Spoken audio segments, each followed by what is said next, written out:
I've just been diagnosed with 3 leaking heart valves. The main artery's got a mild leak from the heart going in. I've got 2 hernias, 5 ulcers, and one's in the food gullet. So when I eat, I can't really eat all the time because it traps it. I've got a blood problem. You know, Darren started going downhill, and there was a way forward, and that was maybe to look at the situation might be different, and we'll discuss it in a sec, that we could get this remedied privately through the private healthcare, because the NHS, you know, isn't match fit at the moment. So I said, well, let's do a fundraiser. So what I decided to do was, I thought, well, why don't we cycle? So I said, well, let's get together and let's go. So I thought we'd go from beach home, kids home, cycle from there to Glasgow. But, you know, I'm kind of like at a position at the moment where I just want to get better. I want to try and live a life. I'm 52. Oh. I've never been happy. I don't know, you know, I met my partner a couple of years ago and I didn't know what happiness was. I spoke to John, opened up to John, and, you know, he let me share some of my stuff. You know, he let me get some of the stuff off here, which helped keep me alive, you know, and, you know, it helped me then. It gave me a voice, and I believe that, you know, I've helped others, because people have contacted me personally and said, thank you for what you did with Sean, because, you know, my son was going through what you went through and we never knew, and he's opened up to us tonight. You know, we're going to get him help. Coming out and voicing your inner feelings on these podcasts has been a new lifeline.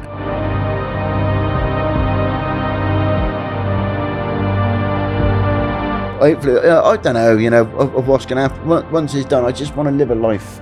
You know, I just want to be happy. That's all I want to do. I just want to be happy.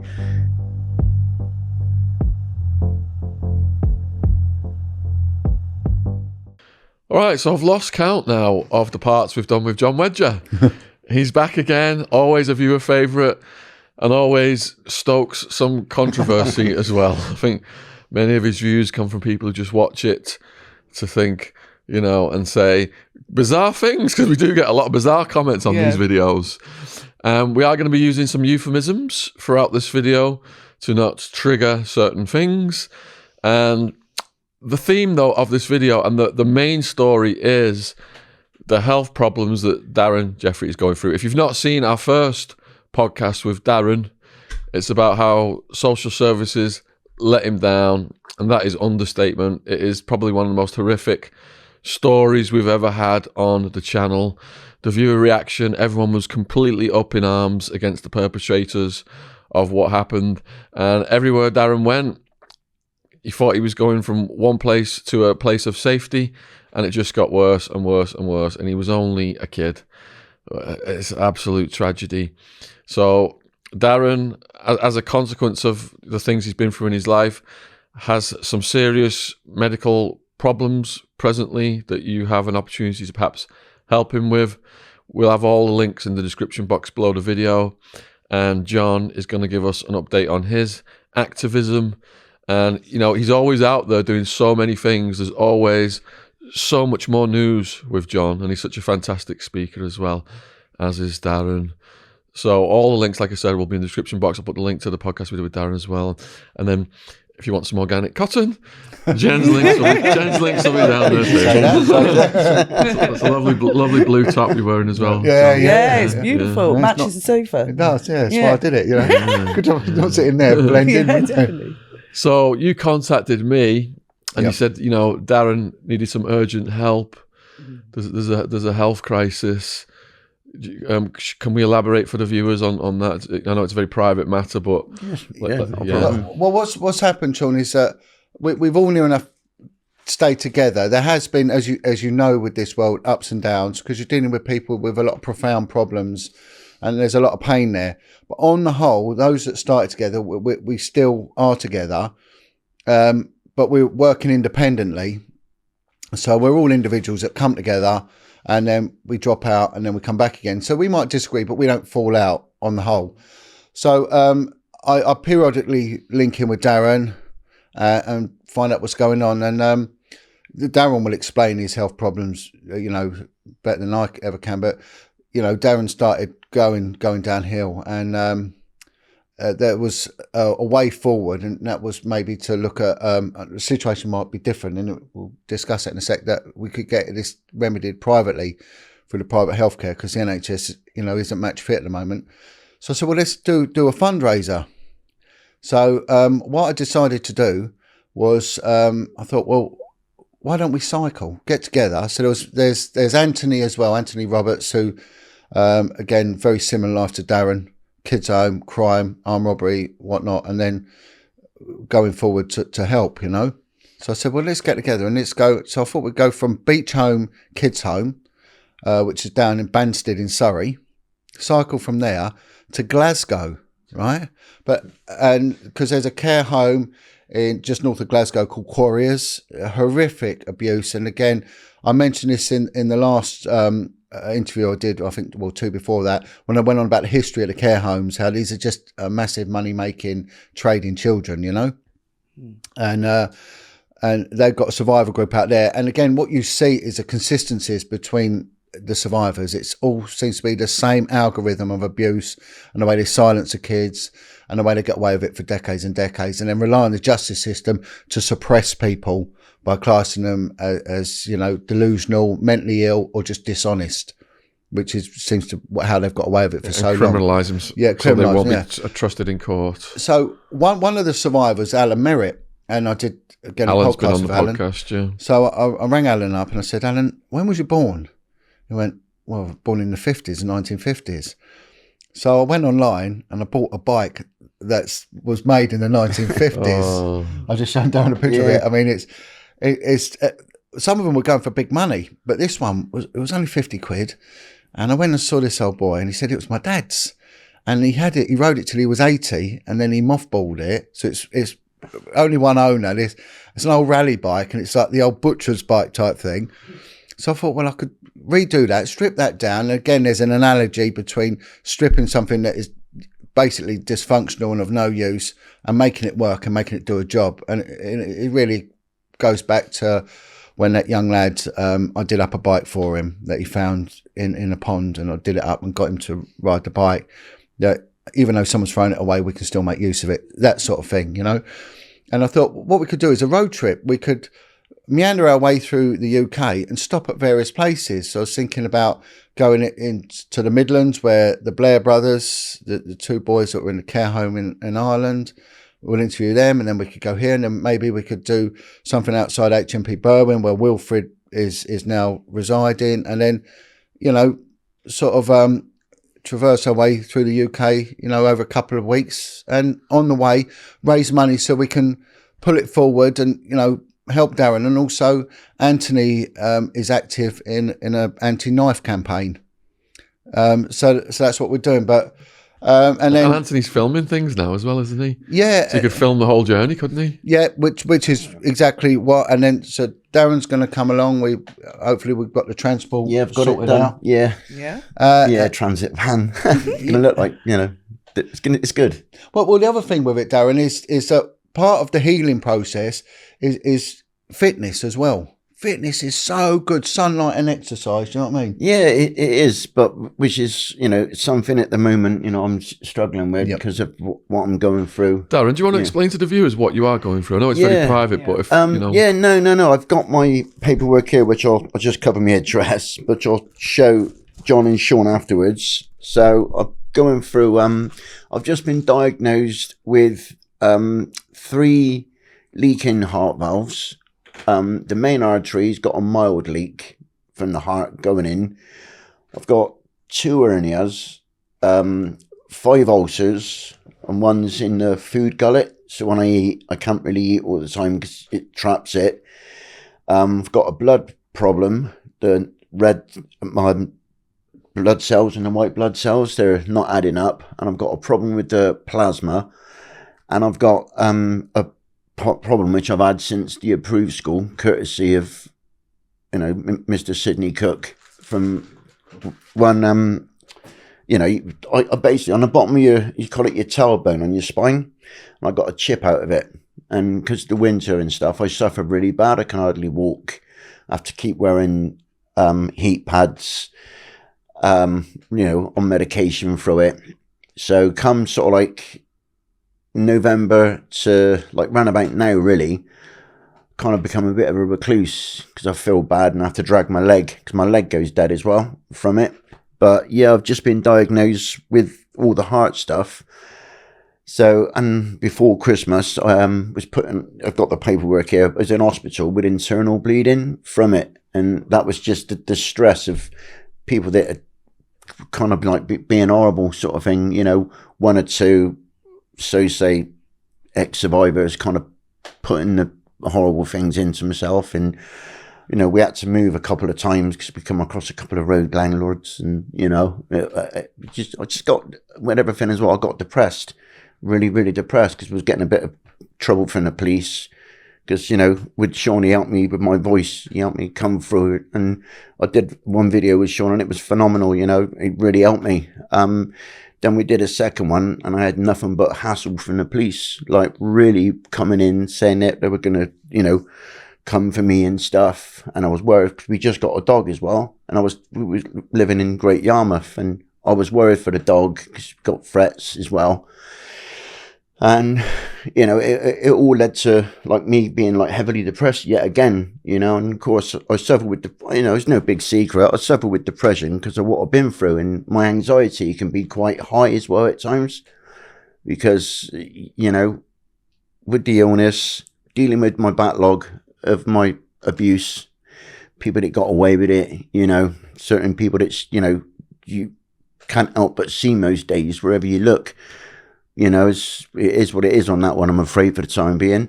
But yeah, that's where I'm at the moment. And I'm waiting now to have what is called a My View. And in the folder, I've got 8 cancellations where it keeps getting cancelled.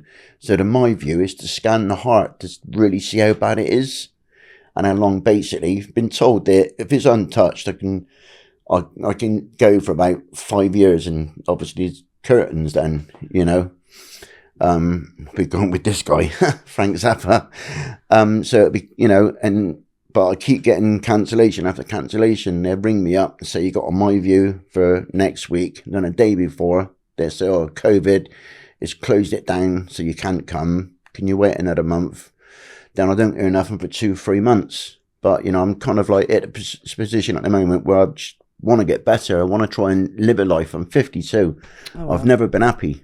I don't know, I met my partner a couple of years ago and I didn't know what happiness was. I just lived a life where I was just basically, to me, trying to kill myself was the normal at one time because I was living in bad places, surrounded by bad people, and I was just full of bad memories, a lot of hatred. And you do, because when you've been in that position, do you know what the most important thing is with it all? You hate yourself so bad. And as I told you before, Sean, I really hated me. So, and getting ill for a little bit, I kind of thought, it's what you get for being raped. Darren, since we last spoke, I've been pulled into the police station and the cops have put restrictions on me now about reporting on abuse cases. And one of them is that because of the nature of what you're saying now, I have to ask you a question, a legal question, which is, do you waive your anonymity for this interview? What's that mean, really? That means you're talking about your own abuse. Do you consent to do that in this interview? Yeah. Okay. If you're okay. Yeah. It's publicly putting your name out. Yeah, no problems. Yeah, that's fine. Yeah, because I've got nothing to hide. So, that's fine. And before we sat down, you said that one of the health problems you noticed when you went to the toilet. Yeah, it was basically, I had internal bleeding for about 4 or 5 days, and I didn't know because obviously I've lost a lot of weight, and my skin went all yellow, like jaundice, and it was going white. And obviously, not being rude to the viewers, I was going to the toilet and my stools were like tar and they were really like pongy. And, and every time I went, I always felt bad. When you get off, you kind of fall off the toilet because you were getting weak. And, I didn't really tell Kelly because I was confused. I didn't know what was going on. And that was the Wednesday, Thursday, and the Friday. And Kel was at work, and I was with the dog. And I just, there's days I was basically crawling around the house because I never had the strength. And I went on the sofa on the Saturday, and I didn't come round until the Sunday because it's just completely shattered from everything.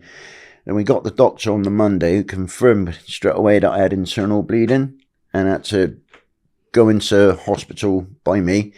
I had emergency surgery because I had a couple of rips inside which led it to bleed. And that was through stress. Wow. Stress caused me 2 tears. So I went in, I had 4 pints of blood because that's what I'd lost. More plasma because I'd lost plasma, so they had to put it into the bone. And obviously 2 clips in the chest, and they're only temporary. They're due to come out any time now. So I've got to go back in pretty soon to have the clips out. But when I went in, he says to me, I looked at your folder. This was in November. 6 weeks ago, you just had 2 hernias. He said, in 6 weeks on, we've just found 5 ulcers. What is going on? How come you got 5? And then I explained, I said, look, I've been under a lot of pressure of lately, and he asked, what, to cause 5 ulcers? What gives you, what's gone wrong sort of thing? And I just said, a couple of people have come at me through, just being horrible, just trying to put me down. I won't beat around the bush. Yeah, I had one person that was trying to, push me into suicide. They were really being horrible. They were saying horrible things about my partner, and they were just putting stuff on internet about us that weren't true. Trolling. Sorry? Trolling. Yeah. Welcome to the club, Darren. Yeah, but I think the hardest bit was when they put it up, but the police rang me and they put it up. That was a wrong un. Oh, everyone's getting that. Oh, Everyone's I know, getting but that. I think I was upset because they were concerned for my welfare because they said, you're okay. And I was like, oh, here we go again. More grief. It's horrendous. It's horrendous. They seem to always turn to that, don't they, though? That's because that's the lowest thing you can call someone is that. Yeah. I mean, so that's what they all got turned to. Yeah. Basically it was a person that contacted me out of the blue, who I never knew, from, a place in Great Yarmouth. And basically it was like, I saw your video. I feel really, really sorry for you, but have a guess what? XYZ, and I was like, I didn't contact this person because I had no reason to. And all of a sudden, they just wouldn't let go. They just literally kept on to push and push and push, but I wouldn't respond because I'm not that sort of person. I don't want conflict, don't believe in conflict. I just believe in a quiet life. I've made mistakes, everybody's made mistakes, but I want to live whatever time I got in peace and harmony, and try and help and do good if I can. And it drove me down. I met Kel, moved to Great Yarmouth, and it wasn't great. There was no grey, I'm afraid. Do you have anything in place, Darren, so that you don't have to deal with these messages to protect yourself from this hate? Block them? Yeah, but the thing is, I'm not really great at reading and writing, so I don't really understand a lot of things. Like when you said about the immunity thing, I don't, because being in an approved school, we didn't learn nothing, and I can't really. It's no big secret, and I don't care what anybody thinks. I'm 52, and I struggle to read and write. Nothing to be embarrassed about. Nope. No, I can't really read and write and add up, and I get confused with left and right. I can't use sat nav. Well, it's been statistically cited anyway that 80% of the people in prison in the under 25 category of the lower category C prison are what they class as level 1 illiterate. 80%. I mean, it's incredible. And that's what it is, and that's how I block it, because I don't understand what they're saying. So they could put, I had somebody got me the other week, a survivor was saying I went ill and stuff. I made some of the words like yes and the and, but the big long ones, like that sort of thing, kind of thought well, can't understand it too. It don't mean odds to me, and it's just you do your block, and kind of got my neighbour to help me, and I said, "How'd you block?" And he's like, "Right, do this," and that's how I cope with it, really. Because try not to let too much phase me if I can. Sean, like I said last time when I met you, you know, it was a really nice time, and you really helped me, and you know, I admire you and respect you for that, and I've always done ever since. I've always put yourself and John in like high category, you know. I was waiting for you to send me a picture of you raving at Tomorrowland, because at the end of the podcast, that was his dream, was to go to Tomorrowland. It got Have you been? No, it got COVID cancelled cancelled. because you know, that's what helped me in my life is music. It's a thing, John, called electronic dance music. Oh, okay. Have you got any festivals booked this year? Sorry? Any festivals booked this year? Yeah, it's called Hospital. Oh. No, I haven't got the shame. energy.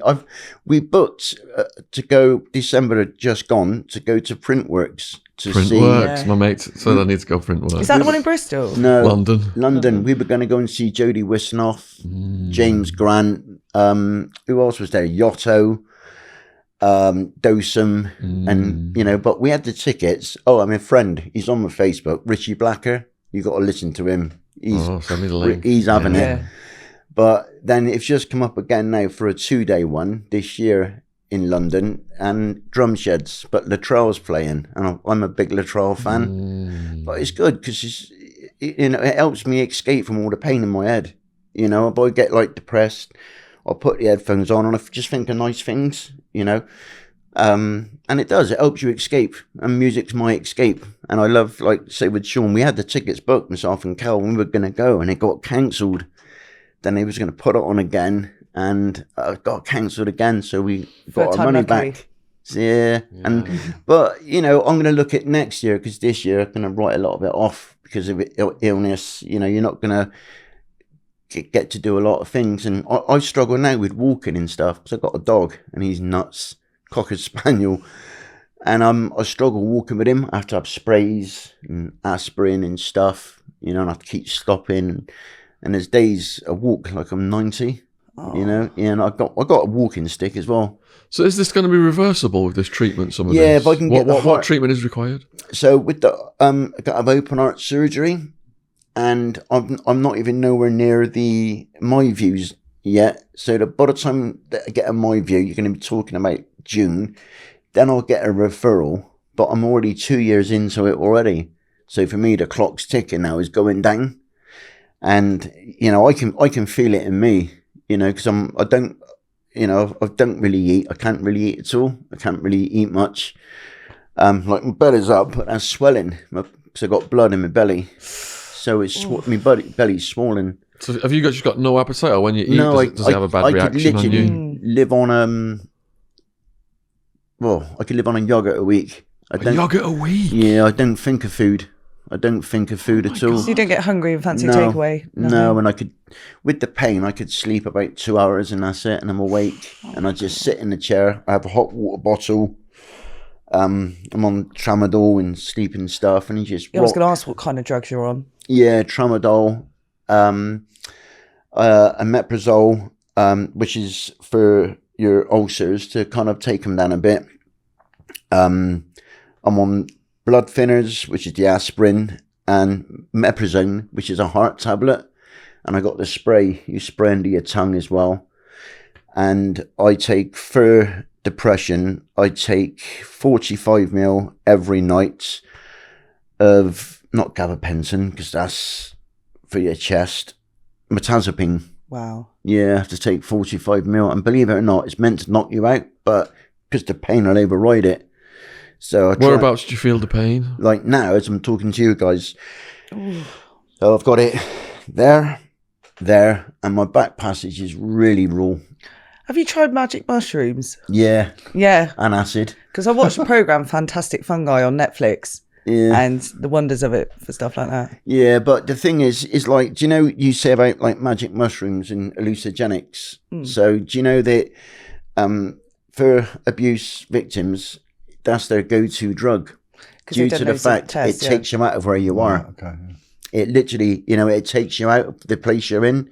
So like back in like late 80s, if you was to drop like a load of acid in a night, you know, one, you'd have the best place like to go to, but it would take you out of the body you was in. I could like now and again look out and see my whole body. Wow. And I could walk pain-free, you know, but that was with a lot of acid. They used to give the survivors of the ritual abuse, that they would be given LSD because they needed them awake, they needed them lucid. But when they recalled memories, they had stupid things like rabbits jumping about and all that. So they, spoke to some woman and she said, all I remember were these giant rabbits and all sorts because she was away with it, but she needed to be awake. Whereas when they used them for the pornography, they were better sedated. Do you know what the crazy thing was back then when I used to do it? As you said it, there'd be like 5 of us lads, and every one of us had been abused. And we all got together, and we didn't know it at the time until we all started talking. We come from different approved schools in and around the southwest, and that was their escape. I got introduced to it. Someone said, like, you're not going to die, but it's going to get you out of a horrible place for a night. You won't feel anything, you won't know anything, and then before it happened, you start dropping and stuff. I knew that I wasn't alone then, because for a long time I felt like I was alone. It's a bonding experience, apparently. Well, it is and it ain't, because, I've lost, in the last couple of years, I've lost about 6 friends, again, on top, through suicide. Suicide, all of them? Yeah. I've lost so many friends recently. What were their stories? Yeah. I lost 3. I lost one of my best friends, Nick. Nick Hells from Bristol. Me and him were really, really close at one time, and he was in freeways with me. And obviously he went to Kingswood after me. Then I went back to freeways. But with Nick, it was the fact that he was my age, so we were like 40 when we got back together again as friends, but he had a Zimmer frame and his right leg had completely gone, so he used to walk and drag his leg, so he'd get upset, and obviously he could relate to me and I could relate to him with his illness, of how it made him feel, being abused, what it done to him, the place where it put him. It really, really got him down. You couldn't really talk to anybody about it, could you? Because no one understands you. Psychology ways, what's really gone on in your head. And with Nick, I could relate. I could try and talk him out of stuff. And he'd done it with me. Then I had a mate, John, who went last year. He was another one that went through it. And I had a friend called Vlad King, and he went through it. And I had a mate called Nicky Newman. He tots himself. Yeah. And, quite a lot of others that you just read about, and people, ring you up and say, do you hear about so-and-so? And I was like, no, I couldn't believe it. And it was hard because with Nick, I see him the day before and he kept telling me, but I thought he was joking. He'd say like, not long now, mate, not long now. I'm going to get out of this body soon. I ain't going to feel pain. And I'd be like, come on, bro. We really got to beat this, because Do you know what you're saying that, Darren? I can always remember being in Crown Court in London, and the judge there, I remembered him from the family court because he was on the family court case when I was going for the application for my boys. Yeah. And at the end of the trial, this guy got 15 years for abusing this little girl, and she was brilliant. She was a strong kid, and the defence turned around and they said, well, we can't be too hard on him, because she's moved on. She's 17 now. She's obviously got a job. So the damage is done and everything's okay. And this judge went mad. And he said to me, the officer knows me. And I was like, well, I do, because from the family court. And he said he knows that this sort of abuse goes on for life. It doesn't go on. And this outlines exactly what you're saying. The pain goes on and on, because when you want justice and you want healing, they have to coexist. So in order to heal, you need justice. And we are seeing justice denied all the time. And especially what we've just seen with, with the death of Epstein and then the allegations made against Prince Andrew. I mean, how must that make victims feel, With your situation then, Darren, how do you stop yourself from killing yourself? Yeah. At the moment, I've got my partner, Kelly, of nearly 2 years now, who told me that, to believe in myself, that I'm a good person, that the shame and the blame is not mine to hold. You can help people come through. You can go on camera and, help her family stay together, because it's not just a male thing, it's a male and female, because there was male and female approved schools at the time, and some were mixed. So like she said, you go out and give your voice, let people know that you're there, let people know that the shame isn't theirs. They can hold their head up and say, hey, you know what, it happened to me. I'm not going to continue to do what I've done to myself. And the crazy thing was, though, before I met Kelly, and 2 weeks before I went with John, I actually tried hanging myself. What brought you to that moment? Just couldn't hack it. It was 2nd of May, what we on now, 2020. 2020. Because that's when I met you, and it was 2 weeks before. South London, Yeah. Was that anything to do with the lockdown? Yeah, and I was trying to get help from mental health, someone to talk to. And I just wanted someone to really talk to. I wanted someone to sit down and let me get everything out. Names, everything, and not stop me. Because, you got certain names and they go like, oh, you can't say that, whoa. And I just wanted someone to sit in front of me. And I didn't care if they believed me because I went through it. So that was nothing, I just wanted them to listen, for me to get off my chest, try and clear my head, And I was never getting it. And of course, I was going to the doctors, but you were ringing them up and you couldn't get an appointment, could you then? Everything was like shut doors, you know what I mean? You're trying to talk to a doctor over the phone of how you're feeling. It's not working. You can't talk on the phone, can you? And, and I got really frustrated. I was in a bad place. I was living in a part of Bristol at the time, and it wasn't a good time for me. It really, really, really wasn't. And I just had enough, 2nd of May, and I just thought, you know what, there's nothing more left. I've had enough of the pain, the torment, the torture inside of me. So I tried hanging myself, and again, kind of went back to a doctor, and this time she let me in the surgery, and she said to me like about how I was feeling. I was really, really low, and she said, look, I've been following this chap, guy called John Wedger, who's an ex-police officer, and I was like, oh, I thought, here we go, like, not like that, John, sorry. Got a load of them. No, but, I thought, oh, another crank, and it wasn't. And, I spoke to John, opened up to John, and, he let me share some of my stuff. He let me get some of the stuff off here, which helped keep me alive, and it's hard when you go through your life and because it's like you're wearing a steel coat, you can't get it off. You're very tense inside and you're very irritable, and, you got so many triggers in your head that, things you don't like, things you see with people, stuff people say. It kind of sounds like, something from your past. And that was, meeting my partner and meeting John, and of course meeting the great man himself. And, it helped me then. It gave me a voice, and I believe that, I've helped others, because people have contacted me personally and said, thank you for what you did with Sean, because, my son was going through what you went through and we never knew, and he's opened up to us tonight. We're going to get him help. I had loads of personal emails that people were saying, thank you, thank you so much. You really helped. I know it was hard, and it was hard. But thank you, because you've saved our family. We're not going to lose our son, because we know now why he was drinking or taking drugs. Because, that's the thing as well, that people, that's what used to make me mad, but because I spent a fair bit of time homeless as well, because I kind of felt safe when I was homeless. Because when you're dirty and scruffy, no one wants to come by you and talk to you. So you kind of felt like you weren't going to get touched.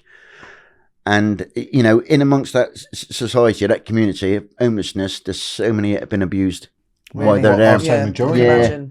Yeah, and then you talk to them about drinking drugs, and it's because of what they've been through. And that was their coping mechanism. That was all they knew. Same in prison.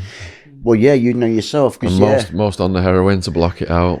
And that's what they do, don't they? And it's sad when you see such great people go down that channel. It's a vicious cycle. And I've seen some really, really good people that, have later on in life, that in their 40s have opened up about what they've been through, then they've hit the bang pipe. And I'm thinking, really, mate, there's more to life than that, which I now know. I didn't 2 years ago.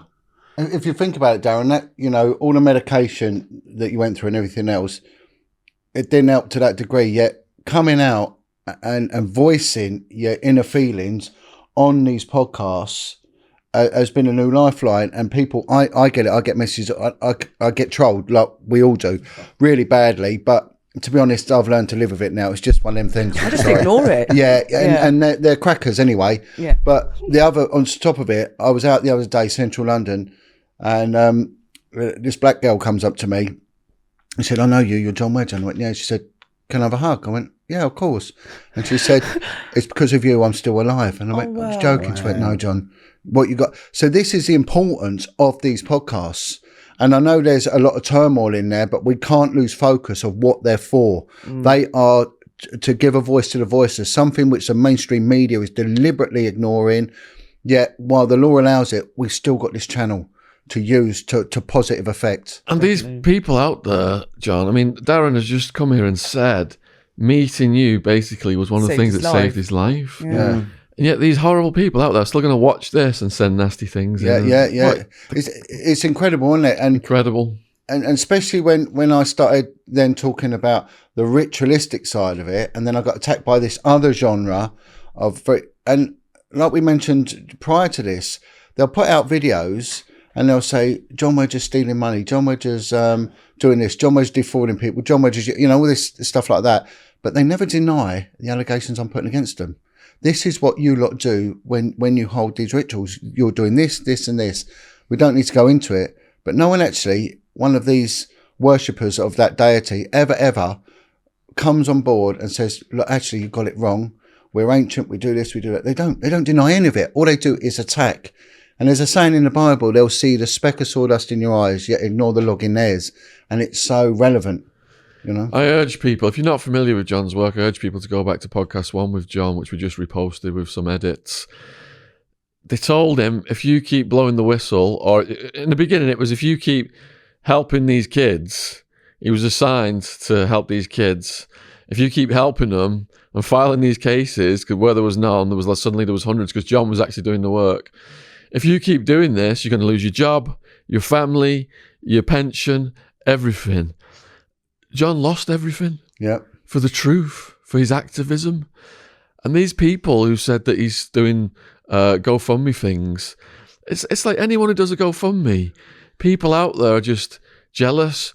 They sat there in their mum's houses with popcorn in their arse cracks and they're thinking, why is he getting this money when I should be getting that money? I'm going to spoil that on him. They get on the computer then report it. They usually always roll in a fag online as well. They usually always got a roll up. And another thing. Do you think you're flitting around the world in luxury, John, on the back of these GoFundMes? I've known John for years now. He puts every penny he has raised into his activism. He's not going around. No, I'm not living in riches. Living in luxury. No. I guarantee that. I've known him for years.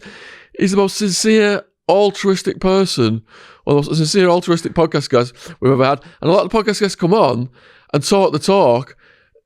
John is 24/7 on the front lines doing stuff which we could get to. I've had 10 people sleeping in my house. 10 people on the floor wherever I can. What, homeless? Yeah. Well, there are people that are in trouble that needed help. Yeah. One lad, I put him up for 9 months, and he was in like a home. He'd left the care system, and they put him in this place. And he couldn't afford to heat it or anything. I said, no, you come and live with me. And he went on to join the army. And he sends me messages, you've been like a dad to me. Father's Day, he always sends me a message. So it is upsetting, but they know it's upsetting. They know exactly. But if we go back right to the care system, I've just, last year I gave evidence at the government inquiry, and I was one of 2 court participants. It was quite high status. And again, what happened was, the solicitor's firm got attacked by trolls. They kept ringing up the inquiry, trying to stop me giving evidence. And the government refused to give me live evidence. They tried to take my statement away. I submitted the largest statement on that part of the inquiry, something like 50 pages. And when the government gave it back, when we argued over a 3-day legal argument to get the statement back, they repaginated it. So page 1 was next to page 18, so it didn't make any sense in chronology. So they only give them a little bit of time to put it. Luckily, I had a brilliant legal team, and we got it in, and I put in 5 recommendations. They've been implemented. And when we look at... What were those? Well, it was all to do with the care system and how we're ignoring it. So one of them was victim blaming. Again, we see this all the time. It's a lifestyle choice. Oh, come on. You know, how are these kids make... And what I say to adults is this, right? Ignore it. Please ignore child abuse, right? Because leave it to children. They'll sort it out for themselves. I mean, but that is a government attitude. How are the kids going to remedy this? They can't remedy it. They need us as adults and protectorates to pull it right. But people, because it's not out on the front door, they can't see it. So my argument was it needs a proactive approach. You cannot be reactive to this, because if you don't look for it, you ain't going to find it. Right. And if you don't want to talk about it like we're doing here, then no one knows. And if you don't want to hear it, you sit down at any event, social gathering, whatever, and you start talking like this, what we're doing.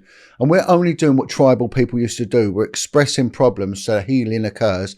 They go, can we not talk about this? Can we not talk about this? You know, and what they talk about, football, celebrity, come whatever, skating on thingy. And Love Island. Love Island. You know what I mean? And they want to live in their little bubble. And all the time, this is going on. So a figure come out that over 100,000 kids go missing every week in the UK. Now, that needs to put in a context. They don't go missing and never reappear, because by the end of the year, you won't have any kids in this country, you know. They do reappear, right? But they go missing for a short period of days and then they come back because they are being used for crime, usually prostitution. Kids are used for sex, and that's it. And why are they used for sex? Because people want to have sex with them.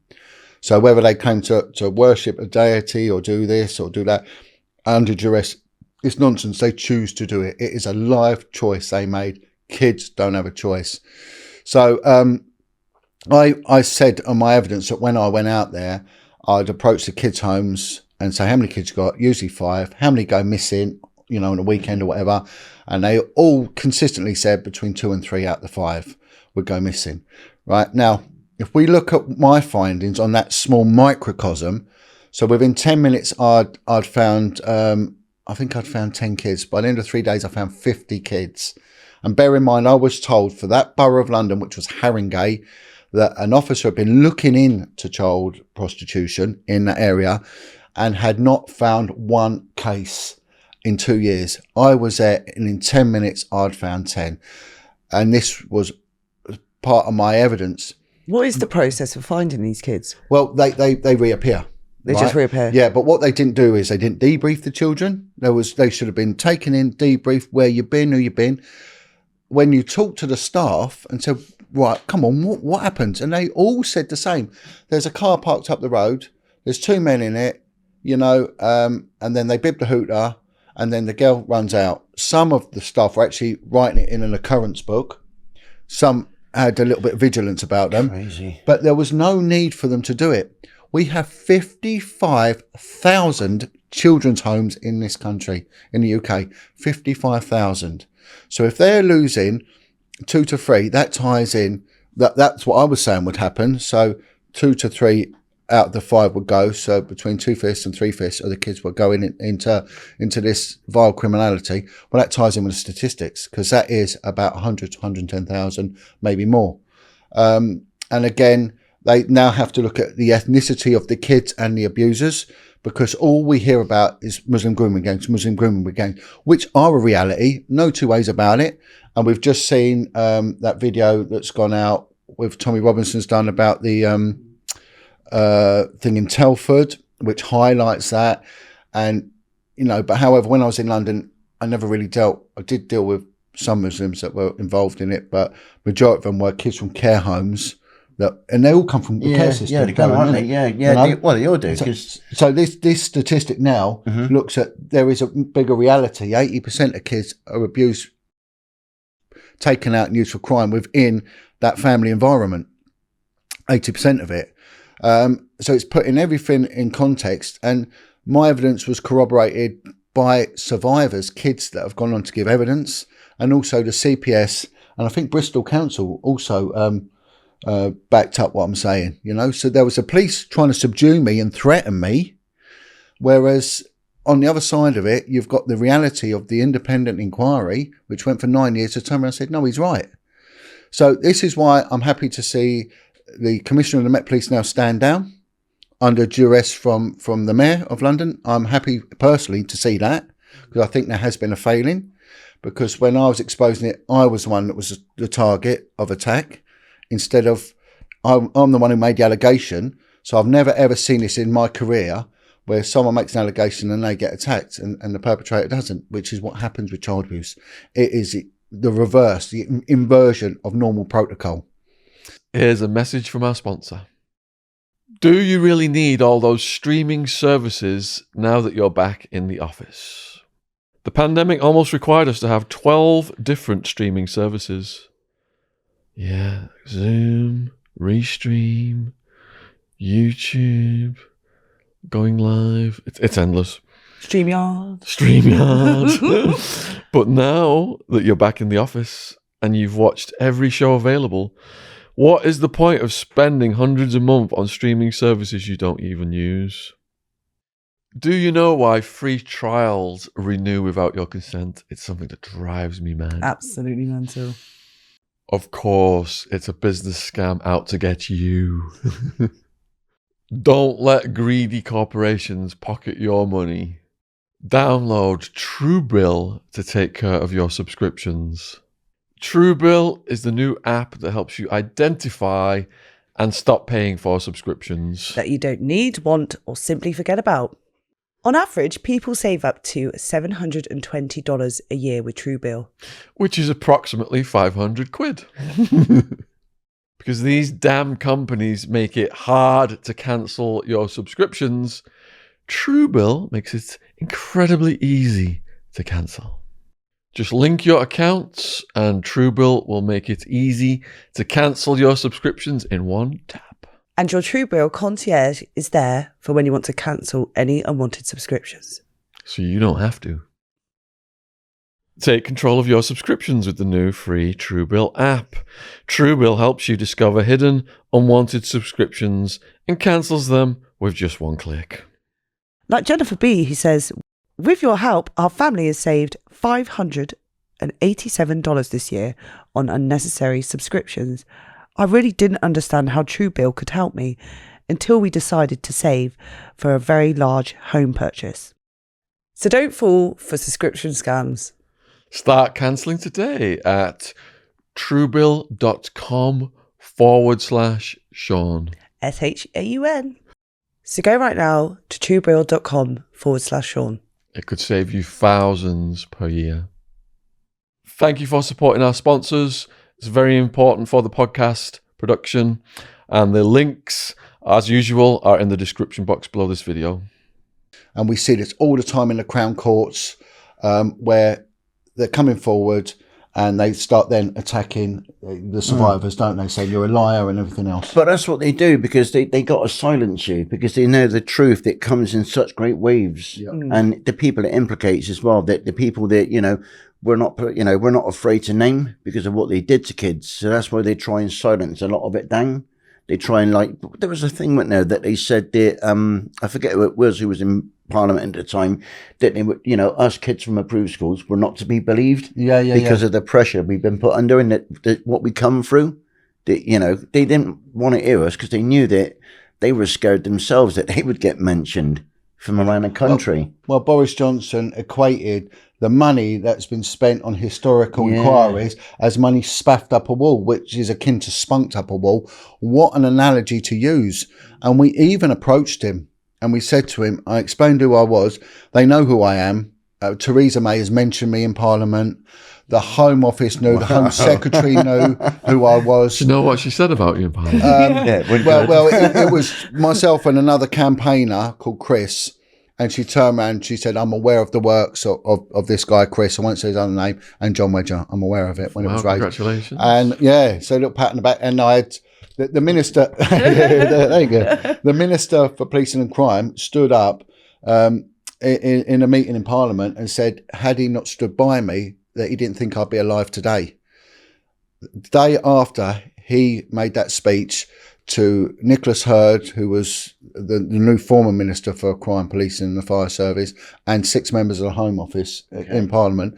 The next morning, he was removed from his post. Was he? Yep. He was minister in charge of pens and toilet roll. And this is what we do. We collared Boris Johnson just before he was going up, put in the premiership.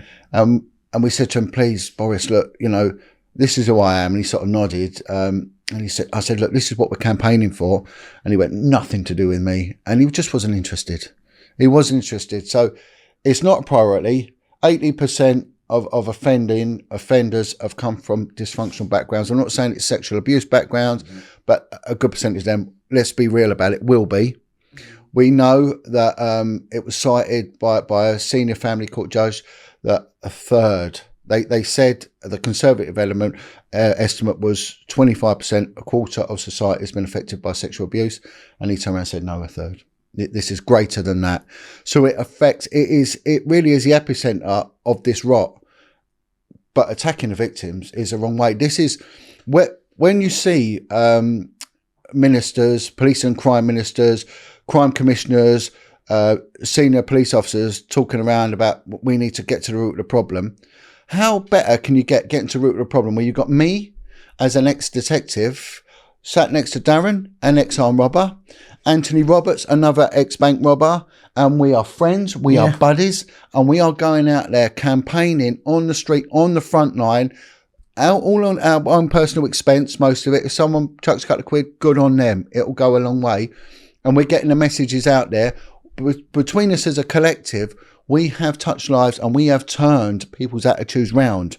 We'll never know the full extent of what we've done. And that is thanks to the huge profile that you've got here, Sean. Definitely. And this is what we're doing. So how can they proclaim to do this yet with no effects, yet we do it, Darren? Yeah, but that's the thing. That's why, like if it weren't for the likes of Sean, we couldn't get the message out to greater places because Sean's, known like here and over the pond. Globally, yeah. The viewers, actually, let's credit the viewers as well for sharing. Definitely. And spreading the word and liking and sharing these videos, But it is though. It's because I think it's because your likability as a person. You're a good interviewer. You're a good art person, and people got respect for you. I was trying to steer it away from me then. No. Put me right back in the spotlight. Didn't you? Sorry, but it is. No, I appreciate that. I'm blushing. I'm blushing. Credit where credit's due, Sean. You've done me a world of good, and what you did for me, I've did for other people in return, and you've saved a lot of lives just off that interview. When I got out of prison, people had me on their shows and things, and helping get my story out, saved my sanity. So I felt it was my duty, as I built my own platform, to keep that going. I reckon we're going to change the law. Because I'm getting a lot of ex-servicemen come to me. You said that, and they're saying, bloody we want hell, help. what podcast? Do you know what I mean? It's amazing, isn't it? But and there was one group. They ended up, the lot near you. They got their camp raided, didn't they? The one up in Bath. PTSD. Yeah. They said that under the Terrorism Act, they went crazy because they're worried. They're worried because this has controlled global politics. Let's get this right. It has, and that has been proved by independent inquiries, but also information that's come out with groups like PI, Paedophile Information Exchange, which had links to the intelligence services and central government, and we saw it with Operation Conifer when you got Wiltshire Police, Mike Veal exposed that Ted Heath was actively involved. U-Tree and stuff. So it's going out there, but they're worried now of us getting together, but do you know what? There's nothing they can do about it because it's happening. Because people are fed up of seeing perverts in positions of privilege, power, and position that are abusing it and touching children. It's got to stop. Well, everything seems to be coming out the shadows now, doesn't it? So, but the more we cover it, the more flack we get then, because we lost the channel twice over it last year. Of course.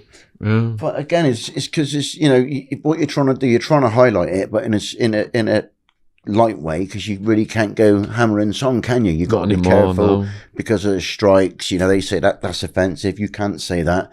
But it's all right for them to put the strikes against you. But all we're doing is letting the world know what we've been through is our pain. It's not YouTube's. It's nothing to do. It's us. I'm not here now with a gun to my head saying I got to talk. I'm coming here because, it helps relieve stuff off of my head. It helps get the pressure off. It keeps me normal. Do you feel like you get a buzz doing podcasts? No, I don't. I don't get a buzz. No, I don't. I come away buzzing. Do you? Yeah. No, it's just I felt it when you do a podcast that you're helping someone. in my heart, I'm thinking that, just say, for instance, you had like, I don't know, 1 million people. I always hope and pray that 100 of those are survivors and that they seek help after, because that's what it's about. It's about people, my mission, once all my illnesses are done and I can live a bit of a better life, I'd like to, continue to go on and, let people know that it's not theirs to hold. They can share it with other people, because you haven't got to be embarrassed. And, with the interviews, no, it's just, you're open, aren't you? You're spreading the word a good measure, like with John and Sean. Well, one of the things I say, because people say to me, what advice would you give? And I say, right, there's only one bit of advice.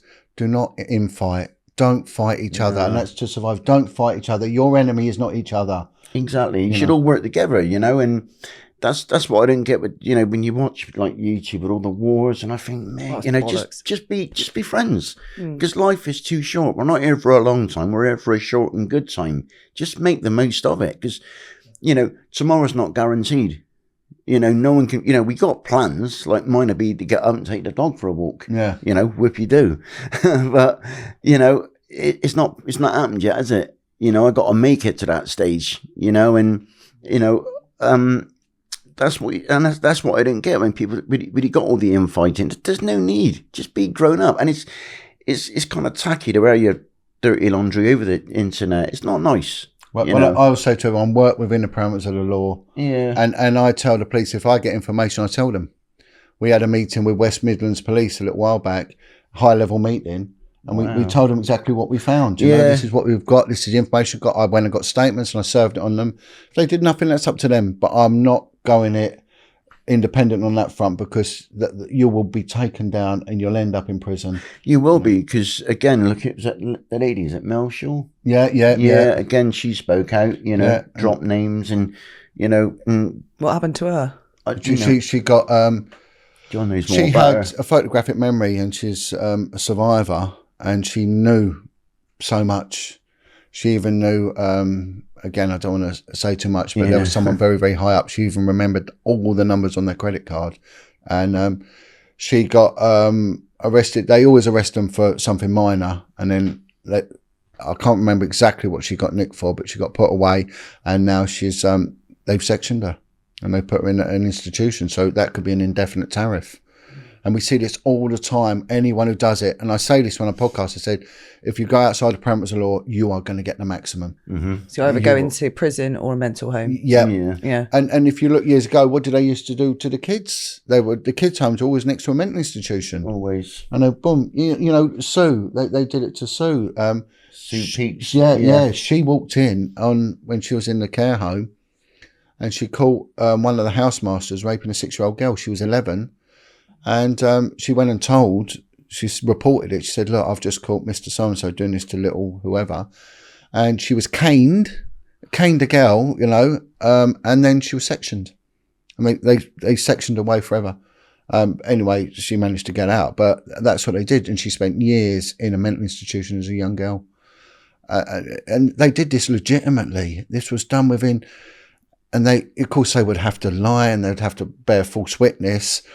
But then the full statements would have gone onto the likes of Darren's record, as a fantasist, a liar. So years later, when Darren then, after years of crime, usually crime of theft, and that's classed as dishonest crime, goes before a court after making allegations of people who have done this, and they'll turn around straight away, and under the new provisions of the 2003 Criminal Justice Act, will pull it on him. Well, you actually, to the jury, members of the jury, this is a man of dishonesty. You say the word dishonest to people, what do they think? Liar. Straight away, you're not, because the juror's persuaded straight away, see, by your criminal past, even though it was many, many, many moons ago that you're speaking about something which has happened to you, which has nothing to do with your crimes, but were what led you to the crimes. You haven't got a leg to stand on. That's why you've got to be so careful on, what you say and how you say it now, because you got to protect yourself, because, the police are quite crafty. They, like John said, they will pull you in, but then they'd come up with the old trick that, we had you in a cell and you were trying to top yourself, right? Or you were bouncing off the walls. Then. Yeah, so therefore, for your own safety, we're going to section you.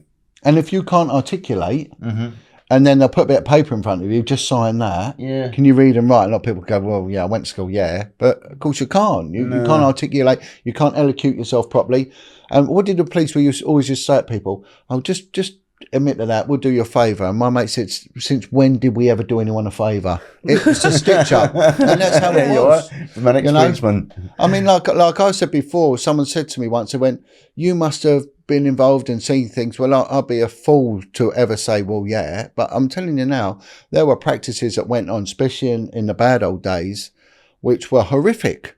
And it was institutional. And it was institutional. And it was just, man, if they had body cameras then and they showed this, no one would believe it. They're going, how this is like a third world military junta doing this.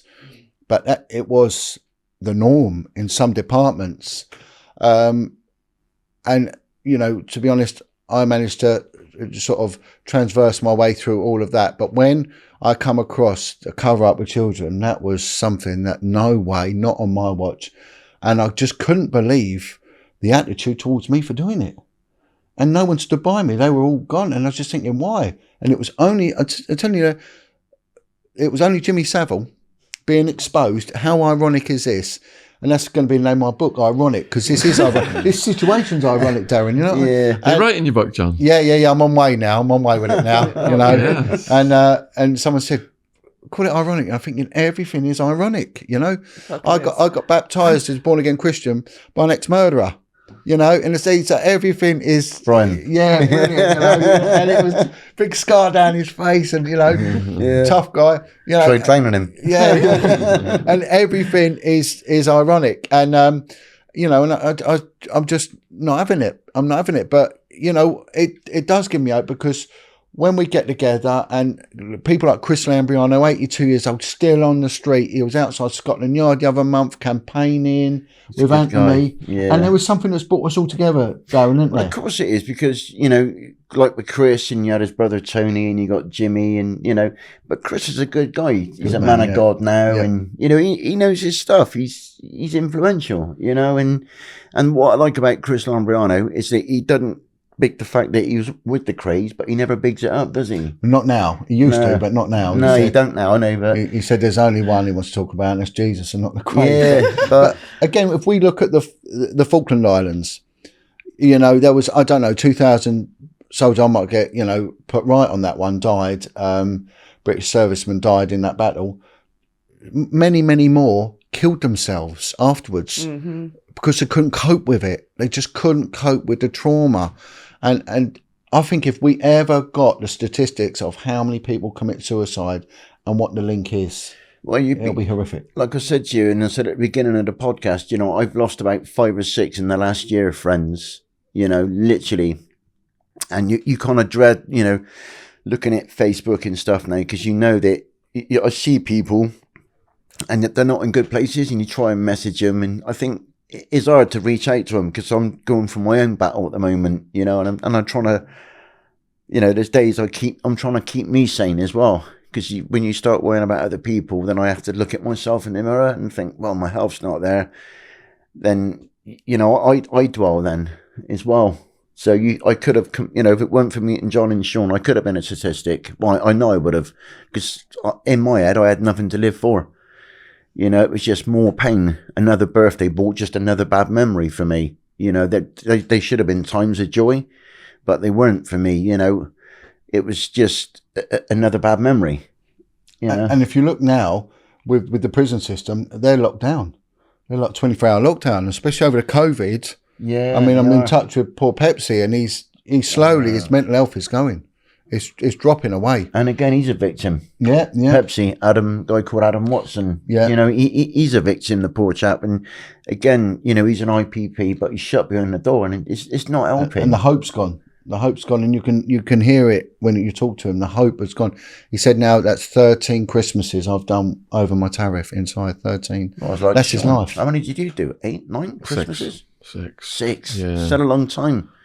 You know, but again, you come out the end a good guy. You know, you literally had your battle, didn't you? And on the subject of like soldiers, more than half my friends in prison were soldiers. Were they? Come back with PTSD from the wars, didn't get any help from the government, and then went on to street drugs to self-medicate and ended up in prison. And that was in Arizona. In Arizona, yeah. Did you ever find a lot of people that you were with in Arizona at the time, they had problems in their childhood that left, again, with drugs? This is the thing, right? So when I was a kid, our drugs education, egg frying in a pan, this is your brain on drugs.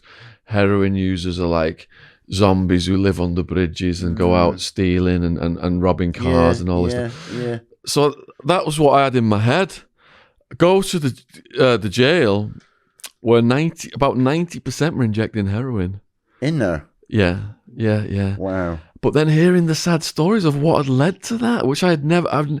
this is how I woke up to what was really going on in the world, because you had all these parasitical corporations making money off it. Private prisons, just one of hundreds of them, 60,000 a year, taxpayers' money per person.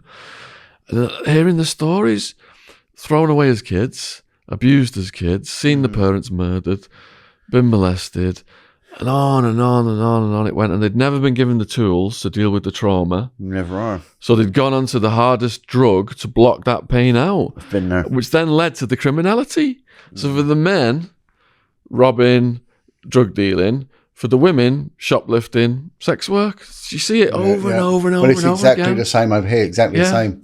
It's identical here, because, when you come out of the approved school system, you're literally, you're a zombie. You're after shadow of who you are. You don't even know yourself. And, you don't even know, you haven't got a direction. People see that you're vulnerable. They take you to drugs because they know that, your head's gone, that you are going to commit crime. And the same happened to me. I went through all the drugs, to try and a lot of it was to try and kill myself.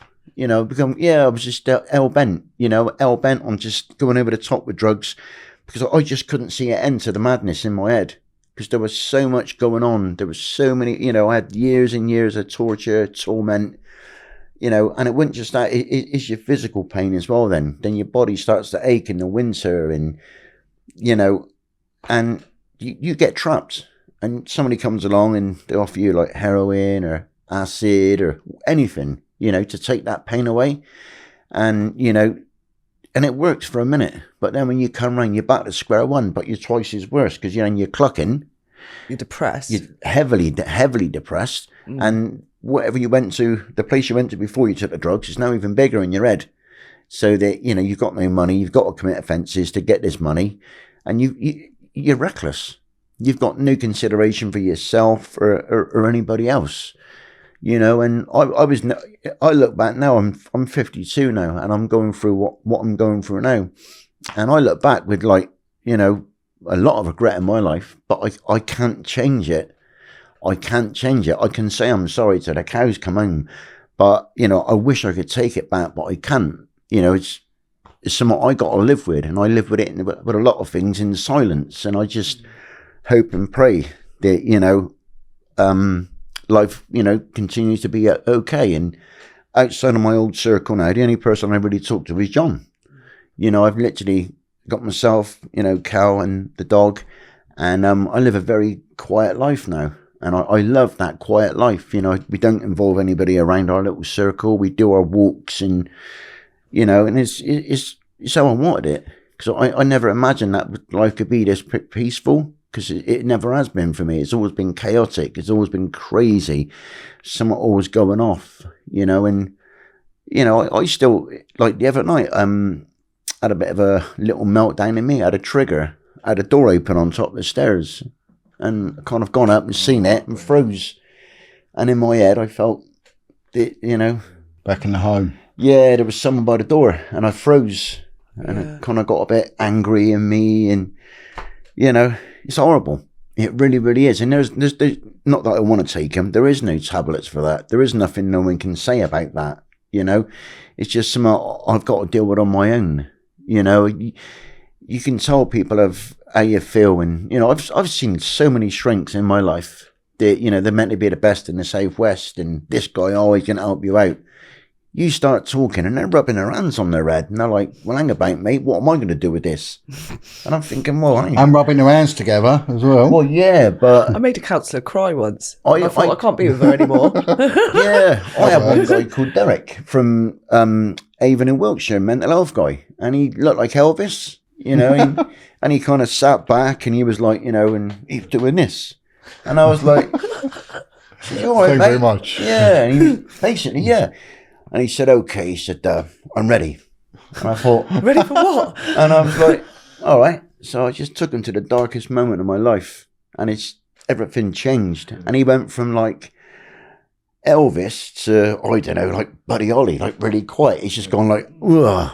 And he's like, he said, I've got to stop you there. He said, that is way too heavy for me, brother. Oh my word. He said, when I was in uni. Have you seen that? What's that program, Afterlife, where they have the therapist on there? Yeah. Have you seen it? He just takes the utter mick. He's all self-indulgent, talking about his fucking self for hours. Yeah, that was Derek. That was Derek the Great, you know. And he did. He stopped me halfway through, and he was lost.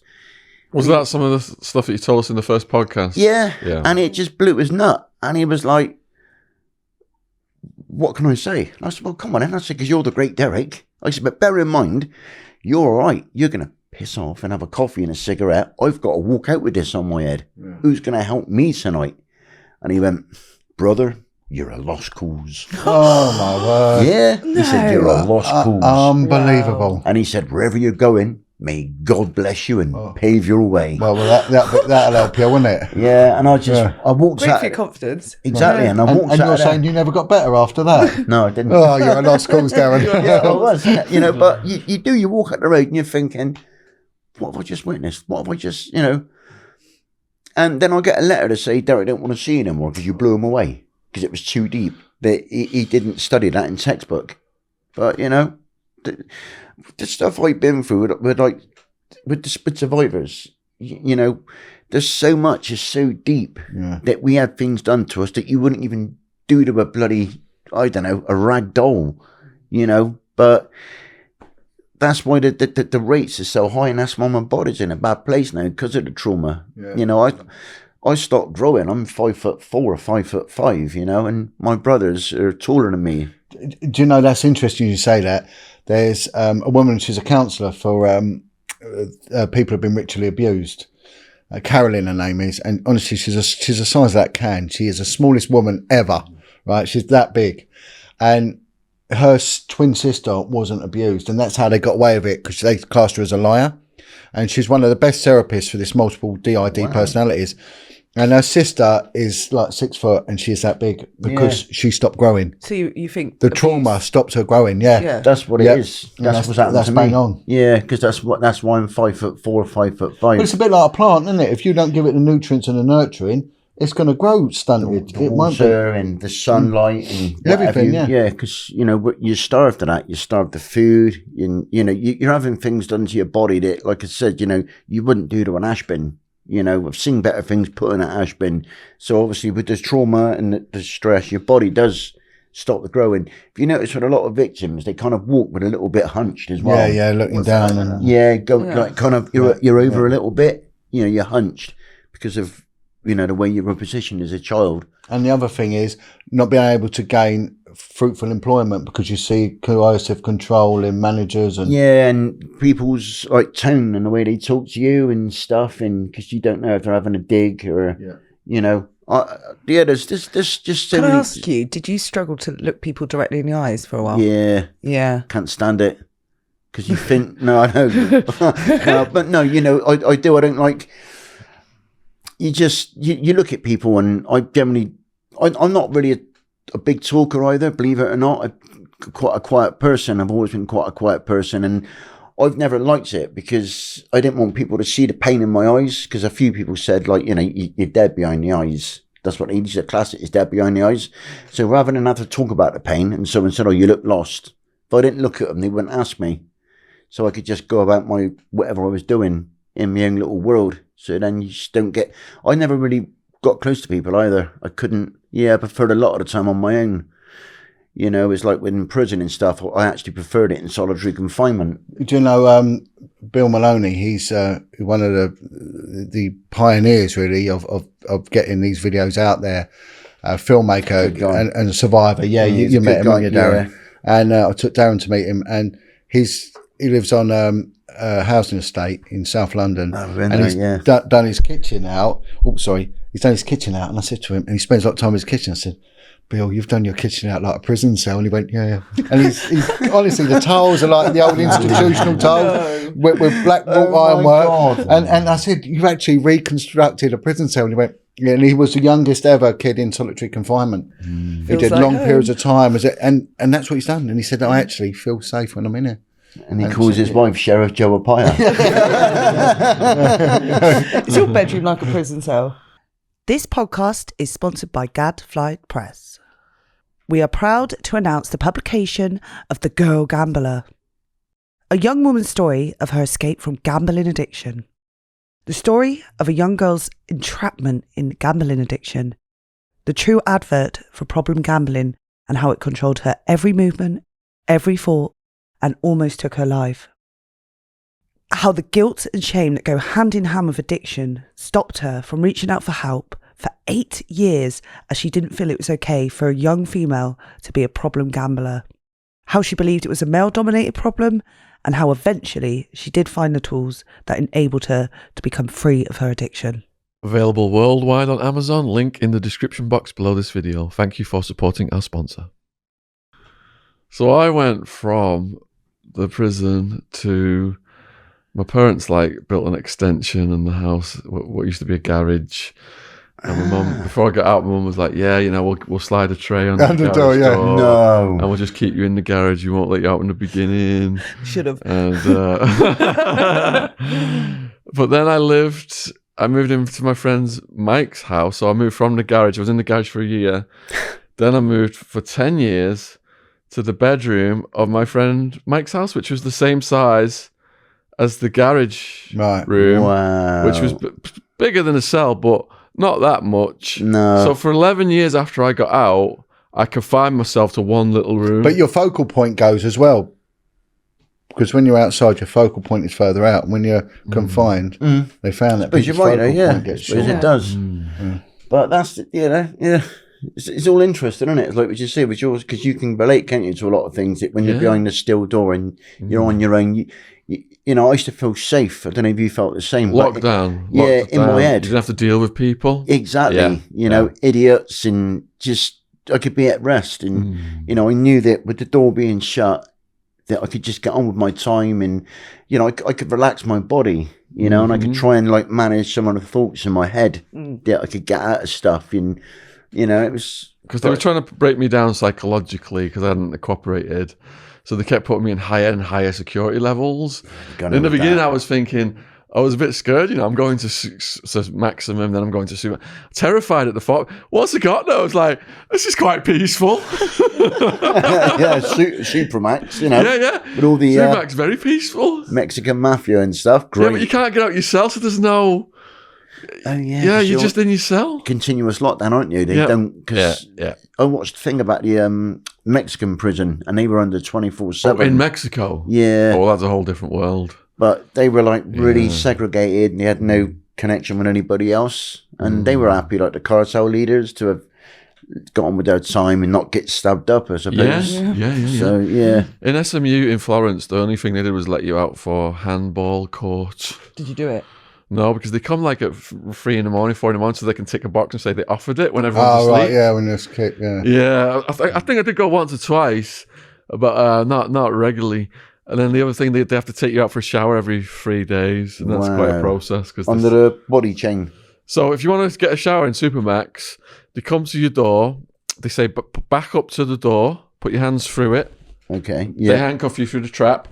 Then they tell you to go back and walk and face the wall while they slide the door open. Oh. Then they tell you to very slowly back out of the cell.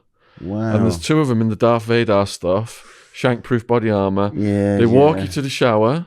Shower door buzzes open. Oh, on the way to the shower, they say, if you so much as look as another prisoner, or turn, or smile, or say anything, we're just going to grab your skull and smash your head into the concrete. Oh, my word. So you don't want to do any talking to the prisoners on your way down the room.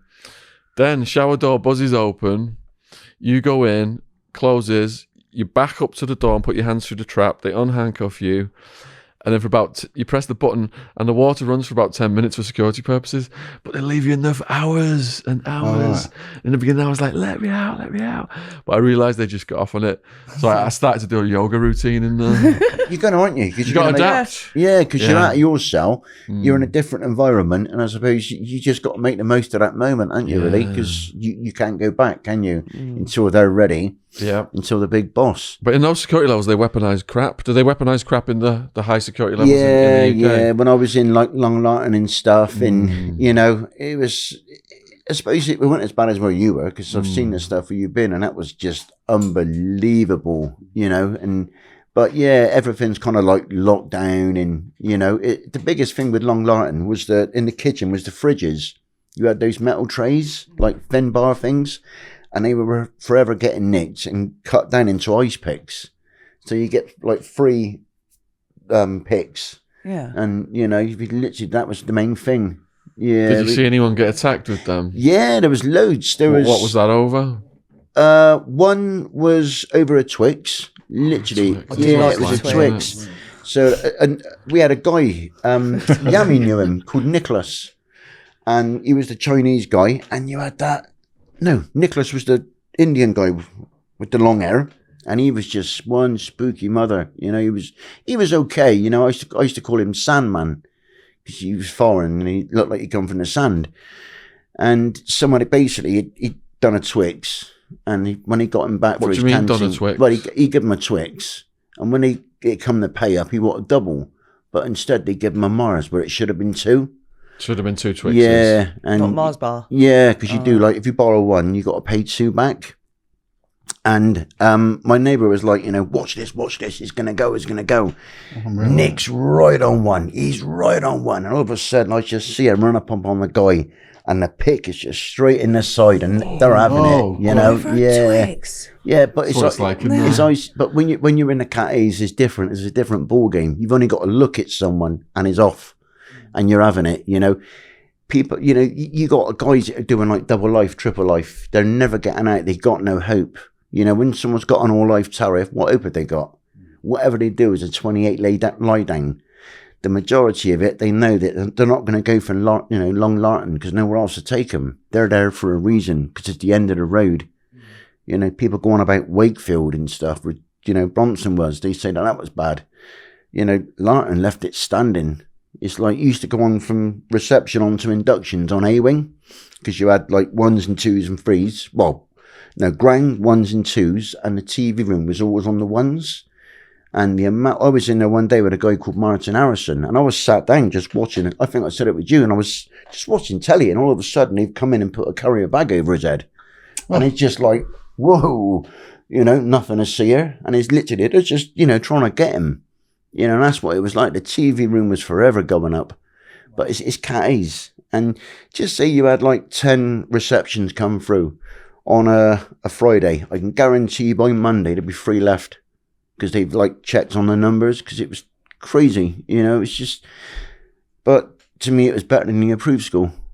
You know, I wasn't going to get raped. I knew who to avoid, you know, to look out for the sisters and stuff. You know, so you kind of avoid them. You know, and just keep some good people. But you just, again, all you do when you're in prison, you're making good of a bad situation. You got yourself put there. The best you can do is toe the line as best you can, get on with it, and try and learn something from it. You know, try and take a piece of it with you. You know, I think I used to get a lot of it off with the lifers. I used to think, I got a chance. They haven't. They're never getting out. And when they do, they're under life license anyway. And there's nothing, if they were to sneeze in the wrong direction with probation, they're going back. You know, so at least with an EDR, earliest date of release, or an LDR, whichever last date of release, at least you were free from it. You know, but with those guys, then they're just part of the system, aren't they? They're just part of the wheel. It keeps revolving round and round and round. You know, that's why there's a lot of people that have come out doing little podcasts for themselves. And, you know, I don't get what they're doing, because half of them's on license, and it's just probation ain't going to see what they're saying. It's crazy. Some of them are doing them from the prison cells now. Really? Yeah. I saw a guy, there's quite a few, isn't there? Yeah, I saw a guy the other day. Yeah. I ain't going to say his name, but 'cause I don't want to get him in trouble. Was his first name Sam? Yeah. Yeah. Do you see Phones? yourself? Have I got phones So they're in, just- the, in the bums? No.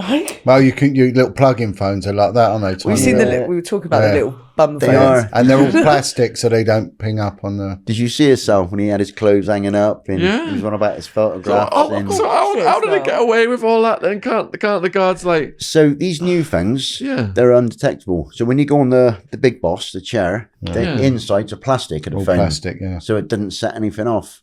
But again, what you got as well, you got to remember, and every jail got them, and I'm sorry to say it, you're going to have a bent screw. Yeah. And your bent screw is a young screw. Because what you do, look, you go onto them, don't you? You're singling that screw out. You know, you're all right, you are, Governor. You're a good guy, you are. If it comes on top, the lads are going to back you. You try and get them on your side a little bit. You're bringing them across. They don't realise it. Then, you know, how you doing, Governor? You're going to have a good weekend. And you in a way, you're kind of like, I suppose, what do you call it? Manipulating. Yeah, but you're building his trust and he's gaining yours because he thinks that he's, you know, the lads like you on here, Gov. You know, and it starts with something small like, you know, do us a favour, can you get us a packet of fags in? And they're like, oh, yeah. But, you know, I'm only doing it the once. And you're thinking, mug. Yeah. Yeah. You know, it ain't no once. gonna happen. Then, you know, a week later, go, oh, do us a favour, can you get us 2 bags of fags? You know, you're paying them for them because they know that, you know, it's worth good money inside. Then you it with the bigger stuff then, you know, any chance you can get us a phone with a charger? Because, you know, you told me yourself, you're not getting searched coming in. You know, you reckon you've been here 3 years and you've been searched once. And they're like, oh, go on then. But don't, you know, do it again. And of course, you just get them in. Well, you got them then, didn't you? Of course you have. There was a guy when I worked in South London, and he was getting information for criminals, like for gangsters and whatnot. And they were paying him $2,000 in an envelope. So they'd say, we need a check done on this guy. And he was doing it for the competition, and he'd get an envelope. And then he handed himself in the end, because what they did was it got escalated more and more, exactly that. And then they wanted a load of info, and he got it for them. And he went to his meeting, and they got 50 pence and said, pushed it over and went, that's what you're getting paid from now on. And we'll see you next week. And so he had to hand himself in because it was only going to go one way. Yeah. And he went to prison. Yeah, he that was it. bought. Yeah, he was bought. He's in the bought already. pocket. In the pocket, yeah. There's a lad on YouTube. He's an ex-prison officer. I Right. think he had the same, like, you know, he was from up north. Do you ever see Lee him? Davies. Yeah. That's I him. interviewed Yeah. him. Oh, you've been... He messaged me this We're morning. going to do part actually. 2 with him soon because he's got a prison governor that's going to come on as well. He was quite a likeable bloke, wasn't he? Hi, Lee. Yeah. You could just see how he fell into Yeah, it. couldn't you? yeah. Again, Yeah. you know, you win them, don't you? You kind of... Yeah, I've only seen a little clip. He was with another prison officer guy. Samworth. That's yeah. him. I've Yeah. had him on as well. Have you? Yeah. Yeah, because I seen that Sam with a guy with crazy hair. Oh, Marvin. Lee Marvin. That's him. Yes, out of Manchester. He's just been on Lad Bible as well. He's got a hell of a story. Yeah, he seems... He's the one who at the recent it was the weigh-in for the boxing event in Manchester. Okay. And living in London got socked by one guy and then got socked by another guy. Oh. And it was actually Lee Marvin came in and protected Living in London. living in London. Oh, well done. Yeah. Well done. Because Remind me after the podcast, there's a guest coming on that I've got. Cool. A really good one. Okay. There was a guy, and he was harassing, a copper was harassing the travellers. And he was their home beat officer as well. And he did something, he crossed the line with them. Anyway, the boss of the Traveller invited him down to this site, and he drove down, you know, in his car, parked up, and no one would touch it because he had, you know, they sort of knew him, but he definitely crossed the line. So they got him drunk, you know, said, come on, we love you, you're a good bloke, you're one of us. Got him drunk, got him absolutely hammered. Then they picked him up, threw him in his car, all stood round it, blocked it in, and called the police and said, we're stopping him driving off. Stopping him driving off. They got him. Yeah, and they got him, yeah. I'm And that was meeting it. an old guest of yours this afternoon, Little Yummy. Oh, what a great guy. Yeah, I'm going to go and take him for a pie and mash. Oh, fantastic. Yeah, Oh, wicked. over Whitechapel. So I'm Oh, is it? going to fly across and see the Yummy bee. So when you were in prison with Yami then, have you got any Yami stories from in prison? I literally come across Yummy. I'm sure that's what I'm going to go with this afternoon. That I think I met him in Lewis, but many moons ago. And again, the one with Yummy, didn't really know him. So that's what I'm going to go and clear it, make sure that it was him. Yeah. But I'm pretty sure because I come across him with your podcast. Do you know, it was Carol was watching it and she said, have a look at this guy. He looks interesting. So I sat down and I was like, he owes me a Twix. no, I said, I know him. I said, his name's Sansom. She's like, yeah. I said, he's a little guy. I said, I was in Lewis with him. And he was like chatting away, and I was like, oh my God, it is. And he's got such a good vibe, hasn't he? yeah, he was like, on the way up, he was messaging us with his voice clips and like, how he goes. And We went on a country walk near, in Guildford, and we were going down this hill. And he couldn't stop himself from walking forward, and he went faster and faster and faster and faster. Didn't stop and then rolling. he went he flew into the air. He went head over heels. I thought he's going to break his neck here. And he landed perfectly and did a break fall and got up, and he laughed and he goes, if I had died doing it just now, do you know what they'd be saying about you? But he's, first time I'm meeting him today. So yeah, and he seems a really good guy. He's just always smiling and always giving off this positive energy. And he does. He's a positive guy. He really is a positive guy. Did you meet Charles Bronson in prison? No. Blimey. No. What about any notorious? I met loads. I meet in Lewis. Do you know Neil Razor Smith? Yeah, the bank robber. He showed me how to use a tray. Yeah. How to use a tray as a weapon? Yeah. How do you do that? So basically, just say that's your tray. Obviously, if you got beef with someone after grub, you kind of use the corner of your tray to, give them a little bit of a cheekster sort of thing. Yeah, but I knew, like, obviously with Frank Fraser, and met Charlie Cray in Long Lartin as well. And there's a good one, like, there's what else would I say? There's so many, but it wasn't until you got older that you see them doing podcasts, like Tony Lambriano. Oh, right. Yeah, that's Chris's brother. Chris, yeah. Yeah, and Jimmy. He's the one that passed away. And he was a really nice guy, had a bit of a deep voice, mad for the cigarettes. Yeah, Jimmy's still about. Yeah, Jimmy lives down by Bournemouth, I think. Yeah. But yeah, but it's been such a long time now, and I'm just, like I say, at the moment now, we're coming up here today with you guys and just, trying to see what we can do now. Yeah. Because see, this is the way forward that we're going to just wait. But come on board. I don't know how I'm going to do this. Yeah. Go on. Yeah, because we want to know. Yeah. Go for it. Because obviously, how did when is this bicycle? Well, trip? it'll be in the summer because I work with kids, so I have to go by the holiday thing. So it'll be in the summer. They'll give us time to sort stuff out and to get the money.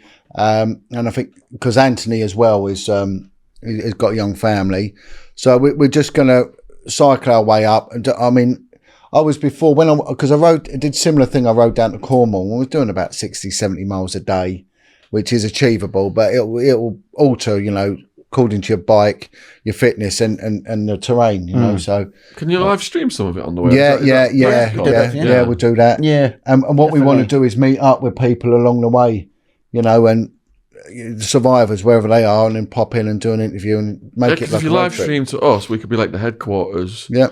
And then we'll get the viewers to meet you guys along the way. We'll have to get like a GoPro or something, haven't we? Yeah. Borrow mine. Never use it. Wicked. We get it nearer the time, so we get it all set up. But that's what we need to do, is to get like rendezvous with you every day. We check in and say this is where we're going. That'd be great. But I think with it, we're gonna, it's about trying to raise money so I can literally get this done. So How much do you need?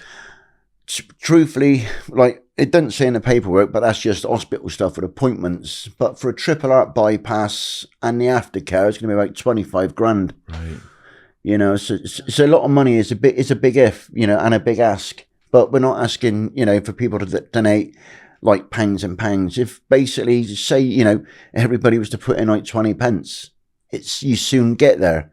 We're not asking people to raid their bank accounts in order to support myself. You know, so I get this done. We're asking people that if they got a spare 20 pence or a couple of coppers, if they can donate it. But it's all going to be done through a proper bank. Yeah, it'll be done properly, because before, when I've done it for the GoFundMe thing, the amount comes up and you get all of the, you know, Knobhead United get on board, and then he's not done this and he's not done. And then last time I did one, this is quite upsetting. Someone donated £1,000 because you were on your mission, weren't you? As they sabotaged it, weren't you out doing? I was doing it. Were you bicycling? Yeah, no, I was walking. Walking. I was on the way Doing it for me. for Darren to the woods. So we walked with Big Dylan, little dog Millie, from Parliament Square all the way to Rainbow Woods. Yeah. And we did get there. It took a week, I think, or something. Anyway, we got there. Someone on a deathbed said, I want to donate £1,000 for, you know, Darren's, the cause, you know, what we were doing. And they this group attacked, and they sort of wrote to GoFundMe, or one of them. It's similar to the stuff, the trouble you had with it, or I think Just Giving or GoFundMe. And they put a hold on it. And what they did was they just sent all the money back to people, right? But this woman, in the meantime, had died. So that £1,000 went into probate and it was lost. And I just thought, why? Why would you do that? For what reason? And they sit there all happy with themselves, you know, and you're thinking, you know, we're out here speaking out against people that are raping children, destroying lives, committing suicide, and we get attacked. So we must really look at these trolls that attack us for exposing child abuse and see their motive. There is no motive other than a malevolent one. These are very dark-hearted, twisted individuals. No matter what they claim that they're doing it, I'm not the one that's exposing. You can't expose the truth anyway. It's an oxymoron. It don't happen. You can't expose the truth. You expose a lie, you know, and you put light on darkness. It doesn't work the other way down. And they're very calculated as well, aren't they? It's like when they've got a campaign against you, they infiltrate your community. They pretend to be your followers. Yep. And they try and like just poison. Well, the other day I pull it out. This is what it just come to me. I thought, find out how old Alan Merritt is. Got this bike, and I thought, we can do this. And then I spoke to Darren, and he's in a bad way. So I said, well, let's see if we can raise the money for you, Darren, and get this sorted. So I did a podcast. I said, look, I've come up with a great idea. I did one of my brew with a view from the rooftop in central London. I said, look, this is the idea. You know, Darren needs this operation. The NHS, this is basically it. The NHS have given him such an extended, protracted waiting time. It ain't good. His body can't sustain that. We need it sorted out this year. Let's raise the money. Let's get Darren in on the National Health. So, okay, good response. Yeah, great to see you back, John, and all this stuff. Brilliant. We're all behind you. And bear in mind, I did have 75,000 followers on YouTube. If everyone even gave, like Darren said, 20p, we'd get the dosh, you know, it'll be sorted. £1 just on a one-off. Please send £1 in if you're my YouTube subscriber, and then let's get this off via Patreon, and let's get this off to Darren. We'll still do the thing anyway, but to raise awareness. So about a week went by. Now I'd given evidence with the government inquiry, and their solicitors, so the solicitors that represent the survivors for this inquiry, they get contacted, right, and by Surrey Police, saying John Wedger knows that this man is live on air committing suicide, i.e. Darren, and he's refusing to give the location. But we know he's in his house in Surrey. Now, Darren don't live in Surrey. And I sort of thought, well, at what point did I ever say anything that it was an unambiguous, benevolent appeal for funding to get Darren an operation? And it was clear as that. So I thought, I've had enough of this. So I contact Surrey Police. So I get in touch with this constable in Surrey, and I said, this is the link. Watch it yourself, and you tell me what you think. So bless her, she did. And then I said, right, so who contacted you? Oh, they didn't leave their name. So I'm thinking, well, why are you taking it seriously anyway? I said, have you seen the video? Yes, I have. Okay, tell me at what point I'm saying that Darren's committing suicide and I'm withholding location. Well, the person said, so there's obviously been dialogue. The person said they were in a hurry and they didn't see it all. So I said, well, if they were that concerned about Darren, why did they not watch it all? It literally was minutes. Yeah. You know, why did they then not give their name? And I said, surely this is malicious. This is one in a long line. And again, contacting the ICSA solicitors to discredit me, to embarrass me and discredit me. A long line of people that have rung up the solicitor firm doing it. Clearly a load of nonsense, and not leaving their name, and then getting the police involved. And this is what they do time and time. We had another incident which we can't go into because the police got involved in something. Again, Surrey police with someone else. And this is what they do. They are so twisted. And in doing this, we protect ourselves because we're saying to the police, we are not out to purposely, intentionally commit crime. All we're here to do is to expose this evil underbelly in society, which is preying on children. That's all we're doing, and giving the voice to the voiceless. That is it. If you want to cooperate with us, please contact us. My email address is online. My phone number is online. Call me and I'll talk to you. Don't do a warrant on me. I'll turn up. You can come around my house anytime you want. I will always let you in.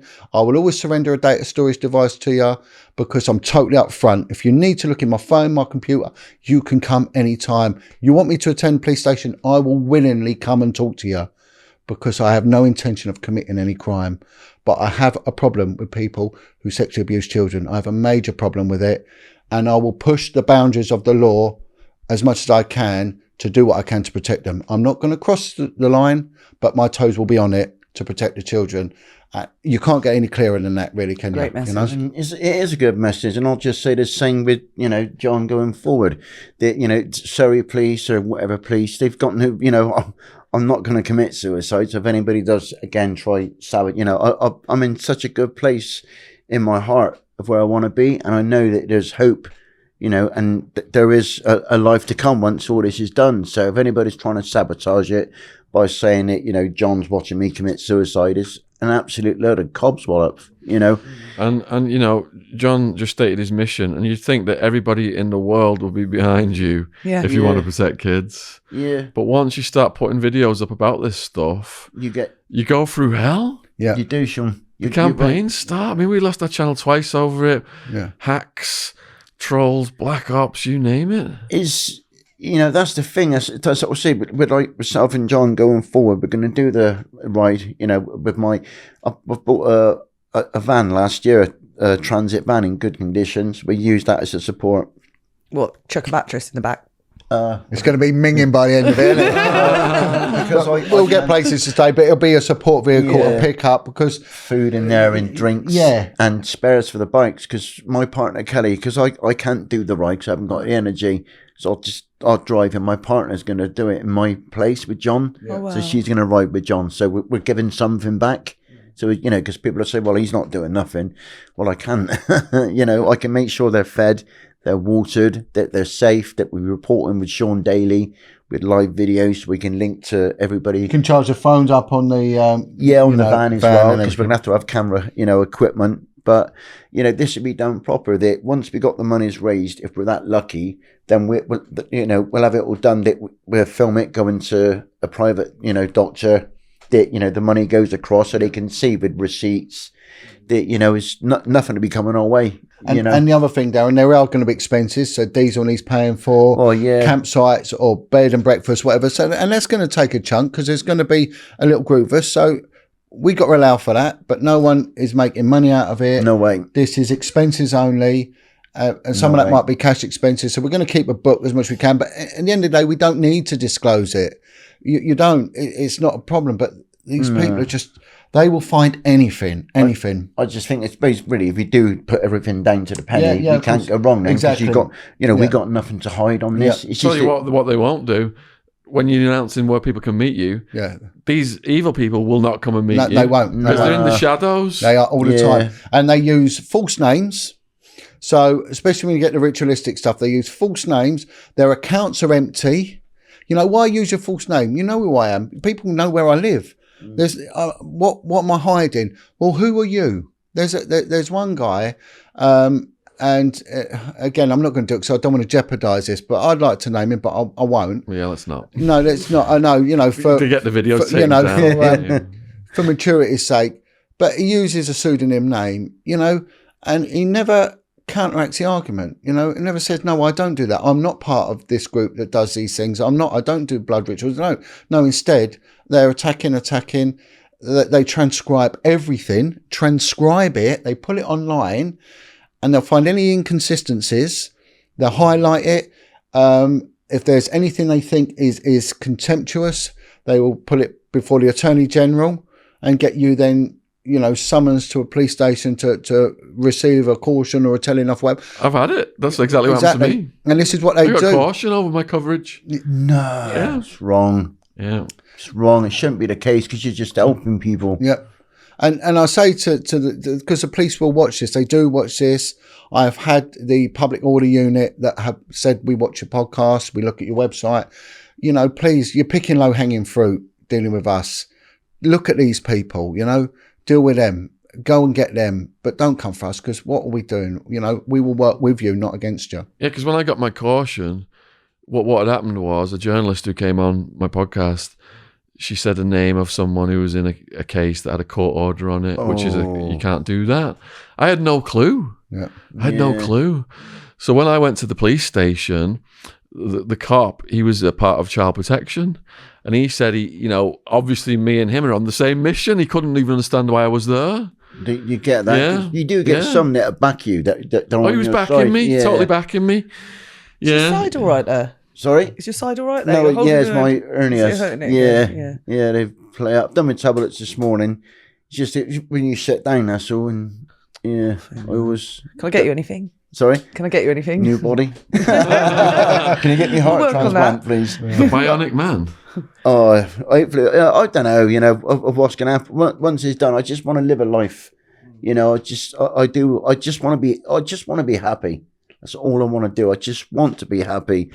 You know, it's like I said to you guys earlier, and I said to you before, Sean, that, you know, I went through so much like pain in my life, and it's only, you know, I met Cal, and, you know, she really did. She helped me look in myself, and she, you know, she really looked out for me. You know, she really did, and she had my back, and, you know, love her dearly for it. And she understands my pain, and she lets me talk to her most nights about anything I've got on my head. And she says, "Come on, get it out. Let's go there. Let's get you to that place. Let's work it out." You know, and I never had that, and that's why I just want to get this, you know, operation done and dusted. Then, you know, join you guys on the mission. Yeah. I don't think 25k is a lot, because in America, to have what you require will probably be about hundreds of thousands. Yeah, because there's only a triple heart bypass. Only. Yeah, you know, and believe it or not as well, do you remember last time when I come to you both, I don't know if you'd noticed something different, I don't smoke. Oh, yeah, that's right. Last time I've stopped smoking as well. Have you? Yeah, just stopped. What, before you come in the flat? But no, you know, I literally New Year's Day, because I knew I wanted my life. I knew I valued my life. Yes. And, you know, I don't drink. I don't drink at all. I'm not against drink. And I don't do, you know, recreational drugs or nothing. I mean, if we would have gone to Tomorrowland, my drug would have been seeing the gigs, like the sets. Just vibing with It's a the natural music. high. Yeah. That is it. You know, when you got something like Latrell or Yotto or Ben Boomer. And the lights are amazing out there tomorrow. Dude, did you see Eric Prydz in Mexico? No, not yet. Wow, brother, send you me got to that watch one. it, man. I will. You know, you got to watch it. It will literally light your front room up. Really? Seriously, he's good. Yeah. Oh, But- wicked. That's what I want to do, and that's why I want to get this done. And it's all thanks to this man here, you know, John, and again to my friend Sean, and thanks. my new friend Jen, But the thing is, Darren, and Darren- James, and Joe. They're good guys. No one gives them a mention. James and Joe. there's so many others out there. This don't have to. This could keep growing and growing and growing. And it You know, and It does, John. Sorry, it does, and you do. There's so many good people out there that do check in on Facebook, and they go, you know, are you okay? Are you all right? You know. And I think a lot of people think I'm being rude, and I just go, yeah, I'm okay, because I don't really, you know, I'm not a big talker, believe it or not, and you know, I just go, yeah, I'm all right. You know, I've got my battle, and you know, I put a little bit on that again, as James has seen, you know, of how I've been. I've done up a few lives in the hospital when I was in there, Didn't look great, you know. Looked like death warmed up. But You look a lot better now. yeah, Oh, it's because I've had a shave and stuff. And, you know, generally when I've not had a shave, I look like Compo from Last of the Summer Wine. You know, but I suppose now when you look at it, it's a bit like looking at a young Burt Reynolds. Yeah, that's it. That's where it was. I knew it was something. Standing like a young Burt Reynolds. Chiseled. I knew you was dodgy. But yeah, going forward, we just want to get this ride done. Make a memory. And also, you know, big up all the other groups, the Beach Home groups, Martin and all the others that have always supported throughout, you know, Alan Merritt and their campaigning. Who's it? Alan Merritt, Sue, and Jean, the old lady. Yeah. Then you got the Blair twins. Yeah. Then you got Martin Harrington. Yeah. Harrington. Yeah. Then you go up again. You got a few, ain't you, going up? There's quite a lot. Sandy Smith from Quarriers, and they all sort of all interlink, you know, and back each other up, and they don't fight. There's no kicking. There's disputes here and there, but you know, and some of these, you know, they're in their 70s. I mean, Jean is in her 80s, and she's still out campaigning tirelessly because of what she went through as a kid, you know. Yeah. And can you imagine what it was like in the 50s in these homes, post-war England? It was absolutely horrific what they went through. Did you get a chance to watch our podcast with Christopher Spry, who survived the UK's most evil mum? No. Oh, wow. Made me cry. Really? Yeah. Didn't he just have to have something removed from his body recently? Yeah, he's doing all right though. He's out of hospital. What was it he now. had to have removed? Was it like glass or something in his... They found a blade in his throat. A blade? Oh, my God. A knife blade. She fed him a blade. Oh, all Table kinds. legs. That's just all sorts. That's just a little bit of it. What was he He from? goes battling a lot of I stuff. think he was out. Yeah. Wasn't he out Bristol way? Something. Sovereign's He's Cheltenham. sister. Cheltenham. His Yeah. sister, Victoria, committed suicide. She Yes. did, yeah. She wrote the book. Yeah, Victoria Spry, but she Yeah. changed her name to Victoria something. Hamilton. Yeah. Well, she went away, did she, the mum? Yeah. Yeah. Yeah, she's out now. Right. Roaming about. Yeah. And what you know, Every time she took them to hospital because the injuries she put on them, she moved to different areas, different hospitals, so they looked like isolated incidents, and she had these stories to back it all up. well, this is what people need to understand about psychopathy. They cry, lie, and deny. You know, and we've just seen it with, again, it was all about, part of my mission was changing the face of everyone thought it was an overweight middle-aged man lives with his mum, you know, he was a bit odd, you know. But it was anything, you know. It was women, it was young blokes, it was, you know, every single age group. And we saw the latter end of last year 2 horrific murders of infants, both by women. We saw the little boy, was it George or something? The little poor. Are we little allowed kid, to say the names of these? dead. The kid's dead. Oh, they're dead. Kid dead, and there's a prosecution. Okay. And it's been named in the papers and everything else. So, and this was the feckless, weak-minded father. His new girlfriend tortured this poor little boy to death, tortured him, and he was a poor little kid that was crying out, saying, "No one loves me," and they were feeding him salt. His body was dehydrated. And the other one was this poor little girl, I can't remember her name, and it was the lesbian lover of the mother who was a door person. And was that one in the north? And she was caught giving the kid right-handers, leaning over the car and punching. And the kid had bruises and was going to school unchallenged. And you think, and again, the social services listen to these people. And I've been in these strategy meetings where they give them chance after chance, and you look at all these referral reports, because these police get these referral reports, my God, and it's pages and pages, and they still give them another chance. And you think enough is enough now. Stop this. And this is what all these changes need to be about. There needs to be a whole cleansing of all this, and there is no way anyone with a modicum of intelligence or sensitivity would have ignored that. Yet they do. They do all the time. I give an analogy, right? And I say to them, if you had a house, you wanted an extension, and I was a builder, or I knew a builder, and I said, right, I'm going to get this built for you, right? And every phone call we've had, you're going to charge 50 quid. Every text message between us, you're going to get charged 75 quid, right? I'm going to charge you £450 an hour. But bear in mind, once this extension's built, there's 80% chance it's going to fall down. I mean, who in their right mind would do it? But that is the same analogy for the justice system. It fails to that degree, from the bottom right the way through to the top. and people, please wake up to this, because you're going to be picking the pieces up for the next 3 generations if you don't. You're living on estates where there's antisocial behaviour, there's robberies, there's stabbings, and knife crime. Where does it come from? Where does it come from? It comes from damaged people. And why are they damaged? Because their parents, for whatever reason, allowed them to be harmed, failed to protect, whatever the reasons are. I'm not here to placate an adult. They can get stuffed. I don't care if I upset an adult. I really, honestly don't. I'm not here for that. Right? I've been cast as a misogynist, this and that. I'm not interested.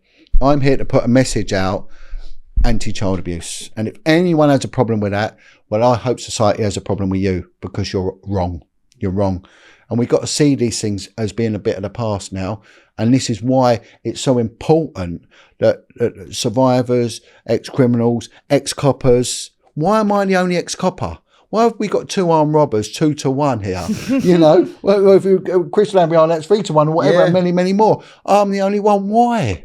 Where's all the others? Please come and stand by me and back me up here. Yeah. You know I'm right. You know it's the truth. You know, I've gone through 3 cases, civil cases in the police, and won every single one. I've given evidence at the independent tribunal, you know, and that's been cited as been 5 points, been taken up now in statute law. I'll yet to be proven wrong in anything I've said regarding this topic, you know. So why am I on my own?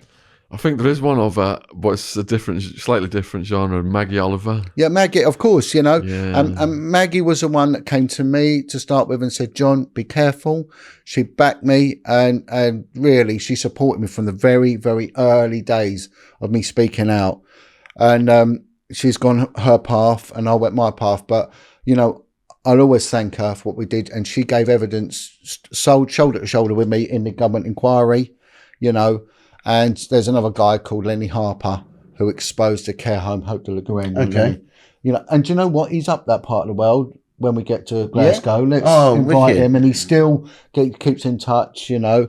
And maybe, you know, if we go that way, Maggie can jump on board. She came on board with my walk to Manchester for the last bit. So yeah, there are there, but on the whole, you know, no, and it means a lot. This is how you bring about change, by standing up. Definitely. And they know what they've done, Darren. These people know what they've done. Yeah, I know they do, but they just don't want to admit it, do they? But, you know, they sooner put us down. Yeah, but they hate this. Yeah. But you know what? God loves it. There's nothing wrong with this. And this is what we're going to carry on. We're in a good surrounding. We're good people. Yeah. You know, we're just, you know, I'm trying to help myself by getting better so we can help other people to go forth. And, you know, that's what it's about. Because as I said to you earlier, life is too short. We can make change, but we can make it now with, you know, ex-criminal or, you know, ex-police officer. It makes no odds. It don't. You know, we're all one. We're on the same journey, the same crusade. You know, what we really want to be in life, and what we want to do is to help. Yeah, and I look at those tender years when they did their best to try and take my children off of me.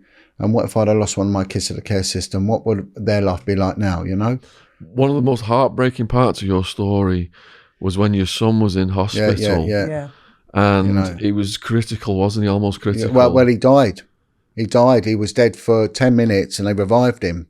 And guess what the police did to John? Yeah, because he went to the hospital to see his son. What happened was, because I got threatened with the loss of my home, my job and my children, right? So my home, they didn't pay me for nearly 3 years. I was only because I was working on building sites, you know, and that I managed to keep. The banks come round and to do an assessment to take my house off me and that. And the woman, she'd been in a care home, and she said, John, they ain't getting a penny. You pay us £1 a month, £1 a month. And anyway, that got resolved. I ended up having to pay it back, but bless them, you know. So I can't knock them too much. My job, well, there was 9 cases against me. I weren't going to lose my job. I was going to lose my liberty. You know, they tried to do me for supplying heroin was one of them. Oh, they said, you're going to get 15 years and all sorts of cases. I put threats to kill. Wow. A deputy assistant commissioner, they said, because I said, if you take my kids off me, I'm going to cut you ear to ear. You take, of course, the next thing, threats to kill, all sorts of madness. But you got charged for going to hospital, didn't you, to see your dying son? Well, what happened was, at the same time, my kid was in hospital, terrible, horrific accident. His spinal column was snapped 95%. It was basically hanging like that. And they pull it back, but then intensive care, I got on one day and they said, And I was on my knees. I've been stripped bare of everything, you know. And they said, I got home from this hospital. We didn't even have the petrol. They said, please, can you come back? And when you know that tone. I said, what? They said, I did family liaison. You just like, please just come back. I went back, went into the ICU, and there was 3, and it was miles away from my home, specialist ICU, 3 consultants. And they said, I'm sorry, but we've lost your son. I was like, what happened? And he went, well, his heart stopped. He went into cardiac arrest. We had, for 7.5 minutes, we've been full revival, you know, three consultants on it. We've had a whole team for 7.5 minutes. It had gone 2.5 minutes before that. He's been 10 minutes now with no oxygen. And he's on full 100% life support. But we're going to be pulling the plug. You know, it'll be switched off in 5 days. And they said, if you want to contest it, we'll put you in touch with our legal team. And I thought, well, they've done their best. And with me, I'm pragmatic. When enough is enough, I know when I'm beat. You know what I mean? I'm like, I get I'll shout, scream and cry all I want. I've got plenty of time to do that. I have to deal with a situation. And probably that's been in the police for so many years, give me that ability to shut off and carry on. And so they said, and this was also another turning point in my life as well. So I said, can I stay with him? And they said, yeah. So at home, it was, one of my boys had left. He was living with his girlfriend, was my 25-year-old, my 15-year-old. So I made sure they was okay. And I got in touch with my sister. She lived nearby to check on everything. And for 3 days, I held his hand. You know, and there was no change. It was awful. And it was a bit like, do you remember that footage of Leah Betts when her father put it out there, the ecstasy girl? Oh, the one from Essex? Yeah, the Essex girl. And her father puts out a video of all the pipes and all that. It's horrific. Wow. And it was the same as that. Yeah, all this. And no one should ever see their kid in that state. No. And I went into the chapel and I prayed. And I prayed hard, right? And this was my journey becoming a Christian, you know, a real soldier for Christ on this one. And I prayed and I prayed. It was a multi-faith room. So there was Indonesian doctors that come in and have their little prayer, and the Hindu doctors have their bit. And I just sat there and I opened the Bible and I read Psalm 23. It was like, Lord's my shepherd, and I'm reading it and I'm reading it. I kept reading it and reading it, reading it. And in the end, I turned around to God and said, do you know what? I've had enough of this. I said, all this pain for helping other people's children, because they can't be bothered. I don't want to insult anyone out there, but I'm just saying it as it is, because they can't be bothered. They decide to hurt instead of to help, to heal. I said, why am I picking up shattered pieces? You know, and I said to him, if you can't give me my son, then don't expect me to ever go out there and help anyone else. I'm done. I lose this machine's shut down. It ain't happening. And I said, give me my son, please, just give me my son, God, give me my son. And I went back and I sat and I held his hand, and it was like something out of a film. The next thing, his finger moved like that. Wow. And bear in mind, he had total paralysis from his eyes downwards. Yeah. And his eyes opened, and I went, move your toe. And I thought, if he moves his toe, I know there's a connection. He's coming back, yeah. Yeah. And he went like that. And I went, son, I love you so much. And he sort of tried to say, I love you back, but he had so many pipes in it. He's like, oh. And I said to the nurse, right, I'm going home. And she went, what? I said, no, I'm going home. I've got to go home. Yeah. And what I'd done, I'd become a blood donor, because I could park my car with a blood donor sticker in the blood donors bay, because I didn't even have the money to pay for a parking, you know. So I drove home, and I'm like, thank you, God, thank you. I said, you've got me. And I said to him, I'll do whatever it takes to help kids. I promise you, I'll keep to my side of the bargain. And that's when I really started all this stuff. And I got home. When I got home, I thought, I need a cup of tea. You know, I used to go in through the back door. You know, and again, I said to the Met Police, my back door don't open. If you ever want to raid my house, just go in. I'll give you an invite. You know, the door's open to come in. Jeez. And I see my son, he's working on his car, and there's these 2 blokes talking to him. And I'm like, they look like old Bill. You know, when you know what I mean? You know it, yeah. You know, they're detectives. And he's telling them, I don't know who John Wedger is, don't know what you're on about. and good lad, loyal. and I opened the door and said, Aaron, it's okay. And they come in and they brief it and they say, look, we're from Hertfordshire Police. We've been sent by the Met Police. You know, you're under arrest for child neglect. Yeah. Wow. Yeah. And I went, you what? And I turned around and said, listen, you do you go near my son? Because he'd gone up the shops to buy some milk, my boy, for the tea. And he'd come back and I said, if you ever touch him, honestly, I'm going to bite you. I'll bite you. Whatever I've got, you're getting it. You've got to get more because you don't understand what you're dealing with here. And I said, please hear me out. And his sergeant went, okay. And I told him, I said, look, and he went, and he had the log there, the printout log. He went, you've been stitched up. We've been lied to. We were told by the Met Police. This is why I'm happy to see Cressler go. I'm happy to see him go because my argument went right to the top. And he said that we've been told that you had left a young boy for 3 days home alone. No one, no food, no nothing. And I said, well, it's not the truth. And he went, oh, okay. He de-arrested me. And he said, can we just do our checks? I said, yeah. So they check your fridge and they check the cupboard that there's food in there and they check that it's clean. Welfare check. Oh, the welfare check, you know, the toilet's not blocked with crap and all this. So I said, do what you got to do. And then just, can we interview your boy? I said, yes, of course. So he was scared anyway. They just, bless him. They spoke to him. And the guy come past, he said, no one's going to touch you. And he shook my hand. How old was your son at that point? 15. 15. So there's no age limit. He weren't, you know, but this is the level of veracity and spite that they will implement at the very top to gain your silence. But I say to people, these are bullies. These are bullies. Like Sean said about these trolls, that they hide in the shadows. They lurk in the shadows. These are underbelly, bottom-dwelling morons. You take this fight on, and this goes to all survivors, you take this fight on, you stand up because God is behind you. He's got his hand on you. You do stand on your own sometimes, but your bravery will bring many, many more forward. I promise you that. We cannot have this no more. This has to stop. We really need to speak out and shed light on this underbelly that is right in our society. Give them no quarter and you will win. You will not be proved wrong. And then after that, they all sort of backed away from me. You know, every case got dropped by the CPS. You know, do you know what I mean? And it's what you had to go through, though.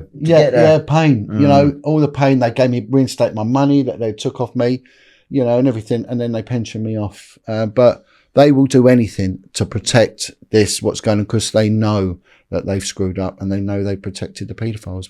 And that story as well shows that a lot of it comes from the top. There's a lot of good cops, isn't there? Yeah. But they're getting these bad orders from above. And this is why I take umbrage with these, they call them auditors. And I call them out because I think they're wrong in what they're doing. They say they're exposing police corruption. Sorry, Darren, you're suffering there a bit, mate. That's all right. And they go up to police in the street, uniform cops, and go, oh, you acting under your oath, oh, you this. And I'm thinking, if you worked in a shop, you know, that's doing bad trading, you don't attack the poor, you know, shop assistant, you know, you go for the top. So it's wrong. We don't have that low-level corruption. We have low-level stupidity and incompetence. But this country does have high-level perversion, and it does. And I think there is always a trade-off when they get up there. I think there always is. Otherwise, you ain't going to see the game through. You won't last unless something is traded. And in this country, it tends to be sexual perversion with children. Big business for them, wasn't it? Big That's business. all there is to it. And hence why we're coming across now to try and get myself, you know, back on track and out of pain. Yeah. To live a normal life, whatever that may be. And can clearly see you're in discomfort there, you know. It's just a bit sore, that's all. How can Darren reach you then? People reach you, Darren, support you? So on Facebook, because, you know, I've done a few things recently. I've got rid of my old name, so I've changed my name by Depot now. So my real, like my name now under Depot is Hugh Hefner. You're joking.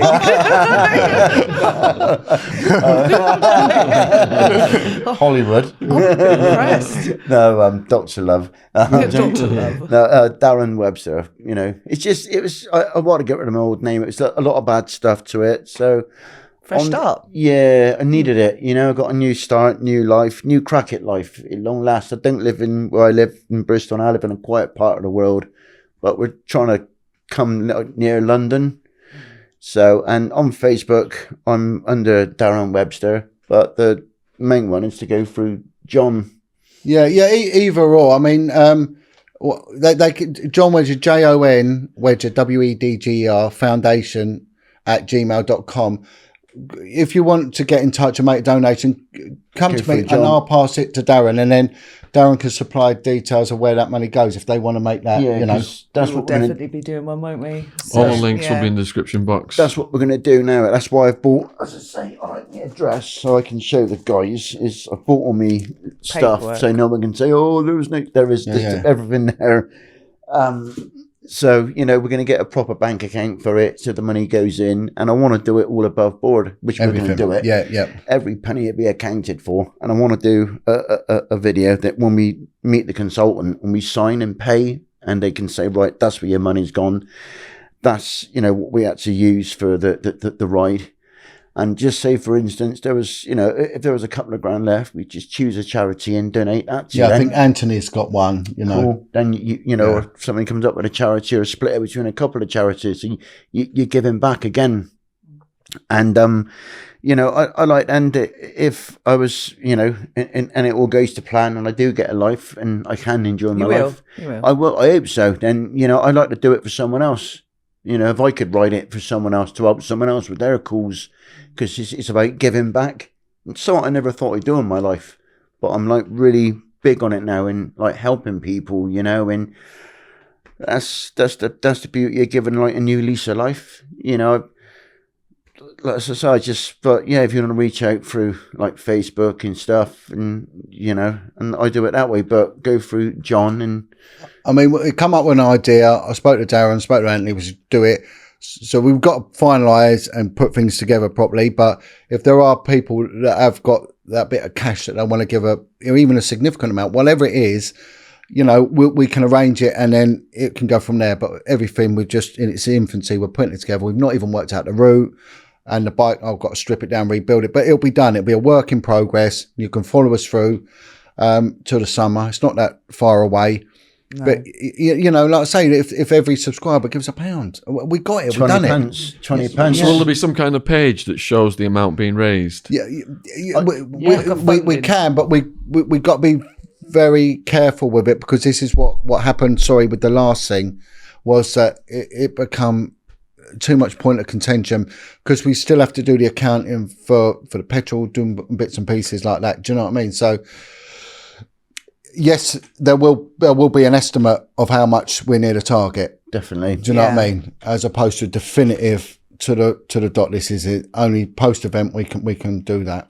I think it's going to be good to keep people informed, that they can see where every penny is going, because you will get some cranky that will have something to say and go, "Oh, that never happened."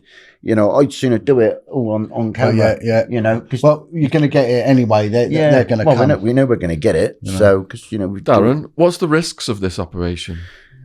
Of me having it? So basically, because I've had meningitis, and I'm a couple of years back, I had a couple of brain tumours. I got a big scar down the back of my head. So going through the operation, they say there's like an 80% chance that it could go wrong. 80% chance it could go wrong? Yeah, because of the bleeds, could have gone too far. Is that not... Yeah, a bit It's scary. high. And is that fatal if it goes wrong? Well, yeah, if it goes wrong, I won't know nothing about it. I'll be under the general anaesthetic, so it's just something I won't come round from. So, yeah, that's why at the moment they were reluctant. When I was in theatre before Christmas, to take the ulcers and the hernias out when I was under, he just stitched everything up because he didn't want to disturb the heart. He didn't want to take that chance. Jesus Christ! So this is like... It's a big thing for me. It's your life on the line here. It is my life. I'm literally... If you didn't have this operation, is there a chance that you're gonna die? But I got between 5 and 7 years, but he said you're looking at the 5, and I'm 2 years in already now. So you've got 3 years left to live unless you have this operation. And this operation is also a massive chance that you might die. There's a very good chance, because nothing's guaranteed. Because it's with the heart. Because when you do a heart bypass, they've got to do the repair to the arteries, and they put you on a bypass machine, which is what did he call it? When you're on a machine, and they I forget the name of the machine now.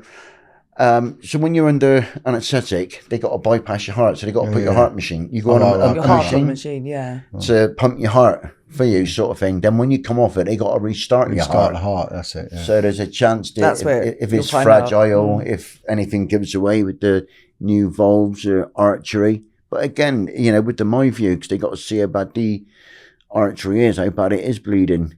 Before Christmas, back in last summer, it was mildly. It went slow. It was a mild leak into my stomach.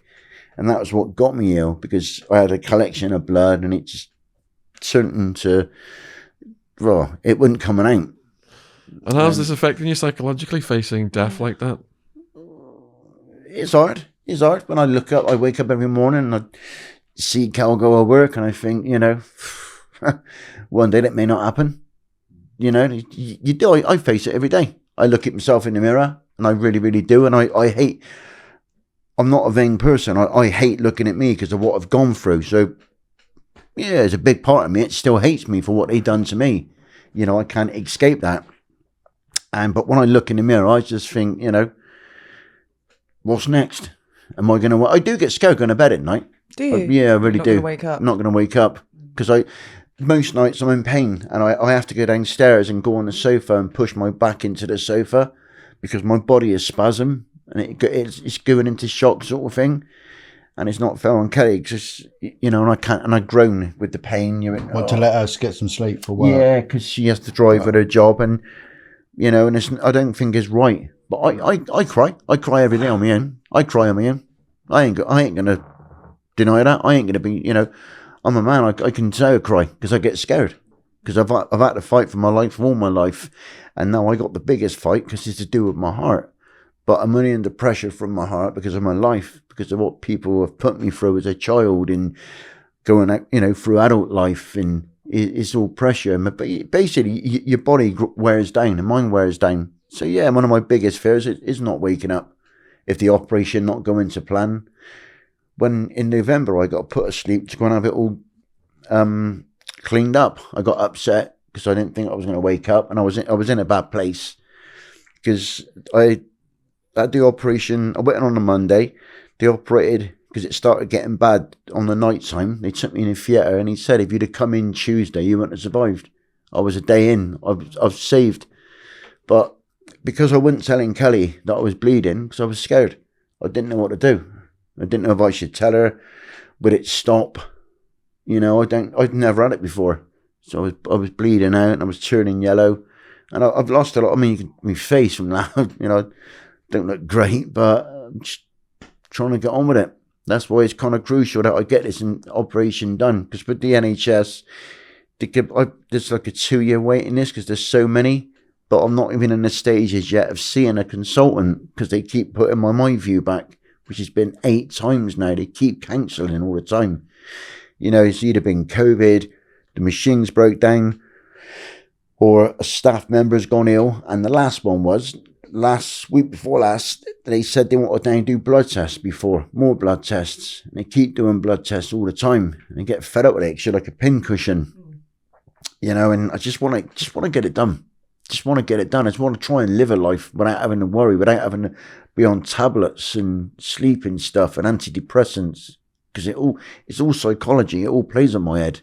Well, and your liver's got to clean all that as well, isn't it? Well, and it ain't going to be good on your system. And I worry because the percentage is high of not coming through it. There's a good chance that I will get it done, that I may not come through. It depends on your heart with the damage which is done. And that's what it's called a myoview. That's what they look right into everything. They speed your heart up. They slow it down to see if it can cope. And if it does go to a point that my heart is in a bit of a bad bit of distress and they can't do it, then I'll die. Because you'll have to die a slow death. There's nothing they could do, is there? Because they can't start something up which ain't going to start. So I'm really speechless. No, it's just life. It's what I've been through. I've had it all my life. I don't know any different. And I think the sad thing is I'm used to pain. So if I wasn't in pain, I think something was wrong. Because I've had pain all my life. I've struggled with pain since coming out of the approved school. I've went from a back passage and meningitis and loads of, trying to kill myself, and you deal with the mental pain of that. And, then having brain tumours and stuff, it was all caused by trauma, but getting beat as a kid and stuff, not having a great life, and yeah, I never had a great life. I don't care what anybody says, it was, well, crap. That's why I'm in the mess I'm in now with it, you know, and it ain't through drink, drugs or smoking. There's none of that. It's to do with my lifestyle, with the way I was treated. It's my body. It's had enough. It's basically saying to me, look, bro, you know, we're about to give up on you, mate. You know, I've made changes in my life. I try and eat a healthy diet. I can't eat. You know, I don't drink alcohol. I'm not a drinker, you know. I don't smoke cigarettes. I don't do recreational drugs. I can't. They'll kill me. I can't do them, and I won't do them. You know, I just want to live. That's all I want to do is live. I just want to be given a chance to live. You know, I'd like to see if I could, like, you know, 53, 54. You know what I mean? Because once you're gone, you remember for 2 weeks. You know, I've got a lot more to give. I don't want to be a headstone that pushes daisies. You know, I want to try and give something back. I want to try and help people if I can. I'm not going to say I'm going to change the world, because I'm not. You know, but I just want to let people know that if you want it, you know, if I can help you, I'll help you. I'll try my utmost best. You know, I just don't want people to go through what I had to go through. There's no point, you know, because if I'd have met a lad like me growing up when I was younger, it saved me a lot of hardship in my life. You know what I mean? It saved me a lot of trying to hang myself and take overdoses left, right and centre, and, you know, trying to starve yourself and stuff, because, you know, when you're in prison, they go on hunger strikes to die and stuff like that, you know. Shouldn't have to do it, should you? You shouldn't have to wake up in the morning and think, right, I'm going to kill myself today. That's not what life's about. You should wake up and think, right, I'm going to go to work today. I'm going to go and do this. I'm going to go and put some back to society. Not wake up, look at your bathrobe and think, right, that tie on bathrobe is going to go around my neck. You know? You didn't do it for a cut, and I wouldn't have tried for help, so I didn't do it in places where people can find me. I was just unlucky that people found me. You know, I didn't realise that once I was trying to hang myself on a tree that was being watched by a couple. I made sure it was out of the way. They were walking a bleeding dog. I wish they'd have called the, but I didn't realise they were watching me. And I put a rope and I swung off the tree. The bloke caught me. Oh, dear. You know, and I was angry afterwards when I got released from hospital. I hated that person for catching me, because he had no right to. Should have just let me swung and get out of this pain. You know, it's all right when you're sat there with a psychiatrist and they're going, come on, mate, life ain't that bad, ain't it? Get inside this body and I'll show you what bad's about. Get inside there and see where that journey took me. Because believe you me, you don't want to look back and you don't want to go back. You know, you just... And that's what I used to get upset about. That's why I used to just think, right, that's it, I've had enough. Trying to get out of this shit now. Like, you know, I've had enough of this body. I've had enough of these nightmares. I've had enough of the breaking out in hot sweats all the time. Can't sleep. It's not right. That ain't life, is it? You know, I should have been given a chance like everybody else. Yeah, I made mistakes. I can't take them back. And I'm sorry. I can't take them back. But I was in pain. I didn't mean to do the things I did. You know, just couldn't help it. Didn't know any other way. Couldn't read. Couldn't write. Couldn't exactly go and get a job, could you? You know, couldn't fill out a bleeding application. You know, McDonald's at one time went up hired me because I couldn't read. You know, I'd have been giving their food to the ash bin thinking it was something like, you know. But it is what it is. But I just try and make light of everything. I try and smile as best I can. You know, I try and be polite to people and try and stop and talk to people. You know, how you doing? You okay? You and good? And it's nice. Just, you know, see people smile. You know, that's why I got my dog in, so I can go out for walks with the dog in the woods and just escape, me and him. You know, it's lush. It's really, really nice. Just want to be out of pain, Jen. Just want to be out of pain. Not a lot to ask, is it? You know, people ain't got 20 pence, and I understand. It's fair enough. It's tough times. And if we don't meet it, we don't meet it. It's not the end of the world. I've lived my life. You know what I mean? I've lived mine. I've done mine. You know, just I think I'm going a little bit longer. Got a lot more to give. Know, if I can get a chance, but if I can't, I can't. There's nothing you can do about it, can you? Your day's marked up for you, and that's it. It'll be what will be. You know, like to think I've left a bit of a legacy. But, you know, like to do it another year or two more yet, but who knows? Well, God willing, God willing. Yeah, but that's it. Sorry. No, that was powerful stuff. How am I supposed to close this interview after hearing that? Bloody hell. Everyone I'm donate sorry. 20p. Yeah, I'm sorry. Hold on a second. Yeah, Look, sorry. You're ridiculous. Can I have some of your antidepressants, Darren? Yeah. Well, how many do you want? Last, all right, so I'm going to finish this on a happy... my brain is gone. How did you meet the lovely Kelly? Through John. Through John. Yeah, Yeah. she Get was in. watching me. I didn't realise when we done a live. I thought there's like 10 people watching, and it was a lot of 10,000 on it on the live. Yeah. 10-7. Yeah. And I didn't realise. I told my brain that there was only 10 people watching me. And she, when I put my phone on, she was the first person to say that we believe in you.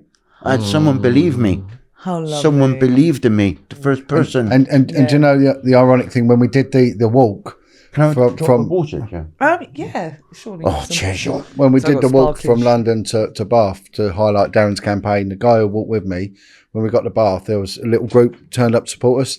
There's one girl that had helped throughout, Nancy, and the guy I'm working with, they got talking and they got married. They got married. They Look got at married you, last year. Cupid. Yeah, weird. Yeah. And that's what I'm doing this year. I'm getting married this year. Are you? Yeah, Congratulations. in May. Only a little small thing, Yeah. tiny little wedding. But just the both of us got Gretna Green. Oh, love it. Wow. Dead cheap, £300. That's my universal. Take the credit dog paid along back. as well. Yeah, he's the best man. Yeah, he's going to eat the rings. So that wait until he bumps them out. But yeah, How romantic. Sitting here somewhere. with a green glove on. Yeah, here we go. Do the glands while you're there. Hey, bleeding sausages. Put that on your finger. Brilliant. But yeah, I met her through John. Like John's lovely. there watching it, and that was it. And brilliant, loved it. Not look back. She, like I say, she believed in me. She helped me, and I was in a bad way. And prior, like 2 weeks before meeting her, I was trying to kill myself. So I ain't done it ever since. Wow. So only when she talks. I'm joking. Well, thank you. Good question. Thank you for having me. Get this Thank on a positive nice. note. Yeah, I definitely. think the final, to try and end it on a happy note, the final live stream that Darren's going to do is going to be from Tomorrowland after his operation. On his Yeah. on his honeymoon. Yes. Sat in my wheelchair. Can you feel it? Can you show me the love? I'll give me your. It's now portable on a machine. He'll be in a bag next to you, won't it? Be me showing him bicep.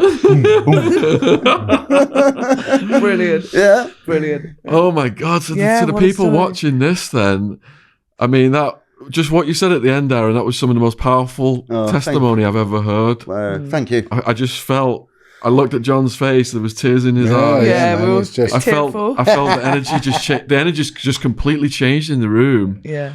If the viewers have just felt that, what we've all just felt, please let us know in the comments what you think about the video. Please reach out to Darren, give him your love and support. Like he said, doing these podcasts, it's cathartic telling his story, but then for all the love to come, for people to come into his life out of the blue, people who've been through these similar experiences, to let him know how hearing Darren's testimony has affected them and it's prevented them from wanting to kill themselves. Amazing. You heard John's story of what he went through with his activism and with his son in hospital on his deathbed. And then all the links will be in the description box if you want to reach out to anyone in the room, and Jen's down there as well, her Instagram, her cotton company. Good old Jen. And You're good. yeah, I'm still, Thank you. my head is still a bit gone. But My head is still a bit gone. despite all of that, it will still come in the comments. Darren works for MI5.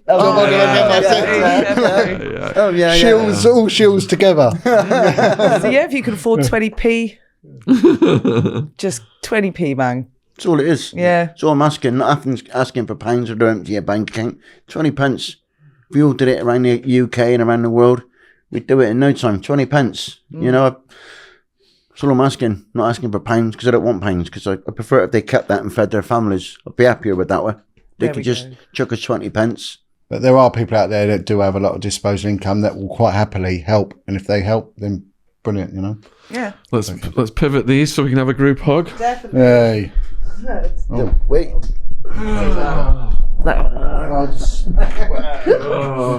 group hug, everyone. Oh, Fantastic. brilliant. That's such a hug. Yeah. Right. Yeah, absolutely. Is anyone God nice bless and you. son?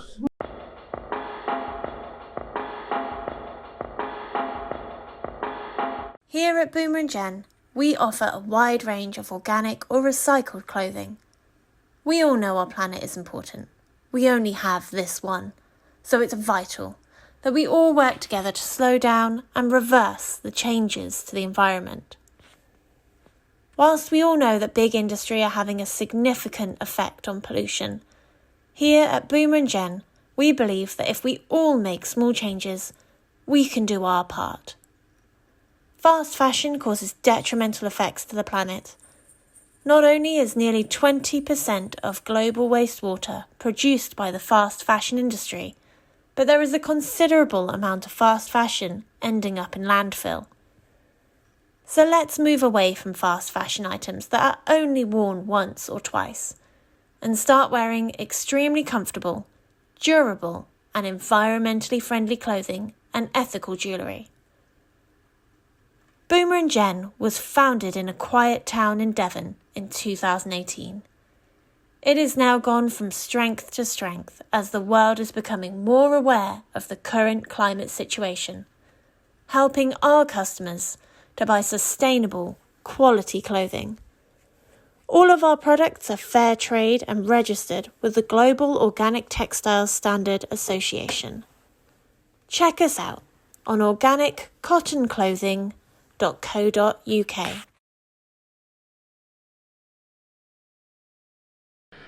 Another first on the channel, John here has done 27 years with Scotland Yard.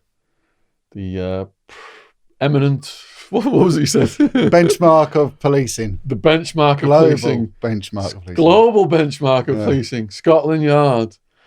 So we're going to get in deep from the other side. We've had a lot of people on here who have committed crimes, or been involved in crimes, a few journalists.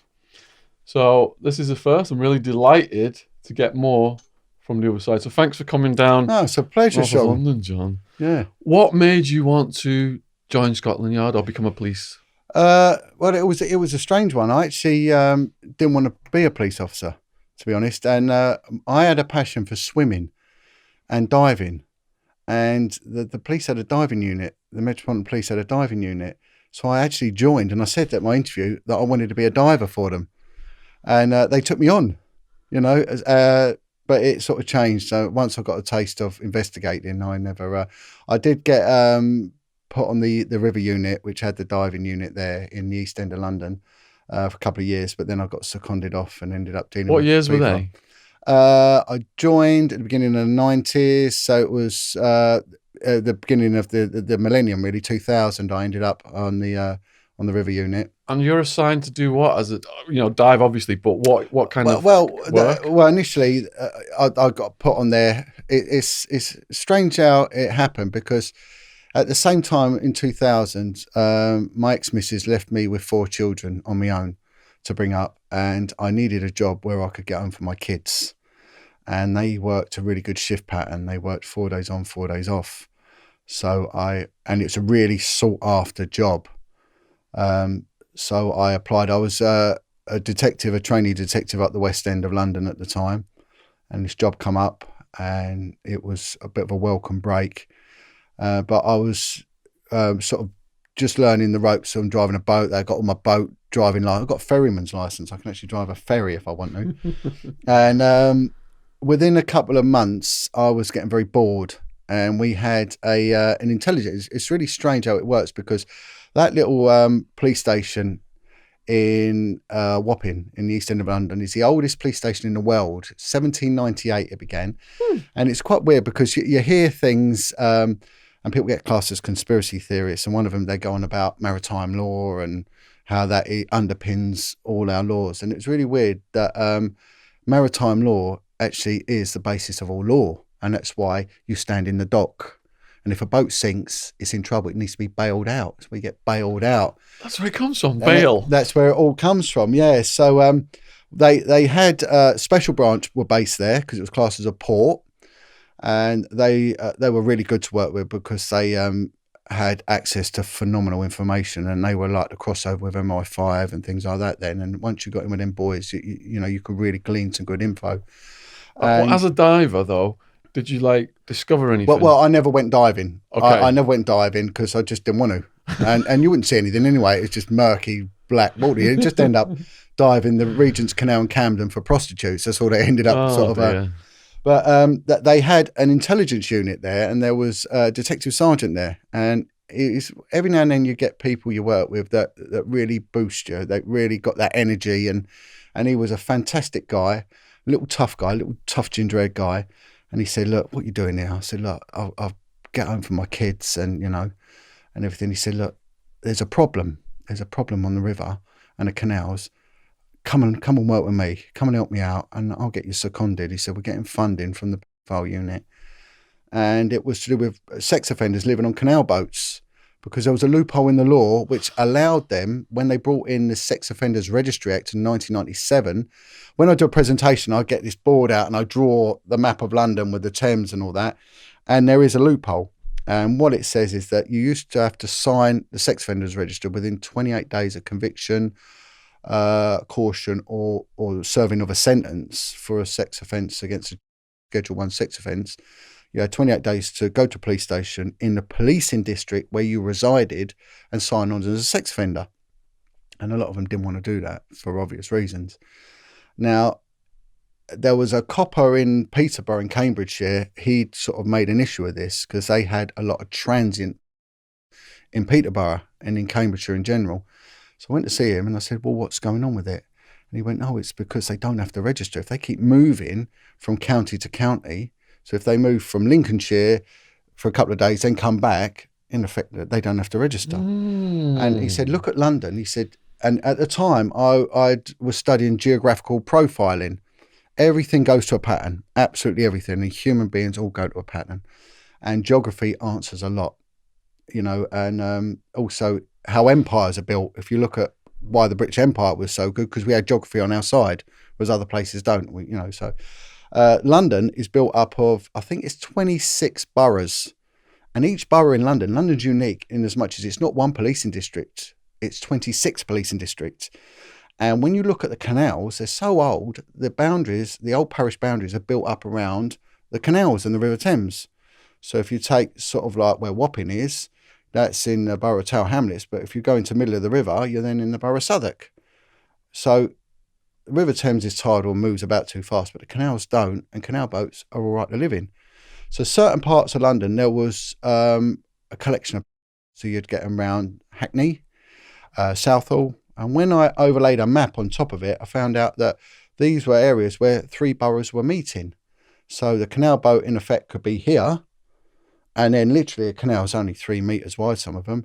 You cross over on your 27th day onto the other side, you're in another borough, and legally, you're not going to get caught. This is blowing my mind. I can't believe what I'm hearing. So I started looking into this, and see, my reason why I do what I do now, I'm a whistleblower in as much as I blew the whistle on the cover-up of child abuse in general, and I was threatened and bullied to a monumental degree, threatened with imprisonment on 9 occasions if I didn't shut my mouth. And it all came from this unit I was on. So how many years after you'd entered the police were you on this unit? How long did that take? I started off on the street, then I quickly went into the CID because that's where I wanted to go. I didn't like uniform policing. I just found them like drones dealing with the same rubbish all day long. I was never excited in fast cars or anything like that. And the detectives had a lot of freedom. I'm a bit of a loner. I love working on my own or in a small group. I don't like big crowds, and I am responsible for my own merits and my own hard work. And so I really liked detective work, and I loved it. And how many years had you been in the police before you got I've been in about 7 years. All right, so you've jumped ahead quite a bit. Let's just go back a second. You went from diving to the street? No, I never actually got diving. I joined to become a diver, but I had to become a copper first and specialise. So I started off in South East London. Yeah. And I moved from South East London into the West End of London. And what were your initial duties? Just patrolling, really, either on a car or on foot. I went to a rough part of South East London, and it was exciting. It was violent. It wasn't what I thought it would be. What did you think it would be? I thought it'd be a lot more organised than what it was. It was just chaos, really. It was just going from one court to the other, and it was very violent as well. So, did you get attacked? Yeah. I've been attacked. I've had my ribs broken. And what was the circumstances that your ribs got broken? Oh well, it's I laugh about it now, but My stepfather was a tough guy, and he was a big, hard man, but he was a lovely, lovely guy. And I didn't want to tell him that I joined the police because he didn't really like the police. And we were in the pub one day, and I said, look, I've joined the police. And he'd already found out, I think, from one of my sisters. And I said, I was frightened to tell you because I thought you might, be against it. And we're in the pub, and he's got a pint in his right hand. And I said to him, I'm a bit worried because he was 6'7" and he was huge, big, strong lad. And he was always fighting. And he turned around to me, he said, look, what are you worried about? I said, what if I got to nick someone like you? I said, you're just massive, you kill me. And I was very lean back then, a very lean and quiet lad, And the next thing, he's taken the pint from his right hand, put it into his left hand. He said, listen, son, it's not what I'm going to do, it's what I'm not going to do. I think, what does that even mean? And with that, he's chinned me. He smacked me right in the chin and knocked me flying. Because I'm a dopey idiot, I had my tongue out and I bit my tongue, nearly bit my tongue off, blood everywhere. And he picked me up. He said, oh my God, whatever you do, don't tell your sisters and your mum I've done that. I said, why'd you do that? He said, listen, he said, I love you bits. He said, when you go out there, those that mouth off and they're going to tell you they're going to do this, they're going to do that, get straight in there and grab hold of them because they're not going to do it. But the quiet one will hurt you and will hurt you bad. And it was when I was very new to the streets. We stopped a taxi in South London, South East London. And the guy I was with, he was an oracle, knew everyone on the street. And he said, look, I'll talk to this guy, you talk to that guy. I think he's wanted. And he was wanted, and he was over the side from prison. So this is someone that's a passenger in a taxi? Yeah. They used to use, a lot of the burglars would use taxis back then. And he'd done a runner from whatever nick, and he was a junkie, and he didn't want to be caught.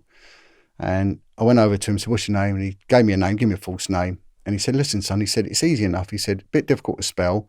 Get your book out, and I'll spell it out for you. I said, okay. So because I'm looking down there, and he said, get on your radio, you can check me out. I was known for a few things, but I'm not known anymore. And of course, as soon as I've gone like that, he's headbutted me.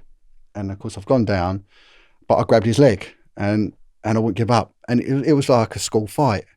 And my mate started fighting with his mate. So we're all fighting. My radio's gone miles, so we can't call for help. And anyway, we were just clumping each other and it was rolling around on the floor. But in the end, he gave up and he said, right, enough. He said, I've had enough. I'm wanted. I went, all right. And I'd had all blood where it hit me all down my white shirt because it was in the summer. And we sat down and I said, do you want a cigarette? He went, oh, would you, son? They called him a salmon back then, and they rolled us a salmon and trout snouts. I rolled him a little fag and gave him a fag, and he shook my hand. And he said, are you new? I went, yeah. He said, well, don't let him ever change you. Don't let him ever change you, son. But there's a flip side of that when I went back to the station, it was obvious that I'd been assaulted. And the next thing I know, I was told to go and have a shower.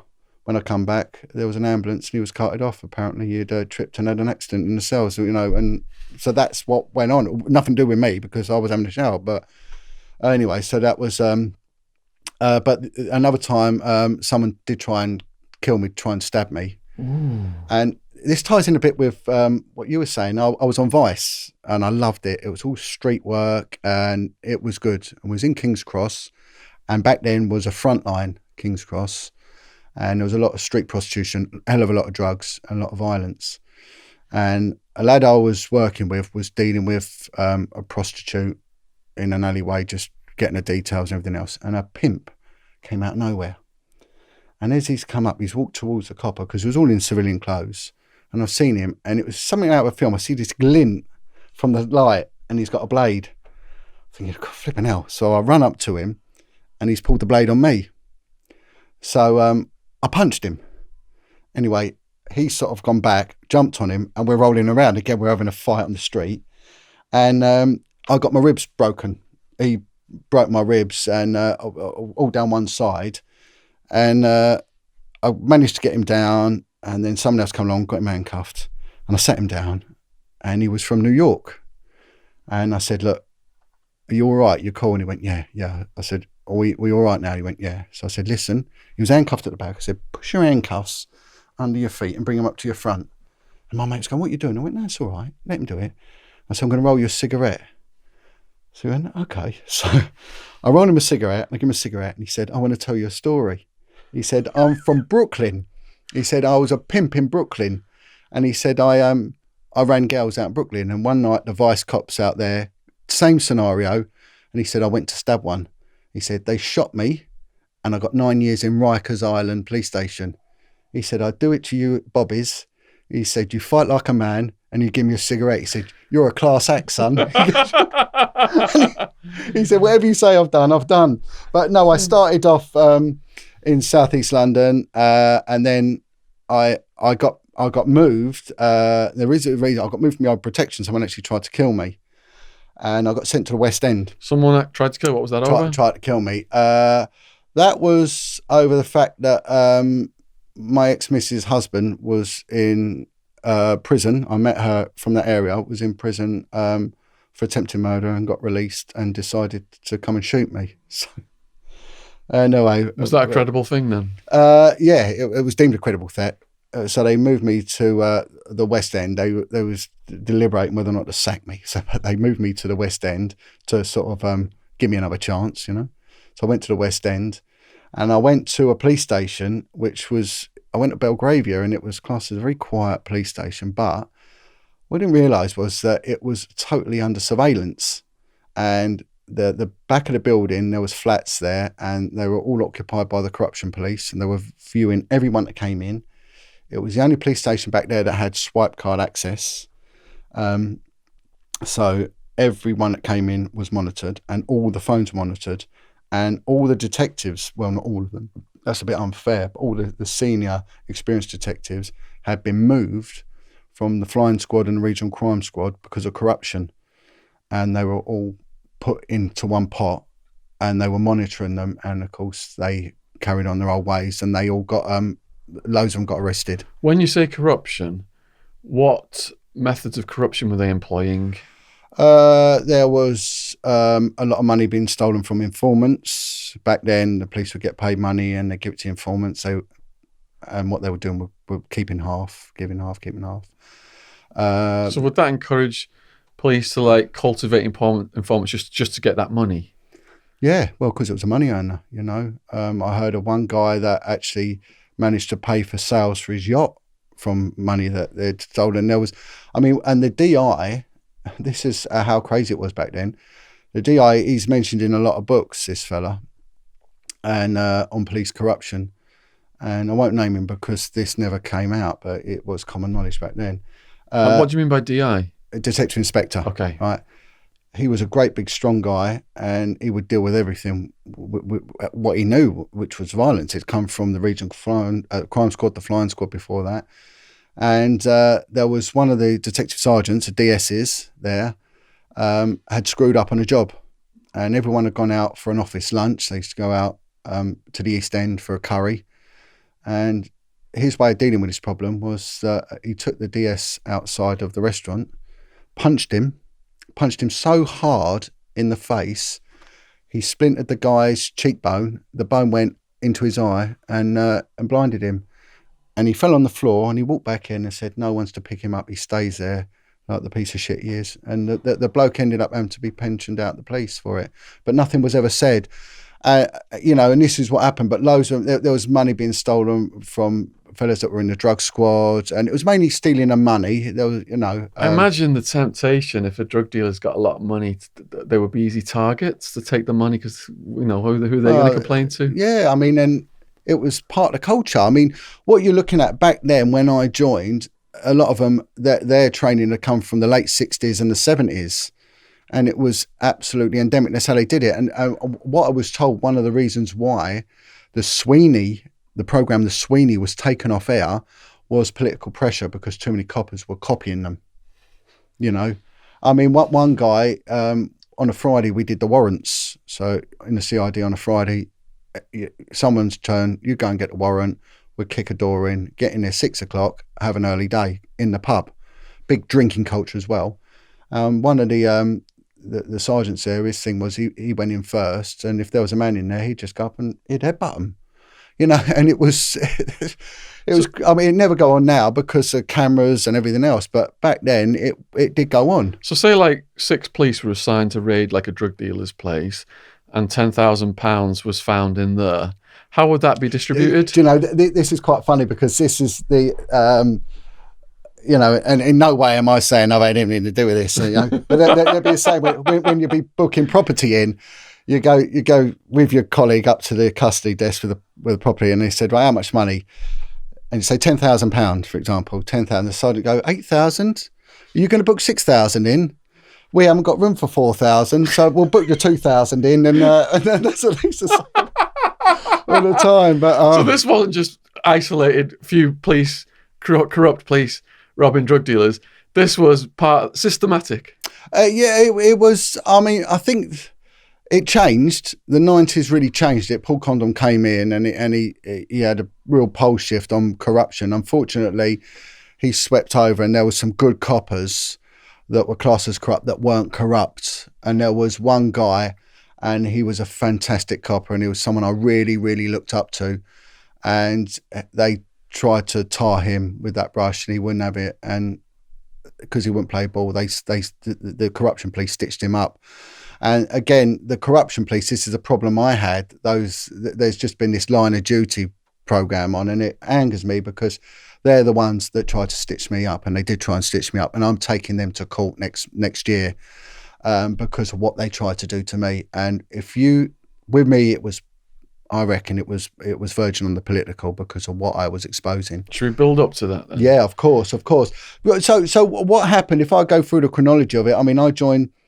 In the 90s, didn't have the best of starts, but enjoyed it. Again, it was rough and ready, and it was a bit of both. Sometimes the people you're dealing with, they expected a roll around, so it was who could get it in first, and you'd actually go in the pub, and the lot you dealt with, like maybe a couple of days before, be in the pub and they'd pass a drink over, and they'd say, next time we'll have you, and that's and I can always remember once I was out in the East End with my kids, and I used to take them to a pub that was on the River Thames there. And my kids were only little, and this car's come steaming past with four up, as we'd say, and it's big handbrake skid, spun round, and it pulled up beside me, and all I've heard is, it's Wedger, get him. So 2 of them had jumped out, and I said, boys, I'm with my kids. And they're like, sorry about that. And one of them gave my kids £1 each. But they were going to fill me in because they thought I was on my own. I went, no. He's with his kids, enough, It's tribal. Yeah, and it was, so there was this agreement. But my career went to a path where I was used because I had a good nature with people. I was used, and I don't think it's a sneaky thing to do. I was used to get information. And people, what we was discussing off camera, what people got to understand is you get this criminal fraternity, we don't talk to the police. Total, absolute, 100% nonsense. And I'm not denigrating ex-cons at all because I do a lot of work with Chris Lambriano and I've got the utmost respect for Chris, ex-Cray Twins henchman and all this sort of blah, blah, blah. But as a guy, a fantastic guy and an upstanding guy. And there's a couple of others in the sort of group that he's involved that I've been introduced to, which are lovely, lovely people. But the criminal fraternity grass on each other, and they do. And it's an unwritten rule, and they all grass. Not all, well, you get what I'm saying with this. I had over 100 co-defendants, and only 4 cooperated. Yeah. So it's not always like... Not always, but... And there's inducements they can get, certain things they can get, but it is a big department in the police, information. And people think that the old bill are the all-seeing eye. They're not the all-seeing eye. The only reason the old bill know about something because someone's grassed them up. They say there are more informants in America now than there are police. Yeah, probably right. 100% right. So I ended up at the West End and then I ended up in the CID, but I ended up in this... All right, so what year are you now going into the CID? I'm going in the CID about 95 to 96. So how many years into your career are you? A couple of years into it. Yeah. And I go into CID very early. I got offered a driving course, but my inspector said, your career's better off in the CID. If you have a driving course, uniform one, you're going to be obliged to the uniform teams. And I didn't like the shift pattern. I didn't like getting up early, and I just didn't like being part of a team. And I wanted to be in the CID. So he said, turn it down and you'll get on the crime squad. So I turned it down and they put me on a crime squad. So I went into the CID department, but I was amongst all these more senior and experienced detectives who were all under investigation. I never knew at the time. 90% of them were being investigated for very, very serious crimes. So what they were meant to do was, if you manage your crimes get allocated to you, and you usually get 5 or 6 crimes. I mean, now they have a lot more because they've got less coppers, but you go up to about 10 is about average. But all these old boys screened all their crimes into me and my mate. We had 100 crimes each. They just screened everything into us. And have you got like a deadline on these crimes? Well, they're meant to be sort of looked into daily, and they're meant to be updated every month, and people want their crimes investigated. And how serious are these crimes? Well, one of them turned out to be an attempted murder, and it initially didn't come in as it, and it ended up going up to an attempted murder. Did you solve that one? No. It did get solved, but me and my pal didn't, unfortunately. But from there, then I ended up, we're moving now towards the 2000s. I had a good time. I enjoyed it, and I really did like it. But I had a young family, and I had an ex-missus who had a lot of problems, a lot of self-induced problems, and she just ran off one day, leaving me with one infant child, one toddler, and 2 older kids. And so then this job come up, and I took that, and then I started looking into and what happened was that the unit had got information from a prison, that in order to get away with being released and not becoming a registered sex offender, what you got to do is you've got to get a canal boat. And if you get one in London, they ain't going to touch you. And from the reasons I've explained, but also the canals are on the edge of nowhere, and kids like boats. And what do they do with special needs respite? They take them on boat trips. I mean, we had one of our that we was watching, he'd got himself on a boat that would take kids day outs from Camden to the zoo, and he was put in charge of toilet duties. I mean, you couldn't make it up. So what the pole unit said to me, look, we're going to get you seconded to us, right? We're going to sponsor you. We've got 2 sex offenders. We think there's probably another couple. If you can find another couple in the next couple of months, brilliant. We'll keep this going, and it will then come under the national. It wasn't the National Crime Squad. It was the National Intelligence. So it'll come to me in a minute. Anyway, it's a big collective police and intelligence thing. Anyway, in the first month, I found 90. 90? 90, yeah. What was your technique to get that many? Well, it was quite easy, to be honest. What we found was that it was an alternative community back then. Now it's trendy to live on a boat, and with house prices, British Waterways are the biggest landowner in the country. And what they call riparian, if any land is on the water, you get 30% more back on it than if it's landlocked. So anything river-based or canal-based gets good money. So they had governance, right? They were really good. They gave me a lot of help, and they had a phenomenal database. So I had access to their database. But there's no duty for anyone to register a boat in their name. So there's people registering in the name of Donald Duck and all this. And they all hated the old bill because they like to smoke a bit of cannabis. So instantly they hate the old bill. And you've got quite a few of these sort of pseudo middle classy lot living on there, and you're the Babylon and all this nonsense. So what I did was I used to they had these, excuse the term, but they had these cruising clubs, and they were like these little hubs, like little scout huts along the canal where all the boaties could meet and have a little social club. So I'd hold little talks in there on crime prevention. And the angle I did it was say, is anyone had, and the main problems they had were people throwing stones at boats and nicking their bikes. So I said, look, if you've got problems with the kids, youth throwing stones, I can get a few of the lads there and we can stop them doing that, chucking the stones from the tall flats and everything else. And also we'll start up a bike marking scheme. I had absolutely no interest in all that stuff anyway, but what it did was it got them on board. And they say, I'm not bothered about your cannabis, I really couldn't care less, and all that. And people start coming on board. So I said, in order to do it, let's have a collective database, give us your names and address, your names and dates of births. We'll put you all on there and we can have a little feedback. And I did a couple of proactive operations with kids lobbing stones just to placate them. But my reason for doing it was I got their names and dates of birth. And that's how I found out they were.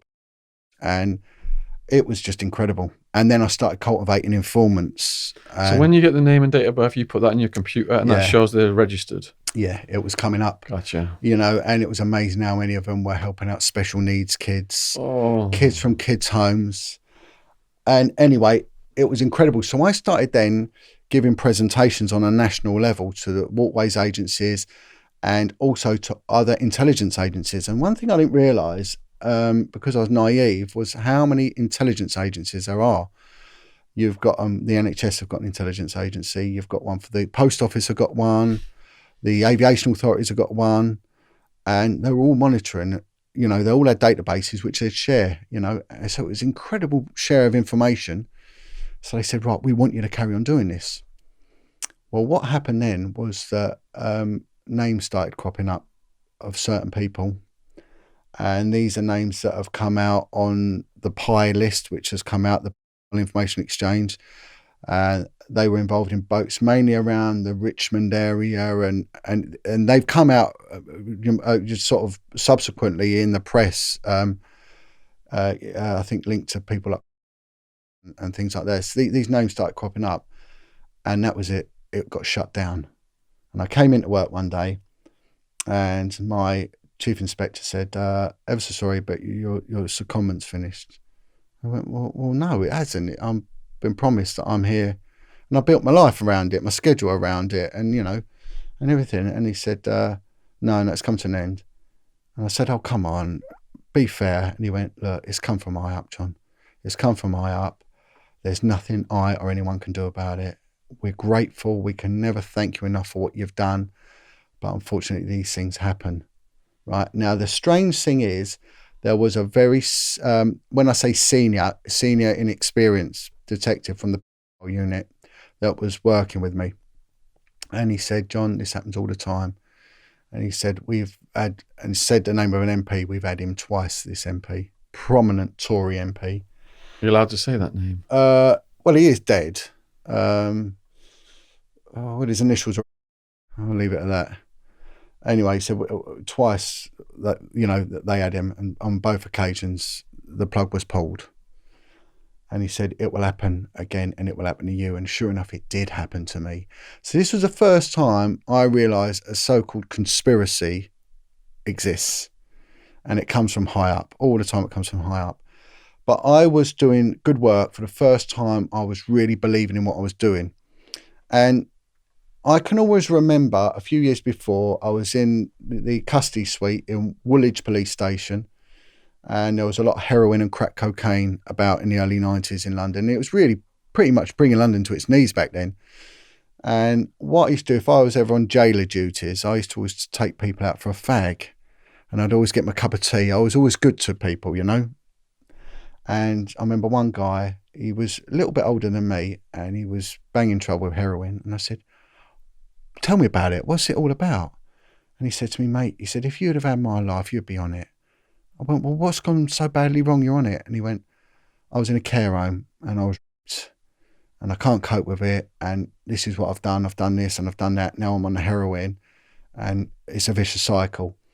And it was at that point, it was a poignant time in my career. And I thought, there's something in this, you know. And then when I started doing this work, I realised, my God, what's going on? Then I realised the cover-up started happening. And I wanted to carry on working with the children, because for the first time I realised I'm actually going to make a difference. The other stuff, you're just chasing the tail. And it's like an author said to me, an ex-copper who's written a book, and he said, all the old Bill ever do is pick low-hanging fruit. And I think, yeah, they're damn right. And it's only as we'll go on, as I'll explain how this happens. So I said to my boss, I can't work here no more. I'm off. He said, well, and I was promised any job I wanted. He said, any job you wanted, you'll have it. I know you got, you know, your domestic issue and all that. And I said, I want to carry on working with the kids. And a job had come up at that point on the Vice unit.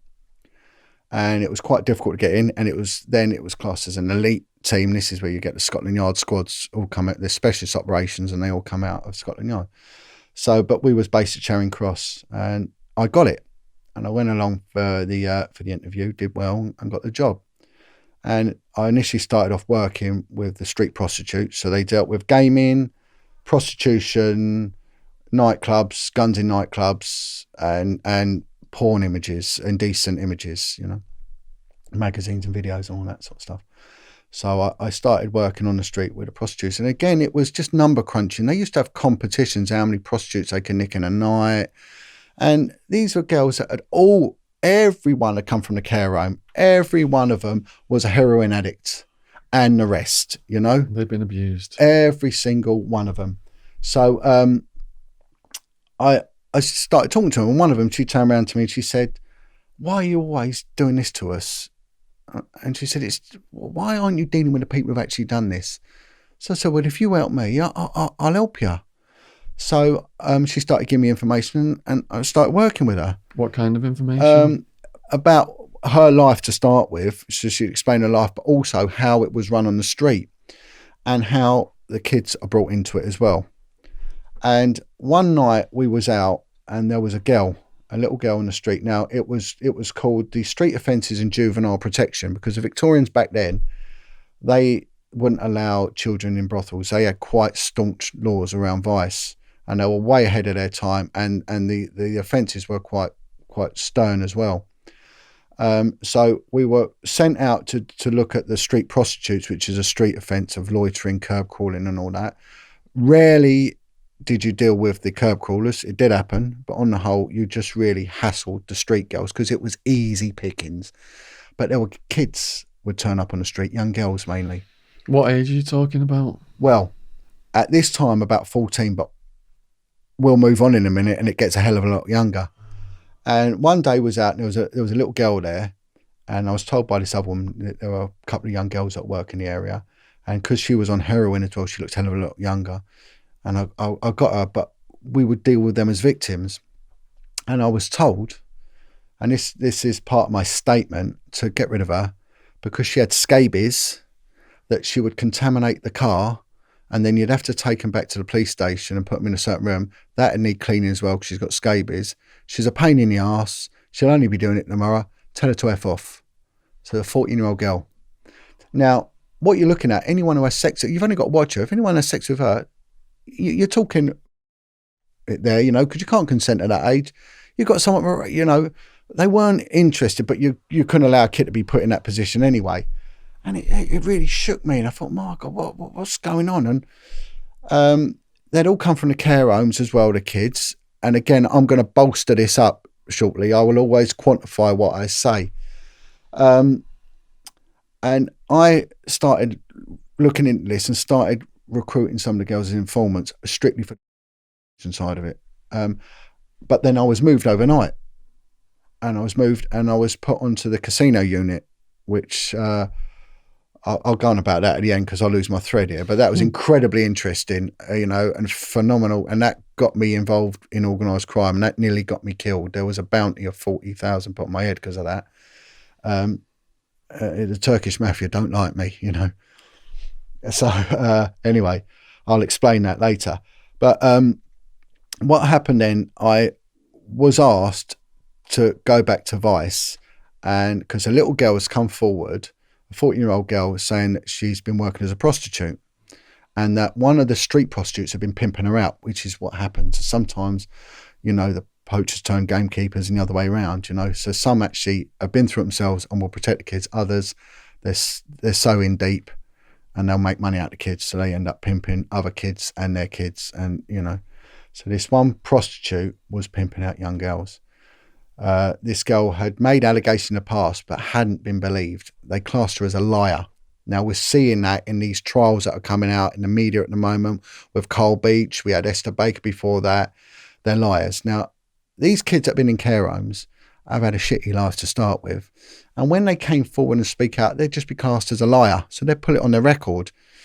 And with the new legislation they brought in 2003, the Criminal Justice Act of bad character, they can use that information. So whenever they come forward in later life, say, I was abused by this person, that person, and I totally believe them, they're discredited instantly by the court. And it's done deliberately, Sean, and that will come in the chronology.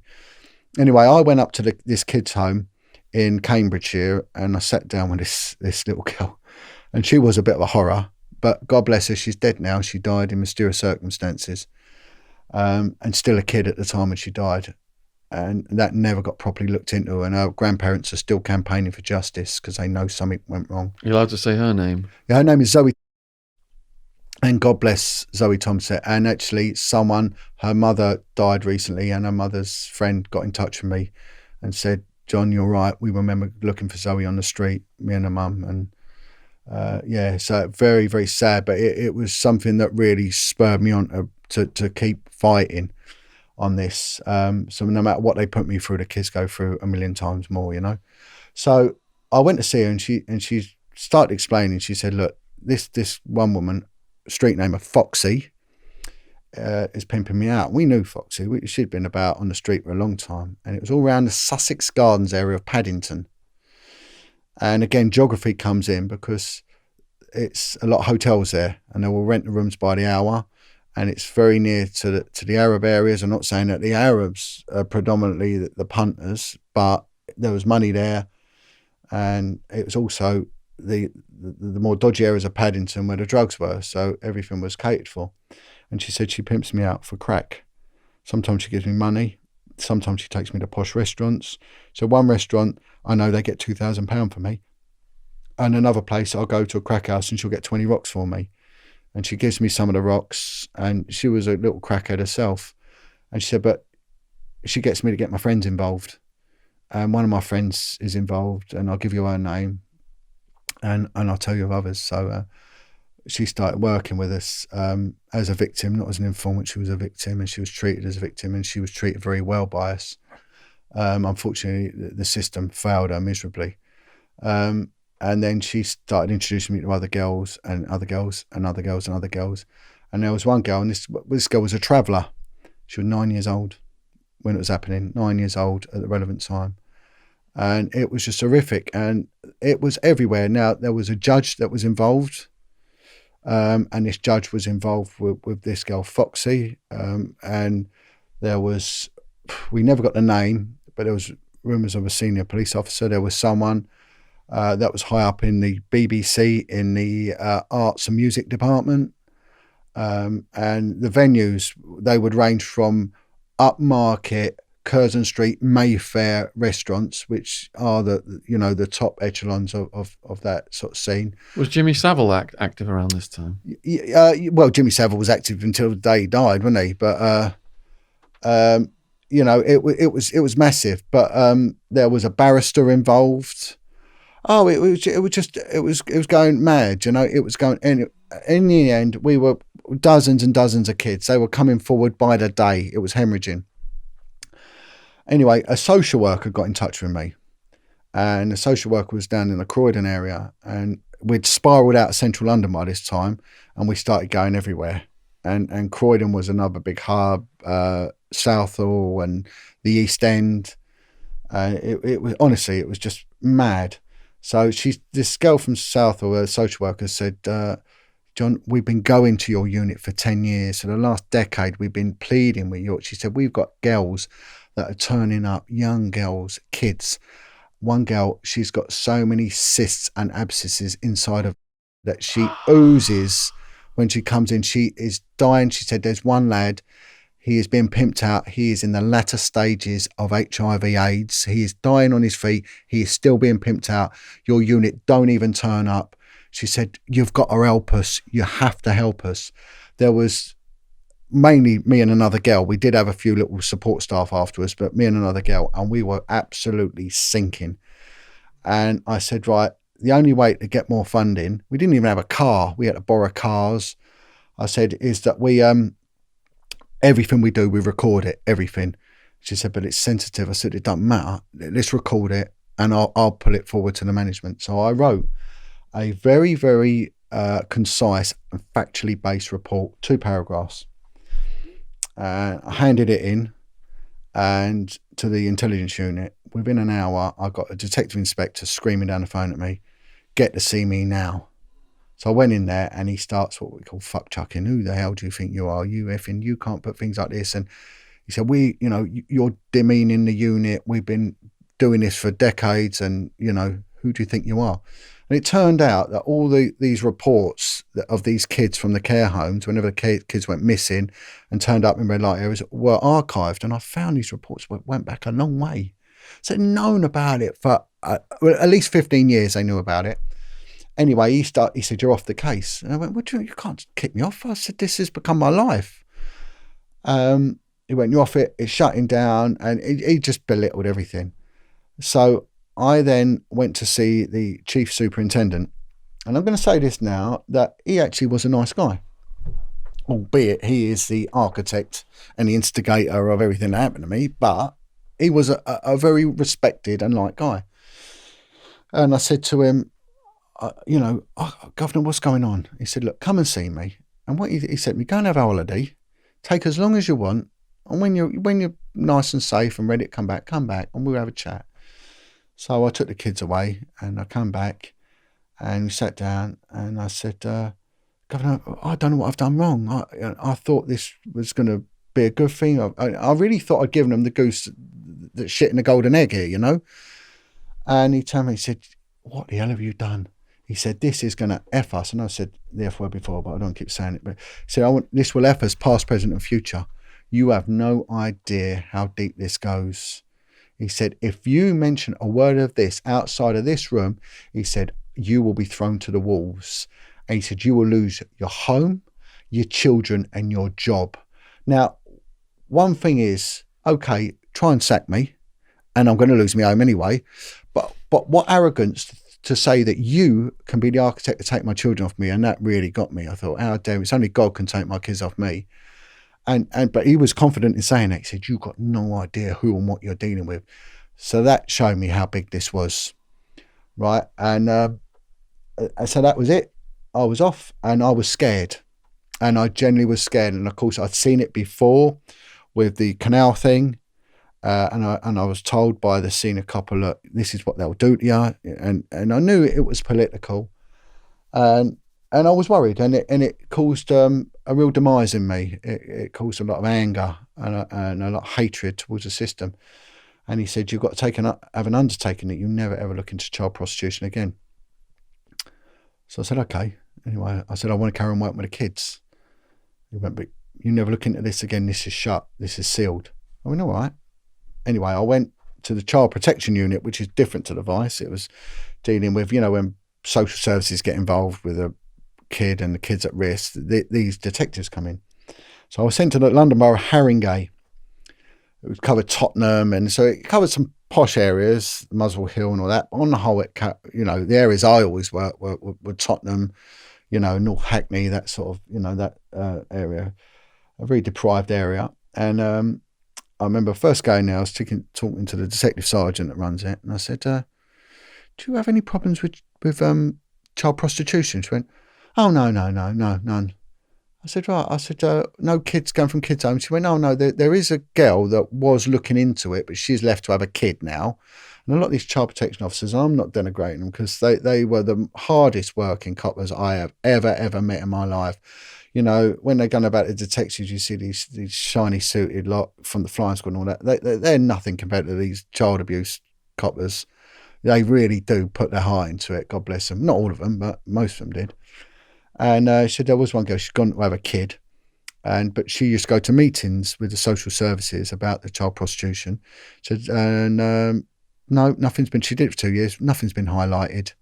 So we got a detective sergeant saying that in that borough, that inner London built up borough, that there are no problems with child prostitution, categorically saying it, and then saying that there was an officer dealing with it for 2 years, never come across one case of it. She said, you'll go to a meeting. So he said, it's a jolly. So if you go to a meeting, what used to call job and knock, go to meetings, go home. So I know now why this girl did it. So anyway, so with that in mind, she pisses off this sergeant. And I get the phone and I ring up social services. I knew someone there. I said, look, couldn't fax me for a list of the care homes. But it turns out that Haringey's got more care homes than any other borough in the UK. It's got 26, or it did have back then. And I got faxed through this list, care homes, right, with the phone numbers. And this is how it works, Sean. So I've been told 2 years, not a problem. I get the list and I start off care home number 1. So I dialed the number, picked the phone up, introduced myself, said no one's in any trouble here. I'm looking at this problem with children and prostitution. Goes quiet. I said, look, I'm here to work with you, my friend, and a lot of the poor staff that work there, that, it's not them, And we got to look at the care homes, they're sold as a business. So the care home manager, owner, will buy it. You can buy them at the Dalton's Weekly, these care homes. And they were getting up to £2,000 per child per week. And some of these homes had 5 kids. So there'll be like a house like this that we're in here, in a residential street, 5 kids in there. That's 10k in your pocket every week. I mean, my God, ka-chink, And on the whole, they had 5 children. So I said, how many children you got? I said, 5. I said, how many of them do you lose at a weekend due to prostitution? I went, 3. Right. And honestly, that was a timescale. Bang. So 2 years, Ethel. In that 4 or 5 minutes, 3 kids. Right. And that went on consistently. Right. So by the end of 3 days, I'd done all of them. I had 50 kids. So I then held a meeting. So I got all these support agencies and everything else, brought them all in, and social services. And I said, well, we need to sort this out. And I started talking to some of the kids, and some of them started working with me. Brilliant. And they started naming places where they were taken and everything else. And then there was a leading children's charity. The woman in charge of this term they used, and I want to go on about that in short, if I may, turned around and said, you're treading on toes.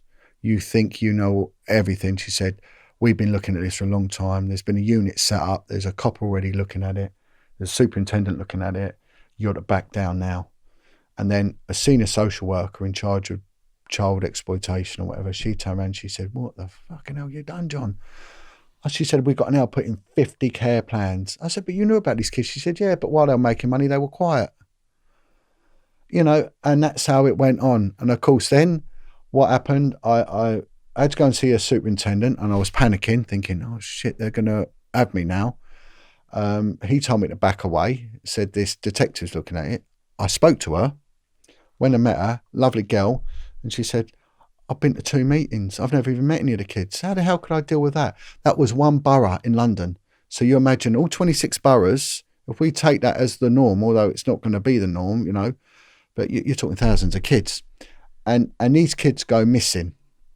So they'll go missing on a Thursday and they'll come back on a Monday. They're usually worse for the wear through drugs and through sexual activity and coming down from it. And, so there'll be all health problems. Some of them will be bleeding. They'll all be high, and they'll be kicking off until the middle of the week, when they'll be looking forward to going out and getting their drugs again and then going back out to work again. And so when they say about kids going missing, yes, they go missing, but they come back. Now, the police units, they've got the missing persons unit, which take records of this. So they knew about it. That would be given to the child protection units. They knew about it. And if it was prostitution, it'd be given to the vice unit as well. Yet none of them were talking to each other. The vice unit wouldn't come to the meetings. The missing person team did, but they said, we're desk jockeys, we're desk bound. What do we do about it? So they knew about these kids, these failings, and did nothing. And all the time, money was being made, money. And then, of course, when you look at these kids that are involved in it, girls and boys, they will just start getting involved in crime, because there'll be antisocial behaviour, there'll be a lot of violence because there's a lot of anger, and then that will lead to the Class A drug addiction, which then goes way to the prostitution, to the street prostitution, to the shoplifting, the robberies and everything else. And then when you look at these kids, these are kids that aren't getting educated. So we're going about, the angle you come from, Sean, and I've watched your stuff, and we got illiteracy rates of up to 80% in some prisons. We've got kids, people in prison, the majority are coming from abused backgrounds. Not all of them, but they are. So really, I was right in what I was looking at. Now, I wasn't the first, and many have looked at this, but we all get shut up. We all get shut up. Now, of course, lo and behold, I moved, and I'm sent now over to the west side of London, and this keeps happening and keeps happening. And in the end, I did blow the whistle officially, and I had already done it, But then I made allegations of corruption, and I made sure my youngest was a little bit older and they couldn't really take my kids off me because I knew that they'd come for me. Now, bear in mind, I was threatened with the loss of my home, my job and my children. I made allegations of corruption against senior officers, saying they'd deliberately covered it up. They said, we're going to take this seriously. Now, the strange thing is, I rang up the corruption command and said, I need to talk to a senior female detective. And this bloke went, well, you'll talk to me first. And he's a uniformed constable. And I went, no, you're not listening to me. You get me. And it was an effort to get this. Anyway, they granted me a detective chief inspector, DCI woman, met me. And funny enough, on my way up to the meeting, I was accosted in a corridor by one of the inspectors that was on the vice unit when it was covered up. I'm thinking, what were you doing here? And he was like, all right, John, and started talking about the senior officer that had covered it up. He was really and he's collared me in a corridor. I'm thinking, how the bloody hell did you know what was going on? So, anyway, so I managed to get to her, and she said, why did you want to talk to me? And I said, because you, Mum, cannot roll up your trouser leg. And she laughed.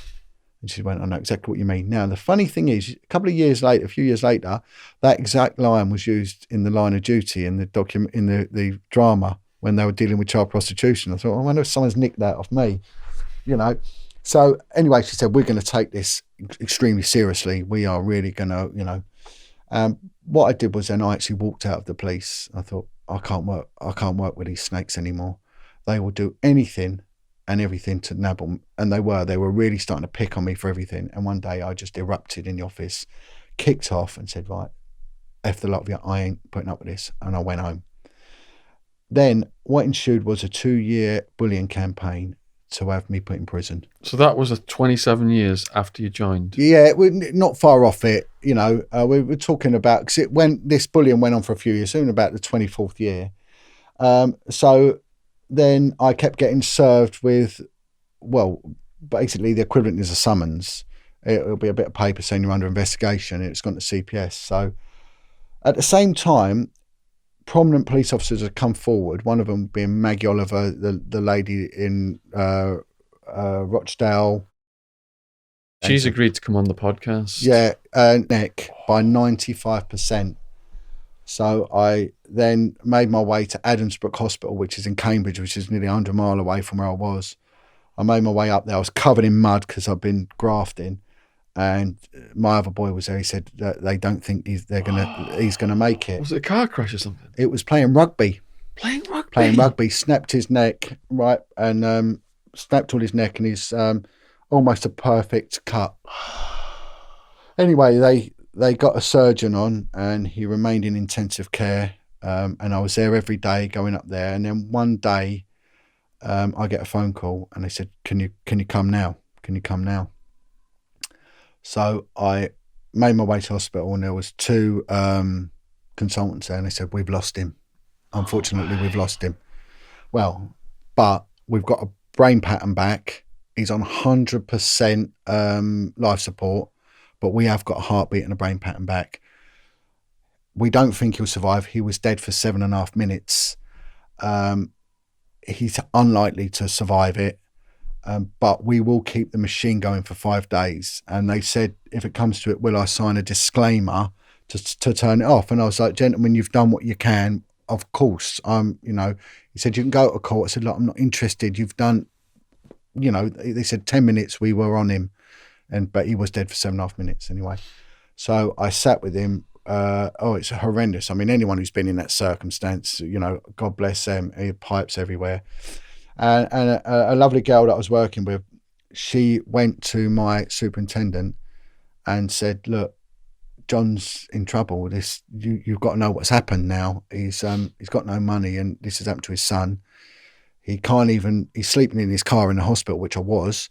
I actually become a blood donor because I got free sandwiches and I could use their parking space, and that's, and so I was getting free biscuits and sandwiches, and, because I had my blood donor badge and things. So I was doing that. So anyway, on the 3rd day, he moved and he woke up. And I said, listen, T, I said, just just move your legs. Just move your legs. So he flipped his feet a little bit, grabbed my hand, and I said, son, I love you. And he couldn't talk because he was... Anyway, I've gone home, and when I get home, this girl at my work's gone to my superintendent, right? Fair enough, and told her what's going on. I get home, there's 2 detectives there waiting from Hertfordshire Police. The Met Police have sent them there, and then they want to arrest me for child neglect, because that they state that the Met Police have accused me of leaving my 16-year-old, no, I think it might have been 15-year-old at the time, 15-year-old boy home alone. I said, I've been with my dying son. And bear in mind, my 26-year-old son was there anyway. And I said to this couple, I said, you've got to be taking the piss. Seriously. I said, let me tell you my story before you do anything. They searched my house, they searched my fridge, and they actually interviewed my son. And then I said, look, listen, let me tell you. And by this time I just had enough. And he said, the Met Police told us that you'd left your son home alone. He said, we've been lied to and you've been stitched up, son. So bear in mind what was said to me by this chief superintendent. You're going to lose your job. Well, I'm looking at going to prison. You're going to lose your home. You're going to lose your children. So this is what these bastards do. So if they can do it, you know, when you're saying about you know, gangsters, I was talking with Chris Lambriano, who says about what Nipper Reed done and things like that. And I said, well, they done it to me. They will stop at nothing to silence you, because the key to all of this, the key to all the shite in society, and I mean this in the most respectful way, is child abuse. Now, what I do now, I work with victims and survivors of abuse. I campaign for protection for police whistleblowers, because we have no employment law. I've been in Parliament untold times. I've been before the Home Secretary's team. I've had cabinet ministers with me and everything. Tomorrow, this is probably a pre-record, but tomorrow we've got a protest in London. Every month we have a protest out there. I help victims try and put cases back together again where the police have deliberately covered things up. And it's a no-brainer. If you look, a kid is a cash cow. From cradle to grave, all that child will do is make money for the system. They will make money through the family courts, which are closed courts, right? They then go through to the juvenile courts where they make money out of the kid then. What do you mean they make money out of them in the courts? Well, by representing the kids in domestic cases and all the legal fees and legal stuff. fees, child protection cases, creating and all that, work for the lawyers, judges. And then if you take the kids home that is making £2,000 a week, these barristers are just about 450 quid a week. I've seen the bills come through, and I've seen them because I spent most of your detectives' work is in Crown Court, and you do a lot in chambers with the barristers. Now, there are some good ones, and there are some vile ones, right? Now, and there'll be the barristers that will really be up in arms about this, you know. But when you look at the breakdown, right, I send you an email. Say I did tree surgery for a while, right? And you say to me, John, come and look at my tree and all that. So I say, okay, right. Send me an email about what it is. So you send me an email. So I will put down 50 quid for receiving and reading email, and I'll itemise that. That phone call, I say, 30 quid for a phone call. Site visit, well, that was 2 hours of my time, £450 an hour. Let's call that £1,000, right? So all of a sudden I've done absolutely F all, and you've got a bill for 1,500 quid. Now imagine if that was the case, you'd go to the police, the watchdog, and it would be wrong. It's morally wrong, and it's just wrong. So that's taxpayers' money getting siphoned. Well, exactly, but they can do it, and it's classed as business. You know, and then of course they're part of a tax avoidance. What do they call it? Not tax. There's two tax avoidance. One's tax avoidance. One is tax evasion. Yeah. So we do tax evasion. They do tax avoidance, and it's legally allowed. And it's criminal. And you know, so if we go back to this kid, right? So a kid is coming on notice. Now, if a kid comes on a notice to the police, it's usually pretty late. You know, there's something bad gone in. And if you don't catch that kid early, there's a lot of etched in damage going on there. And if you're going to divest your kid from the family environment, that's going to cause a lot of pain as well, you know. But kids go into care because sometimes it's the safest place because the parents are doing horrible things to them, right? But there's a lot of trauma. And if they go into kids' home and then that kid's home is making a lot of money, and they're also then, back then they would have been abusing them, but now they're not protecting them. They're just letting them get abused, right? And then you've got social workers working with that. You've got barristers representing them. And on it goes and on it goes. And all the time, this kid, his criminal history profiles picking up. I remember once getting, we call it pre-cons. They used to call it rap sheets in America, didn't they, of this one kid. And he was sat there for firearms and he had bullets. And he was about, I don't know, 19, 20. And his barrister, his solicitor was there protecting him and all this. And so I was reading through it and I turned around and I just had enough. It was one of them moments. And I said, I'm really sorry, but look. And it started off with common assault. This kid had common assaulted someone at school. And then it was shoplifting, and then it went to ABH, and it was combined to robbery, and then up it went, and then it went all the way up to possession of firearms and in a GBH. I said, what has anyone that's meant to intervene and stop this cycle of abuse done to help him? They've done nothing but magnify it and feed it and make a bloody big dollar out of it as well. Now, Chris Lambriano, with the charity that he was working for, the lay community, the rehab centre, £17,000 for one person per treatment plan, right? With an 80% success rate. 17 grand. Brilliant. A government-run one through the prison system, 70,000. And the prison, we have a recidivism rate in this country of 75 to 80%. It ain't working. Sean, if I said to you, right, you want an extension built, right? And I turn around and say, Sean, I'm going to put you in touch with a builder. He's a good guy. He's very expensive. But bear in mind, 75 to 80% of what he builds falls down within the first year. You're going to tell me to do one, aren't you? But we're expected to swallow that load of crap from them. It don't work. So it's working for them financially, but it's a disaster for society. Yeah, and it's breaking these children. When they abuse these kids, they're breaking them. They're spiritually crushing them. And they're setting them up to fail, and they are. And they're damaging them. And, of course, there's also a macho thing with the men that they don't want to admit that that's happened to them. It happened to their mates, and they might have seen it, but it never happened to me. And, of course, there's anger, and there's no one is intervening to break this cycle of abuse, you know. And when we do, the ones of us that do stand up, and there would have been social workers that stood up and NHS staff that would have stood up, we're crushed. And that's why we've all got to work together, you know. Look, in the jail I was housed in Arizona, approximately 90% of prisoners were injecting heroin. And just living with them for almost 6 years and starting to hear the stories, thrown away as kids, molested, seeing parents die. And I started to understand that they were in such pain. They were doing the heroin because it really put them out of it. Well, what is heroin? It's an analgesic. It is a painkiller. And then what does the system do? It puts them in this brutal environment that just re-traumatizes them. Yeah. Where they're just doing drugs all day long to just not think about that as well. Yeah.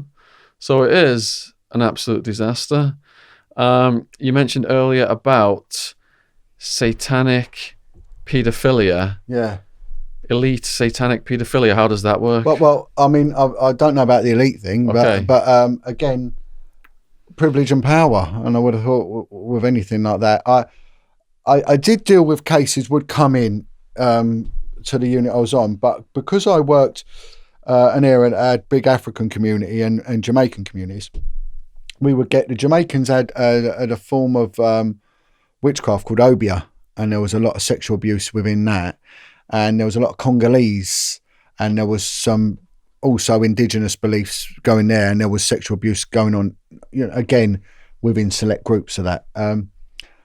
It's only really since I've come out that people have come to me. Now, I met up with a woman called Carolyn Bramhall, and BARAMHALL. She's written a book, and she's one of the leading therapists for what they call DID. It used to be called multiple personalities. And 90% of people with DID have come from satanic abuse because it's so horrific, it fractures the mind. And I've had people then come to me, and there's one girl that works very closely with me now, and she reckons she's got in excess of about 100 different personalities. And it's just horrific. But it's also understanding, this girl, she's come from America, and she says she was part of what they call the MK Ultra program there.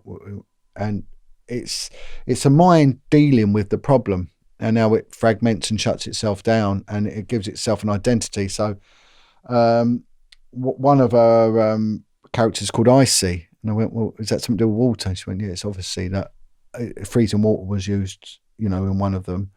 And then there'll be another character that will deal with violence. Another character will deal with this and deal with that. And Carolyn, the therapist, and I said to her, Carolyn, I hope you get information about where all this is coming from. And she said, of course. I said, because otherwise it's of no use. You've got to have the information because we've got to find out what's going on and where it's going on. And again, you've got to look at it's a covert thing. It's a very, very covert thing. And she said, I do. I said, well, where's one of the biggest hotspots? And she said, Surrey is a massive area for it. Virginia Water, Camberley and all that. And funny enough, there was a book written and I would encourage anyone to read it, and it would explain it, and it very much ties in with stuff that I was dealing with, and that will lead me on to an example. I always want to evidence everything I say, Sean, I always do, and it's called Dances with the Devil, not dancing, Dances with the Devil, and it was written by a woman called Audrey Harper. Audrey Harper had come from the care system and ended up as a street prostitute in her teens in central London. Again, a lot of the people I spoke to, central London, the meat rack area. Again, gangsters were involved in procuring the kids around the Soho. This girl was in Soho and she was on heroin and she was offered free drugs. But part of the thing was that she was taken to a satanic ritual. And once there, she was told to drink the blood of a baby that was killed in front of her. I've heard that of two women. Two women have both told me about babies being killed, and again, with Satanism, from what I've been told, there's no bystanders. Everyone is a participant. Some people said, "Oh, I watched it, and it weren't really for me." Absolute nonsense, apparently. Anyway, she did this and was given drugs, and she was sort of looked after. But one of her jobs was to go on the street and get the young kids from the care homes and the runaway kids to sex parties. And she said they wouldn't experience Satanism, but the coven people, the members of this church of Satan or whatever it was, liked shagging kids, so she would procure the kids for him, which did tie into what some of the kids were saying to me. They'd go to parties in posh houses, and and there was one guy, what's his name? Paul. His first name was Paul. I won't give his second name because he might still be alive. He did write a book. I can't remember what it's called No Human Touch. Anyway, Paul came to me and had spent most of his life in prison. And he said, I want to help. And he said, I want to, when I was doing the transient paedophile thing, he said, I'll come and I'll talk to the police. I'll explain to the police how grooming works, which is brilliant, which is what we need. Someone who's been through it, and he was abused from the age of 4 and everything else. And he said he was on the street of London about 10, 11 years old. He said, doing every drug going, circa 70s, that area, very much when Audrey was on the street. And he said, I had a pimp. He said, but I had a pimp for safety. My pimp weren't a bad man. My pimp helped me. And he said, all I knew, I just wanted drugs, and all I knew was just to be buggered, and that was it, really. And he said, but I've never gone on to do it to any kids, and I'm not interested. I got married, and so it didn't, send in that way, but it's just what they did to him, and he used it as a tool to get money. He needed to survive. And he said, one day a Rolls Royce pulled up round by the meat rack in Piccadilly. And he said, I went to get in, and he said, my pimp grabbed hold of me. He said, don't get in now. He said, the last 2 lads that have gone with them too, there's 2 men in it, bear in mind, white Rolls Royce. We haven't seen him again. We reckon they killed him. So he went, okay, I won't do that then. He said, but I was so rattling for the heroin. As the pimp turned around, he gesticulated to the car to do a circuit, So the car went round and he jumped in it.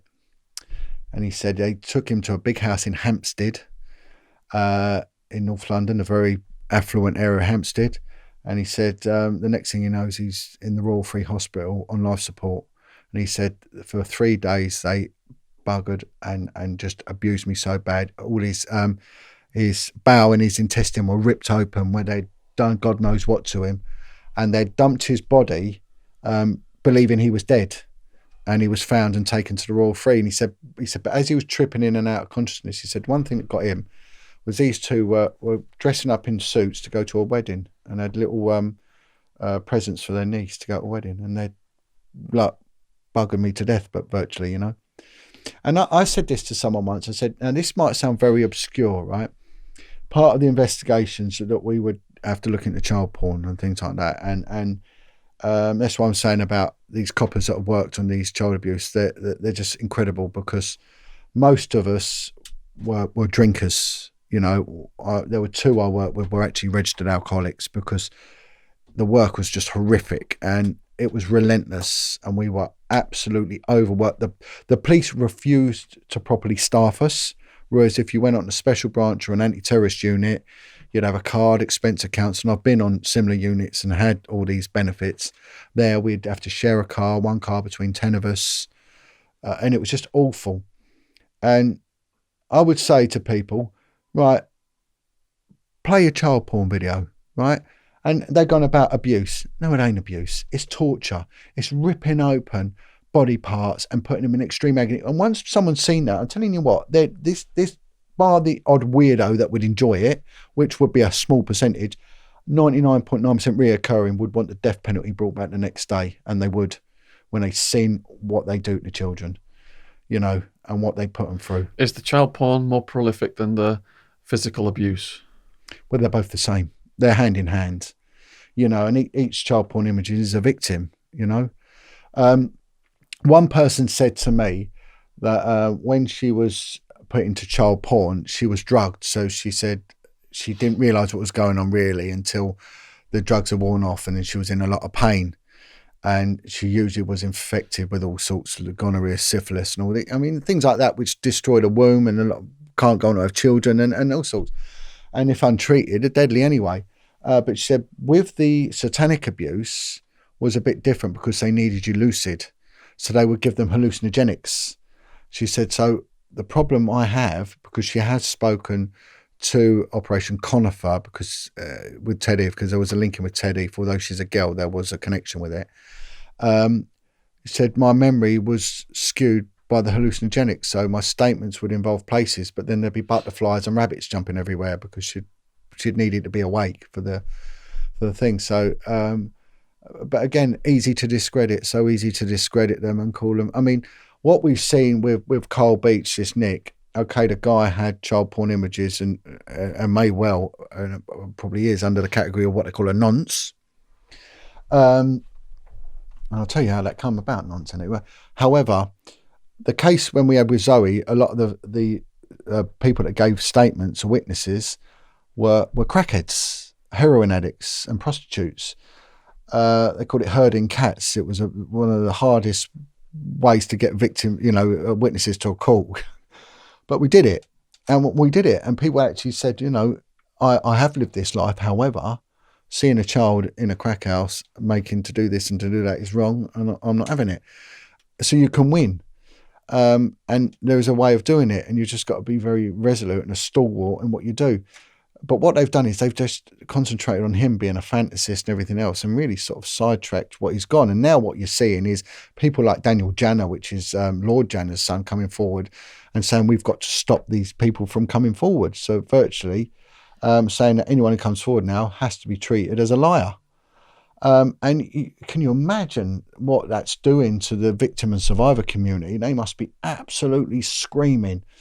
And they've done it on purpose to stop anyone ever getting. And the other thing they do is, Sean, they're giving over the top sentences. So he got 18 years. I mean, my God, 18 years. He didn't kill anyone. He's upset people by making allegations, which in my opinion are true allegations against perverts. We saw it with this woman, Sabine McNeil, who spoke out about the satanic abuse in Hampstead. She was given 9 years, a woman in her 70s.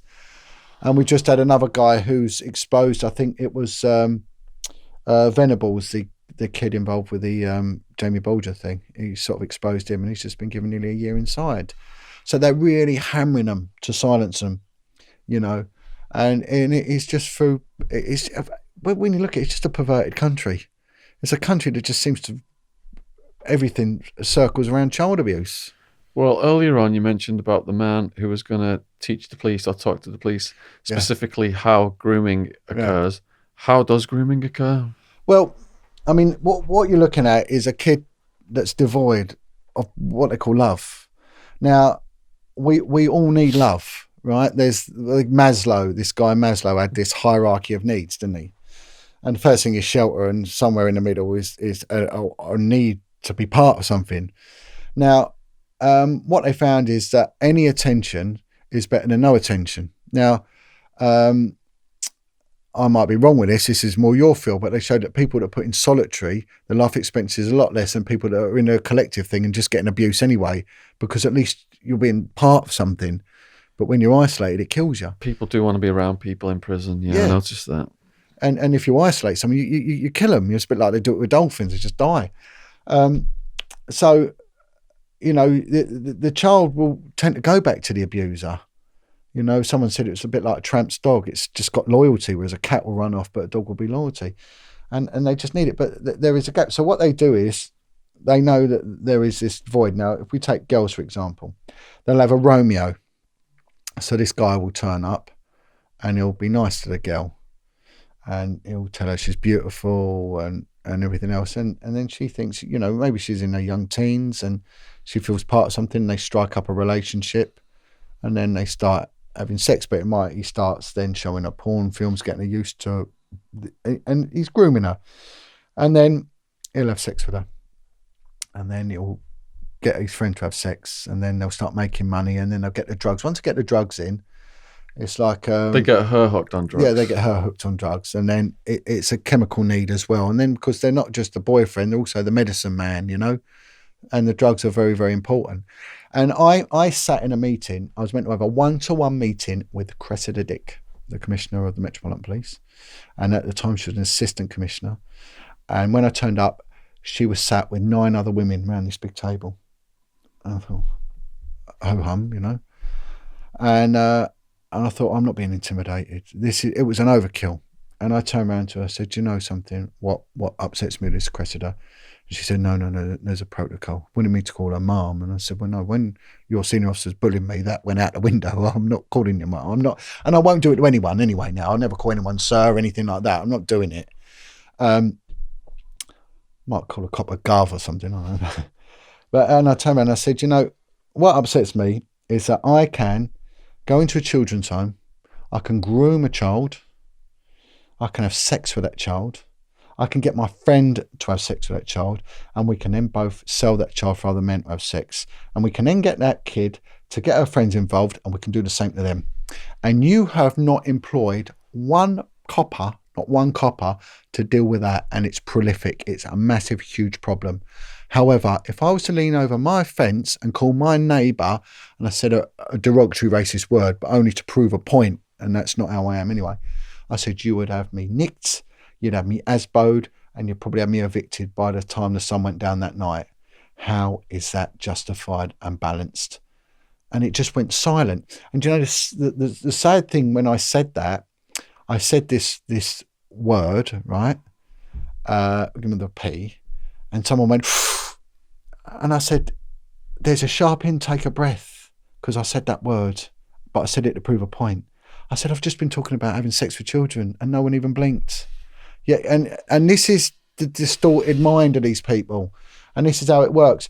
But all you do is you just fill a gap for them. I mean, how it worked with little Zoe was this girl Foxy would get hold of her and brush her hair for her, and just sit there and brush her hair and take her to the pictures and start doing her makeup. And then she'd introduce, then what she would do then, she would have sex with her boyfriend in front of her and then get them involved. And that's how we do it. And they start doing the drugs and say, no, we're all a group and it's normal, it's natural. And then start doing it, you know? And that's how they did it. And of course you're in on the conspiracy, and it's like most things, people get in too deep sometimes. It's a bit like police corruption. You know, you take a backhander one day, not I have or anything like that, but you take a backhander, they got you. And there was quite an interesting story was told to me, and it was about a copper that was selling information to a well-known South London gangster. And he was selling information, and he thought he was in with the boys. You know? What does that mean, selling information? Getting information off the criminal intelligence system, and then who's going to be raided, things like that. Yeah. What's going on? Yeah, if you're going to be raided, who else is the new kids on the block, and all this? This is where the stuff is, and you know, basically compromising, and it's very dangerous. It puts people at risk. It's shocking. Anyway, he did it for his ego and for whatever, and he was getting a bung. So every time he did it, he got £2,000. Every time he passed over a bit of criminal intelligence, he got £2,000. Right, and that went on a couple of times, and then he got called into a meeting. This copper, right, and they said, right, we want information on this now. And he went, yeah, no problem. They went, here's your wages, and they slid over 50p. They went, there you go. That's the wage from now on. And in the end, he had to hand himself in. He went to prison and he handed himself in, and because he knew how it was going to go. So it's. Did he have a rough ride in prison? Oh, they have to segregate him, don't they? I mean, there's one copper I know that he didn't get segregated; he just got his teeth knocked out straight away. Straight away, yeah. And funny enough, the guy I do the tree work with, he did 19 years in prison. Everyone I work with now has done serious time. It's quite ironic. And I said to him one day, he shot a policeman, this guy. He's a lovely fellow, Dave, but he come from a very rough background. Again, a very abusive, violent father, and I think he was classed as Britain's most dangerous man at one point. You're allowed to say his name. Dave Brown, and he's a lovely guy. And why did he shoot a policeman? He was angry. He didn't like the police. So it was a general angriness at the police, not at that specific individual. Yeah, it'd been years and years of in and out of every institution. And he was a tough guy as well. He was a good boxer, and he was a heavyweight boxer, and he knew how to fight. And he just had years and years of horrific, violent abuse from his father, and ended up in a very violent system. And he ended up doing most of it in Dartmoor prison. But he shot a policeman in Cornwall. I think Mevergissi it was, someone just shot him, and I was talking one day, and I said, and he's one of my best friends. He's a lovely, lovely guy, and I did a lot of work with him, and I said, what would happen if I went to prison? And I know we get on and all that, but he said, oh, they'd stab you straight away. And I went, but you know me, I'm a nice guy, and he said, but once I got to know you, he said, but it's full of too many nutters. He said, you're dead man. You're dead man. He said, however, saying that, we used to do stuff with the National Crime Squad involving organised crime with the Turkish gangs and things like that, and I used to do quite a few prison visits, and they've got quite a good intelligence system. The prisons here, they got what they call a PIN system, and all the telephones are monitored. I know mobiles are prolific now. I had a couple of them. These little mobiles are like plastic things about that big, But back then it was all done on this PIN system, so they would monitor them. And we used to listen to the calls sometimes, Over that Zoe case, we would sit in the prison, listen to in Holloway. But I was talking to one guard, and he was saying that he was in a prison over in Norfolk. And he said the worst ones for the drugs and the mobile phones were two ex-Liverpool coppers. And he said they were just horrific. He said they were just mad, and they were general population as well. But he said they were just right off the scale. They just lost the plot. Is that because as well, the financial motivation? If you're a policeman or woman, you can allow some dealers to deal and bust some others. And well, how it works is the mythology. They don't like this coming out, but there's been many a book written about it to do with informants. And let me tell you now, it is prolific. It is absolutely everyone grasses on everyone, and and I'm not calling gangsters grasses or anything. I'm not doing that. But what I'm saying is, when you get the big criminal communities going, we don't talk the old bill, absolute total and utter tosh. It's nonsense. And for whatever reason, now there were legitimate reasons it might have changed, but one of them was to get rid of competition. One of them was general. They want justice. There was other people, and it was generally heard that a bit like Chris, they turned to gods and wanted a better society, and others wanted a reduction in sentences. And how it would work is that they'd have to give you information that would result in a prosecution, and only then would they get paid out. But they would also get reduction in a sentence. And what you'd do as an officer, you'd write a letter. It's called a text, and it would be handed by the CPS to the judge at the first day of trial. The judge would read it. And in the UK, we have a thing called PII, which is Public Interest Immunity. Europe, it's banned. They don't like it. And what it is when they clear the courts, there's a legal argument. Sometimes it's a matter of public interest and immunity. And what it might be is that one of the defendants is a grass. So they can have it with the defence team or without the defence team, move them out. And then I say, look, this man, he's an informant. And any information relating to that, you can't say it. So they'll say to the defence barrister, you can't go there with this. And sometimes that's when judges go, oh, no, not allowed to mention that. No. And it might be, it might not be, But what used to happen was that you get two co-defendants, right? One snitched and one hasn't. And this resulted in deaths. I think the IRA, there was a lot of it. One guy would get 10 years, the other one would get, an 18-month sentence, and they're like, oh, hang on. So what they started doing was then they started doing it on an appeal basis. You go to court and then you appeal. He'll get it and you won't. And so there's all different ways of doing it, to protect them. But it's just massive, and it really was. But one of the legitimate ones was that you wanted to get rid of competition. And back in the day when I joined, you were actually told, get out there and recruit them. And I was good at recruiting them. I was just very, very good at recruiting them. And the vagrants were fantastic because they saw everything. They were like foxes on the street, and you could recruit your own informants. But now it has to go to a special professional system that does it, and then you were responsible for the payouts, and sometimes they wouldn't be paid out. Sometimes the coppers would steal the money, and it was a nightmare, and some would get compromised. And there's one guy that it's really, really bad because he did get compromised, and the National Crime Squad compromised him, and there was 3 attempts to have him killed. And they tried to deport him as well because he was, he's foreign national. And I actually went to his deportation hearing and gave evidence on his behalf to say they did compromise him, and they were denying any knowledge of it. And they tried to sack me for that as well. And actually, they served me a bit of paper saying I'm not allowed to go to court, but no one would put put a name to it, and they wouldn't even put the Metropolitan Police. It was just on a scrap of paper. It was perverting the course of justice, But yeah, it is a big thing, and they'll never admit to it, and it's always going to be quiet and taboo and everything else. Earlier on, you mentioned the Turkish mafia had a hit on you. What's the story behind that? Well, what happened was I was on this casino unit, and it was an incredible unit, and they'd never had a prosecution, right? They've been going for years, right? But they never prosecuted anyone. And I had a detective inspector, was a Sikh guy, and he was the loveliest guy I've ever met. And he took me on. And the reason he took me on, I went from Vice onto there, was I did a job for him one day because I was a good exhibits officer. I was very thorough. And this guy was an ex-boxer. He had no bone in his nose, and he just walk along swearing. And he was an ex-covert undercover officer, real tough Sikh. And there's tough lot of the old Sikhs anyway. And he'd brought up kids on his own, and he'd found out that I was bringing up kids on my own.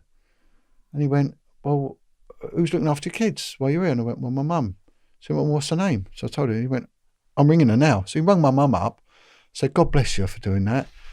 And he went over, bought my mum a bottle of wine and told me to take it home. And he went, as of Mrs. Wedger, as of Monday, I'm having little Johnny Wedger working with me. So he said, come and work with me, and I'll make sure you get home for your kids. And he was a lovely guy. He said, but you work for me, and if you have to take work home, you do it. You don't go home and DOS. And I was very, very loyal to him. And the casinos were getting ripped over by a plethora of scams. Some obvious, some not so obvious, but all incredibly clever. And can you name any of them? Yeah. There was one called Top Hatting, and it was very clever. And what they'd do, if I had a note on me, it's the roulette wheel would spin.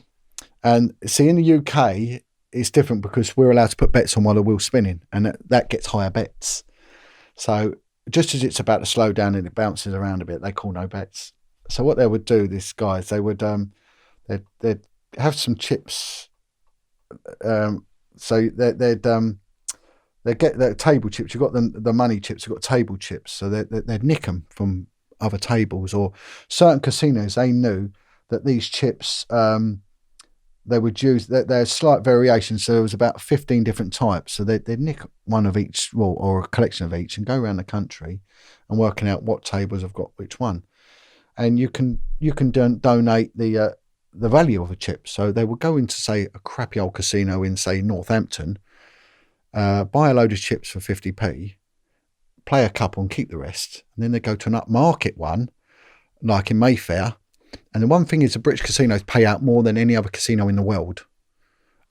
Not collectively, but on one payment. So you can get 10, 20 million paid out in one night. And whereas Vegas, you won't get that. But they'll get these chips, go to an upmarket one, and then they'd pull it down as £1,000 chip. And they did this scam. As the ball's dropping, they're like, oh, I want to put £20 on and all that. And the dealer would go, no more bets. And they could see the ball's dropped and went, okay. And they throw the money. The dealer would give them the money back. And on the way back, they would drop the chips on the winning square. They go like that. And then they'd sit. And then, of course, they won. So they've got these chips they pay 50p for. And Wow. They could make 70 grand easy like that. So anyway, so they had them. They had others that were, and these were the Turkish boys. They were card markers. And they would get their fingers and they would crimp the card in little places. So under certain light, wherever they're playing, they can see so they start off playing small, crimp the whole packet, and then they knew the value of every card, and then they could bet. And these were good. These were really good, and these were the main ones. And they had another guy that had this algorithm programmed into his phone. He was a bit of a one-trick pony because he made 1.5 million in one night. Never heard from him again. He did the Ritz Casino. You can Google it, the Ritz scam. And I managed, the reason I solved that, I managed to get hold of the bloke who actually made the program, and they were like Serbian gangsters, they were. But the main ones, the unit thought there was all these different gangs, right? But when I started getting the photographs, and the casino intelligence teams were all ex-military, and a lot of them come out this 14-inch regiment, which were a bit like the SAS, but in Northern Ireland. And they were super sharp guys, They're very, very good intelligence teams. And I said to them, look, these are all the same people. These are all the same. These aren't like 15. This is one gang of about 8, and they're mainly Turks, And then what I did was I found out that there was this bizarre rule that giving false information to game is an offence under, it's classed as a pecuniary advantage, it's a deception. So they've had to sign in using a false name. So I sort of managed to find out who they were, and I was nicking them for giving false information, and I was getting handwriting experts to do things on that, and that's how I got them. And I was getting them banned from casinos, and this information was getting shared all around the world. Well, of course, they were making minimum of 80 grand a night. And with that money was going in to buy heroin, and it was the big Kurdish gangs were, and I really started getting into them. But then also I started then getting information coming in about heroin, and I was seizing heroin. In 1 week on my own, I had a lad with me, seized 240 kilos of heroin, and it was in 2 hits. Plus I destroyed them. And so I became a big problem. And what happened one day was that I got pulled into the office by the boss and said, look, there's some information coming from the covert. They had a covert officer working within that environment, and found a picture of me being dished out around the coffee shops around Green Lanes in Haringey, and saying this man, they called me the blue-eyed Turk, right, because I was dark-skinned and they're blue-eyed. He said he's a snake and he's doing a lot of damage. His name's John Wedger, he's a copper. And then the information come in, there was £40,000 put up to have me shot. And funny thing is, it was given to one guy to do it, and he actually came to the police and said, look, you need to protect John. And he liked me, and he said, look, and he came forward and actually gave information up. But yeah, it was 40 grand. And the fella who put the information up to have me shot was found dead in Epping Forest 4 years ago with his head cut off. A bloke called Chetting was found dead with his head cut off and his hands tied behind his back in Epping Forest. So they were serious, people. And I was moved out of that. I was banned from Hackney and Haringey for quite a while. I couldn't go to Green Lanes. And yeah, the Turks, they were Kurdish gangs. They were very active, very, very dangerous, and yeah, and not good at all. So, and I've had 3 credible death threats. That was the only one that really did bother me, because they were a class act. They really did mean business, and they would do it. So yeah, that was my little run with a mafia, as it were, you know. But did that not make you rethink your occupation? Well, I don't know. I mean, it's now I look back on it, it was quite funny. It used to worry I never used to tell anyone really. I never told my children anything, you know. The only time that I really was like worried was when they threatened to take my children off me, because I knew I was dealing with the British establishment, and I think they piss all over the mafia any day. That's the biggest mafia. Yeah, that's the most corrupt and perverse mafia on, you know, and that really did, and they came very near to crushing me. But like someone said to me, it's what's the word he used? It's a war of attrition, and they've got the money, the people, and the willpower to see it through. You haven't, and they want you ultimately to commit suicide, go mad, commit suicide. What they needed was me still in the police. They didn't want so they could then sack me and prosecute me. In the end, I think I won, because I ended up getting out, getting my full pension, and not getting prosecuted. So 9 files went to the CPS. Everyone was dropped. Everyone was dropped. I even wrote a letter to the commissioner just saying, look, here's whatever you allege me of doing, I've done it, I admit to it. I don't care what it is, but I will go to Crown Court. The reason that I'm here is because Chief Superintendent so-and-so covered up child prostitution. And then I wrote down a list of all those that knew, and she was on it, so was Hogan Hale, was all on this list.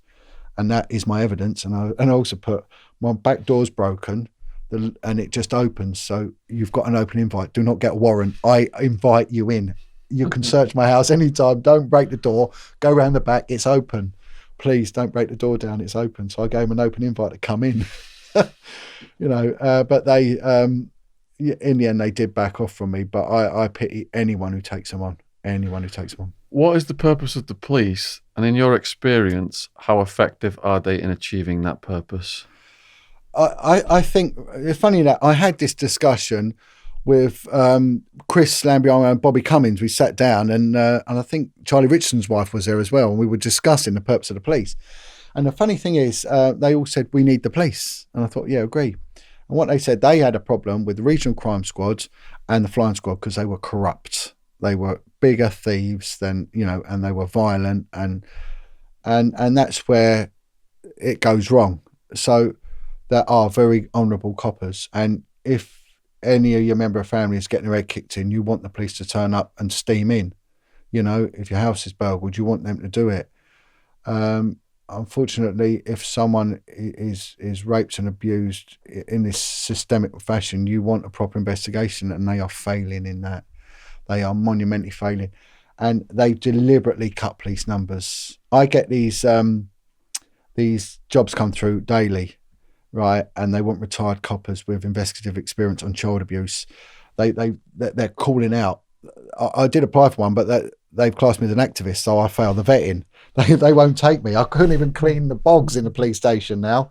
I actually had a letter banning me from all police stations, you know. So, but and the funny thing is, right, what isn't known is that there are huge investigations going on in the Falkland Islands with the police there, with child abuse, not with the police, but there's a huge, it's not come out. The Ascension Islands, they've basically stripped their police force and they're rebuilding them. We don't hear about it. All these British overseas territories have got major problems with child sex abuse because it's an island. We saw it in Jersey. We've seen it in the Hebrides. You can't run when you're on an island. You're stuck there. They'll do what they want for you. So coming back to your question, are they effective? I think they were.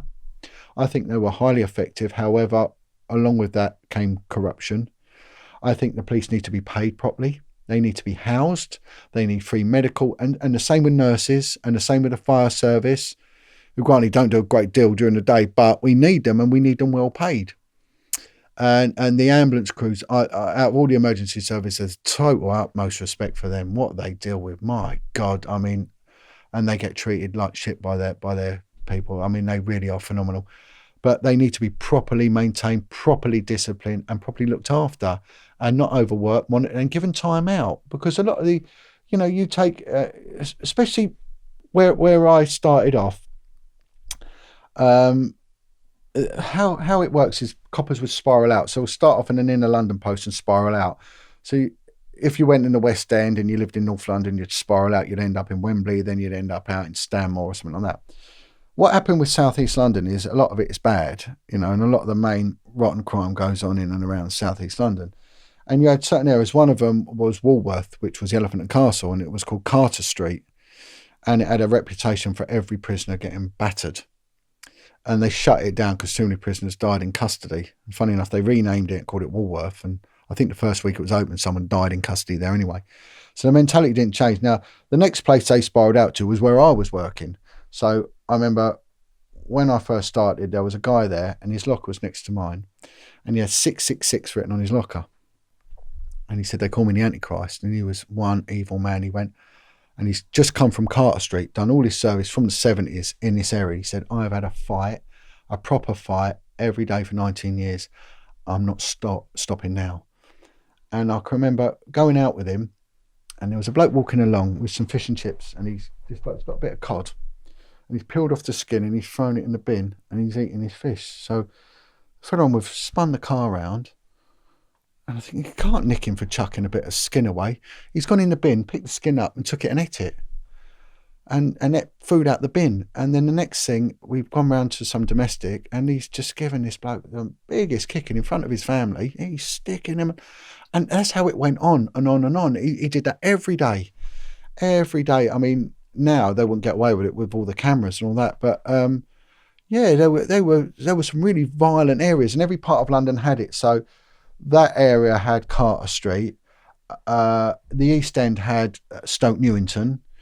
The West End had Paddington. Harrow Road was notorious for punchy coppers.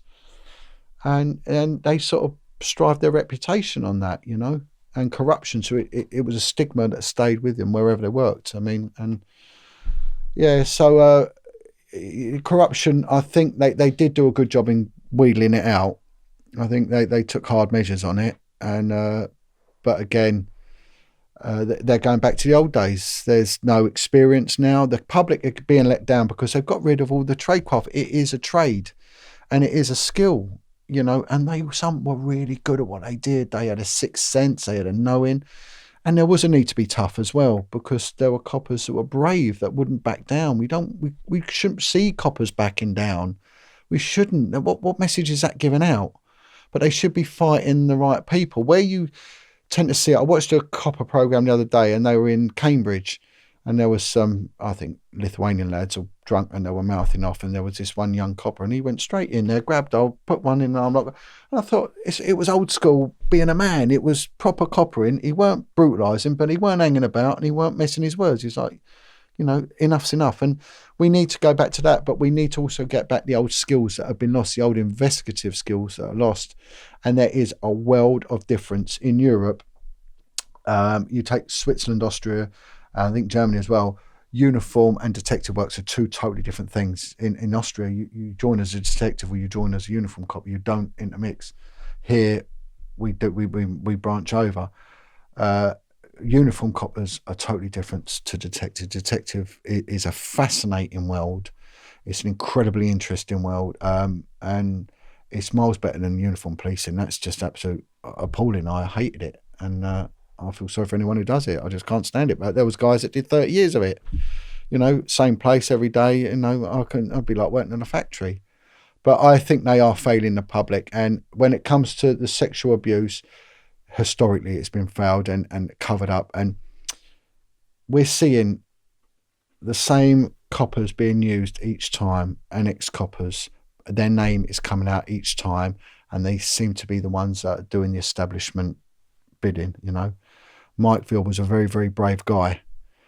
He's now being attacked by this ex-copper called Paul Settle, and I don't know what his agenda is, but he seems to be brought out a lot whenever there's and there's a couple of coppers like that. They're always used as a voice, and I'm not on board with them. I make no allegations against them, but I'm not on board with them, and I think some people do get bought and paid for.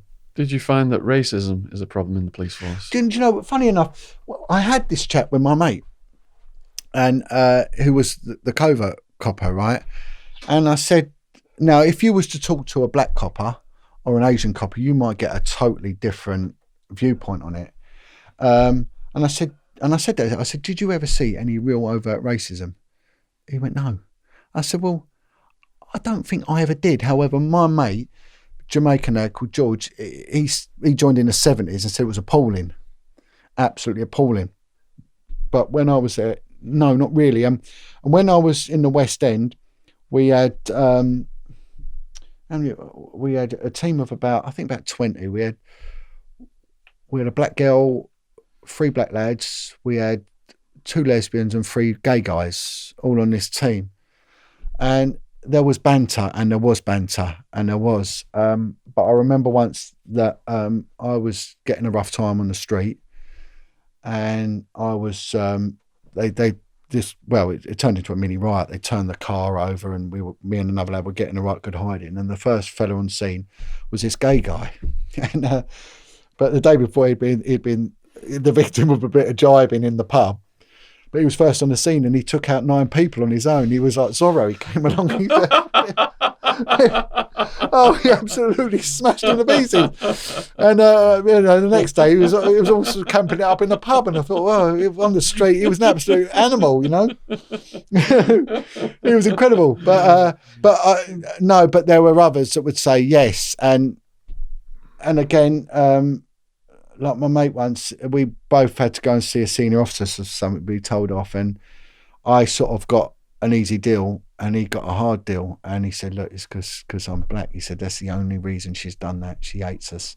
She hates the brothers, So I would say there were a lot of, when I first started in South London, there were a lot of snide comments, and there were. And it was quite funny because, well, it's not funny, it's just how things have changed. But I remember at a briefing, you'd start off your shift and the inspector would come down, and everything back then was very official.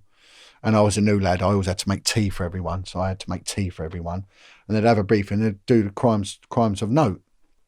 And this inspector was there, and he went, he said, yes, and usual suspects. And he said, 3 biffs had mugged an old woman, so get out there and sort them out. And I said to my mate, what's he mean, biffs? And he went, it stands for black ignorant effer. And this was the inspector said it. And that's what he said in the meeting. I said, really? That was, and when he joined, it was probably even worse. But no, with my sort of intake and all that, it was pretty mixed anyway, and it was on its way out. Although there were still people in there that were horrible. But I think you'd get that anywhere. You would get that anywhere. But institutionally, it probably was, and I got the back end of it. Me personally didn't, but when I was in there was back end of it. It was pretty raw, and the sense of humour was pretty raw, and that would involve racism and homophobia and everything else. But that did, it did sort of die out, really. But again, it never really impacted on what I was doing or anything else really, and it's easy for us to all talk like we got halo burn, but I've never been that minded anyway. I grew up in a mixed area, I went to a mixed school, and it did. I'm not like that, so it never really, if someone's a tosser, they're a tosser. They come in all shapes and forms, don't they? Really, But unfortunately, I think that we're just not catching the real ones that are doing it. I only wish I could wave a magic wand and people would be exposed for what they truly are, which all their crimes would be listed in front of them. My God, as a society, we would have I wouldn't, but a lot of people, their jaws would be on the floor. And the stuff I did know and the connections I did get involved with, like you said, with the U tree and the celebrity stuff, I can't say them because I'd get in a world of trouble. But the footballers that people think are fantastic, there's 1 or 2 of them they're not. Again, same as the actors and everything else. And you see them, you think, my God. But the burden of proof is the highest in the Western world, and beyond all reason, without an incredible amount of work you need. Statistically, when we take a historical child abuse case, and people don't like that word historical, but it is what it is. Like, it is what it is. Historical cases, they have a success rate of 2%. 2%. What? But that isn't saying that 98% of those accused are innocent, because they're not. However, the likes of who's sitting in there proclaiming his dad's innocence, they're harking on about that. Well, they've not been found guilty, therefore they are innocent. Well, they're innocent in the eyes of the law, but they're not innocent in the eyes of God, because they know what they've done. And as coppers, we knew what they'd done. You'd have access to intelligence and you knew what people had done, but you just couldn't say it, and you get to deal with the suspects and the victims, whereas a solicitor will only deal with one or the other. So you do get a balanced, thing. So. I just watched the Madeleine McCann thing on Netflix, which is heartbreaking. Any thoughts on the Madeleine McCann case? Oh, so many thoughts. I mean, again, I did get a lot of good information because I knew someone that was involved in there. And what I got back is, the parents were heavily involved. I mean, take that copper, Amaral Concalves. I mean, he didn't just write one book, he wrote 2 books. I mean, the British have got no jurisdiction out there. What the hell were they doing out there? If a Portuguese is killed here, it's our job. They'll have a family liaison. We don't send search teams and all that. Why was the Pope involved? I mean, it's just disgusting. I mean, what I was told, I mean, and I'm not going to disclose my source, was that they were swingers, the family, the whole group and all that. And the child was given a lot of sedative, because they were doctors, they got sedative, and it was a residual amount was too much and it killed them. But the very sad thing is that sad that the little girl died. But again, if a body can't be found, then you can't do an autopsy, can you? And with a child, there's going to be what they call a special post-mortem. Not just a normal one. If I had a heart attack and died, they'd just cut me open and say, look, John Wedger's heart's knackered, that's it. With a child, they're going to look at everything, and they'll be looking at the downstairs region of a kid as well. Now, what if that came up with signs of interference, which it would, if it had been done, it would be there. So, was that the dog that was used. Now, that dog couldn't be discredited. It was just a phenomenal machine that was just 100% bang on all the time. So they managed to discredit the dog, as they've discredited everyone who speaks out against them. But then that dog was discredited professionally. And of course, that dog was used in Haute de la Garenne in Jersey, the kids' home, where they found the scent of the bones and everything else in that kids' home. That Lenny Harper, that brave guy, was running that operation. And then, of course, that collapsed as well. So look what they did, the backlash, and all them kids that were in that home that want justice and won't have it.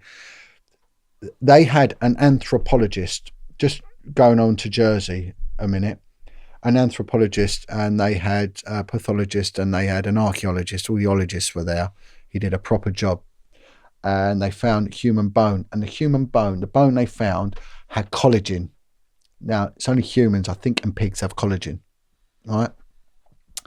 And a cadaver dog is trained to either sniff out a pig or a human, because they're so intrinsically linked in smell. And because we can use every organ in a pig. We can't use a monkeys or anything like that we're meant to be related to, but a pig we can use. And how many religions won't eat pig? It seems very odd that.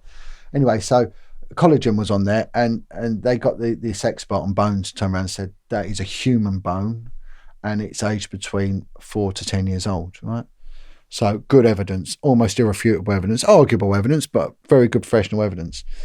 That got bagged up, Unix seal, ratchet sealed up, off it went to lab. It come back, and the report that the ratchet seal had the same number but a different seal, and it was a coconut shell. So it was coconut shell. And then they said, well, the dog's been discredited anyway, so the dog obviously made a mistake. And this is what they do. Again, with a McCann, I mean, my opinion that they killed the girl, and I don't like them. The best bit of investigative journalism on that front I've ever seen was that Embedded Confessions with the American, have you ever seen it? Peter Hyatt. Hyatt, Peter Hyatt. You must watch it if you're interested in it. He's a statement analyst, and I was lucky enough that when I was on Vice, I went to work with one, did a bit of work with a statement analyst and a profiler, and it's an incredible science. It really is fantastic, and it's just brilliant how people react to things and what they do. And anyway, he analyzes the written words, so he's transcribed all their interviews, and he gives a rating of dishonesty detected, and for both of them. And he's picked up that Kate was a victim of sexual abuse, and I sort of go along with it, you know. And he's also said that she's lied about the child, but he sees Kate as a bit of a victim. But he says Jerry McCann is an incredible deceiver. He's just an absolute incredible, and on the point of narcissism as well. So, yeah, embedded confessions, fantastic, really fantastic, professional, forensic bit of evidence. And all forensic means is evidence for a court. That's what forensic means. It just means for a court. But yeah, brilliant. So yeah, why would they go to such an effort? Why would they go to such an? I mean, they're denigrating Mike Veal with Operation Conifer, you know, and we need to get together. The problem with victims and survivors, and I'm sorry, I'm going to say this: you fight amongst each other. You got to stop doing that, and you got to attack. I've been attacked loads of times. Things they've said about me online. I'm only doing good, and I've just been hounded and hammered by all sorts. We got to stick together, get the message out, do the right thing, and we can bring about a change. But otherwise, no change will come. They will keep ruining it. And how many more deaths will be through suicide and drug addiction? Too many. You mentioned drug addiction a few times there. What do you think about the criminalisation of addiction and the war on drugs? Because I'm an associate member of LEAP, Law Enforcement Against Prohibition, and they're policemen who say, you know, they joined to arrest murderers, but they were assigned to like infiltrate student groups and get them smoking weed and arrest them at the end of the month, and that's not what they signed up for. Well, funny you should say that, because I was put on a unit. I was meant to be investigating road deaths, right? And I was told my first day there, no, you're being sent on this unit. And it was when the student protest started, and we were put to investigate the students. And they were going out their way to criminalise them. They were hammering, but their solicitors were on board with it as well. Their solicitors, there was one judge, and they were getting over the top sentences for really what they could have got a caution for, right? And they were just protesting about their future, you know. And there was one lad, I was over at Horsery Road Magistrate, and the judge was there, and he was talking, and he said to this lad, look, I've seen the evidence. And his solicitor saying, go not guilty, go to committal, go to Crown Court, go to Crown Court. And this kid was like, didn't know, didn't understand, you know. And he was like, and the judge said, I've seen the evidence, I'll deal with you fairly. I've seen your background, I've seen your antecedents, I will deal with you fairly. You will be walking out of here. And his barrister solicitor kicked off, that's unfair, this is prejudice and all this. So, you know, anyway, started mouthing off. I had to go at the judge for it. And the judge went, I'm sorry, son, I can only be guided. You know, I can only tell you what I'll do for you.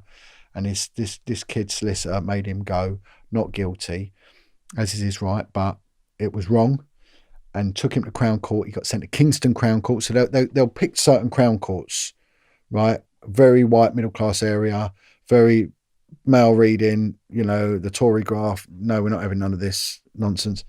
And he got 18 months, this kid. 18 months. He weren't a criminal. He'd done nothing wrong. And again, this is what I said at the very beginning, what my friend said to me. They pick low-hanging fruit.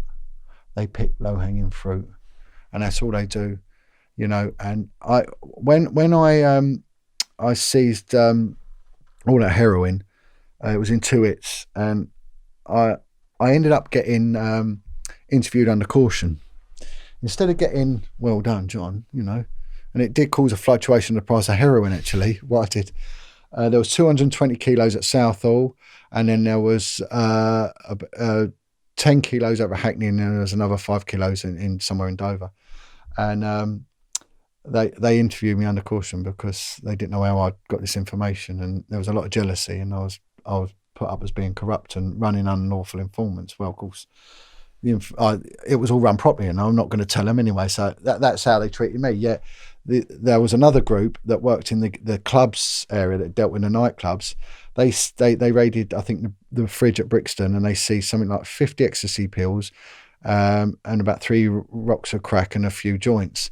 They all got TM medals with Ken Livingstone or Boris over at City Hall, you know, and it was on the news as well, the major police bust and all that. Nothing about what I'd done, and they showed it all, and a couple of spliffs, and of course those lads that were dealing that, they're going away for a long time. They're going to get big sentences, you know, and this is what they're doing. They're picking on these dealers that are dealing out their mouth, deal by mouth, 5 or 6 rocks, and they're going to get 12 years, 12 years, and they were deliberately sending them to Kingston Crown Court. Whereas if they'd sent them to Snaresbrook or one of the Wood Green or somewhere, they'd have got a hell of a lot. They might have been acquitted by the jury up there. There's a Vice magazine video going viral right now on YouTube. It shows this undercover cop, baby-faced, goes into the school undercover, pays an autistic kid $20 to get some weed. Oh. And then that's agent provocateur, that is. At the end of the investigation, 20-something kids were arrested, more than half of them special needs, the rest of them minorities. And the news headline was, dangerous crack and heroin gang dealing drugs in school. Yeah. And the documentary went on to explain that the more arrests they got, like the low-hanging fruit you're talking about, the more federal funding they got. And these are the easiest people to arrest. And of course, sort of with here, it'll be the Middle England, they're all happy with it. The mayoress is happy with it and all that. And it's absolute. And I'll tell you something, with why I exposed, at the time, the policing and crime minister was Sir Mike Penning. And it turned out he was my constituent MP. So I bent his ear and said, Mike, come on, you've got to help me. And he did. Fair play, he did. And he took it right to the top. And he summons Cressida Dick into Parliament and she refused to turn up. So that speaks volumes. He then took it high up. He took it to Theresa May, what was going on with the cover-ups. And the next day, he was kicked out and they made him Minister for the Armed Forces. And he continued to help me. Held a meeting with Nicholas Hurd, the new Minister for Policing, Douglas Hurd's son, and members of the Home Office. We had a meeting, and the next day I think he ended up as Minister for Pens and Toilet Roll, I think, in Parliament. They kept busting him. And he said, John, every time I come and help you, he said, what can we do? And there's another MP, bless him, called Andrew Bridgen. And he said, it's above their pay scale. They're never going to help you. You can wait all day long. They are going to do nothing, John. And it's true. This government will do nothing about. And Boris Johnson, I mean, this needs to be said when this goes out, and hopefully you'll get some good viewers. We collared Boris Johnson about 4 months ago outside Parliament. He was on a crappy old mountain bike. He dresses like a tramp. He does it on purpose. We collared him in Parliament. Just as he was going in and said, Boris, come on, this is what we're doing. We're campaigning for decency here, for whistleblowing, for victims. He went, no, nothing to do with me. And he just went straight in. And then he classed the independent inquiries as money being spaffed up a wall, which is akin to being spaffed up a wall, which isn't the right term to use to victims of abuse anyway. So if we think him as PM is going to do anything about this, my God, no, of course he isn't. And he's an old Etonian. He would have been, what they put them through in Eton. So is there any solution to this, or is it always going to get covered up and it's always going to go on? No, there is a solution. And the solution is that we've got to stand together. Victims, please don't be offended and don't be ashamed. You've done nothing wrong. Speak out. Do you have any victims that would be willing to come on this podcast and speak frankly about exactly what happened to them? Yes. And tomorrow, I mean, this is obviously a pre-record, isn't it? But it's a shame because tomorrow, the 7th, we've got a protest. There'll be plenty there, and there will. And I'll put an appeal out. Look, the John Wedger Foundation. You go on there. You'll find my email address. Get in touch with me, and we'll put you in touch with Sean. But yes, there are people. There are, and they will talk frankly, and they will talk freely as well, without any hindrance of prosecution or anything like that, because they're talking the truth, And they are, unfortunately, people get angry and they class them as ranting, and it's righteous anger. There's a lovely guy I work with. He's lost every one of his siblings near enough. Every one of them has died due to side effects of abuse in the care homes. No wonder the guy's angry. On what happens if they shout or anything, then they just get discredited for that. So it's appalling, and this is what we've got to do. The victims need to come forward. The police need to be held accountable, and we basically need to bring this country to a standstill and make them do something. You mentioned Lambriano and Cummins. Quite a few people have put them forward as possible candidates to come on this podcast. Do you think they would be up for that? Brilliant. Yeah, I mean, Bobby Cummins is a very intelligent guy, and he's got an MBE. I think he's got an MBE. He takes a fight into Parliament, and he's got a bit of presence about him. Chris Lambriano must be one of the loveliest guys I've ever met in my life, and it's an absolute pleasure to have him as a friend. He is the wisdom that oozes out of him. He never glamorises crime. he won't speak good of the Crows or anything like that. He will just say it as it is, and he's just a fantastic man. He really this will make it off the. I go and meet with a lot of ex-cons and all that. This group that they've got, and they're meeting the blind beggar and things like that. And I tend to get either a good reception or an indifferent reception, really. So I don't never get any trouble or anything like that. And usually there's a lot of people that would like to have a sit down and chat with me, because a lot of them, when you talk to them, their life of crime started because they were in care homes, you know.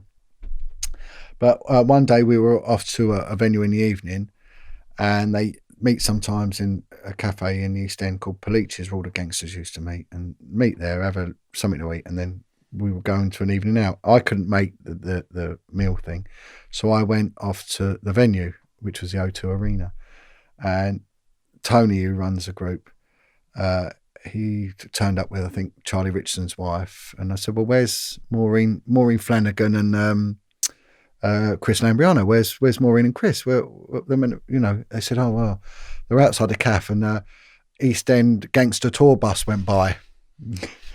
And they've got all these people on this gangster tour double-decker going through the East End, and they've seen Chris and Maureen and thinking, my God, we got, the two living relics of the Cray era. And anyway, Chris turns up, and I said, oh, I got collared. He said, oh, I've got to tell you about this, John. He said, they've collared me and Maureen, put us on the bus, and taken us round all the haunts. And he said, they've given me the mic because Chris is a born-again Christian. And they've given him the mic thinking he's going to start talking about stabbing, shootings and all that. And he said, my name is Chris, it's short for Christian. And he said, I got the Bible out and started reading some Psalms to him. They looked at him like he had two heads. But he's a really wise man, and I've seen firsthand what he does with addicts and survivors, and he sits down and he talks words of wisdom. He's a fatherly figure, and he talks the right language to them, guides them away from trouble, puts them in the right road, and he understands their frame of mind. So yeah, fantastic bloke, and I no doubt, if you want me to, I can I'd love to have get in them touch with Chris, and I would have thought he would do, but yeah, I mean, like I say, a lot of the people that I break bread with now have done serious time and no problems whatsoever, none whatsoever. What's your opinion on the craze?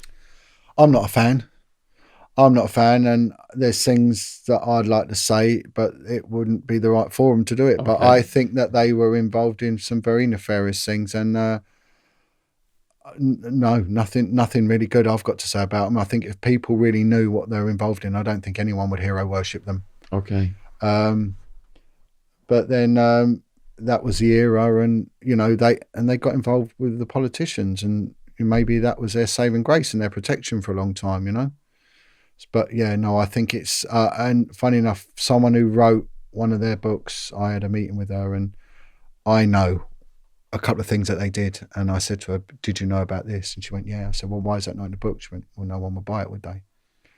And it's not nice, but I will leave it at that, but no, I'm not a fan at all, and I'm really not. So how can people who've watched this video help you? We do, we have the Campaign for Decency. There's a guy called Jeff runs it, and it's the first Wednesday of every month outside Parliament, and we have a little protest. I've been doing a letter writing campaign to all MPs saying that police whistleblowers and victims of abuse need to be protected. But I mean, really research it, because at the moment the media, the mainstream media, are deliberately denigrating anyone coming forward. And what I say to you, that it's a lie.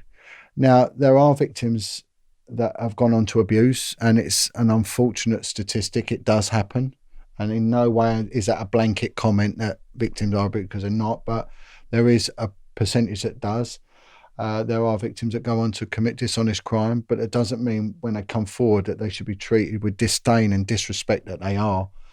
I would say that, get behind us and what we're doing. I mean, at the moment, I'm pretty much worn out with it all. I've spent all my money doing this. I've been accused of stealing money. Everything's come out of my own pocket. The mainstream media haven't been behind me. They have with Maggie, they haven't with me. So I've struggled it, but everything I've done has been on the cold face, you know. But I mean, just watch this space. I don't know what my next move is, but there are a lot of victim groups. You've got the Shirley Oaks group, the Beach Home Survivors groups. There's all them that, you know, they all need help in one way or another. A lot of them need the publicity.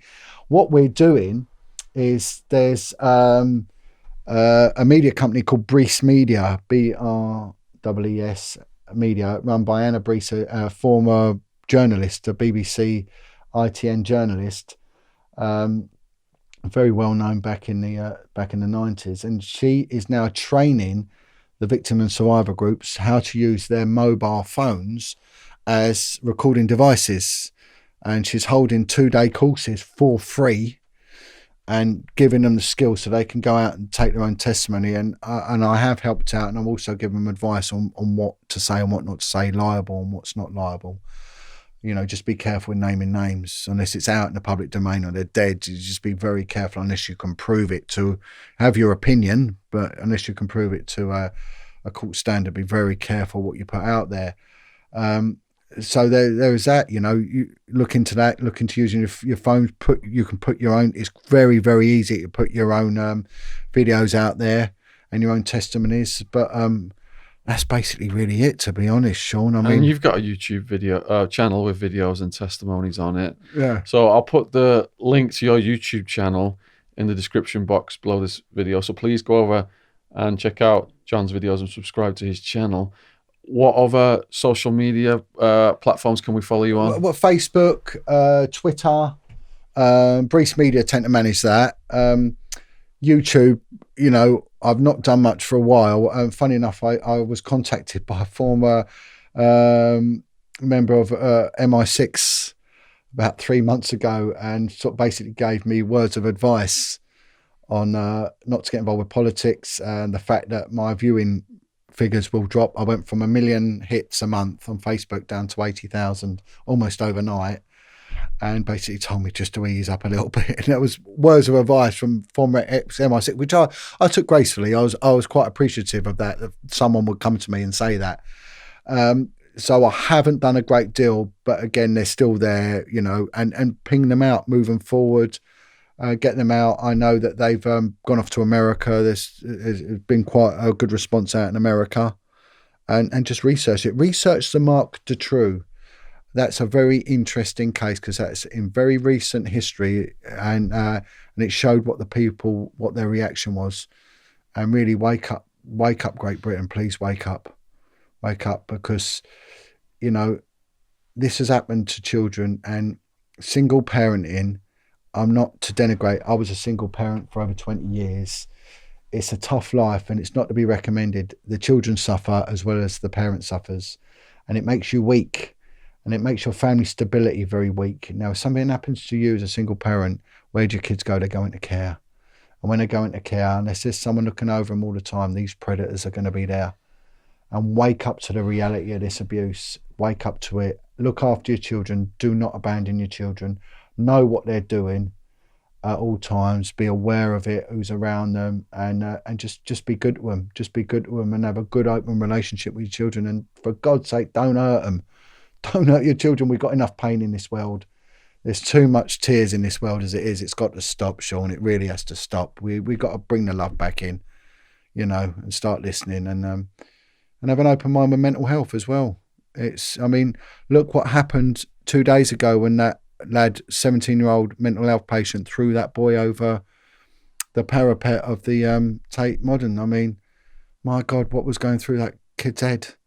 And no doubt he's an incredibly damaged individual, you know, and the ripples of this go on forever and ever and ever, and it affects everyone. And it might not affect you, but you don't know what will happen down the lines, and you don't know what will happen to your children. Your children might end up living in an area where, you know, these people that have been are, and it comes to you, you know.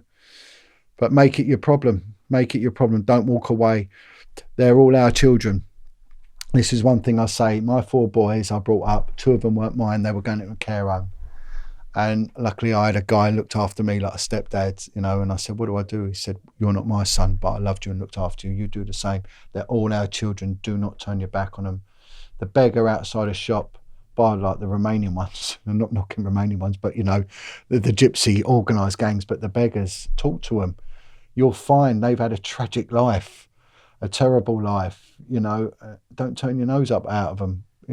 Have a bit of understanding and a bit of compassion for your brother and your sister. So what more can you do but share the love? Well, listen, John, I've sat here fascinated. It's made me uneasy and queasy at times, but I think this is one of the most important missions I've ever heard and I've ever been able to convey on my platform. And you're a brave man indeed. So I wish all the best in your future. God bless you, mate. Yeah. And you. And I've watched your stuff with interest. And give me a book. Hard Times, so I'm gonna read that. I read that with pleasure. Thank you. Have you signed it? All signed. Oh, you have, yeah. Oh, look at that. God bless you. Thank you so much, Sean. Thank you, man. Yeah. Right, you guys demanded back our most controversial ex-cop. This is John's third appearance on the True Crime Podcast, and his 2 first episodes and the combined clips now have multi-million views if you add up everything. By far the most requested ex-cop to come on, and also by far the most trolled ex-cop to come on. Most trolled, end of. Most trolled, end of, yeah. So, we've got a slew of subjects to go over today, including what we can legally say about Wilfred Wong and Jeanette Archer. Now, it's probably one of the most common questions I'm getting every single day. Will you make a video about Wilfred Wong? Will you explain what's happened with Wilfred Wong? Has Wilfred Wong committed something that he said he was never going to do, he was protecting people from, or was Wilfred Wong on a rescue mission? So there's all this controversy, but from my own experience, I know that all pre-trial publicity is bad publicity, so I've not said anything. I've written to Wilfred, waiting for a response for his instructions. It's entirely up to him. However, John here has spoken and corresponded with Wilfred, so he knows what he can say within the limits of not getting Wilfred in any trouble. Thank you for coming back on, John. No worries. Thank you. Yeah. Sorry it's taken so long. It's okay. Life takes over, and what a turbulent time it's been, for everyone, but also in respect to myself, it's been a roller coaster, and I say that lightly, Are you enjoying the song that Brian Harvey's done about us? Brilliant. I'm touched. Effing John Wedger, effing Sean Atwood, effing Bill Maloney, effing Ian Puddock. They all work for the New World Order. Yeah, I know. That's his new Christmas single, isn't it? Yeah, Doing absolutely. well, He's got a podcast coming out. Good luck with that, Brian. Well, I looked on it. It's been out a month, and I think it's got a staggering amount of 939 now because I viewed it. Is that our song? Yeah. So, well done. You might get 1,000 hits. Well done. All right, so let's just start out then. Could you just set the record straight? What the deal is with Wilfred? Right. Yeah. Now, Wilfred was arrested, I think, on the 4th of November. Wilfred's a secretive man, anyway. And that's the secret, really, of his success to date, anyway. But Wilfred is probably the number one campaigner, I would say globally, in exposing satanic ritual abuse, SRA, which is something that I really would like to go on about, and something Wilfred's encouraged me to talk about as well. And Wilfred is a good man. He's a Christian man. He's probably one of the bravest men that I know. He's a tough guy as well, He has served in the military. Wilfred, I know he doesn't talk about it, but he has. It's come out in the press, hasn't it, that he was in some kind of special forces or something? Yeah. He's a mixed martial artist. He's a tough man, and he's fearless, but he's got a mission, and that is to protect children and expose satanic ritual abuse. So stuff was coming out post-arrest that he was abducting kids, he was doing this, that I was involved. Do you want to just describe for people not familiar then what he was arrested for and how that arrest came about? Yeah, so it looks like my opinion, again, even when I talk to Wilfred in the prison system, I don't discuss a case. I know that the prison phone system is what they call a PIN system. It's a private network. It's heavily monitored. Wilfred, without a doubt, his phone calls will be monitored. And I actually worked on a unit that used to monitor phone calls I was in H&P Holloway for about 2 months, monitoring phone calls on child sex trafficker that was in there. So I know exactly how it works. And also all correspondence is read and it's filtered. So that's that. And you're right, there's contempt of court. There's an ongoing issue, especially when you've got a child victim, which is what we've got happening with this case, is that there's going to be some very tight parameters. So he was arrested with 6 people. That's in the public domain. That's in the public domain. What they're saying is that it was a kidnap of, I think it's an 8-year-old boy in North Wales. It's named the 6 suspects, 5 of which are alive. 1 now is dead. We'll get to that. Yeah. And it appears that there was some sort of, in my opinion, a rescue attempt of a child. Is it true that one of the 6 was the child's mother? Yeah. The child's mother was there. Wilfred was there. There was, I think there was a husband and wife team and other people. So that lends credence then to it being a rescue if the mother's there. It would have looked like that is a case, that there is a kid, that if it's Wilfred involved, there probably would have been some sort of child protection element going on there. May well have been a satanic ritual element, don't know. And it looks like there was like this abduction was made in Wales, and they were stopped, I think, just south of Northamptonshire towards Newport Pagnell. I think that's Buckinghamshire. Armed police intercepted the car. That is footage that's on the media. I think the Sun newspaper posted that footage. Wilfred, they said it was an armed and aggravated kidnapping, but again, the only information we've seen is that Wilfred was in possession of a knife. Now, that doesn't in any way denote that was used in the commission of the offence. It may well be a side issue that he was in possession of what they call a bladed article. And again, I can't comment on that because I'm not going to ask Wilfred any questions about it. So they probably, when they pulled him over, they discovered a knife, and that's how they added that to the story. Yeah, and you go, I've done stuff with Wilfred in the past. I'm unaware of what was going on here. I know how Wilfred operates, and he's a professional and he's an ex-military guy. So, who knows? So is the media reporting that the child was taken from a family or from a care home? Doesn't say. Doesn't say. And I don't know if there's acrimony within that. I don't know if there's residence orders, child family court issue. I would have thought there would be a child family court matter going on, but again, I don't know. That's pure speculation. But I mean, the way the press have, and I've actually spoken to the Daily Mail about this, and I said, Wilfred has been negatively publicised on this. He's come across as some sort of child snatching, armed maniac. And so concerned was I of how the press did this. I did speak to the Daily Mail, and they said that they won't be running any more stories on it because of the contempt issues and everything else. And they actually, funny enough, the journalist did say it clearly looks like a failed rescue attempt, and I would agree with that, And then I contacted the governor of the prison that Wilfred's in, and I just said, and I expressed my concerns. I say, this guy needs to be risk assessed properly, because if the general population are going to be swayed by this negative slur on Wilfred, then his welfare could be at risk. Anyway, they've written back to me and they said, look, we're fully aware of the situation. Wilfred is okay, because there was this story that come out that Wilfred had been castrated in prison and his testicles flushed down the toilet, which I found very hard to believe, because Wilfred, firstly, is a lovely guy, and secondly, he's a tough guy. So if Wilfred was to get hurt, I would have thought there'd be more than one person involved. But and then there was one of the suspects was found dead in his cell. Dead in what manner? What's come out via the press is that he had a plastic bag tied around his head, or it was around his head, so it was suffocation. I think it is in the matter of the coroner's court at the moment. I think they've opened an inquest in it. It's not been closed as yet. It's gone down as suicide. It may well be suicide. Do you have any theories as to what it could be? I think it's suicide. I generally think it's suicide. How old was the person? Did they have any history of mental illness? In his 60s, and again, I don't know. I don't know.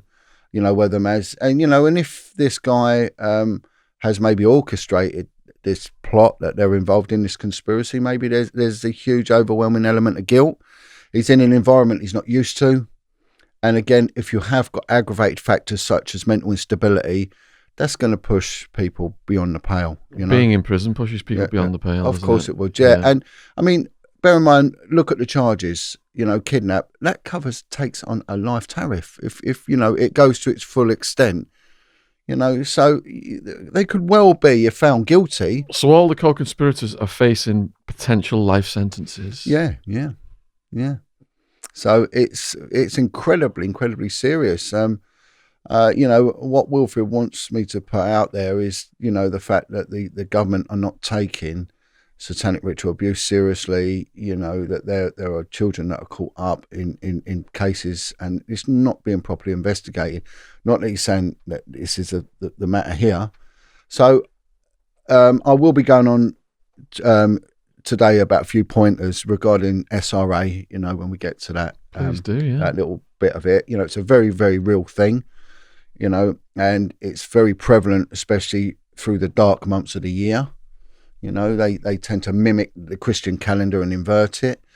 And another thing I'd like to go on about, Sean, is that, I, like yourself, do quite a lot with ex-convicts, and especially with Chris Lambriano, who is a very, very close friend of mine. And I've just raised a lot of money for Terry Ellis and Brian Cockrell. I've got a charity. We've had all those guys on. Cracking blokes. I was up with Brian a few months ago. I'm in phone contact with Terry a lot, and I raised a few £1,000 for their charity. Save a Life, Put Down a Knife, and through that, I've been put in touch with another fella, and I'm not going to name the guy, but we're getting on very well, and we're sharing a lot of information, and and something that I want to talk about, which ties in with the satanic ritual abuse, was how much a lot of very serious organised criminals were using and are still using the services of juju men, witch doctors, Mahamrabats, and especially ones that are coming from the Nigerian communities, which are very, very prevalent, active criminal element that have come from that part of West Africa, especially involving deception, but also involving human trafficking. Torso in the river? Torso in the river, yeah. And I was on that case, the Adam body. So these are all subjects we're going to get to? Yeah. Just let me tell the audience then. So we've got a whole list of subjects we're going to cover today. We have your questions. I put a video up asking for questions for John, and a slew of questions have come in. We're also going to be talking about Prince Andrew and Julian Assange. But just a little bit more on Wilfred. Does he have a trial date? Yeah, trial date set for the 9th of August this year. He's applying he wants people to pray for his bail application. He's had 3 bail applications turned down. So he's got no bail whatsoever? No bail. So he's remanded, they all are remanded. Now, in order for someone to be remanded, they've got a thing called custody time limits in the UK, which are looked at very stringently by the Home Office. So you can't just bang someone up on remand, for up to 2 years, which used to be the case. You have to justify it. Now, Wilfred isn't a flight risk. All they have to do is seize his passport, and he ain't going anywhere. He's got no previous convictions. He's a man of exceptional good character. And there's plenty of people which will vouch for his standing in society. So he doesn't understand why they keep refusing it, and they don't have to give a reason why they refuse it either. I mean, the only thing I can think of is the fact that there is a child, which is classed as a vulnerable person, involved, Someone mentioned to me today that Wilfred was a barrister, is that correct? Yeah, Wilfred is a trained barrister. Grief. Yeah, he works as a barrister. He was a lobbyist in Parliament, and he's campaigned on many high-profile cases involving satanic ritual abuse. He's an exceptional individual, and his commitment to getting the truth out and exposing satanic ritual abuse is second to none. So he's pled not guilty. Does that mean then that he is going to go up and have a trial and explain his side of the story? Yeah. So, I mean, what I said to Wilfred is I said, whatever way it pans out, this is time served. And there's all this scaremongering that's been going out that, like I said, that Wilfred's been castrated, that, you know, it's a violent prison and all that. Well, prison's prison, you know. I mean, it's a lower category C prison, but I think it might have B prisons in there as well. But it's got a catchment area of a lot of poverty. So you've got North Wales, Merseyside, my area. Yeah, you know what I mean? Yeah, Wigan and all them areas. Yeah. So there is a lot of poverty in that you know, part of the world. But he said he's getting on well. He's interacting with other prisoners. They've watched, the guards were watching your video with him the other night, and he said they came and gave him the thumbs up. He said there's inmates in here that have seen his work online. So he's known in there as being a person who is against child abuse. You know, so really whatever the media's put out there has made no difference, and whatever the trolls have put out there has made no difference, because, you know, as we've mentioned in before, statistically on the lower category prisons, on the under 25s, 80% come from abusive childhood backgrounds. So there's a lot of people in there that will warm to what he stands for.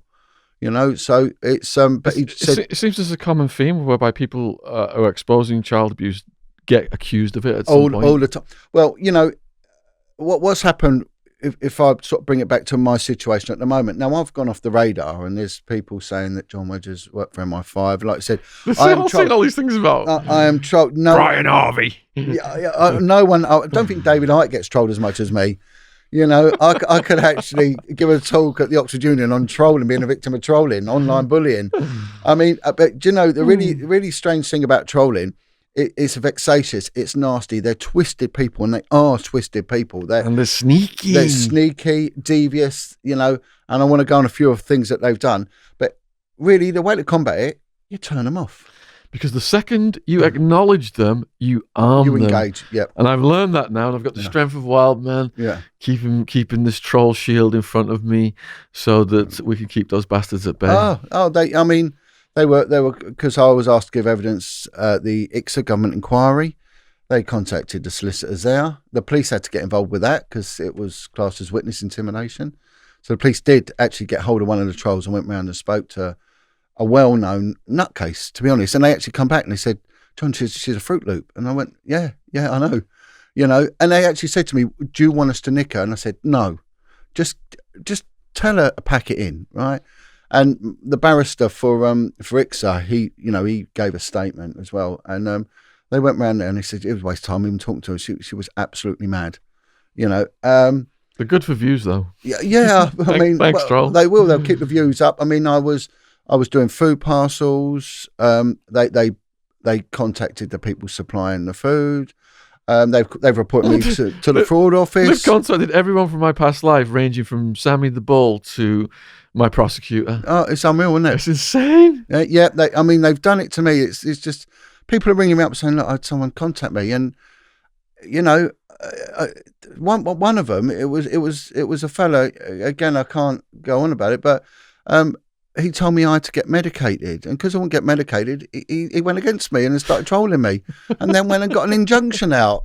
And I just said to him, well, it's madness after madness after madness, you know. And when you look at the pattern of them, a lot of them are medicated, you know. A lot of them are crazy. None of them work. They're all experts at rolling fags, aren't they? Whenever you see them, they're always doing a roll up in their front room, you know. And and it's screamed. They've always got a heap of facts as well, haven't they? You know, look at the facts. And as soon as you debunk those facts, they just move on to a new set of baloney. Yeah, and then they start on each other. All my trolls are battling each other right now. Yeah, you know, it is. It's like gladiator school, isn't it? They just and a lot of them have got the ump because I've turned off social media. And it's just all gone quiet. They're like, well, what do we do now? John Wedger's gone. What do we do? You know, I become the emotional dartboard for every Fruit Loop nutcase and everything else going. And the things I've been accused of are absolutely incredulous. And, you know, I mean, they've reported me to the police, to the fraud office, to the Inland Revenue. And I think what happens is when these investigating teams and ombudsmen look at them, I think they speak to them once and then they go, oh, my God, that ain't. And funny enough, the police rang me once and they said, you know, John, we've looked at your work. You bang on, and there's a lot of lads that follow you. And the Met Police even said, you know, you've got a lot of respect still here, you know. And he said, people have been saying this. He said, it's gone in the bin. It's just gone in the bin. And I had, last year, we were planning a really big demonstration, and it was really good, actually. It really sort of was gelling a lot of people together. People were coming from all sorts. We had biker gangs, we had ex-criminals, we had the Sikhs, we had Muslim boys were coming along, the football lines, and it was a real sort of amalgam of everything. And the police rang up and they said to me, it was the public order team that deal with the riots and everything. And it was a sergeant. He said, John, look, got to tell you, you got to pull it, because the COVID laws had just come in. Then he said, you're going to be smack bang in this more than 3 people thing. And the last thing we want to do is arrest you. You know, we like you. You're honourable. He said, there's a few lads here that still remember you. He said, one our inspector here remembers you. And, you know, we don't want... that's what we don't want to do. And I said, well, what do you want from me? And they went, well, please, can you ask people to stand down? And I said, I'll tell you what I'll do it now. As we're talking, I'll put it on I'll cancel it now. Because not that I was doing their bidding, not at all. And, you know, if anyone's got a gripe with the Met Police, it's me, because of what I've been through with them. But these lads and lasses, they were doing their job. And, you know, we've got to keep a balance here. So I cancelled it straight away. But subsequently, I have been giving speeches at these mass demonstrations. You know, a lot of them are sort of like the anti-lockdown stuff, and they've mixed up with child abuse issues and all that. So when it comes to the other things, it's not really my argument. It's all human rights, isn't it? Yeah, but when it comes down to child abuse, I'm asked to speak, and I will give a talk. But once I've given a talk, I'm out there, you know. And you see the police lining up. You know, I had someone saying, look, stay. I said, no. They're ready to go, you know. And I always say to people, look, the police are like wasps. You go near them, they're going to sting you. And that's that, you know. Don't agitate them. You know, let them do their job. And the problem is, you see on these videos, people are going up and they're agitating them. And you think, you know, you're going to get it in a minute, mate. And, you know, with the public order, you've got the normal coppers that get brought on what they call an aid requirement. And then they've got the territorial support group. Now, these are guys and girls. A lot of them come out of the military. We got a lot of ex-Royal Marines and squaddies and paratroopers and all that. You know, they're tough. And then all they do all day is they train, and they train in public order. You know, so your average copper might be able to give you a good whack with a baton, but these guys and girls, they know how to do it properly, you know, and you don't want them. That's their job. Right or wrong, that's what it is, you know. And I don't want to be clumped by one of them, and I don't want to spend my night in the cells, you know. So I would always, but it came to a point where I couldn't walk down the street without someone stopping. Lorries would stop and say, John Wedger, I love your work. You know, I'll go out amongst the crowd. So if we could gauge on what the trolls are saying, that John Wedger works for MI5 and John Wedger's doing this, and he's, you know, selling information, trafficking kids, all sorts of, you know, crazy stuff. But when I go on the street, now these trolls don't go on the street. I go on the street. It's too cowardly. Oh, they are cowards. They're total cowards. I will go on the street, and, you know, in amongst every community there is. I honestly could not walk more than 5 meters without someone putting their hands around me and saying, well done, keep going. And one of the most touching moments was at one of the demos, a homeless guy, Rasta, come up to me and goes, I know you, man. And he went, can I have a hug? I went, yeah, of course. So he gives me a hug. And then he is, yeah, that's enough of that. Let go of him. So he lets go. And where's that come from? It's a copper. He went, my turn now. And he come and give me a hug as well. He went, I love your work, John. I love your work. He said, you've got a lot of support. So when it come to achieving what I set out, my mission was to give a voice to the voiceless, expose the cover-ups, and then the SRA thing sort of pretty much took on a 50-50 role and speak about satanic abuse. I did that and some, you know. Last year, this year actually, I mean, bear in mind my podcasting was at its minimum this year. I got 2 million YouTube hits. At the height of my, I wouldn't say popularity, because I don't want to go down the ego route or anything. No, the height of my, I don't know what it was, the success of the campaign. What's your YouTube channel called these days, John? I think John Wedger, just John Wedger. Or John All Wedger of John's Foundation. links are going to be below this video in the description box. I mean, I don't post on it or anything like that anymore. I mean, there is a guy that does do bits for me, and there's another girl that will update my website periodically, but I've got no interest in it. Facebook, it's a no-no. But Facebook, I was getting 1 million views a month. You know, I was up to 45,000 subscribers on YouTube. You know, it really was moving to such big proportions. So when you come into success, I achieved what I set out to achieve, you know, and then the government asking me now to advise. So I got asked to give evidence at the independent inquiry, which I did, and I got global publicity for that.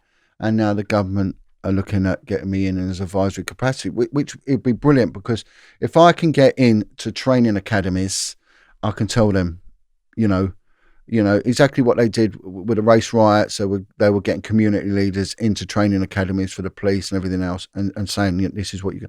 And if they can do it with me, because it was quite apparent that what I put out in my statement was corroborated by near enough every single other call participant said the same thing.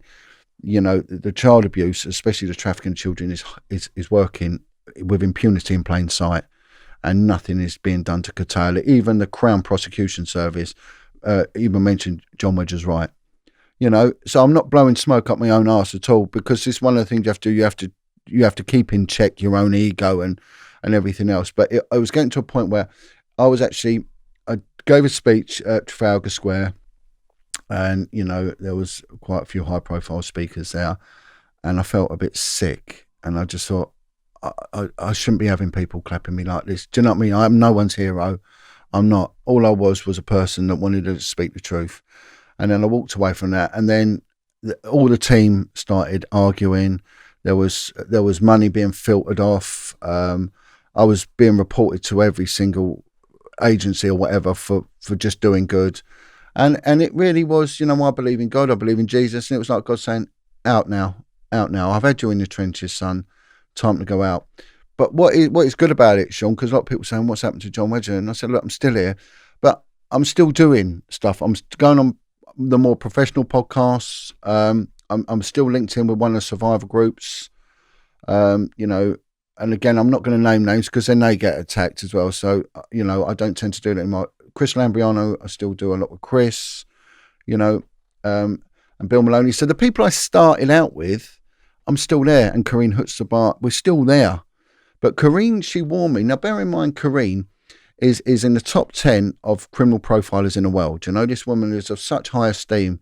And she's quite good, because we talk about the trolls, you know, and she will identify their personalities for me. She went, this one's this is one of them. So it's really, because she'll see the videos and she'll give me a rundown on their personality disorders. So it's good in that respect as well, because it's not just me being paranoid. So no, you're dealing with this. We've had Corrine on the channel a few times. If you want to check those videos out, Corrine, Carine Hutzabout. I won't spell that one, but you'll find it somehow or other. Hutzabout, yeah. So, but Corrine rang me up and she said, what did I tell you at the beginning? I said, work like a submarine. You only come up for a bit of air and then boom, back down again. And she said, and work on your own. And she said, look, I warned you. And she said something really interesting. She said, your foundation it was my facial image. She said, I warned you about that because that's idolatry. Now, people are going to idolize you for what you're doing, and because your image, and then they're going to have this thing that you are some sort of demigod and that you're going to save this and save that. And of course, you're not. You're a human being like everyone else. And the moment you disillusion them, they'll go from your best friend to your worst enemy. And that's exactly what happens. So one minute you'll get someone, yeah, I'm with Johnny. The next minute, he's went for MI5, he's this, he's that, and you saw it. Yeah, I had this discussion with Ron Swanson, who exposes things on the dark web, and he said that when you build up a following on social media, there's always a % of those followers who are toxic. Yeah. And they will do exactly what you just described. They're ready for you to just to stab you in the back at the slightest little thing. And they will micromanage you. They will go through the minutiae of everything you say. I mean, I had one individual that I left the police with a pension of 27 and a half years service. My actual service was just over 25 years. So then this individual was saying, well, look, he's lying about his service. He's lying about his service. You know, and then the other thing, which was really interesting, and I did an interview with a lovely guy called Joey Barnett the other week, and I said, Joey, I'm gonna give you now verbatim what I said on another podcast, and this is how it got turned. So I said, I think that what they should do, and I probably mentioned it on one of our podcasts, Sean, is that the world should be shown a child porn video. And the reason for that is this, right? It will show the sheer horrors and the sheer gravity. It's a bit like, how do you get people to change from how animals are slaughtered? You show them how they used to slaughter animals, and people are like, oh my God. And again, and I started off by saying, I am not advocating the viewing of child pornography at all. No way. It's appalling, and it should. And if I had my own way, I would relegate porn, straight porn, normal porn, whatever they call it, because I think it's destroying our society. But when, as part of my job as a child abuse investigator, that's one of our disciplines. You have to view it. It's incredibly disturbing.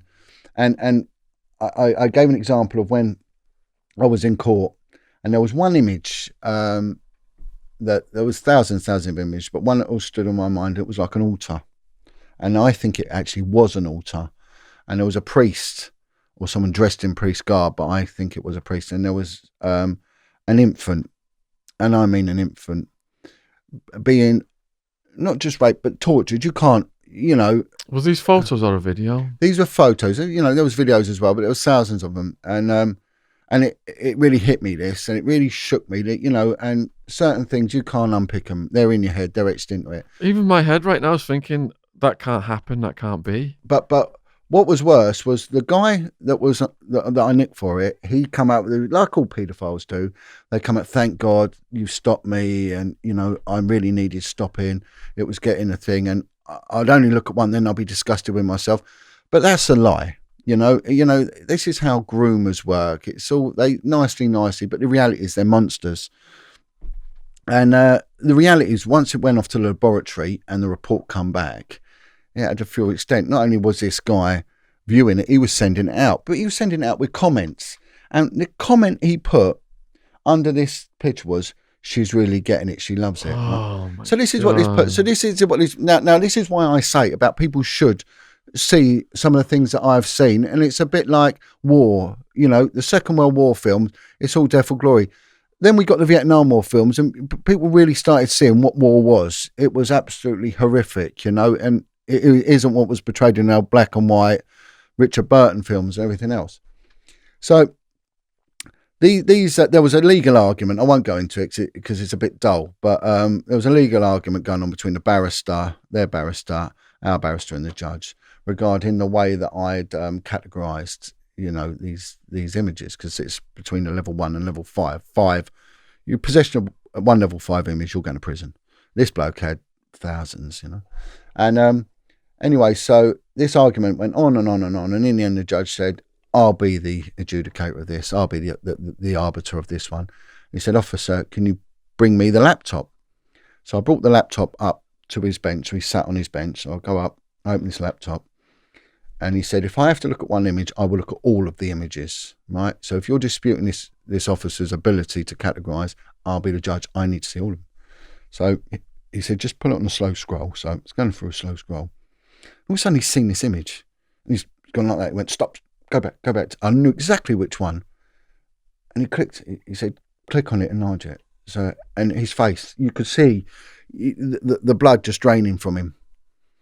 And he looked at me and he went, "Is that genuine?" I said, "I don't know, but we've tried to enhance it to look at because you look at things like plug sockets to determine the location and paint types and all that. So, I said, we have been trying to look into determine if it's a church in the UK, if it's a church abroad, or if it is a church or a studio. So we don't know.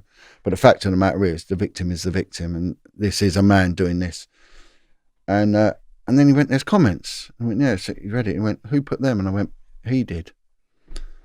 And this judge, he then picked up this pot. It was a pot of pens. And he stood up and he just chucked it. And he lobbed it at the defendant, and it smashed on the glass. All the pens went everywhere. It was one of them little plastic things. And he lost it. It was a Crown Court judge. It was a Harrow Crown Court, this. And if anyone wants to troll me on this one, I can even give you the defendant's name on this one. And it smashed on the glass. And he shouted out, "Take that bastard down," right? Wow. And as he went down, he went, 10 years. 10 years. It got reduced on appeal because it was far, came into. But this was my example I was giving to Joey when he was doing the interview with me, that the reality hit him. What was that picture that caused him to snap? The one with the priest and the young, you know, gotcha. because it was just so horrific. But it brought the reality home to him, but also the comments that this is a man claiming that he's a victim. They always claim that they're a victim, you know, and all of a sudden we're now in his world, inside this bloke's head, which is where you need to get sometimes. And this is what, if you was to show it, this is what you get. Anyway, so I fully explained the preamble to Joey, the reasons, my rationale, and then the after effects of it, okay? And the reason for doing it. And the reason I would say doing it is because it would change criminal justice and sentencing guidelines in a heartbeat. And it would give more sympathy to victims and survivors of abuse, without a doubt, right? Well, what was a backlash from trolls? John Wedger, and again, taking like Harvey's done with your voice and sound, you know. Effing John Wedger, effing Ian Puddick, effing Sean Atwood. They all work for the New World Order. Yeah. Well, the New World Order and MI5, they must own more employees, and I hope they've got good like recreation facilities, you know, and a social club and things like that. We can have. I wish all my trolls made songs about me. Yeah, you know. But then these trolls put on John Wedger's advocating child porn. Look at them. He wants it, and this is how they turn it and turn everything around. And this is why now, when you look at seasoned interviewers and interviewees, that they've got it off pat. They now allegedly, or they'll do this because they know, people like Piers Morgan, they know exactly what they're going to face, you know, post event. But so that was it, coming to a crescendo with me, where it was all in fighting.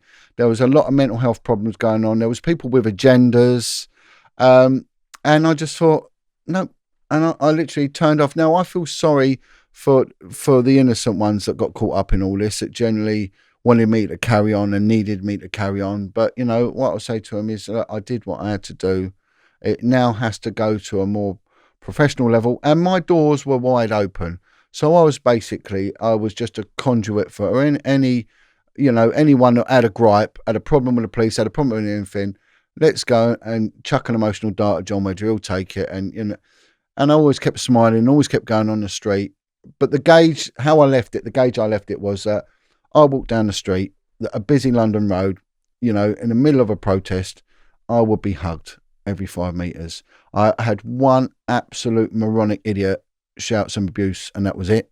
In all the years I've been doing it, and that's it. So basically, you know, when it comes to that, you know, I think I successfully achieved what I had to achieve, and it's the time to elevate this to a more professional level, which is what I'm doing. But those I started off with, I'm still doing what I'm doing. But, you know, Facebook has totally and utterly gone now. But it's and it's a change in times as well, because we are seeing people getting arrested. You know, I always knew that would happen. Arrested for what? Contempt of court. You know, we Jeanette's been arrested for contempt of court. Oh yeah. Should we go over to Jeanette Archer? Because there, after Wilfred, the questions coming in are all about Jeanette. So my understanding, and please correct me, is that she was arrested here in Guildford, and there are rumours that she may have named, allegedly, people that the the family court didn't want her to name. Yeah, I don't know if any of that's true. I mean, going from the limited amount that I know, I would say that, and I haven't spoke to Jeanette over this, but I spoke to a friend. I would say, and I said to a friend, if she's named a child, then that's contempt of court. And I straight away said, because no one knew why she'd been arrested, I said it will be contempt of court, in my opinion. If it's an ongoing thing and there's a child, you can't name the kid, you know, and that's that. Boom. Unless, you know, they waiver their anonymity, that child, I think, was 8 years old. It's beyond the age of criminal responsibility anyway. It's beneath the age of responsibility for the family court. So the kid can't acquiesce to anything. So to name the court was a no-no. Now, to be honest, to even talk about that case, you know, you really have to be switched on and tuned on, because you're going to end up in a world of trouble. Now, I know that my site was heavily monitored by the Metropolitan Police, because they told me. I got a phone call from the security services, and again, they told me as well, you know, that they'd monitored not only that, but also my phone calls. Now, security services were really good to me because what they said to me was, do not delve into politics. And the only time that I ever really sort of got... What's your interpretation of that? I think it's because I may be influential. What do they mean? What do they actually not you want? What do they not want you to do? I think take a political opinion and voice that political opinion and maybe set up a budget. So if we look at, and this is one thing that got me shut down off social media for a period of time. I did a podcast and I think I was in Suffolk or somewhere. I was going to be giving a talk at a military place. They'd asked me to go in their social club and give a talk about the work I did. So, and what happened was there'd been a news coverage about Tommy Robinson being at a Centre Parks in Woburn in Bedfordshire with his little children. I don't know the age of his kids, and he'd been arrested for assault. And what looks like has happened is that his little girl has gone into a bathing area, a swimming pool, you know, thing. I don't know how old this kid was. I think she may be 10 or something like that. Anyway, she's a little kid. And there's these three men there who apparently had been booted out of a Centre Parks before. I'm not too sure. But she'd been sexually assaulted. She'd been groped. They'd groped her bottom. And she'd gone home and back and told her dad. So he's gone down there like, you know, a raging bull. And I think he's accosted them. I think there was an admission. And he's done a citizen's arrest. But I think in the whole sort of process, one of them's, you know, accidentally tripped and hit every step on the way down, which, you know, these things happen, like I said. And then the police come, and of course he records everything, and the police come and he's given his account and he gets arrested. Now, and he's actually put out a little video thanking me for what I did, because he said it helped overturn the police's decision. Again, I'm not advocating the politics of Tommy Robinson, and he's aware of that, you know, and that's how it is, each to their own. But what incensed me was that this little girl had been sexually assaulted, which clearly looks like a group of paedophiles. And just with my experience and my copper's nose, I think that these blokes, that is their thing, that they've done it before, and it turns out I may well have been right. And I just thought, well, what about the evidential losses here? They will be perverts sending images to each other. They may well have their phones in their locker room, and they've gone and snooped in locker rooms and everything else. I'm thinking there is a whole wealth of evidential opportunities here, and the police have pissed them away by nicking the low-hanging fruit and actually himself being a victim of crime because he's a witness to this crime. So I thought, in the spirit of fairness, I'm not happy with this, so I thought I would start up a little campaign in which people write to not just the Chief Constable of Bedfordshire Police, but also the Crime Commissioner and the appointed MP for policing and crime, and to get this matter looked at, because these officers have not only have they acted in a very judgmental way, that, you know, they have acted with fear and they have acted with favour, they've put other children at risk. Because these men, in my opinion, were very, very proactive paedophiles. So I got very incensed by this, you know. And again, I've got no political opinion on what he does. I want to make that clear because I can see how this is going to go. John Wedger's now promoting the works of Tommy Robinson and all this sort of stuff. But it wouldn't matter to me. It wouldn't matter if he was an Islamic extremist. I would still take the same stance because that's the sort of person I am. And I just thought, this is wrong. If this is the benchmark of policing today, this needs to be addressed, and it needs to be addressed now at the highest level, because making a complaint to their inspector is just going to get a load of nonsense back, which is exactly what happened. But there was a letter writing campaign, and the police did end up overturning what they did and went and arrested the people. They didn't search their premises. They lost a lot of evidence, but apparently they did get prosecuted, which I thought, well done. And he actually did say a thank you on some YouTube channel. And I just thought, well, job well done. And that little podcast lasted 8 minutes, and I got 40,000 instant views, right? Which was quite incredible, you know? And I think I was running that. So when you podcast, if you run about 200 hits instantly as you're doing it, you're going to get 10,000 hits by the time you finish. But I was sometimes running at 2,000, if I did something. But then the next thing, I'd violated broadcasting standards, and I thought, well, how have I? What have I done any different? And all it was the fact is I mentioned his name. So this shows how much that this is monitored and how unfair the system is. So when you get back to what you were saying, Sean, about MI6 going on to me about political intervention and all that, or affiliation, because maybe I'm an influencer, and I have some sort of stand-in, and it could then cause a bit of a problem. And they said, you're okay, just stay away from politics. So getting people to write letters in and things like that, campaigns, where it's to the attention of powerful people, that's what they want you to stay away from. Yeah. And what happened then, it was quite odd, because then I get invited down to Cornwall, a little town outside of St Austell. And I go down and I meet a guy in a pub in the back. And I want to actually say his name because he's got quite he's changed his name. And but I won't do it. I won't. The guy's not very well at the moment. But he said, I like you. You're a good kid, And he said, I want you to know a bit about my background. And he was ex-infantry officer with the British Army. And then he went on to become a specialist. He went into basically the SAS, as it were, and he started wanting to talk to me about contract killings, how contract killings work when they're politically motivated and they're government sanctioned. And I went, okay. And he said, now you're at risk because of what you're doing. And he said, more so now that you're talking out about the satanic stuff, which very much dovetails into what Wilfred said.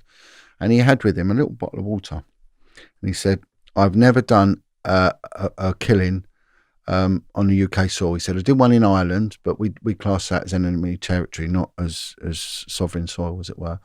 And he said, I've done them in Hong Kong and other places, right? I know guys that have come over and they've done similar stuff, right?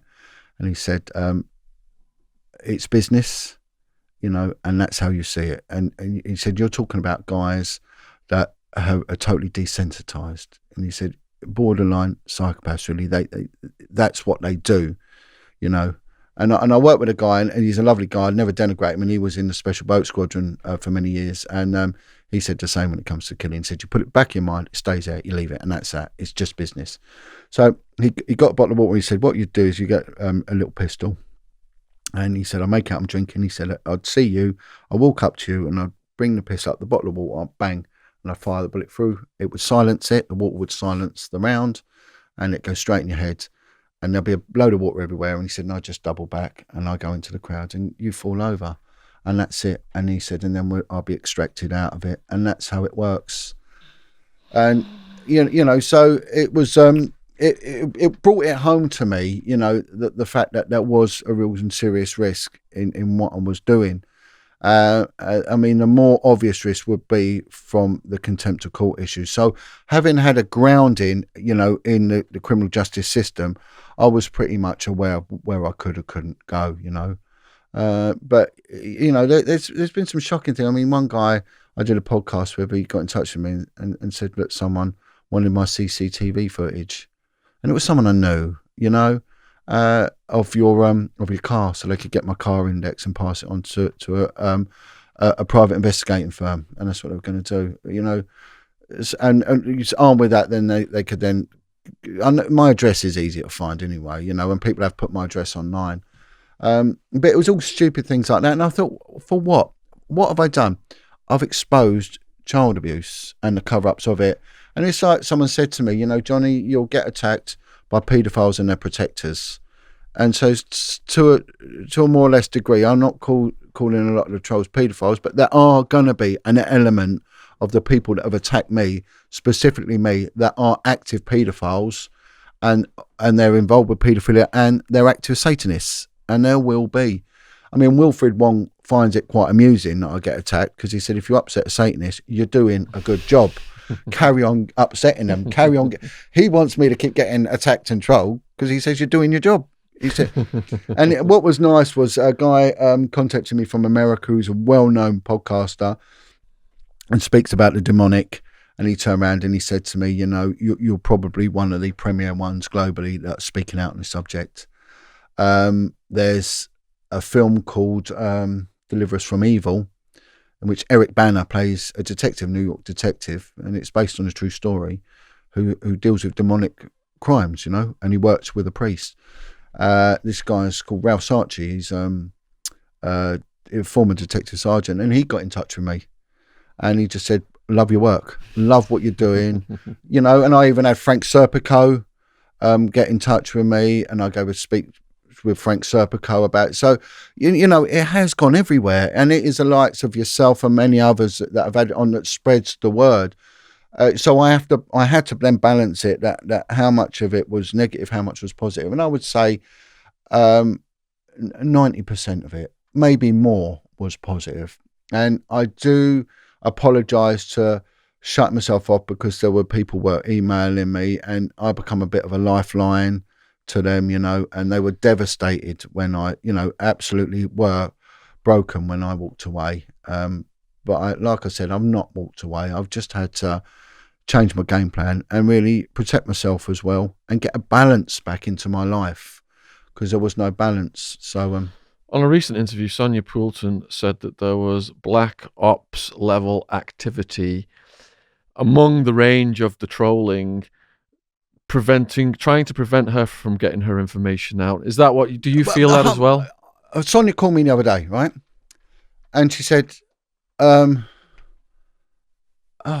forget how it started. So I said, Sonia, how are you? I've been knowing you from ages, because I know Sonia.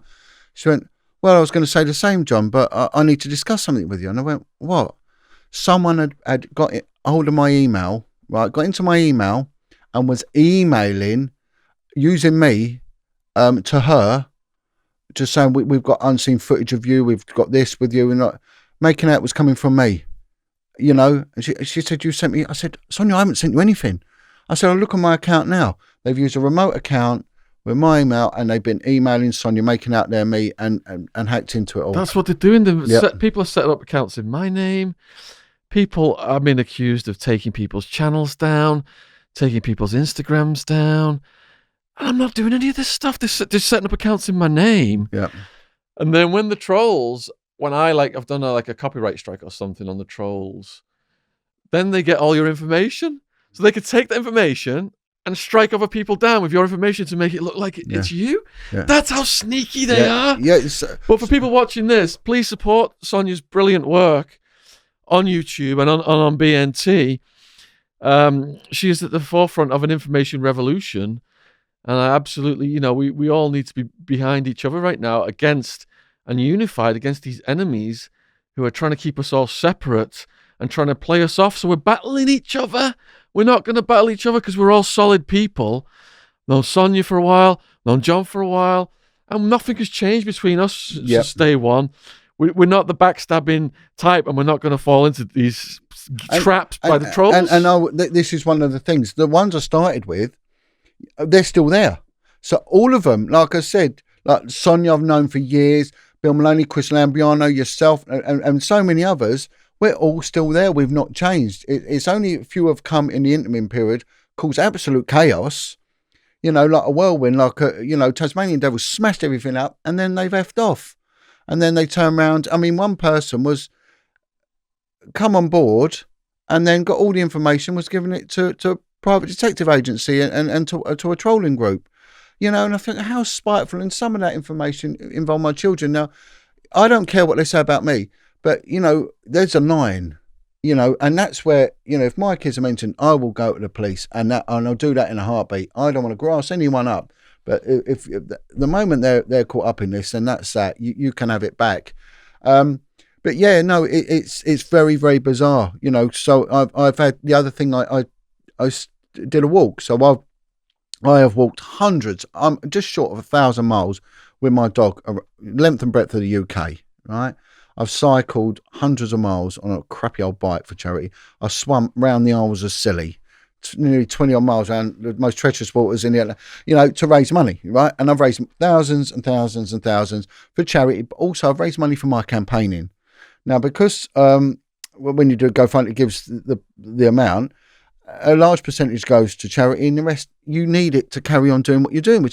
But then, of course, no, they're not happy with that. They're saying, well, John Wedger's nicked all this money, and he's nicked, so... The thing about this, John, is it's not the donors who are not happy with it. No. It is trolls pretending to be concerned citizens that contact GoFundMe. So GoFundMe needs to have something in place whereby the only people who can complain about giving that you having that money are the people who gave the money in the first place. Now, I learned that because a few years ago, my first podcast guest was Jamie Morgan Kane. Some controversy arose around him. And as soon as that controversy arose, I bowed down and refunded all of the GoFundMes. Yeah. And the people were like, why are you refunding this? We support him anyway. We don't believe this bullshit. Yeah. And I thought, all right, to be clean out of this situation, I just need to refund the whole thing. But I learned from that lesson never, ever to do that, because it's the evil of the trolls that's putting in the complaints. It's not the donors. No, it's not. Well, there was one troll put some money in, and I made sure he got his money back because he did that on purpose. And he's a very strange individual. And it turns out that he's been investigated for sexually harassing women in the past. So, you know, and there was another guy that was attacking me, and he was, I think he was convicted for 2 rapes. So there's always another element around it. Well, I had a GoFundMe this year that I raised for a victim, and the trolls absolutely just hammered GoFundMe. Yeah. It said it was a fraud. Yeah, I was using the money to get high and traffic women. Yeah. GoFundMe investigated the whole thing. I sent all of my bank information in to show exactly where the money had gone. And they said, you're completely exonerated, nothing done. But for months and months and months, that's what the trolls are running with. Atwood spent this on podcast equipment. Atwood's trafficking women and spending it on cocaine. And it just went on and on and on and on and on. But not one of the donors complained. Yeah, I know.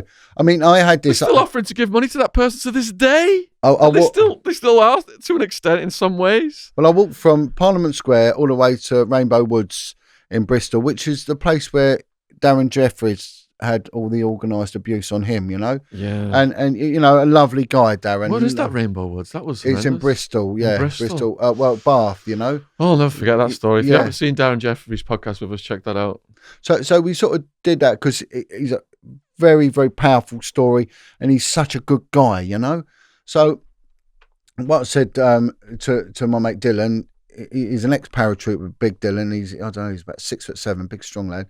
So he always comes with me, and we take the little dog Millie, and we'll walk all the way along the river Thames, along the canals, and we'll get there. So we're set up, and I thought I'll try and get $5,000 anyway.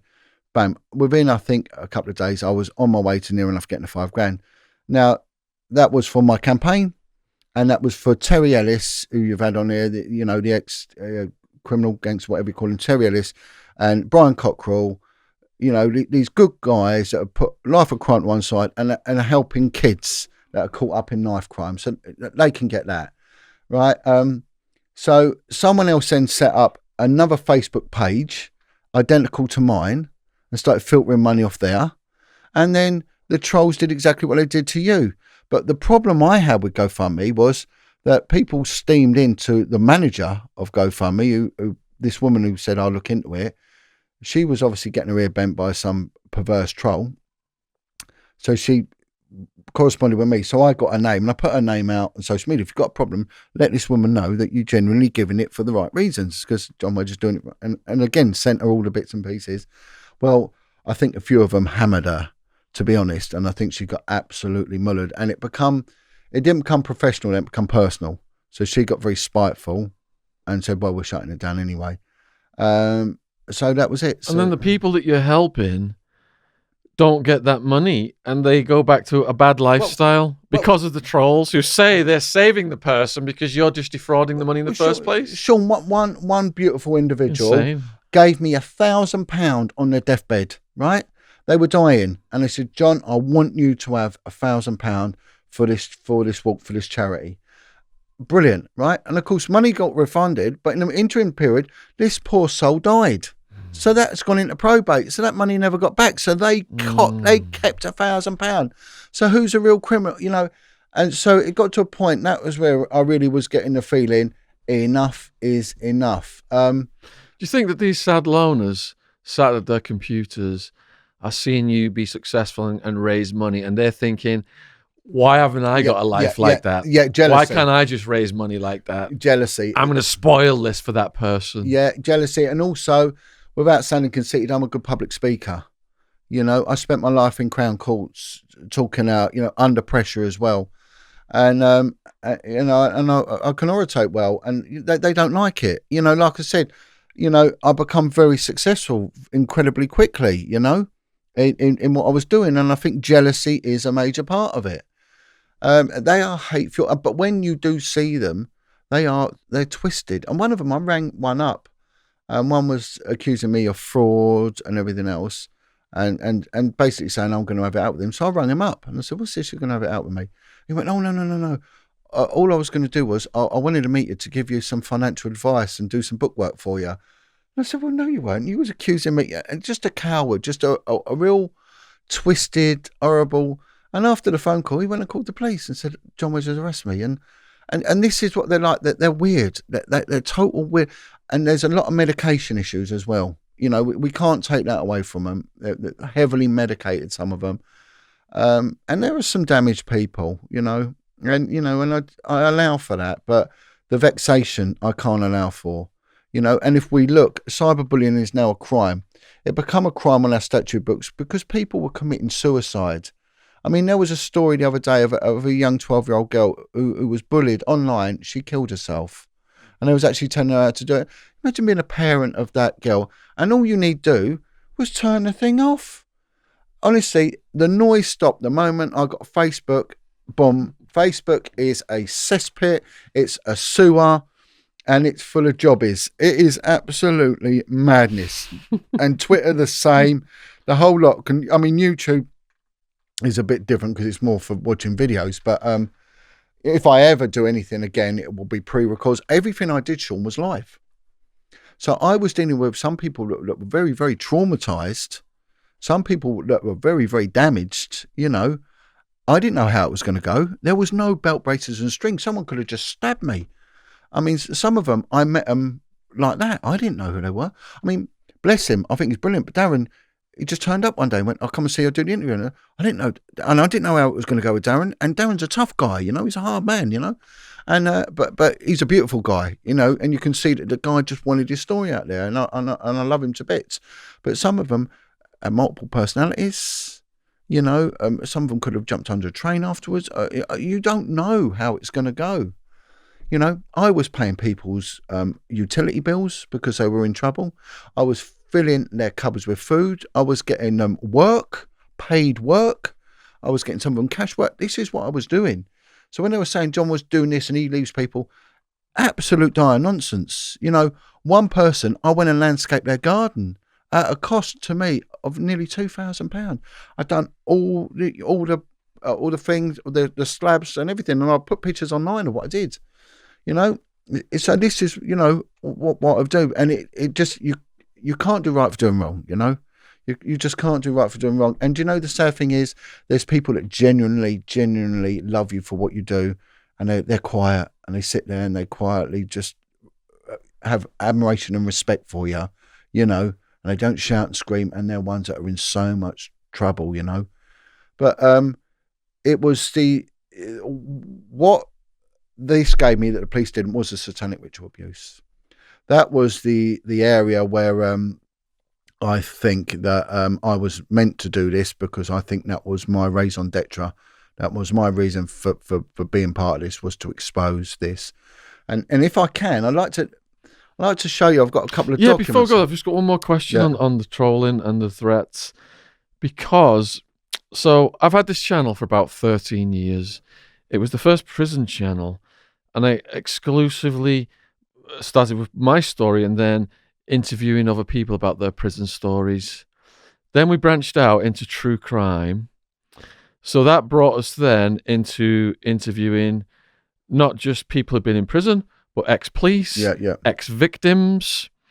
And then the Epstein story became one of the biggest stories on the channel. Oh, yeah.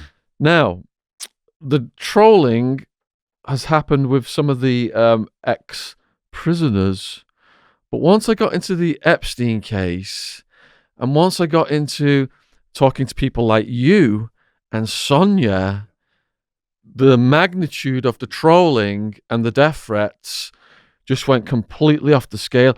And someone told me that when I first started getting into exposing elite abuse and child abuse, that people who do that end up dead. They do.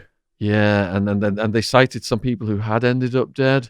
So is it part and parcel of what we are doing, and perhaps an acknowledgement of the success of what we're doing, that this trolling and death threatening becomes so diabolical and almost appears to be like a black ops level of trolling as described by Sonia? Yeah, this is organised on two levels. Firstly, you've got people that are just mad, bad and sad, okay?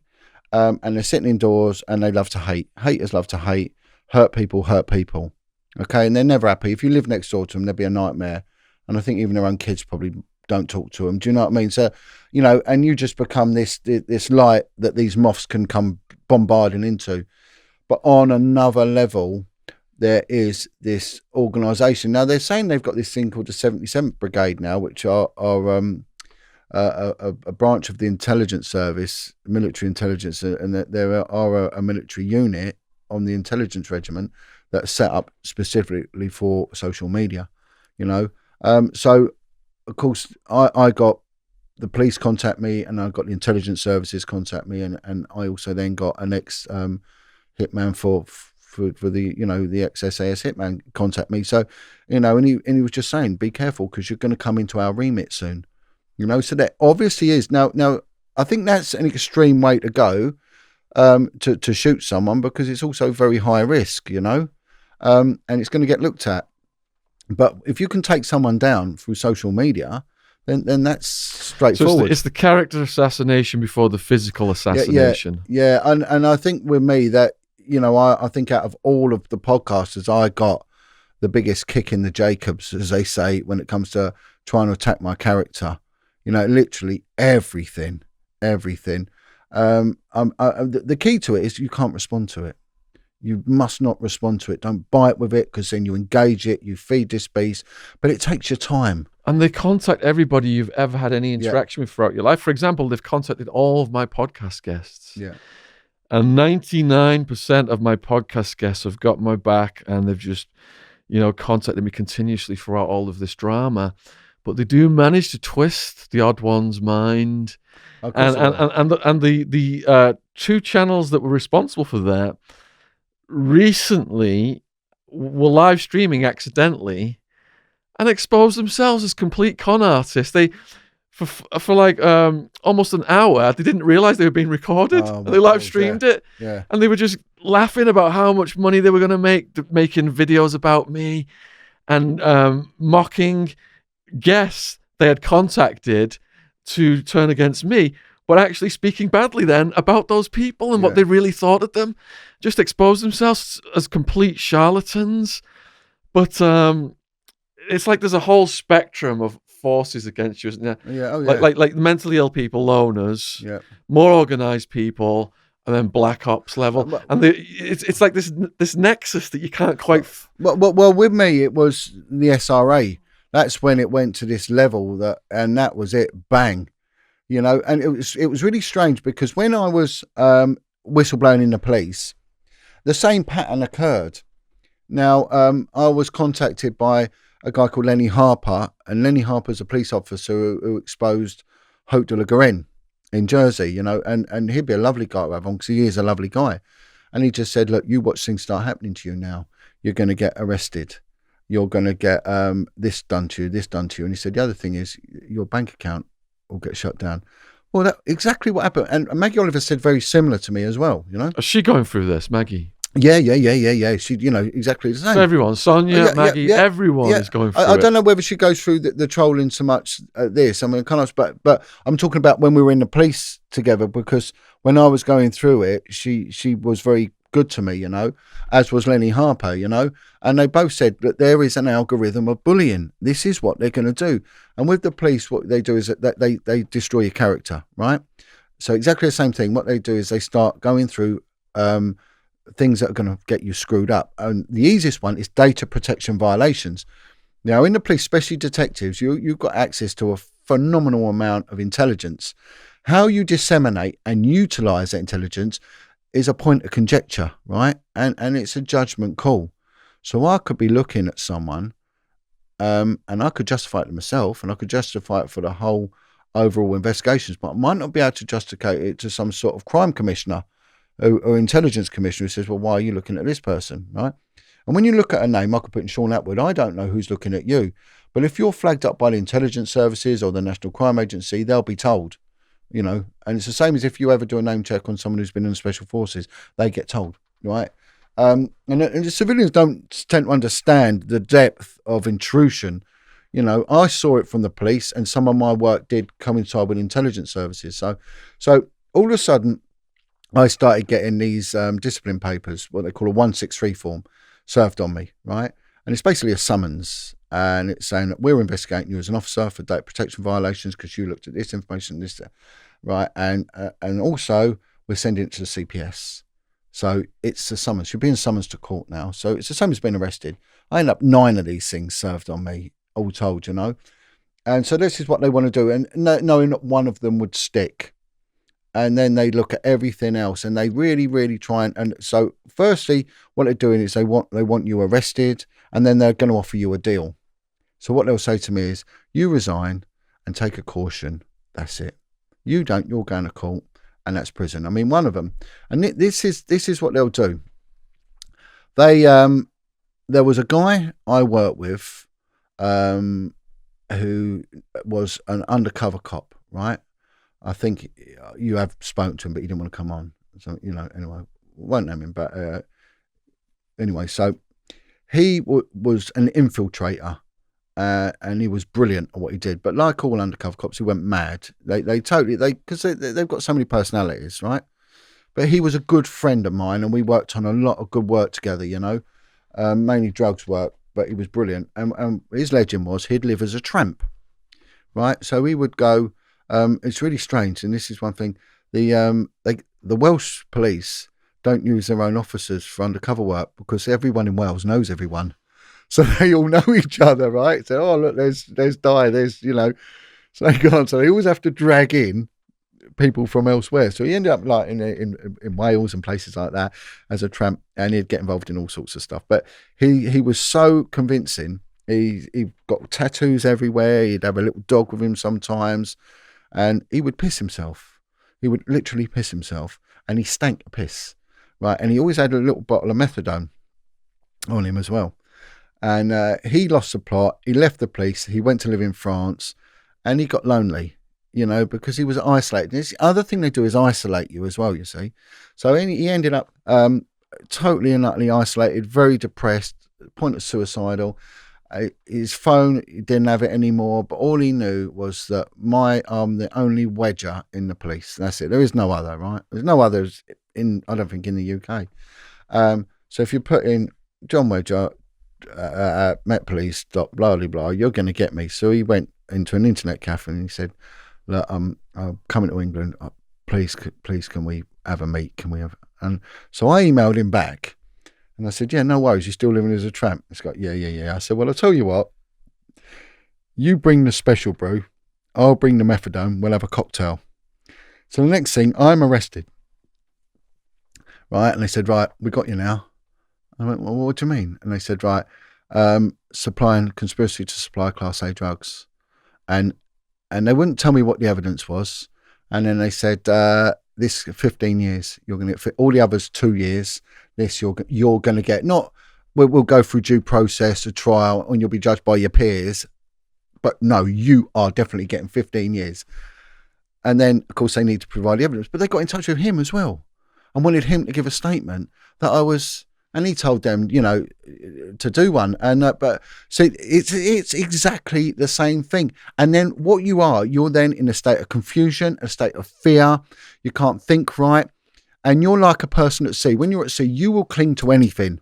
You will cling to anything. So any lifeline, you'll cling to it, you know, and you'll accept their terms and conditions, when really what you got to do is get a grip, take a step back and realise you're not in trouble at all, and there is another way out of this. So your prescription for trolls then is just to completely blank Totally and utterly blank them, you know. And funny enough, like talking to Corrine, and of course she started then giving me a profile, and I give her a couple of examples of people, you know, that have been doing things, and she's bang on, you know. And she said that they get one chance, you know, and that's it. You know, if they're going against you, then that's it. Boom. That's it. Boom. So if your followers call you and they've seen something negative about you from a troll, and the follower says, "I've just come across this. Can you explain yourself?" What kind of a thing would you say to a genuine follower? What I do now, I say, look, I'm not explaining myself, and that's what I said to someone the other day. Someone said, "Look, you got to watch this video. Someone's put video out about you." I said, "I don't care. I'm not interested. I'm not, and I like to think that their judgment would be good enough to know who I am and what I am. And I just say it's nonsense or it's bollocks. I just put it's bollocks. Ignore it. I've ignored it. You should, because it's not about them. It's about me. You know. But what I would say to people, anyone that's going into this podcasting, I said when I did an interview with Joey Barnett, I said, Joey, the moment you put out you're doing it, you watch. And he went. When I went back for a second part, he went, "Fucking hell, John." He said, "Unbelievable. I've been absolutely it." He said, "But when I go back to these trolls and I look at them," he said, "it's all nonsense and they're all weirdos and all saying the same thing." And it's the same like with Team Harvey. It's the same little, you know, nonsense. John Wedger. Yeah, you know, honestly, it is. It's just, but you know. Please listen to Brian Harvey's song about us. It's great. But some of these people. New World Order. I know. It's just mad, isn't it? And what's the other one? Shill. I didn't even know what a shill was. You're a shill. Someone said you're a shill. And I went, "Oh, thank you very much." You're a ducky yourself, you know. What was that? You know, but when you look at them, there's no substance to them. But there's some of the people that have attacked me, they're dirty. I know they're dirty. I know a lot about them. At no point have I had any need to attack or denigrate them or point a finger at them or character destroy them. Which one or two of them, I could absolutely muller them. I don't want to. I have no need to. And what it would do, Sean, you spend your time going through all that. You've lost a day. Creating content. Where's it gone? You just troll attention. And how do you feel afterwards? You feel what a awful. waste. What a waste of a day. It makes you feel horrible. You feel paranoid. You think everyone hates you. But then, like I did, walk out, you know, and I think James was with us. So people were coming up, weren't they? You know, John, you know, and that's the real gauge of it. Do you know what I mean? So, and that's how I deal with it. But look, if someone knows you, they know you. You know that. I mean, we've got almost 600,000 followers now on the channel, and it goes up every month. Of course, it will. So those toxic people and the people who are just falling by the wayside, goodbye, basically. Yeah. And if you was to put them all in a room, you know, they'd amount to no one anyway. And then they'd all start fighting with each other. Then they'd go to the toilet and fight with themselves in the mirror, wouldn't they? The targeting. They're doing videos on James the cameraman now as well. Oh, you know, you watch it happen, James. Sorry, I've been giving them information, James. You know, it is humorous. Some of the things. What was I going to say? So yeah, blank the trolls. But you know, if we're staying on this mission, do we just expect the heat to increase and acknowledge that as being confirmation that we're doing the right thing? Well, what does an actor do, right? You can't just get hold of an actor's details, right? It has to go for an agent, and an agent will be filtering them out.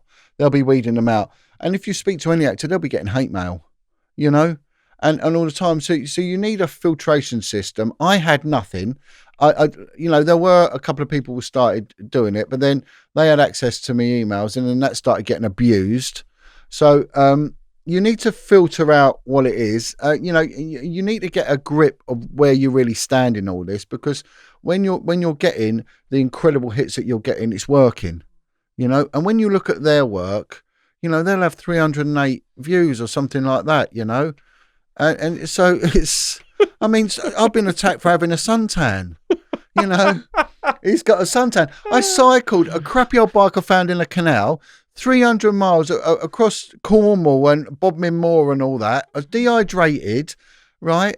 It was the hottest summer we've ever had, and that's why the suntan. And of course, my father was Sicilian, so I'm gonna go like an Asian. And I was going to say another word. Then it's going to happen, you know. What are they attacking you for, James? What are they saying? Oh, they're saying I was.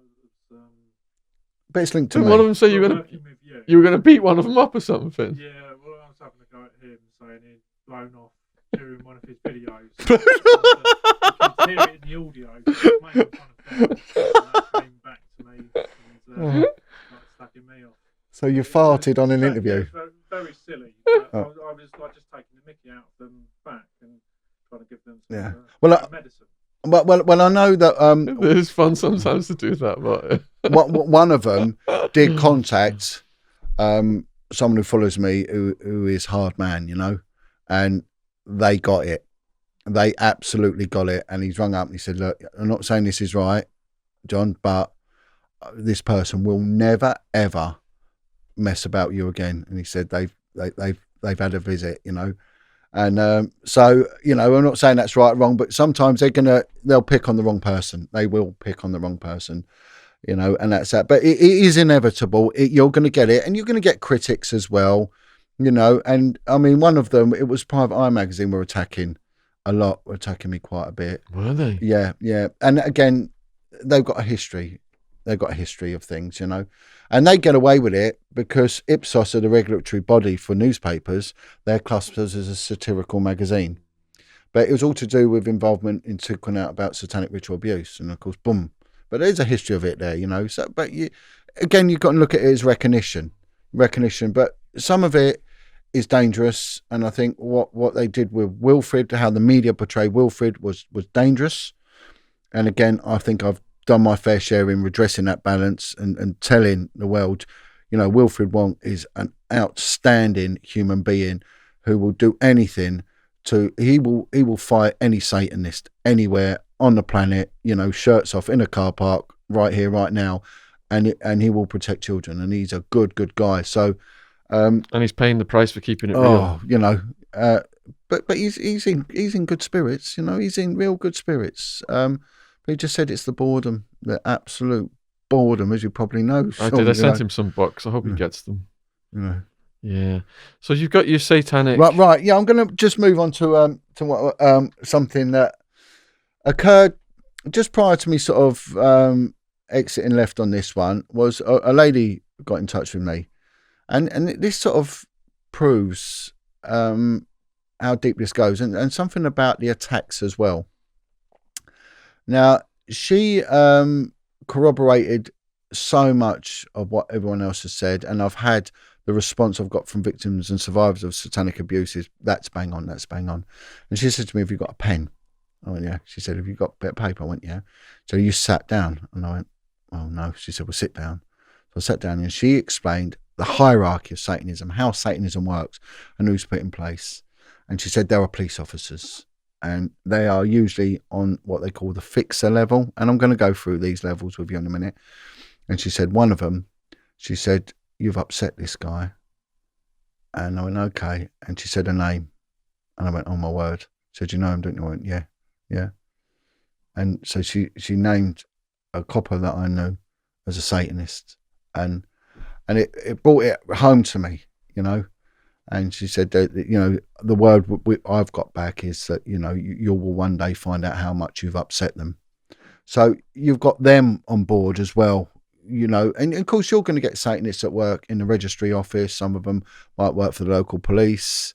You know, I mean, Hertfordshire Police has got a pagan officer, you know, and a pagan appointed officer. And, you know, so you know, they'll have access to all sorts of information. There's GPs, you know, we got it with people like Harold Shipman and all that, you know, that clearly demonic individuals and very well connected, and as are, you know, secret societies and things like that. So you know, you never underestimate, you know, who you're dealing with. But what we had, and really this sort of came out post interview with Jeanette Archer on her story. So a freedom of information request was sent out. Now Wilfred had stats on cases that had gone before UK courts that had resulted in convictions which they clearly said had a satanic connotation. Now, one of the things that I'm pushing for now is that satanic abuse is classed as an aggravating factor to abuse. So whereas years ago you could punch an Indian guy in the face, call him an effing this and effing that, and it'd just be dealt with as assault. Now it's racially aggravated assault or homophobic assault or whatever tag you put on with it. So it's an aggravated factor. Like the American things like that, I want satanic abuse to be seen as its own statute law, and that it should be looked at on a national level and not, a local level. So I sent out some freedom of information requests. Now, I don't know how we'll do this. It's very, very small font, but if you can just see bits and I don't know if we can do that, James, but can you actually email the image to James and he can just put it over the screen? I'll email that over. So I'll just show it out. But what we got is like a little bar chart. Now, each force was asked in the UK. I don't know how many there are there. Maybe if we say 50, for example, forces in the UK. What cases have you had that have got satanic connections, right? So they've got crime, incident, and then one is not stated. So we go through it now. This is Surrey, so this is where like Jeanette's stuff emanated from. To start with, they were the first to respond. They're 32. We thought, well, that's a lot. So what does that mean then? There's 32? 32 crimes that have been reported. I don't know the exact timescale, but this was in August 2020 that have got a satanic connotation. Just in the month of August? No. This could be over a few year period. Okay. Right? I don't know what the statute limitations for FOI, the parameters exactly are, but yeah. It's from 2000, so the last 20 years. This is over 20 years. 20 years. Okay, so it's got on there 20 years. So it's satanic cases. Now what is very, very strange is that the Metropolitan Police, 0. Now, if we take, like I said in my podcast before, London being, the third most diverse city in the world, one of the most densely populated cities in the world, especially in Western Europe. We've got a population of something like 11 million. We've had at least one podcast guest on who acknowledged participating in satanic crimes in London. Yeah. And I've spoken to many victims, of it, but not one in London, right? Hertfordshire, just outside to the north, they've got 44, which is quite staggering. But the biggest one was West Yorkshire. I mean, West Yorkshire, they're on 74. 74. Now, I know a victim of SRA in West Yorkshire, and so, but again, there's other forces that are just denying it. Kent, nothing. I mean, Kent, my word, you hear so much about Kent. Wilfred had a lot of work he was doing in Kent. Humberside, none. Hampshire, none. Well, Hampshire, what a joke, because Hampshire has got the New Forest, and the New Forest was the heart of the Rains list. As is the Isle of Wight and places like that, absolutely awash with it. They've got the town of Burley, which is dedicated to witchcraft. So Hampshire, the liars have said they've got none. I mean, I don't know how they gauge it. Dividend Powys, again, none.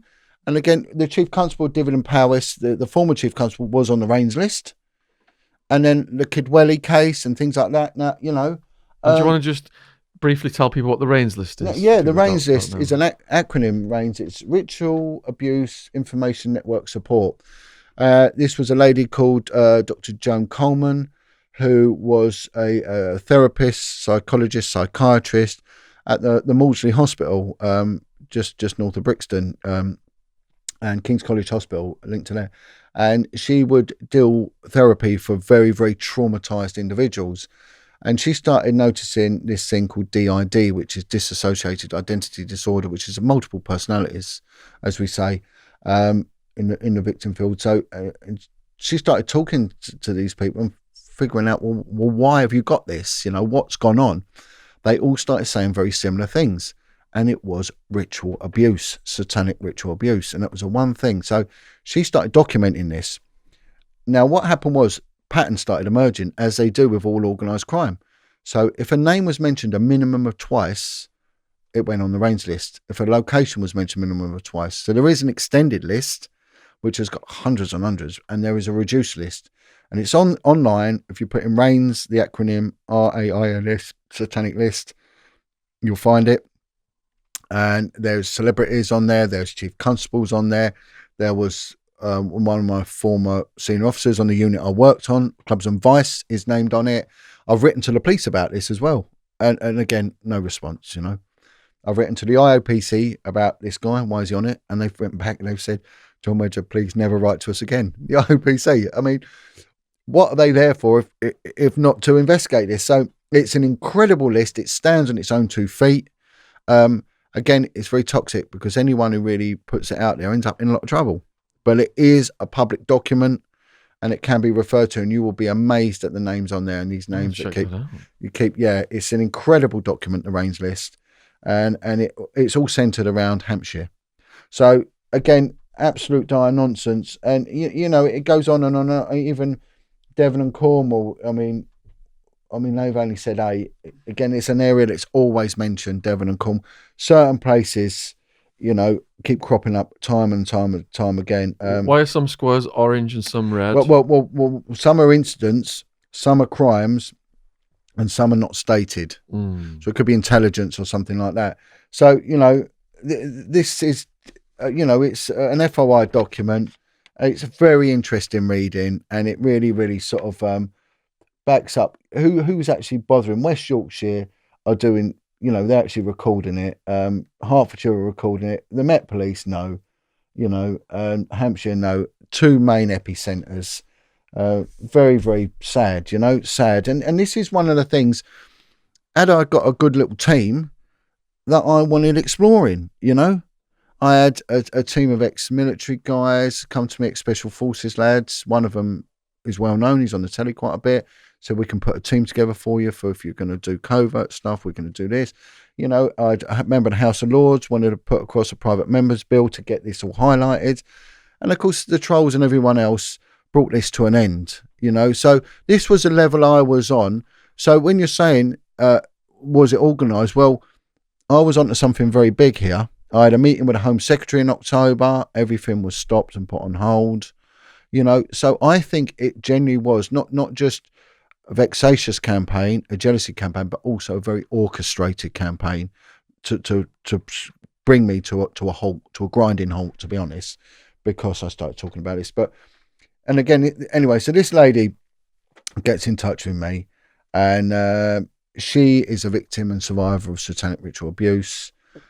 She names many people that I've heard of, people that are in the public domain, and she names a copper that I'm aware of, and everything she said ties in. I've got no reason to disbelieve this woman whatsoever. She's a professional, and what she's given me is something that has been corroborated. Now, it's a pyramid, right? And I've deemed it the SRA hierarchy, right? Okay.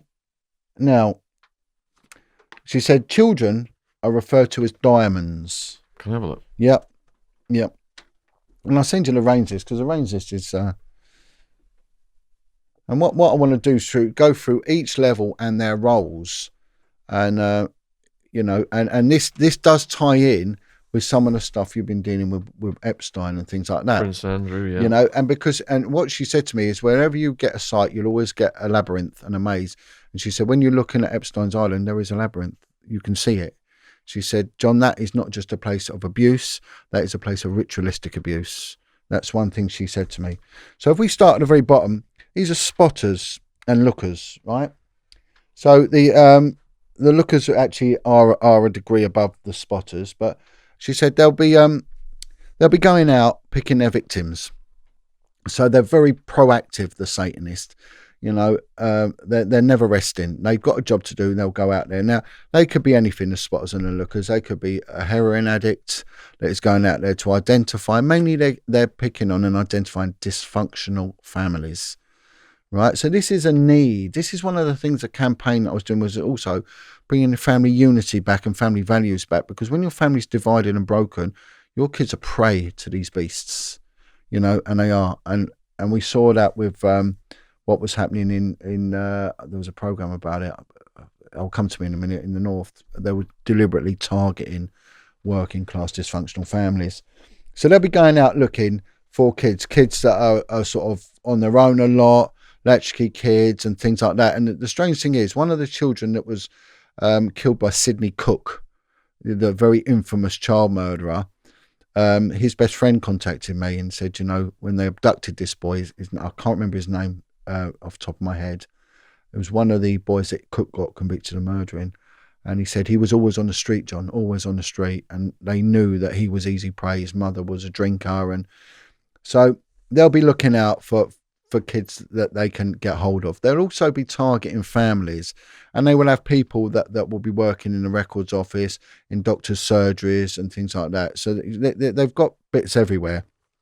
So they filter that information back and they'll be paid according to it. Right? And she goes on about...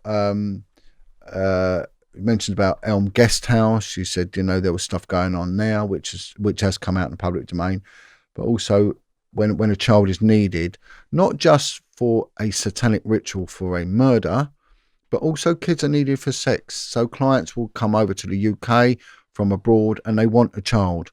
So the lookers will be sent out, go and get us a very skinny little ginger-haired boy, for instance. That's what the customer wants. And they said they will have kids in the care homes. They will have kids from satanic families and all that they can pick in. But if there's not, they will abduct.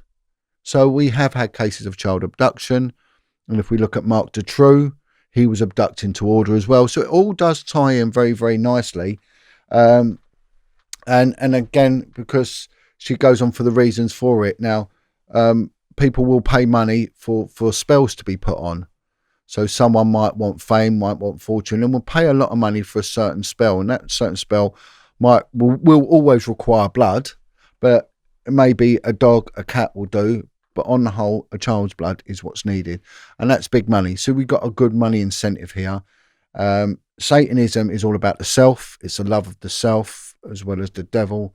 But, it's all about me, I. And so they'll be sent out to look to identify, not just for a one-off, but also for a long term, right? And we move up now, right, to the cleaners. Now, this is where I said that there is a police officer was mentioned as being a cleaner. They will make sure that any crime scene is forensically clear, but not also forensically clear. It can also be deliberately contaminated. So, which was always a big concern with DNA, because DNA can be put on a scene with DNA. And I remember a bloke telling me once he was on one unit and a tramp took a bite of an apple through it, and he said that apple was picked up and dumped at a burglary, and the guy was subsequently brought in and he had no excuse. And DNA, fag ends can be flicked through letterboxes and things like that, so you can be put on a scene quite easily, so they can contaminate a scene as well as clean it. But also, if you're going to have a ritual and the child is going to be murdered, right, there's a contingency needs to be put in place. So what's been mentioned to me is all sorts of venues, even things like Legion clubs, military bases, police stations on occasion. So for instance, if there's a social club that's going to be used, right, how are you going to get that? Well, you're going to need to know the key holder. You're going to need to know that cars aren't blocking the street, so the police are called. The central station alarm, which a lot of them has got to be demobilised. And you've got to probably have someone that's within a control room or whatever in the police. So if any calls are dealt there, they're intercepted and they're pushed off. They will have their sentries on the outskirts, or even a police car is sent in to intercept anyone nosing around. You don't want anyone gawping through. So there's a lot. And also, once it's done, it needs to be left as it was and cleaned up properly and the body taken away with. And cleaners are given, they said there's 5 different areas in the UK and they're given a certain area and it's up to them. And they are heavily financially rewarded for that, right? Right, and then you go up, you've got the fixers, and these are the people that will arrange it, right? And one of them was said to me as being a fixer was Jimmy Savile. Was said to me, and that's why they said Jim will fix it, because he was a fixer. So they will organise it. They will make sure that the client gets a child, the venue is sorted out. So they will be like the area manager of this. So you got these fixers. Now, moving up then, you've got the international fixers. So this is international trafficking of children. Epstein. Exactly. And this is the name that was mentioned to me. Maxwell. Epstein was mentioned to me by this woman. She said, and also a very, very famous singer who contested his involvement, and I can't say no more than that, was mentioned to me, right? And she said the one thing you're always going to get, you're going to get cages. They love to cage the children. They love to be kept in cages, you know. Barns, cellars, underground structures are very, very important. Tunnels, basements. Did you watch the program about the two brothers in the West Country, where the mother had them outside in like a shed? Yes. And one of them lost his memory. Yeah, yes. So the other brother didn't tell him that they were both being abused and sold. Yeah. Just basically, the mom she was already a woman of status, and she was in high society, yeah. And she was giving her kids to these other influential people. And one of them said one was a very well-known artist. Tell Me Who I Am, was that what it's called? Yeah, something like that. Yeah, brilliant program. Yeah. Well, she had them in like a shed or something outside, didn't she? Like, yeah, they had to. They were converted garage. They would put them in there and kept away. But again, and this is one of the things that is very prevalent in satanic abuse, is the role of the mother. There's a fantastic thing on Netflix called Mind Hunter, and it's all about the inception of profiling. You know, and I was talking to Kareen about this actually the other day.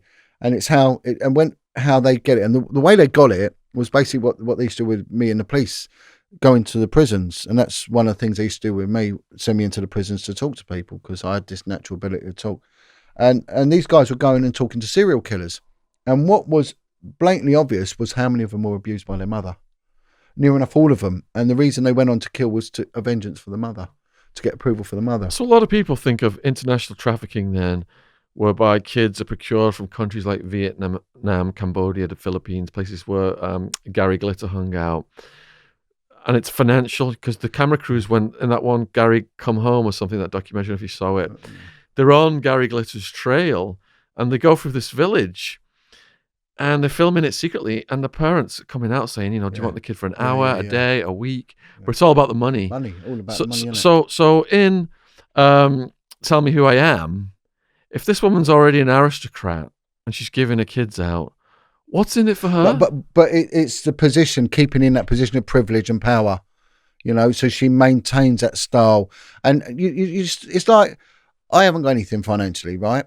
Now with a millionaire, 1 million's not enough, 2 million is not enough, 3 million. So it's greed and greed and greed. So what they're doing then, they're not going to sit there and she say, well, I'm financially well off now, I can stop pimping my kids out.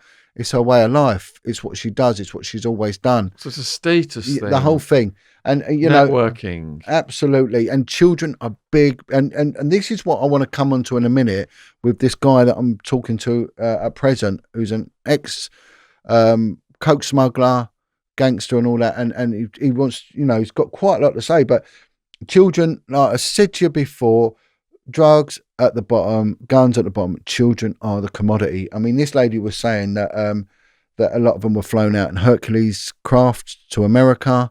They would be put into like little boxes. I mean, you know, she said, and there'd be drugs. She said, so an Atlantic crossing, you know, you're not going to do more than 8 hours anyway. And if you're knocked out on a sleeping tablet or a strong injection, you can do 8 hours of sleep. So it's not a problem, you know, but. So I said, well, how can they do that? How can they get in there? She said, because it's their people that are always on. They always make sure their people are on. They're, you know, and it's a bit like maybe there has been a special branch or a military intelligence intervention into both yourself and me.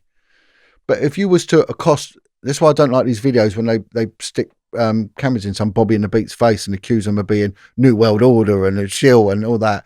Well, no, he ain't, you know. But that's not saying that there isn't that involvement in there. There isn't a Masonic cover-up, that there isn't a satanic cover-up. But you're not going to know unless you're in on it, you know. I worked in an office, in a CID office, and there was guys there that were doing covert roles. I never knew what they were doing. And I was doing stuff for the National Crime Agency. No one knew what I was doing. It's just some days I weren't there. We had one guy, he was a former member of the Special Boat Squadron. He disappeared for 6 weeks. We never see him. And turned out he was in Sierra Leone. and no one knew. You come back with a suntan and a mad stare, so you don't know. It's a wheel within a wheel within a wheel. But these sweeping, overarching comments that all coppers are Masons, all coppers are MI5, and all absolute load of nonsense. But a lot of coppers watch this and they support what we're doing. of course they do. And they resent that these orders are coming from the top, and it wasn't what they signed up for. No, I know, and it's going to get worse. It's going to get worse. It really is, But you say we've got the fixers, which is Epstein, and again, big money. You'll admit to doing cocaine. You'd admit to having a gun. There's a thing called what's it called? It's narco something or other. It's all about the corrida bands out in Narcos Corridos, the ballads for the narcos. Yeah. I've got a fellow who I helped with his channel, OG Shadow. He's at 120,000 subs right now in a year from nothing, and they've just made a song about him in Mexico. Yeah. Well, it's big things, but then it's on his channel. Check it out. And these are wealthy kids from LA. They've got no idea of what goes on in Juarez, the actual butchery that go, And like they spoke to a copper in Juarez, and he went, look at these rich American kids, these corrido bands, and this is what we deal with, and look at them, But they're sitting there. They go out to Mexico for a week, and they're there with their guns and all this, and doing a bit of crystal meth and everything else. But you won't ever see them on there with a little kid. I'm not saying that they're doing little kids, but that's where the line is. You're not going to see it overt. And there is heavy criminality involved in children, and there was big money. And you hear a lot about what the Cray twins were involved with children as well. And I hear it, and it's a point of conjecture because of some of the people that I associate with. But just aside for a moment, then, what were the Cray twins involved with children? Well, I've heard that they were procuring kids for politicians. That's what I've heard. Now, again, it's a point of conjecture. But that's what I've heard. So that's how they were blackmailing to maintain their operations. Well, yeah, got away with a lot of things, but there'll be a lot of people won't like me for saying that. But it's there's enough on documentaries where people said I had enough of what they were doing. I knew what they were doing. So that's that. And there was intelligence coming out from the prison system. That there was, and there was a guy who was going to do an interview with me about it. That sort of anyway, that side above. The international fixers are the Bloods, right? And he said these are people of very high social esteem, right? And if you're in that world, your heart's gone, your soul's gone anyway. I mean, you look at people like that, Philip Green. I mean, he pays something like £100,000 to moor his boat for one day in some port somewhere. I mean, all them people whose pensions got collapsed by Maxwell and everything else, and they're living. They want to do good. They could do so much good with their money, but they don't want to. So the mum in the documentary who had the kid, the sons, would she be considered a blood? May well be. She may well be a fixer. I would have thought she's probably a fixer. Okay, but she would be with these people. Right? So it's the attention from the Bloods that she wants. The networking with the Bloods is her incentive. Yeah, and she said they call them Bloods because it is blood. It is about blood. Not only is there bloodline there, but you have to have the blood. There's always blood in a ritual. Always blood in a ritual. And children are better. And the more frightened the child, the younger the child, the richer it is. And she goes on to tell that one day when she said there's two sorts of children. Those that have come from satanic families, that they're kept because of commodity, because they're already sexualized. They're used to the orgies, the pain and everything else, and then there's the abducted children, and the abducted children, they're going to die, and they're valued because of the fear element in them, and there will be sexually a virgin, and they will be tortured, and this is what happens. She said, and this is when these kids go missing off the streets and all that. And she said, and there's kids that go missing that no one worries about, you don't hear about anyway. And some kids are bought, and others they have women that breed the children for them, And I've spoken to women after women that have given birth to children and don't know where their children went, So it is a reality. I hear this so many times. I mean, it was getting, I become the go-to person for it, and I was hearing it bang, bang, bang, constant. And above that, the royals, and she said that they are what they are. And she said that don't need any explaining, but that's a global. And thing. people, through Prince Andrew, people have just woke up to that left and right, haven't they, in the last couple of years? Of course they are. And the thing is that interview that he did about, was it the pizza restaurant down here in Guildford? Was Woking, Pizza Express. I mean, what a load of crap. I mean, his daughter said she can't even remember it either. But why would they go there? I mean, it's just, I mean, and not only that, you know, if they go anywhere, it's got to be a pre-planned operation. When you see I think the only one they said would drive themselves was Prince Anne. She insisted on driving herself, but she would have these, what they call protection officers all around her anyway. And all the royal protection diary logs have not been forthcoming to show where he was. And besides, Pizza Express, I think it closes at 8 or 10 because we filmed there, and the nightclub he was at, Tramp, opens at the same time Pizza Express closes. Yeah. So how's that an alibi? Yeah, and you know, he's recently said he's allergic to horsehair as well. That's why another thing couldn't be possible. Well, absolutely. Well, I had one guy come to me, and he used to. He was a farrier, blacksmith farrier, and he would sometimes do work for not the Queen, but the other royals, you know. And he would tell me about a place in Hampshire that he would get invited to their parties, and he said, "John, they were orgies." He said they were all shagging each other, you know. And again, you can't name them, but I mean, it's very close to home with what we're saying with Andrew. And he said, I've been there. He said, I've been in there and watched it with my own eyes. And he used to say to me, never ever bow down and call them people sir, because they're not. He said, they're nothing but perverts. And that was his thing on the royals. He said, don't ever look up to them. And but yeah, he did that interview, and it's been analysed now by forensic statement analysts. And it's just unbelievable. You know, there's quite a few videos of professional statement analysts, and they identify deception. And it's honestly, it's like ping, ping, ping, but ping, it was just ping. a straightht's shooting weekend. You know, I think the only thing he says is his name that's correct, and that's it. And they expect us to fall for that. But then, of course, what happened was we ended up in this big health scare that we've got at the moment, and everything's been forgotten about. How arrogant was he in the first place to do that?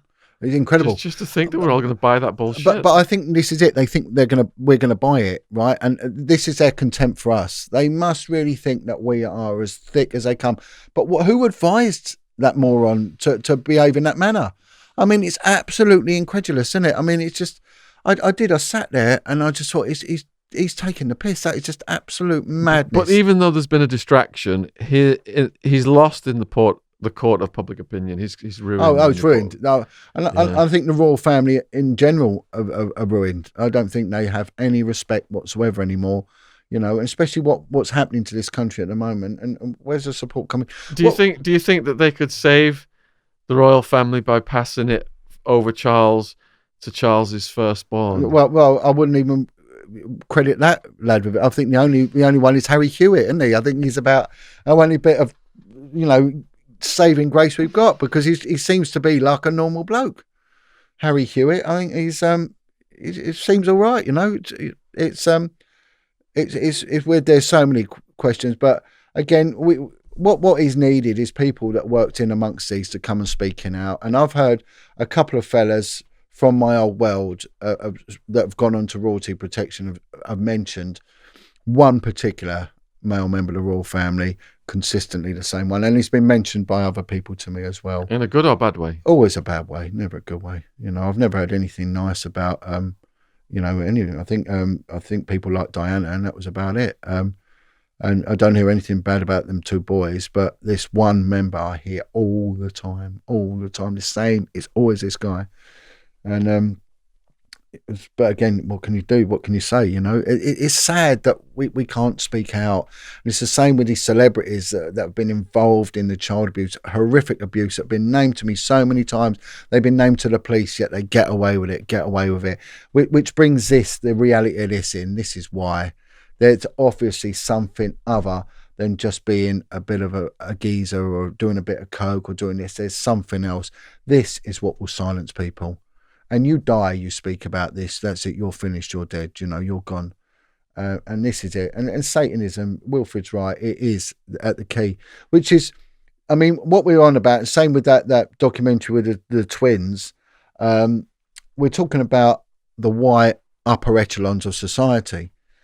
What was very, very strange was that this guy's contacted me, former top-notch tier 1 criminal, you know, armed blagger, cocaine importer, now wants to do a lot of good, you know. And what he's doing now, he's working with trafficked people. And he put me in touch with a lady the other day, trafficked from West Africa, from Nigeria. And she started talking to me about how much voodoo, juju, is used in criminality, how kids are being brought over here.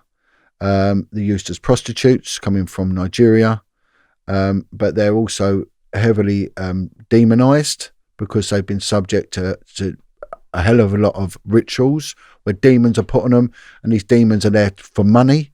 And she said, but I could control men even as a young kid because of the demons in me. And let me just confirm some of that, because I spoke to, for quite a while, the guy who wrote the book about the torso that was found in the Thames. Yeah. And he detailed all of the satanic, ritualistic, voodoo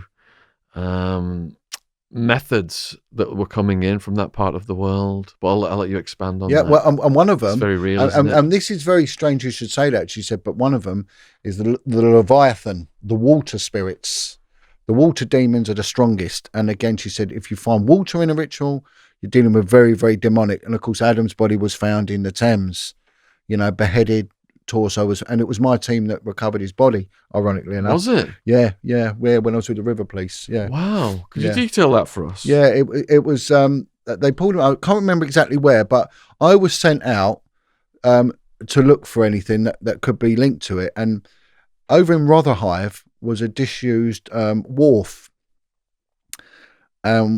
We went in there because I think it weren't too far from where the body was found. I couldn't say exactly where it was found. Anyway, we went in there, and there was a satanic temple in there. So the murder team was brought in, and it was all photographed, and it was all pentagram 666, and it was just satanic doorbins everywhere, all over the place. Whether that is tied in with his body or it's geographically a bit different, you know, but I can always remember I was on a unit that dealt with passport deception, and we predominantly dealt with Nigerians. They seemed to be the ones that had it down to a T. And we went round a house in East London over in Dagenham once to search it, and I found it's like a sandpit, like a kid's sandpit, wooden frame thing, and in it was all like chicken bones with tags with names on it, all stuck in there. And I said, what's that? And he went, it's the juju, it's, you know, the voodoo. And he said, you sent me to court, your name will be on that. And there was all, honestly, all in there. And which is what this guy that I'm dealing with at the moment is saying, that he would go to see the juju man. And they used to advertise in the back of the Loot magazine. We used to have a thing called the Loot magazine, you know, where you could buy everything and anything. It was always offered and then wanted, you know, a bit like the Dalton's Weekly. And in the back, it had these people in there, you know. There was like Muhammad bats and juju and problems with neighbours, problems with court cases or infections and that. I cure it all. And mainly sort of black fellas, you know. And he said there was one particular one, and he would make us invisible. And he said he went on an armed robbery, and he said the police come. He said we were bank rights, and he just walked straight past us. He said I've had a gun put in my head 3 times, bang, bang, bang. Nothing went off, you know. And he said but you are opening yourself up to demonic possession. It's very real. A lot of the up and coming, very serious Nigerian gangsters, you know, that we get over here because it's ex-colonial, you know. He said heavily involved in it. And then they're influencing the other young gangsters are still getting involved with it, which is very funny because if you watch that program about the corridas, that, you know, in Mexico, what do they go to? They go to Santa Muerte, Jesus Malverde, which is, you know, the green Jesus, you know, what is it? And they pray to all these demonic entities for protection. With the torso then, specifically what religion or belief was behind that murder? Do they know, or was it just an investigation? Well, I think it was because they did go out to Nigeria, didn't they? Yeah. Because they did a DNA trace and found it from this Ariba region of northern Nigeria, which is because when you get Nigeria, it's neighbouring country, the borders blend, they're a bit open, and it was with Benin, and Benin is 70% voodoo. I mean, even now, 70% voodoo. What was the conclusion of the police as to why the kid was chopped up? I don't know. I really don't know. And did they catch anybody for it? I don't think they did. You know, the problem with water, it destroys DNA. I mean, that clearly was a murder because he had no head. But, you know, they pull out 50 bodies a year from the River Thames. Do they? Between, I think, Twickenham and I think down to the QE Bridge, you know. 50, one a week comes out. What's with those bodies then? Are they mostly suicides? Well, they don't know. They don't even know. I mean, how they used to gauge it was if anyone jumped off a bridge in central London, it was a cry for help because help was going to come, right? But if someone was like further downstream from Wandsworth Bridge out towards Richmond, it was suicide. It was suicide. But central London, you go in the river there, because of all the old foundations and everything else, and the river's so constricted, and it's one of the biggest tidal rivers in the world. You know, its tidal range is nearly 8 meters.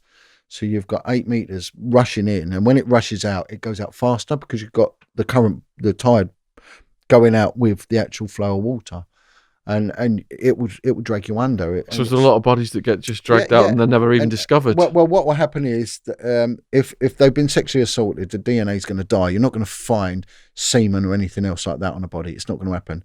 They're going to get hit by boats. The propeller's going to rip them up. They float twice. They instantly float, and then they sink, and then they could be down there months. So if a body goes in now, right, the water's dense now, right, it's 4 degrees, it's densest. So the body will float initially, and then it will sink within a day or so. It will go down.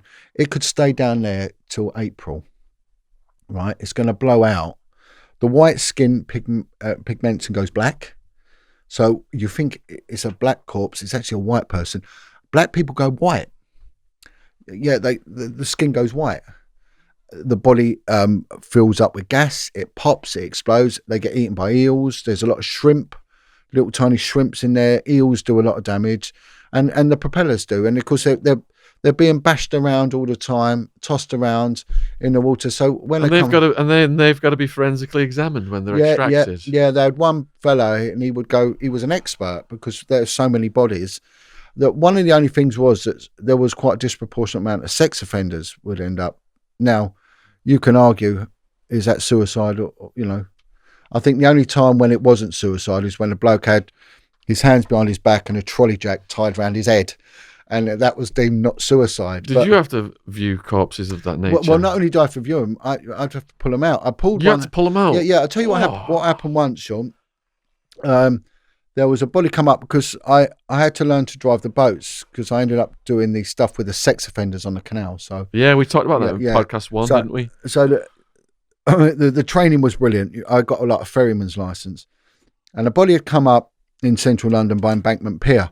So you've got like the Waterloo side and then the embankment on the other side, and there was a lot of tourists going up and down in the boats, and the body had cropped up in the middle, and they've got a lot of like these big barges that are tied up that they use for rubbish, and the body was between them, and went past and managed to pull it in with a long pole with a hook on it, pulled the body in, and the pleasure boat was coming past, all kids on it, right? Jesus. And they sort of slowed down, all kids were looking, and there's this floated corpse, and the fellows went, bring it in, pull it in quick, and they had like this cradle would go down, he went, pull it in.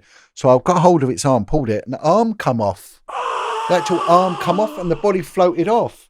So all these kids are standing there, and I'm holding this bloke's arm, and he's gone off down the Thames, yeah. They were looking out screaming.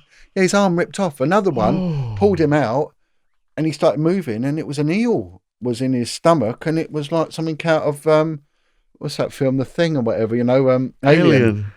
There's an eel in there. When it first started moving, before you knew it was an eel, what was going through your head? Just thinking, we couldn't make it out because the bloke was clearly dead. His eyes were like, and then there was like a cut, and then this eel come out. I mean, it was just incredible, you know. But they always get, and they stink, and it's just a smell that you never get out. And this is what gets me about Satanists when, you know, they have sex with dead bodies and things like that, and you think, you know, I've been on autopsies. You know, I've been there when they, you know, I had to be an exhibits officer, so if there was a suspicious death, I'd go along and collect the body samples for the laboratory and things like that. And the moment they cut open the abdominal cavity, this smell, I mean, you never get used to it, but I would just be sick. And it's wretched. It's horrible. We interviewed Christopher Berry D about serial killers. He's interviewed a lot of them himself, and he said Bundy would go back and have sex with the corpses and eat pieces of the corpses. Yeah, and Bundy, whilst it was going through his body, would maintain an erection while it was digesting. What? Yeah, and I think it was Bundy. Did they electrocute Bundy? Yeah, I think he had needles. Burn Bundy, burn. The people turned all their lights off, didn't they, to give him more juice?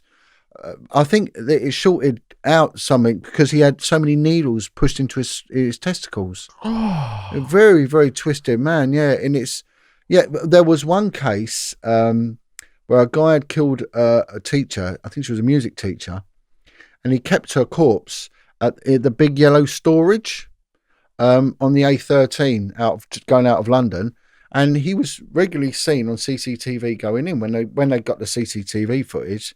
And like, well, the body was found there. He was paying regular visits, and then when they tuned it in, he was getting the body out and having sex with his body up to 6 weeks. I mean, the smell must have been absolutely repugnant. But I mean, what are you dealing with? You're dealing with a mind that deems that normal and deems that sexy. Wasn't there a Vincent Price movie about that? Dr. Phibes, was it? Oh, well, probably. I think so, yeah. Probably. I mean, Savile was classed as a necrophiliac.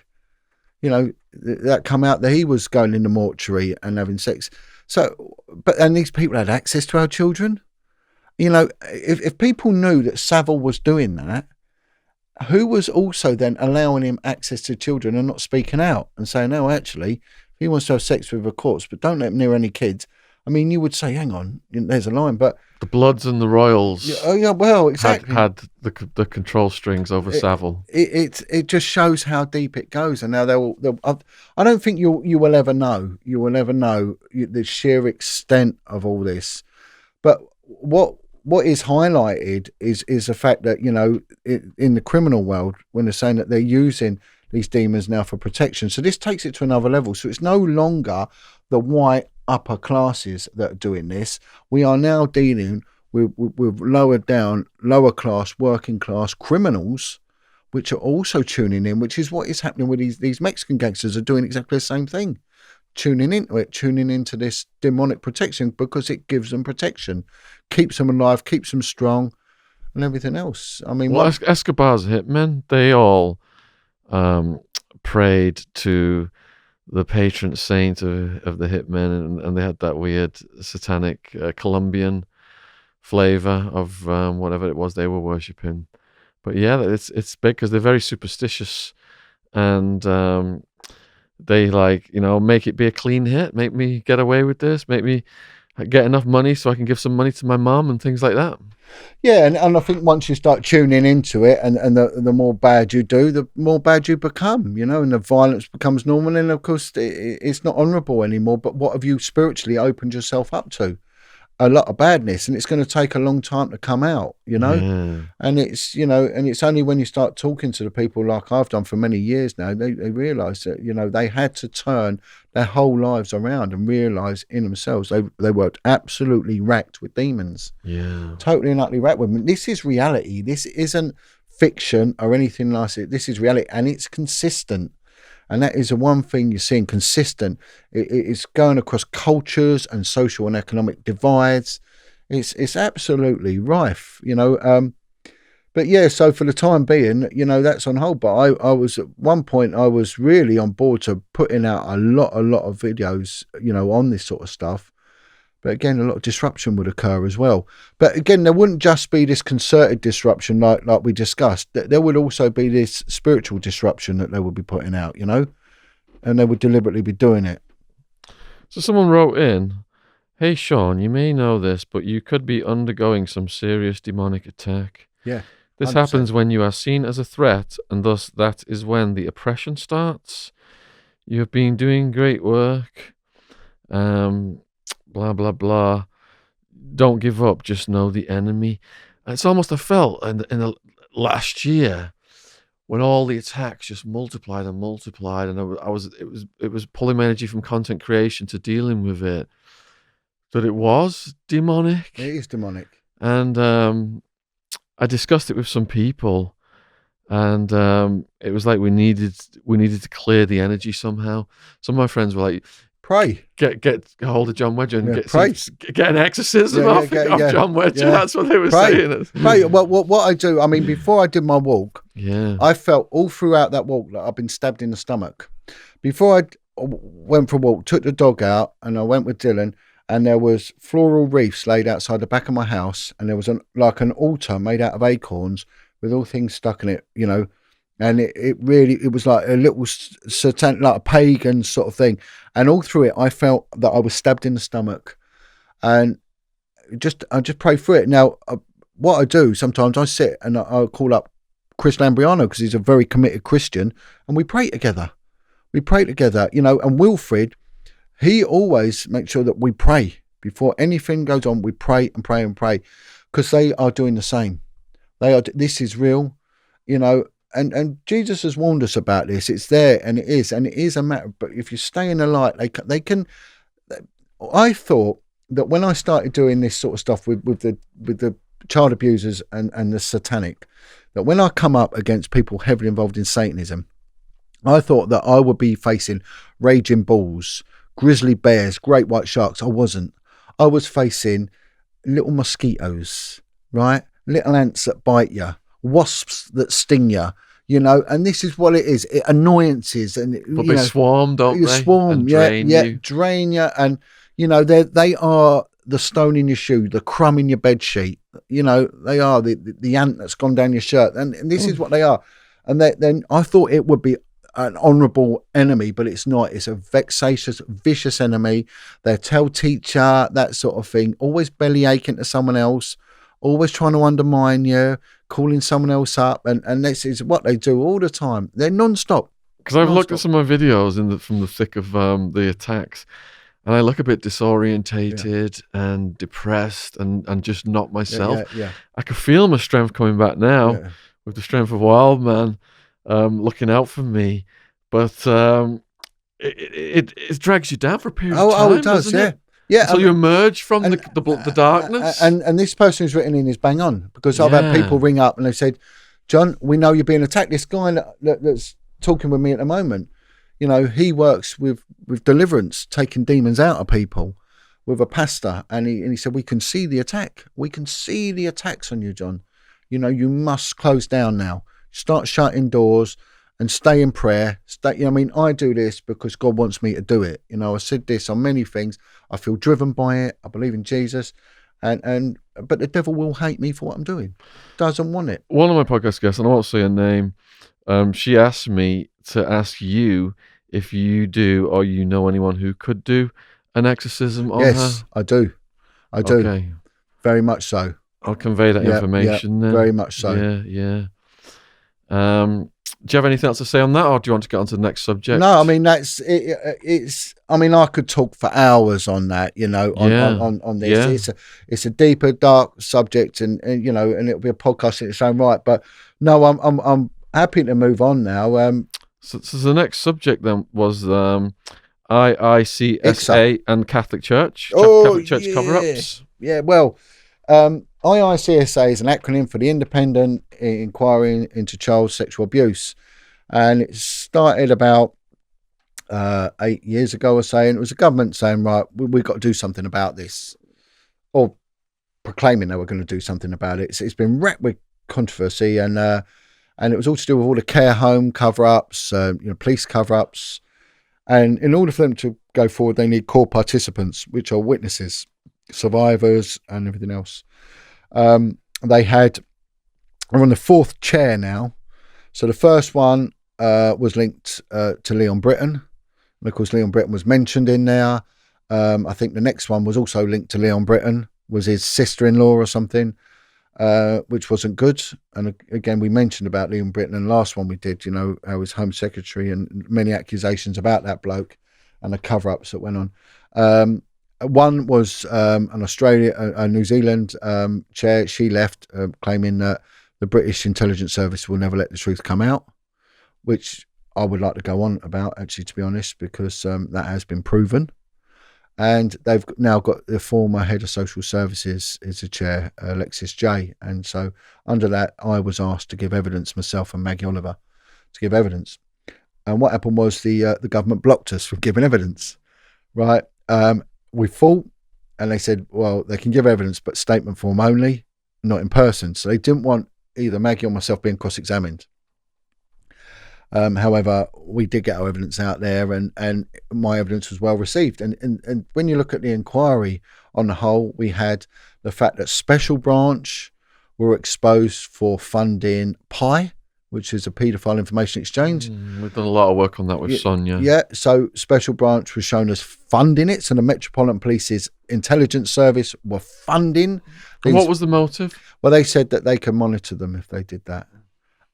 It's just mad, there was that. I mean, what's just come out with the head of the Catholic Church, Cardinal Vincent Nichols. Cardinal Vincent Nichols, I had a lot of correspondence with him because I said, as the spiritual leader for the Catholics, what are you going to do? And basically he turned around and told me to sod off. And then a lot of Catholics wrote to him and said, John Wedger's got a point. So he said, okay, come and see me. So I then went to see him, and I went with my friend Tracy. Big respect to Tracy. So they wouldn't let Tracy in. So Tracy weren't allowed into Westminster Cathedral. And then Vincent Nichols said that he wasn't about, he was elsewhere. So he was deputised to a bishop called Paul McAleen. So, but as Paul McAleen came in to meet me, Vincent Nichols walked past, so you can make it up. I walked out of the meeting because the bishop for Westminster and the London area turned around and started blaming the victims of Ted Heath and saying what a horrific reputation, damage to a good man's reputation. And basically there was this cognitive dissonance. Now, what's happened since the inquiry is that he's been berated, Paul McAleen, but also Cardinal Vincent Nichols, they've attacked him, and rightly so, because he's put the reputation of the church before the victims' needs and the cover-up. So the Catholic Church have been seen as being covering it up and then deliberately, rubbishing the victims. So absolutely appalling what's gone on, and I've spoke to many, many victims and survivors of not just the Catholic Church, but also the Protestant, the Anglican Church. There's, I don't know if you're in touch with them, there's a brave couple of twins called the Blair brothers. They'd be great to get on your show, to be honest. And they're victims and survivors. Bobby and Joey Blair, they're real stalwart campaigners. They're very good friends of mine, and they were in a care home in Northern Ireland, and they were pimped out by the priest. It was appalling what they went through, and then made to have sex with each other and things like that, whilst the priest would sit around masturbating, and and to get justice, these boys are priceless. To get justice, the police wouldn't listen to their gripes. They wouldn't report their crime, right? So they went into a police station in West Midlands, both of them. They poured themselves with petrol and they pulled a lighter out, right, and said, unless you take our crime report, we're going to burn, right?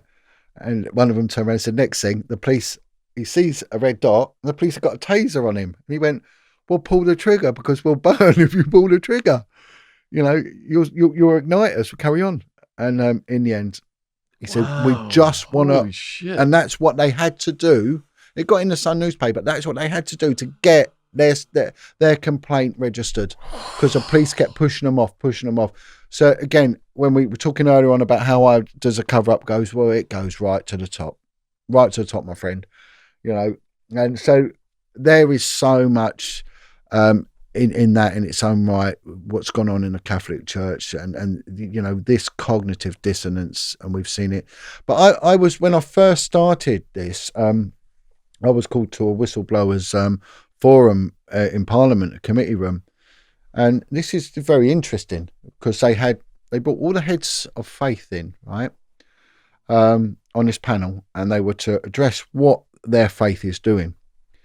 And of course, there was the Catholics there, and they were like saying, well, the Papal Father is doing this and doing that, and has acknowledged it. And out of ICSA, the Pope has spoken out and has said, yes, we've massively, massively screwed up, and we have allowed paedophiles to infiltrate and carry on with impunity and all that. So this guy from the Catholic Church says his bit, and the Anglican Church, they're missing their representative, priest, bishop, whatever they wanted to send. But what had happened is they'd sent a solicitor, right? And it was a bit odd.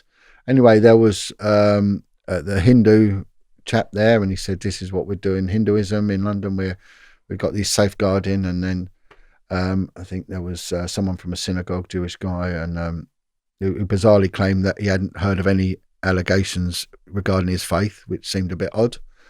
And then there was an imam. And I'd given a speech like about an hour before about the truth and everything else. So this imam stands up and he said, I listened to the former police officer, John, what he said. He said, John, it's about the truth. And it's about speaking the truth, isn't it? And I said, yes, it is. And it's in a packed room in Parliament. And the next thing, this solicitor stands up who represented the Anglican Church and said, I suggest that you refrain from what you're going to say, and that you realised what a litigious state that you could be. And it was all this sort of thinking, well, that's a bit odd. And he went, I will not be silenced. And I said, I'll tell you why. Because Father so-and-so made me suck his cock. It was an imam saying this. And he looked at me and he went, the truth's the truth, right? And I went, yeah, the truth's the truth. And he went, I went to so-and-so's boys' school, and this bloke, boom, boom, boom, boom, boom, boom, boom. And he shouted it out, right? Anyway, it turned out that this priest had something to do with a police force. He was a chaplain for a police force, and the solicitor was his brother, right? The next thing, the imam rings me up, and he said, I've just been bailed. I've been arrested. I went, why? He said, contempt. They've arrested me. So they've arrested him, a bit like what we've seen with what's happened to Jeanette and all that. All he did was speak the truth. He was sexually abused by the bloke who's now quite high up in the Anglican Church. And they expected the imam to give a speech about safeguarding. What a geezer, what a geezer. And he said, what do I do? I said, well, you go to court. You go to court. He went, but if they find me guilty, I'll have a black mark against my name because I'll have a conviction and I won't be able to work, I said, don't worry. I said, I'll help you where I can. I'll help you where I can. Anyway, he went to court. I said, just go to court. You must go to court. So he went to court, and it was in East London. And they turned up, they opened the case, and the Metropolitan Police withdrew their case, withdrew everything. Lo and behold, withdrew everything. And see, this is you could not make it up, how dirty it comes. But who sanctioned his arrest in the first place? And that's what you've got to look at. Who sanctions these things? And they're the ones you go for. But it shows they haven't got the balls to see it through when you speak out. That's one of the things where these podcasts are so important. They probably save lives to a degree. They probably do. Because if you was loose lips and everything else, you could be taken out, no one know. But when you give a testimony, it might not negate people from other problems later down the line. But I genuinely believe that people's lives have been saved because of podcasts like this, like many others, like some of the ones I've done. They've definitely saved lives, and they've brought awareness beyond awareness. But the ICSA thing, it's come in with mixed reviews, but the one way I say it, look, any way of speaking out is a way of speaking out. And when change is brought about, it's a slow change, and it has to go through the legal procedures, and they are changing now, and they are listening to people like me. So for once, I felt very honoured because I was listened to. For the first time, I was officially listened to, and it was recognised, and it was documented, on a national governmental level, and on national media as well. So it was a good thing. Brilliant. I think. So during your interactions with the church, then you learned that Cardinal Cormac O'Connor was on the Reigns list. Yeah. Which right. So we've got the head of the Catholic Church now, which is, Vincent Nichols, Cardinal Vincent Nichols. But before that was a bloke called Cardinal Murphy McCormack, right? Now, I don't know much about this guy. All I do know that his name, he's dead now, his name is on the Reigns list as being an active Satanist. So the head of the Catholic Church for the United Kingdom and overseas territories is an active, or was an active Satanist, according to Joan Coleman's Reigns list. Okay? So having, checked out the Reigns list, I mean, I stand by its validity. I don't know. I mean, I'm going to sit on the fence legally here with this one because I don't want the Catholic Church suing me, but they never contested it. They never contested it. They never made any statement against it. And this was one of the things I was doing, was with my campaign, not only with this senior police officer who's named on there, who was in charge of the clubs and vice unit, which I was working on, is named on there. There was also the head of the Catholic Church. So I said to people that this needs to be written in there. And if we look at, I think is it George Carey or Lord? I think it's Lord George Carey now, who's a former Archbishop of Canterbury anyway. He's now a Lord, House of Lords. He stood up for a bloke called Peter Ball, Bishop Peter Ball. Bishop Peter Ball is a child abuser, a convicted child abuser, and he was protected by Prince Charles for many years, and he's a vile individual, Bishop Peter Ball, and I think it's George Carey protected him and prevented a prosecution against him, which would have saved at least one individual, because he went on then to abuse one young lad who then took his own life as a result. So what I was doing was a campaign saying we need to write to House of Lords to question this bloke's validity and his reason for standing, as a peer. He should not be, unless he fully explains himself. He was, however, brought in by ICSA and cross-examined over Peter Ball as well. So that they do get their way. But the problem is when you put your questions, that's why they didn't want Maggie and myself giving live evidence, because they can't control us. There'd be a mic on us, a TV camera, Sky News would be there, and that'd be going all around the world. So I could say what the hell I wanted.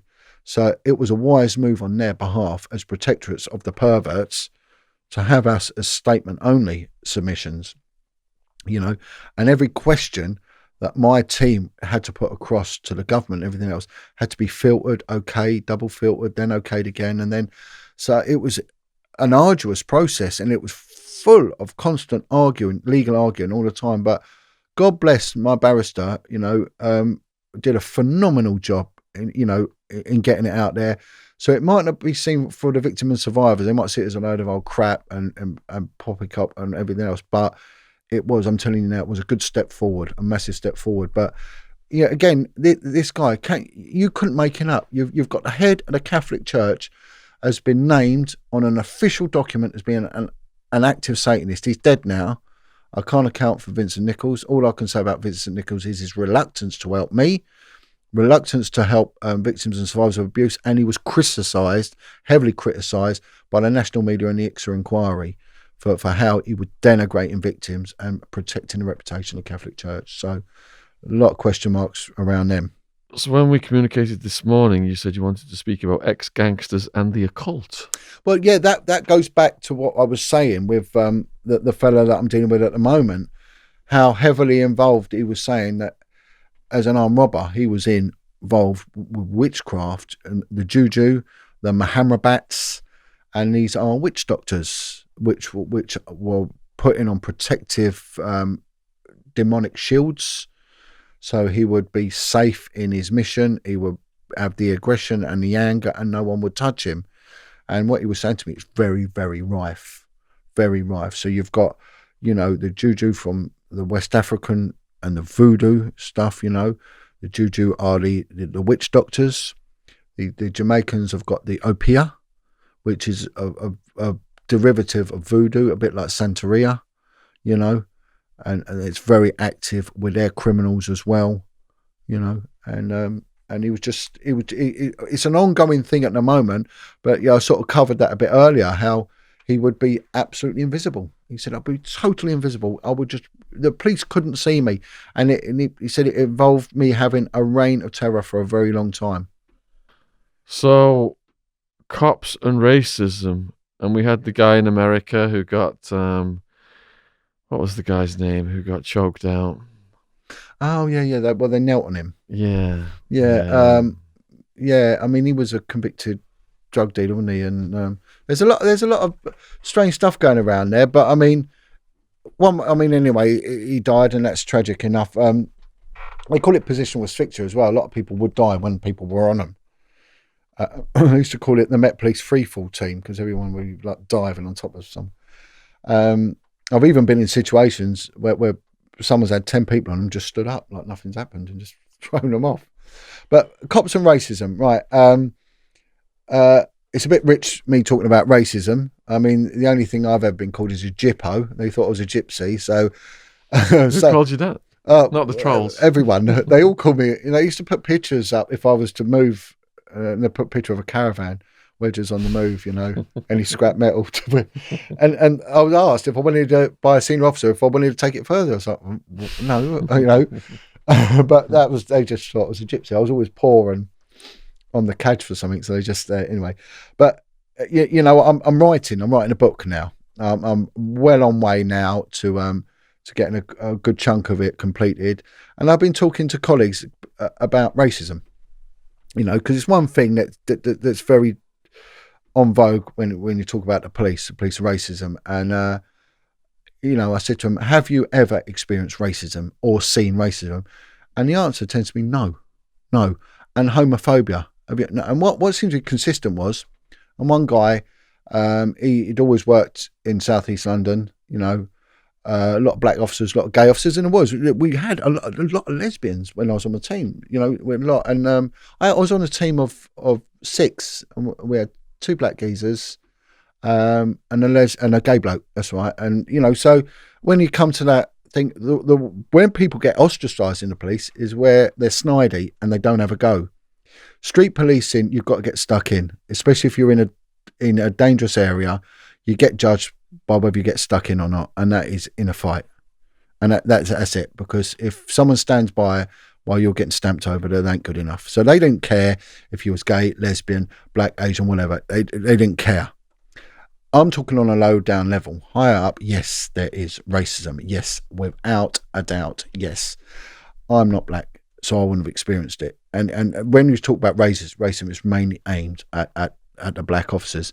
My mate, I won't name him because he's still serving, but he Jamaican, and he used to when he joined in sort of the early 80s, he said it was rife, which it would have been, because when I joined, officers joined in the 60s and the 70s, and yes, back then it would have been, heavily, yeah.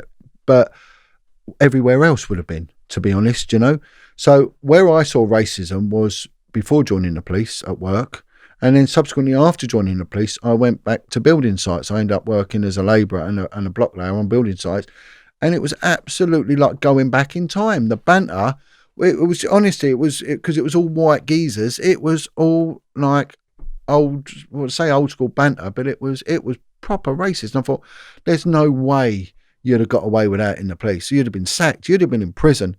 So no, I'd say no. If you work certain areas, you're going to get a bit of a disliking for certain cultures. So if you work Southall, some of the Sikh boys would end up getting on your nerves because they would be in your face, and they would be the boys on the street in Southall. And if you work Peckham, it would be the young black lads would be the more prominent in your face. But if you talk to officers who work in Hertfordshire, their problem is Irish travellers. And they'll say, our biggest problem is Irish travellers. And that's how it goes. So it depends, where, and one of them, he said to me, he worked Golders Green, and he didn't like the Jewish community because they were rude. He said they were just always rude. So that's how it was. So it was mainly the demographics of where you worked and what you dealt with, But like I said to someone, that the people I saw get picked on the most were ginger-haired people. They actually got picked on and openly, berated and whatever more than anyone else because they were fair game, But so it's an interesting topic to go on. That I'm not a black officer, I'm not an Asian officer, and I would be, and it would be a different story. But I would say on higher up, I know one guy, he was passed over for promotion because he was Catholic. Because the Metropolitan Police had never ever promoted a Northern Ireland Catholic above the rank of superintendent. So you've got sectarianism. And if you was to go in policing in Scotland, you go to Strathclyde as it was a predominantly Protestant police force, as is Northern Ireland, 90% Protestant, absolutely horrifically sectarian. Now, if you mention sectarianism down there, they're like, well, what are you on about? It basically isn't there. But you go up there, it's a massive issue, a real issue. And, and it's life or death up there. People actually do get a good kick in. And I would have thought Merseyside would probably be predominantly Catholic police force. So you're going to get it wherever you are. But I just think it's an important thing, because whenever people think police and racism, it's this white officers against the black officers. And I never, ever saw that. And not only that, the black officers I worked with were tough, and if anyone would have said anything to them on their level, not on our, they would have just smashed them anyway, So I lived in America for 16, 17 years, very multicultural. Had friends who were black, Mexican, Korean, on and on and on. And all those people would make jokes about other races, racist jokes. Do you think then that racism, everyone has got a degree of it in them, whether they show it or not, and perhaps racism and nationalism, there's some kind of psychological explanation about protection of the hive? Of course. And it used to be with jokes. We'd make jokes about the Irish. The Irish would make jokes about the Kerrymen, and if you got Poland, they make jokes about the Lithuanians. And so the Koreans in Arizona making jokes about the Mexicans. Yeah. It was really funny, because you're going about New York. I had to go there with the Met Police to New York, and I turned up and I went to Midtown Station. I had to meet someone, a copper there, and they were very old fashioned, and they had a desk sergeant, where we got rid of them like a decade ago, maybe 2 decades ago in the UK, and he's there with his stripes, and he's got the Irish tricolour badge. And I think, okay. And he said, explained who I was, where I come from. And I was with a colleague. And he said, well, where are you from, son? I thought, I've just told him, from the Metropolitan Police, and I've come to see Detective so-and-so. And he went, no, you don't understand. What's your heritage? I went, well, I'm British. He went, you don't look British, because it was the summer and I was tanned, and I said my father was, from Sicily and that. And he said, you don't look. I said, well, I am. He went, no, son. He said, your real heritage, your real heritage. I went, oh, and I sort of got it, and I went, oh, no, my dad's from Sicily. And he went, you were. And I went, no, he said, you're. That's right. He said, you. Timestamp these. We might have to YouTube policy. Yeah. But I mean, it means without passport. But there's policies. Anyway. So I said, I suppose so. He said, you don't want to talk to me. He said, you need my colleague. So he whistles over, and this bloke there, another copper there, and he's a little guy about my height, my colour skin, grey hair, scruffy. Goes, Vincenzo, there's some, I'll just say it, some spick bobby from London to see you.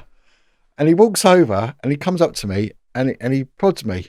He goes, what's your name, son? I went, John. And he went, hey, Johnny. And I thought, so I prodded him back, went, hey, Vinny, really English. And next thing, he gets me in a headlock and he starts going, hey, Johnny. And he throws me on the floor, starts tickling me.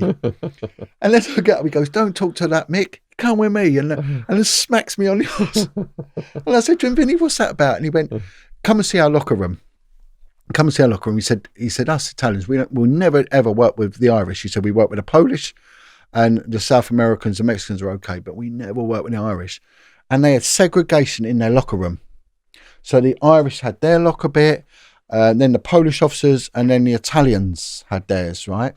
But what was odd about it was that there was, like, on the Irish lockers, there's like a little bit of black marker pen. I said, what's that for, Vinny? He went, the integrity guy comes, right? And I said, okay. And if someone puts something racist about the Irish, he'll come and paint it off, right, with a bit black. So the Irish lockers had a little bit black on them, right? Polish had none. And you go to the Italian section, they just sprayed them all black. And Well, what happened, he said he got fed up of it. He said because someone put Vinny's mum loves elephant dick or this, that, and typical Italian banter, you know. Yeah, then so they would just so in the end they just sprayed them all black, and every once a month they'd just spray them black again. But it was really weird, the segregation. And he said, "You get that in England?" I went, "No, not at all." Really heavily entrenched in the American culture, where we don't get that here. We don't get that. I mean, we're so mixed in this country. I mean, especially with the East Europeans now. You know, we had the Lithuanians, we had the Polish, and we've got the Romanians now. But no one really gives us toss today. The only thing is they cook better food than our women, and they like to have a drink. So everyone seems to get on. But yeah, no, I think there is always that something. There's always someone you've got to hate, but I don't know. I think we're quite a tolerant bunch compared to the rest of the world. All right, going over to the questions then. Who was the most famous British entertainer or sports person John knew of who was a paedophile? Probably Jimmy Savile the most famous entertainer? Yeah, it'd have to be Jimmy Savile. I mean, there's one I can't name, you know, and what you've got to understand is that these are people that, if I said it, they never got convicted. Now, there's a world of difference between proof and truth. A world of difference, right? With investigators, you will deal with the suspects and the victims. We have the highest burden of proof in the world, beyond all reasonable doubt. It's incredibly difficult. And for a historic child abuse case to get through to conviction from start to finish is a 2% success rate. It just because there is no evidence, right? But certain names would always crop up, always. The name that always cropped up, and it angers me even to think of how this person got away with, was Leon Britton. Always cropped up, and that came from so many sources. And, you know, and the paedophile unit were the ones, when I was doing stuff with them, he was like, boom. There was a case in Buckinghamshire where a young boy was abducted and abused over a weekend period. 2 people were convicted. A third person got away, and this kid always said it was the third one, the actor. He was the one who did it. And this actor is so famous on comedy, on sitcom, right? This case is in the paper, right? And but what I'm going to say is, I could say his name, but what I'm going to say about him would denigrate that, you know, and put me in a world of trouble. Because he was the one that was abusing the kid, and my mate investigator said that kid weren't lying, it was him. And I heard it from someone else, again from another source, this one actor, and he's so well known, comedy, people love him, they love him, they dress up like him, and their mannerisms like him, say his sayings and all that, and he's, you know, and again there was, you know, a famous singer, you know, and I've heard that from quite a few coppers. This bloke was prolific and actually was worse than Jimmy Savile. You know, so it's a difficult one. It was the politicians, yes, you know, they would crop up. They would crop up on a lot of inquiries. And you know, I know about them and get to know about them, and they did in certain stuff that I dealt with. There was another one when Operation Ore come out, and it was doing the downloaded images. There's a man that had a conviction from that, a caution from that, from having the images, and he's always on the telly now, him and his wife, you know, saying that what good parents they are and everything else. And again, I can't say anything, so it's a difficult one, but posthumously, you know, the dead can't sue, and Leon Britton was always mentioned, and you know, from many sources that come from. So this one ties into what you've just said. Does John think there are more Jimmy Savile types working in the media today, and to the same degree? Yeah, I mean, worse. I mean, Worse. Jimmy Savile was unique in as much as I heard many years ago someone say about he's a gangster, he's a tough man, and he apparently was a wrestler, and he was a hard man, and he was meant to be a ruthless man. And I heard that a long time ago. He had someone kidnapped in a basement, didn't he, according to his Louis Theroux interview? Yeah, and it's quite interesting. And it ties in with what this guy said to me. He said he was a hard man, you know, and I heard he was a nonce as well, you know.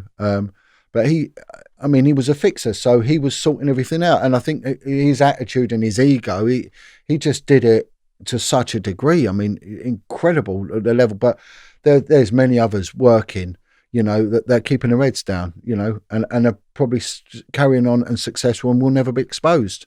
You know, it's those you don't know about, the names you don't know are the dangerous ones, you know. But there's many more, and it's rife. It is so rife.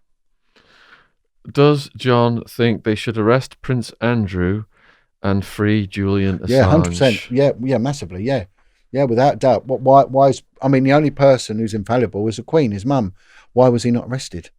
I mean, look, in our statute law, right? It says that you can be arrested for an offence overseas if it were an indictable offence in the UK. So you could go and kick someone in the balls in Thailand and be arrested for it over here, right? That stands, right? What he did in America needs investigating.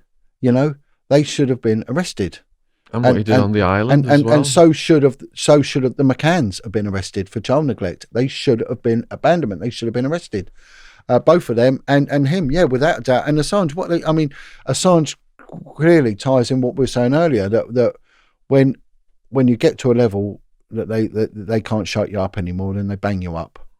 You know. So like we talked about, character assassination, physical assassination.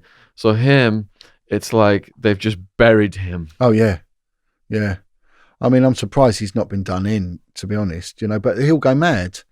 You know? Can see how he's aged and the effects it's taken on him physically. It was mental health, isn't it? It's, you know, it's slowly. I mean, I'll tell you something. There was a guy I knew, and he was in prison with Abdul El-Megrahi, the Lockerbie bomber, right? And I think it was either in Barlinnie or Stockton. Now, I spent a lot of time in the Scottish prison system going up and interviewing various people. And for some reason, I always ended up in the Scottish system, quite a brutal system up there.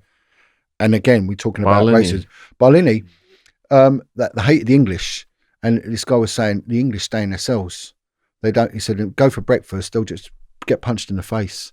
They go mad, the English in there, because they hated, absolutely hated, and they are game on for everyone, the English. So, I mean, imagine we did that to a certain race in our prison system, you'd end up being done. But there, it was like a given.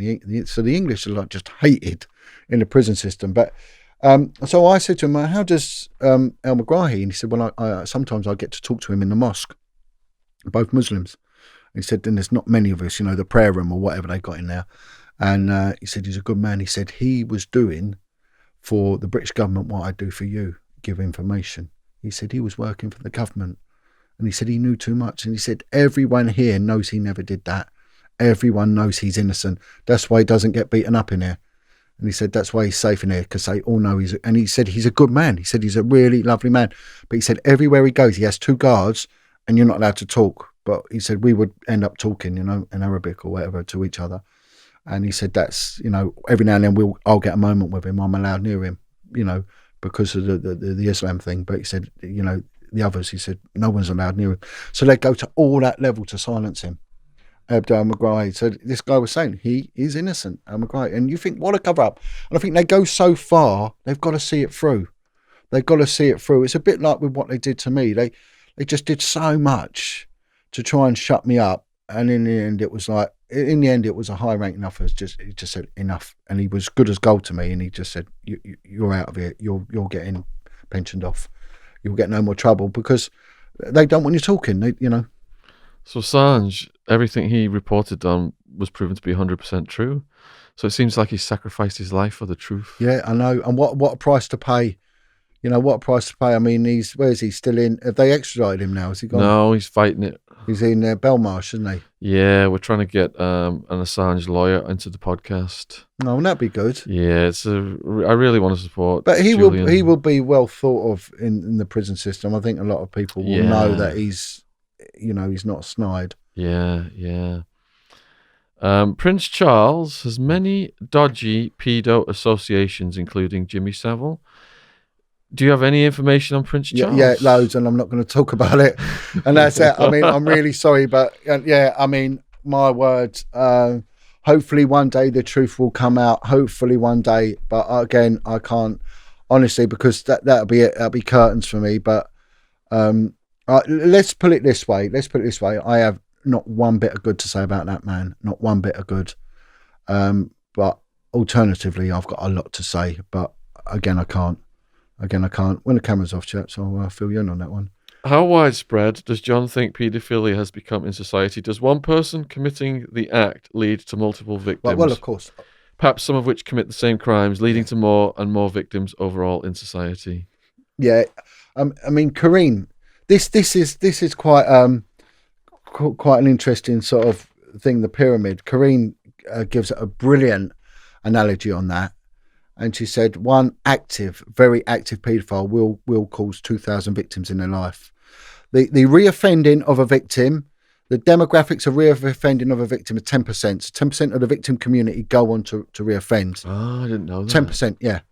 And again, it's higher in that society. Well, of course it's going to be, isn't it? So their victims, another 10%, it just goes...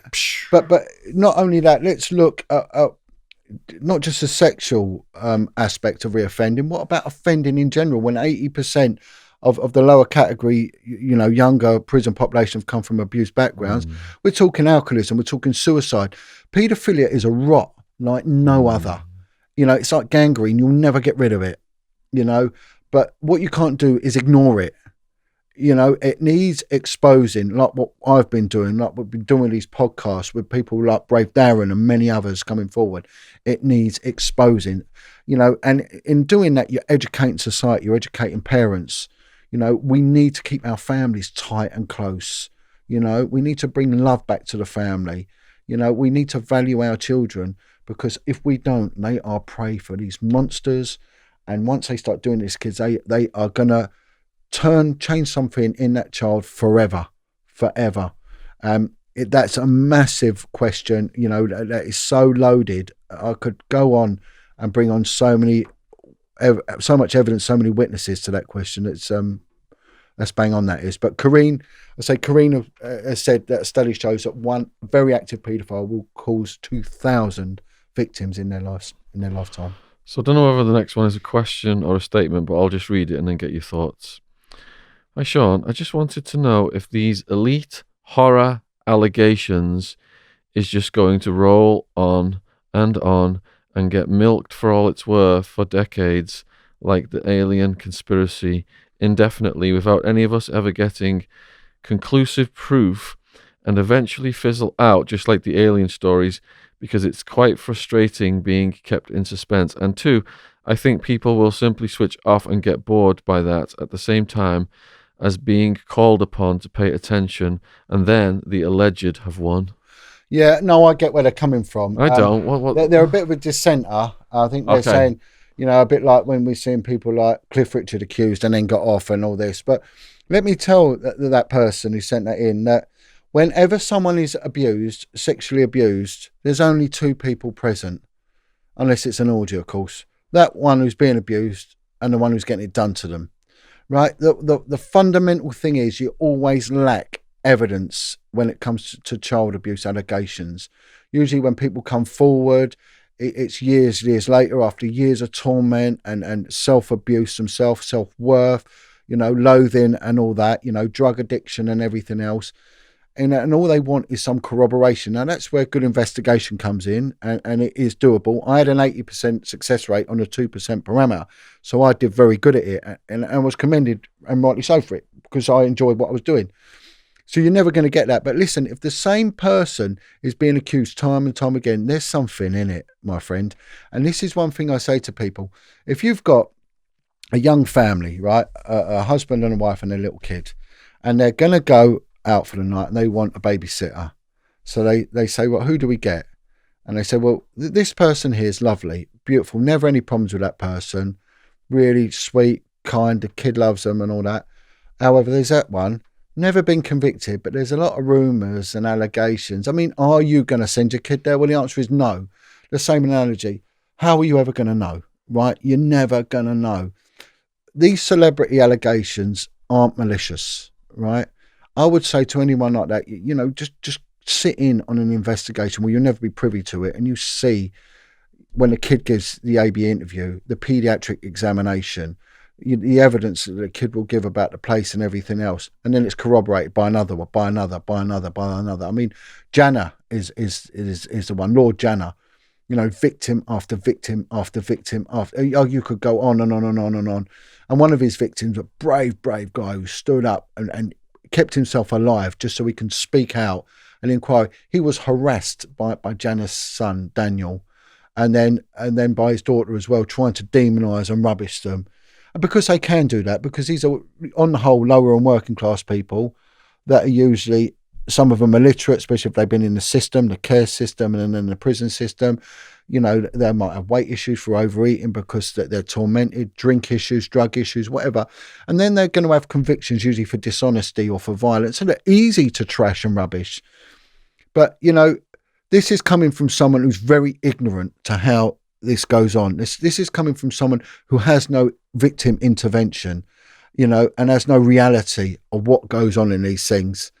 So I get where they're coming from. But what I'm saying to it, the reason they're going on is because the police is not investigating it. They're refusing to investigate it. They're sidetracking it because higher up in the government, they don't want it coming out. And I'll tell you this, if the truth note, that person, if you ever knew what I and so many other child abuse investigations knew, you know, from our intelligence and from the work that we've done, I'll tell you what, you'd never watch a Hollywood film. You'd never watch a BBC comedy for a start. You wouldn't even turn the radio on, you know, and you'd take no interest in politics, you know, and that's the reality of this. And it's deep and it's dirty. How come our corrupted government has been put on trial for treason when they, our politicians, are loyal only to their bank accounts? Yeah, that's a bit of a freeman of the land thing, isn't it? You know, because I think going into Europe was classed as a treasonous act, wasn't it? By you know, if we're going down the common law route. All right, let's move on. Yeah. Are we moving towards a society that accepts paedophilia as a sexual orientation? Because there has been some jurisdictions in places around the world where they're trying to lower it, aren't they? Yeah, they are, and it's just the LGBTQ, and now they want another one. And I'll tell you, I'll give you an example of that. That's a good question. There was a lady who was a former prostitute got in touch with me, and I was going to do an interview with her. But again, the health scenario stopped all that. But she was at a conference and she was giving a talk, and there was a politician there, and this politician had either a conviction or a caution for, I think, sexual assault on a child or something like that. Anyway, child porn or something like that. And when we look at, I think it's the Reform Act, where a politician can have convictions, that they can only be kicked out if they've served a prison sentence of greater than a year. And if they can, after 7 years, they can get that expunged. So, you know, they can basically do what they want and keep their job, which is wrong. It shouldn't be allowed. And she said there was this politician who had been something to do with criminality involving a child, right? A young boy. And she brought it up. She was a victim and survivor of abuse herself. She was a prostitute and then a madam of a brothel. And now she's an outreach worker, very streetwise, worldly wise, and outspoken individual. And she called this guy a nonce, right? Meaning paedophile, you know? And he then went into a meltdown, a little bit, and then demanded that she was removed. And he turned around and his answer was, I'm not a paedophile, I'm a minor attracted person. No. They call him a MAP. And so he was then seen as a victim. She got booted out, and then he went off sick and put in for some compensation or something. Because, yeah, and he turned around, I can't remember his name now, and I've lost contact with her. But yeah, he's a minor, and this is in terms of a big public forum, a minor attracted person. So it's already underway. I mean, if we look at pornography, what is it doing to our youth? That's how the teachers tell me the kids get their sex education off the phones. Oh, man. And of course, and what education are they getting? It gets more and more extreme. It's gangbanging, you know, it's, you know, this multiple ejaculation and on faces and all.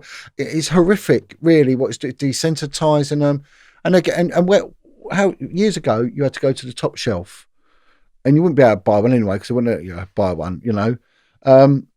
Now, where is the gatekeeping on it? You just go on it and that's it. Whatever you want, porn, and there is no attempt to diminish it or regulate it. No attempt whatsoever. It's absolutely horrific. So it's wrong. And the other thing I think they should ban is when people are videoing someone fighting and they're cheering while someone's getting their head stamped on. I watched one, a special needs boy, and there was 5 girls stamping on his head. Imagine that was your son, you know, and they were cheering, and it made me feel sick. And I just thought, well, what have we become as a society, you know? Well, we're doing a series on this channel on the dark web and red rooms. Are you familiar with red rooms? Was it a nightclub? No. Red rooms is where, like, they have a live broadcast of a kid, for example, in the Philippines. Right. And the people watching get to pay for levels of torture on the kid, and they can actually snuff the kid out. Well, that will be the ultimate thing when it. That's what they've got. They've got it now. Yeah. They've got it. And you know, the thing is, the British government, even to this day, deny the existence of snuff films. They deny the existence of them. You know, and a lot of these kids, you know, when they're abused in these satanic things, it's filmed as well.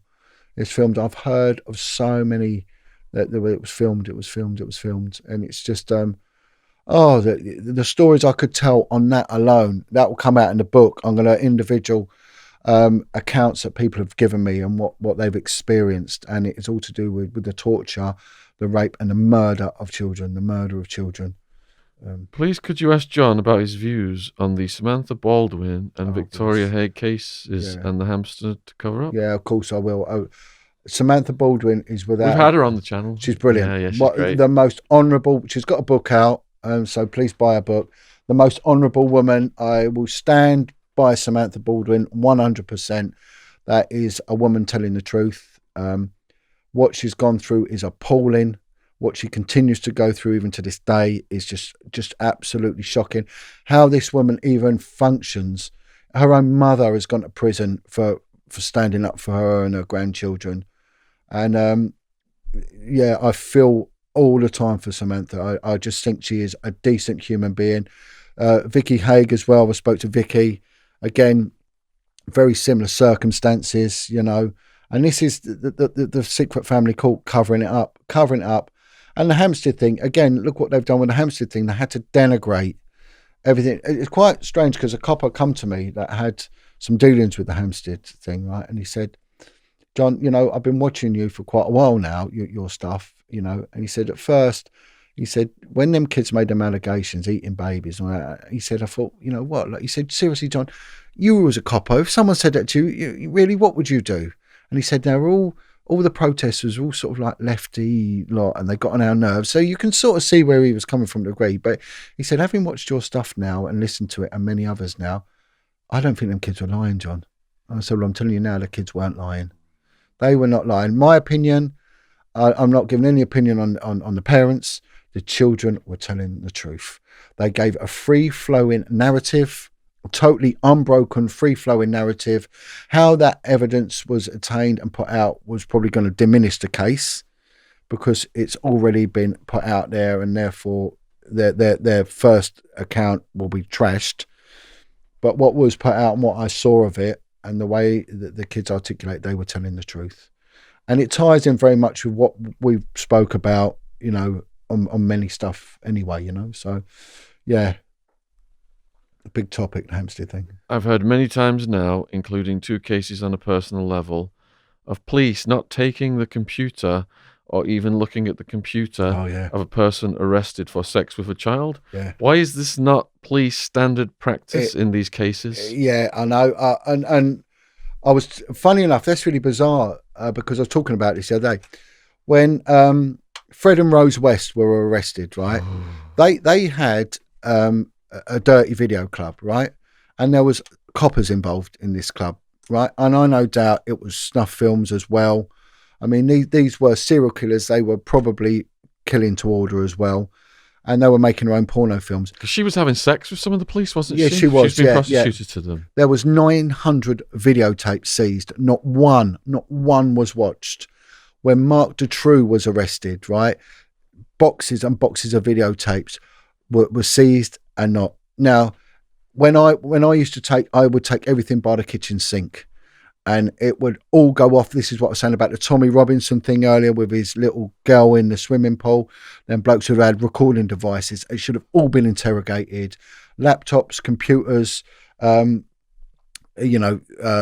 phones, and also printers, because printers, there's a history on the printer and you can work out stuff from that. They should be turning their houses over. They should be doing everything. It's laziness and it's bad leadership. And what's happened is they have diminished the police to such a monumentally piss poor degree. They're now recruiting, but what are they recruiting? They're kids training kids. When I joined, you couldn't even drive a car till you had 5 years in. Now they're teaching them. I was taught by what they call old sweats. I had some brilliant teachers, and they knew it inside out, and they knew the psychology of people as well. Now they haven't got any of that. They haven't got that tenacity, and they've lost their tradecraft. So it is there. It's down to each individual officer who, if they fail to take their computer, well, why is the supervisor? If I was a detective sergeant, so what the effing hell, haven't you? Go back and get it. And I tell you what, that happened on the Baby P case. That was one of the officers failed to seize toys, and it said to me, this lad totally screwed up, and it went, go and get a warrant now and seize that. So I had to go to that house and get a warrant and go and boot their door in and seize a load of equipment. So it happens all the time. Right, listen, a lot of the time, it's not corruption, it's laziness and incompetence. Most of the time. Also, another question for John, this is from the same person. How can we ensure change happens and our children are protected? Well, we got to want the change, We got to stand up and demand the change. We got to make everyone accountable. These chief constables, whenever they let the side down, Manchester is now in GMP, Great Manchester Police, are now in special measures because they were embarrassed through the ICSA inquiry and through the grooming gang scandals, right? Now, we've got politicians, they do F all, right? We should be writing to our politicians. We should be making these chief constables serve us. They're there to serve us. The politicians are there to serve us. It's apathy on our behalf. The first thing I say on a personal note is, men, stop leaving your children. Stop getting girls pregnant outside of marriage and leaving your children, right? Stop it. Women, take an interest in your children, right? Lioness, protect your cubs on a personal level, all right? On a greater level, a bigger society level, or whatever you want to call it, start making these highly paid individuals earn their effing money, and bring decency back. I just had a thought though, lioness protect your cubs. Yeah. What about these women who are offering their babies up to lost prophets? Singer Ian Watkins. What possesses someone to do that? And the strange thing is, one of his girlfriends, she said straight away, I knew he had an unnatural interest in young girls, right? And didn't she end up getting investigated? Yeah, she did. But prior to her, he'd been going out with, was it Holly Willoughby or one of them? Or was it one of these TV presenter girls? Well, where's her voice on this? We don't hear her. And she's like, it's either Holly Willoughby or Cotton. Who's the other one? Fern Cotton. Might be her, Fern Cotton. Or, I don't know, one of them. Anyway, it was one of them girls. We don't hear them speaking out about it, and they've locked away the files for 40 years. He got a 40-year sentence as well, so we never really know what he was up to and who he was linked with. But yeah, appalling. But again, we look back at the satanic abuse. It's the mothers that were grooming the girls for a lot of it and procuring the kids for it. So, John, you talk about satanic ritual abuse, but do you know the difference between Satanists and occultists? Oh, it's a bit like Satanists and Luciferians.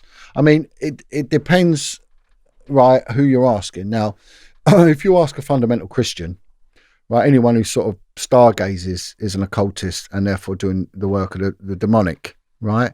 I was in the bank once, and this little old lady heard me say that I did yoga. Yeah, again, I was just going to say... She was like, I was just going to say... Satanist!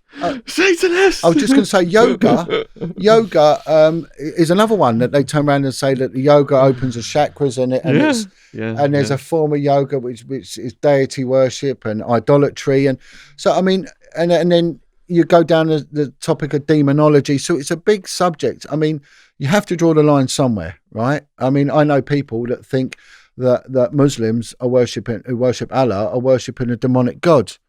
I've had Christians say to me, I can't interact with Sikhs because Sikhs don't believe in Jesus. Therefore, it's, I don't entertain that because, you know, if I was born in the foothills of Pakistan, right, there is no way I'll be a Catholic. You know, I would be a Muslim, you know, and the same if I was born in certain parts of India, I would be so, and of course on it goes, you know. But with Satanists, you know, these people intentionally are worshipping a very malevolent and negative, well, the ultimate malevolence deity, which is Satan. You know, there is no ignorance here, and there's no, do you know what I mean? They know what they're doing. Now, there might be someone who goes and buys a few crystals, and someone will call them a Satanist, and well, no, it's nice. I like holding them. I like this. It's not, you know, again, that's maybe lack of education or whatever it is, or a choice, but they're not deliberately and intentionally worshipping Satan. So is the difference then someone who is worshipping Satan versus someone who is into esoteric practices? Yeah, well. Again, I mean, I have other people say there's no such thing as a white witch. I mean, I had white witches who contacted me and said, "We're sending you protection." I had one woman. She was heavily involved in the satanic because her parents were Satanists, and and she become a pagan, right? And she would give me some cracking information, right? Brilliant. And one day she said, "Oh, can I meet you? I've got a present for you." And I went, "Okay." So I went and met her. And she said, well, it's not a present as such, but what I've done is I've put a curse on all those who've hurt you. And I went, what? No, I don't want that. Please, no, I don't want. I said, if you want to do something, go into church and pray for me. I don't want you don't ever do that again. But she thought she was helping me. So, you know, I think if you're dealing with like Wilfred, there's a line in the sand, you know, and you don't cross that line, you know, very good, because any doorway is a doorway, you know. And sort of, again, what we discussed earlier about praying, you felt oppressed, spiritually oppressed, because you're bringing the truth out. The devil don't want the truth out. It wants to be, occult means hidden. It wants to remain hidden. Now, I don't believe in the occult because I want everything in the open. Let it out and let it breathe, you know? So it depends on what degree you're involved in it. I think those that are very heavily involved in it, and I may have been on the precipice of getting heavily involved in that as well. So I had to keep myself very much aligned to Jesus because I was up against such demonic malevolence, but sometimes my life isn't clean, you know. So am I opening the doors there? So it's a big topic. I mean, we're going into theology here, and we're going into demonology, and we're going into the real crux of Christianity as well. So it's a big topic. But what I say is you can't be careful because some things are veiled, very, very veiled, and you might not know really the real extent of what you're getting into until it's a bit late, you know. Going back to what we do then, I think on my channel now, I've been exposing this kind of activity for about 2+ years, perhaps. Yeah. There's a quote from Nietzsche: if you stir too long into the abyss, you might fall in. There's a mate of mine likes that saying. Are we absorbing what we are combating? And it's getting inside of us. You've got to be careful. You've got to be careful. And that's why I've had to step away. I mean, I'm now digging, I'm doing voluntary work, but I'm bricklaying, I'm block laying, and I'm converting a property for someone, all for voluntary, for free, you know, and all that, because I had to. Because I was staring into the abyss. And again, you know, we've got someone here there who always says that, and I think that's exactly what happens. You know, you live with these beasts for too long, and it can get under your skin, and you don't realise the effect, you know. But on the other hand, you can be a shining light. You know, there's a lot of people that need help. They need help, but the problem is, like a mate of mine who was in the Marines, he said, you go up to a drowning man, first thing you do is punch him, because he's going to claw you and bring you down. So you've got, boom, you know, align them and make sure you're in control. But otherwise, what happened with me? Everyone jumped on board. Bang, bang, bang, bang. John. And in the end, your energy is drained. And you're going to be dealing with people with very negative energy, you know, and you're going to be dealing with people that have had heavy dealings, maybe with proper malevolence, and there may be a lot attached to them that's going to want to bring you down. Some people don't know they're doing it. I mean, there's one woman, I think she's a lovely woman, but she's so badly been abused and damaged ritualistically, all she does is lie. She just can't help it. It's just a lie after a lie. But her lies will turn people against people. But she doesn't mean bad, but that's her way of surviving, you know. But some will have this darkness attached to it. And you think that when this person comes into your life, you hear the story and you want to help them, you think you've got the energy to fix all that. No. But somehow it drains you and you end up not helping the situation. I think, give it to God, let him deal with it, because you can't, it's, and right, I'll tell you something, in respect to that, there's a parable in the Bible of the man down the well. And I always say to people, don't be the man down the well. And what the man down the well is, a fella falls down this well. I don't know how, but he falls down it. And he calls out for help. A wealthy man walks by and he thinks this man's in trouble. So he jumps down the well. And the fella who's down there says, you've got money. What are you doing down here? He said, to help you. He said, no, we're both now going to starve and die. You could have bought a ladder. You could have got help. You could have done anything. So you can't be the man down the well. So sometimes you have to say to people, you are down there. I can help you, but I'm not going to get in the pit with you. And that's how you have to draw the line. You can't jump into that pit with them. Don't throw your pearls to the swine, Hi, John. I so appreciate what you do. Could you list under the next video the SKIH organization which actively deals with pedos and any others that are genuine, and also any you may know of in New Zealand where I live? Oh, New Zealand. All right. SKIH, does that person mean Sikh? Not yeah, I don't know. Yeah, it might be Sikh, yeah. I mean, because the Sikh, I had dealings with what they called the SAS, the Sikh Awareness Society, and they're brilliant. They're proactive, and they were going out and they were helping kids. But they did it in a way in which they told the police. So they would say, look, this kid's in trouble. We want you to come with us. We're the agents. We're going to go in there. We want you to prevent the breach of the police and help us with your statute laws to save this kid. And of course, the police don't want to know. They won't do anything.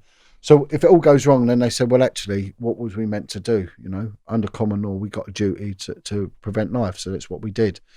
So it's probably Sikh. They were great. I really liked them. I've got a lot of support from the Sikh. Chet Sandhu is Sikh, and he's a great guy. Yeah, they and the other thing about the Sikhs, my old boss in the police he was a cracking fella. But when the lorry drivers were stacked up on the M20 because the French weren't allowing them in, they were basically starting to starve, some of them dehydrating. And it was the Sikhs who went down and fed and watered them. Not the British military, not I think the Salvation Army might have done.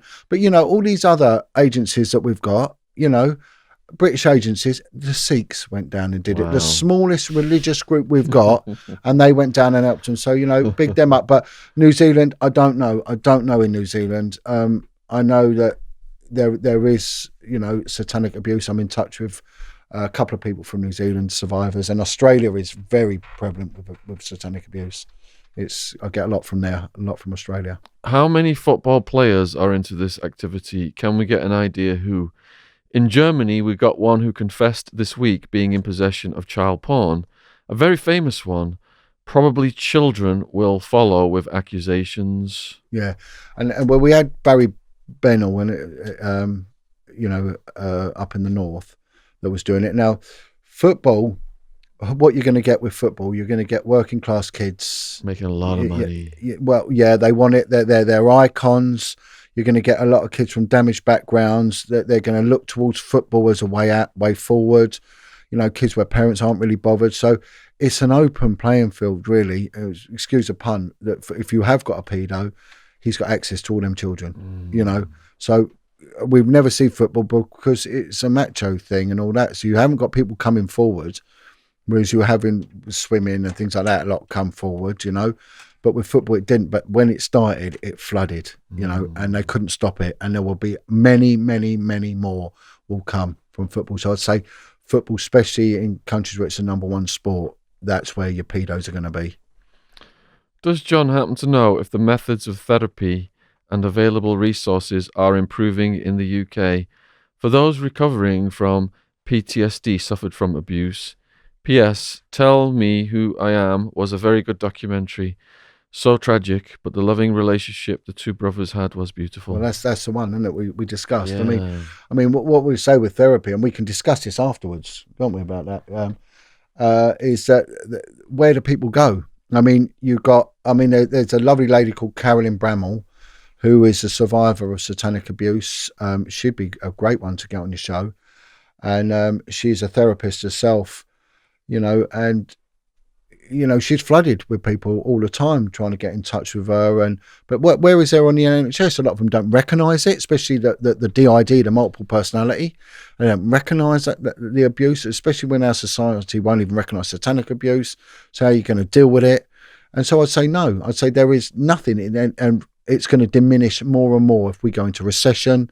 It's going to get worse. So I don't think it will get any better.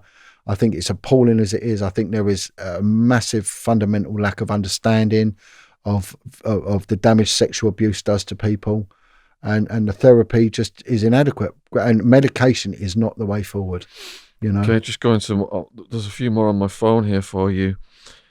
Jerry Taxeria, what do you know in particular about the Queen's involvement? Not a lot, to be honest. Not a lot. I mean, what we can look at is a lack of involvement. I mean, we can. That speaks volumes. We can draw an inference there. The fact is that she isn't speaking out against this. I mean, and if her children are anything to go by, she's not really a good parent herself, is she? But I think her silence is deafening on this, and the failure for her to commission our police forces to deal with this properly and adequately is also speaking volumes. So, again, she's not got much confidence where I'm concerned, and I don't think she's doing enough. And I don't trust any of them, really, but I've never, ever heard of... I have it. Oh, don't know. No, I can't. No, I'll leave it as a no. But Next question from Alex Spencer.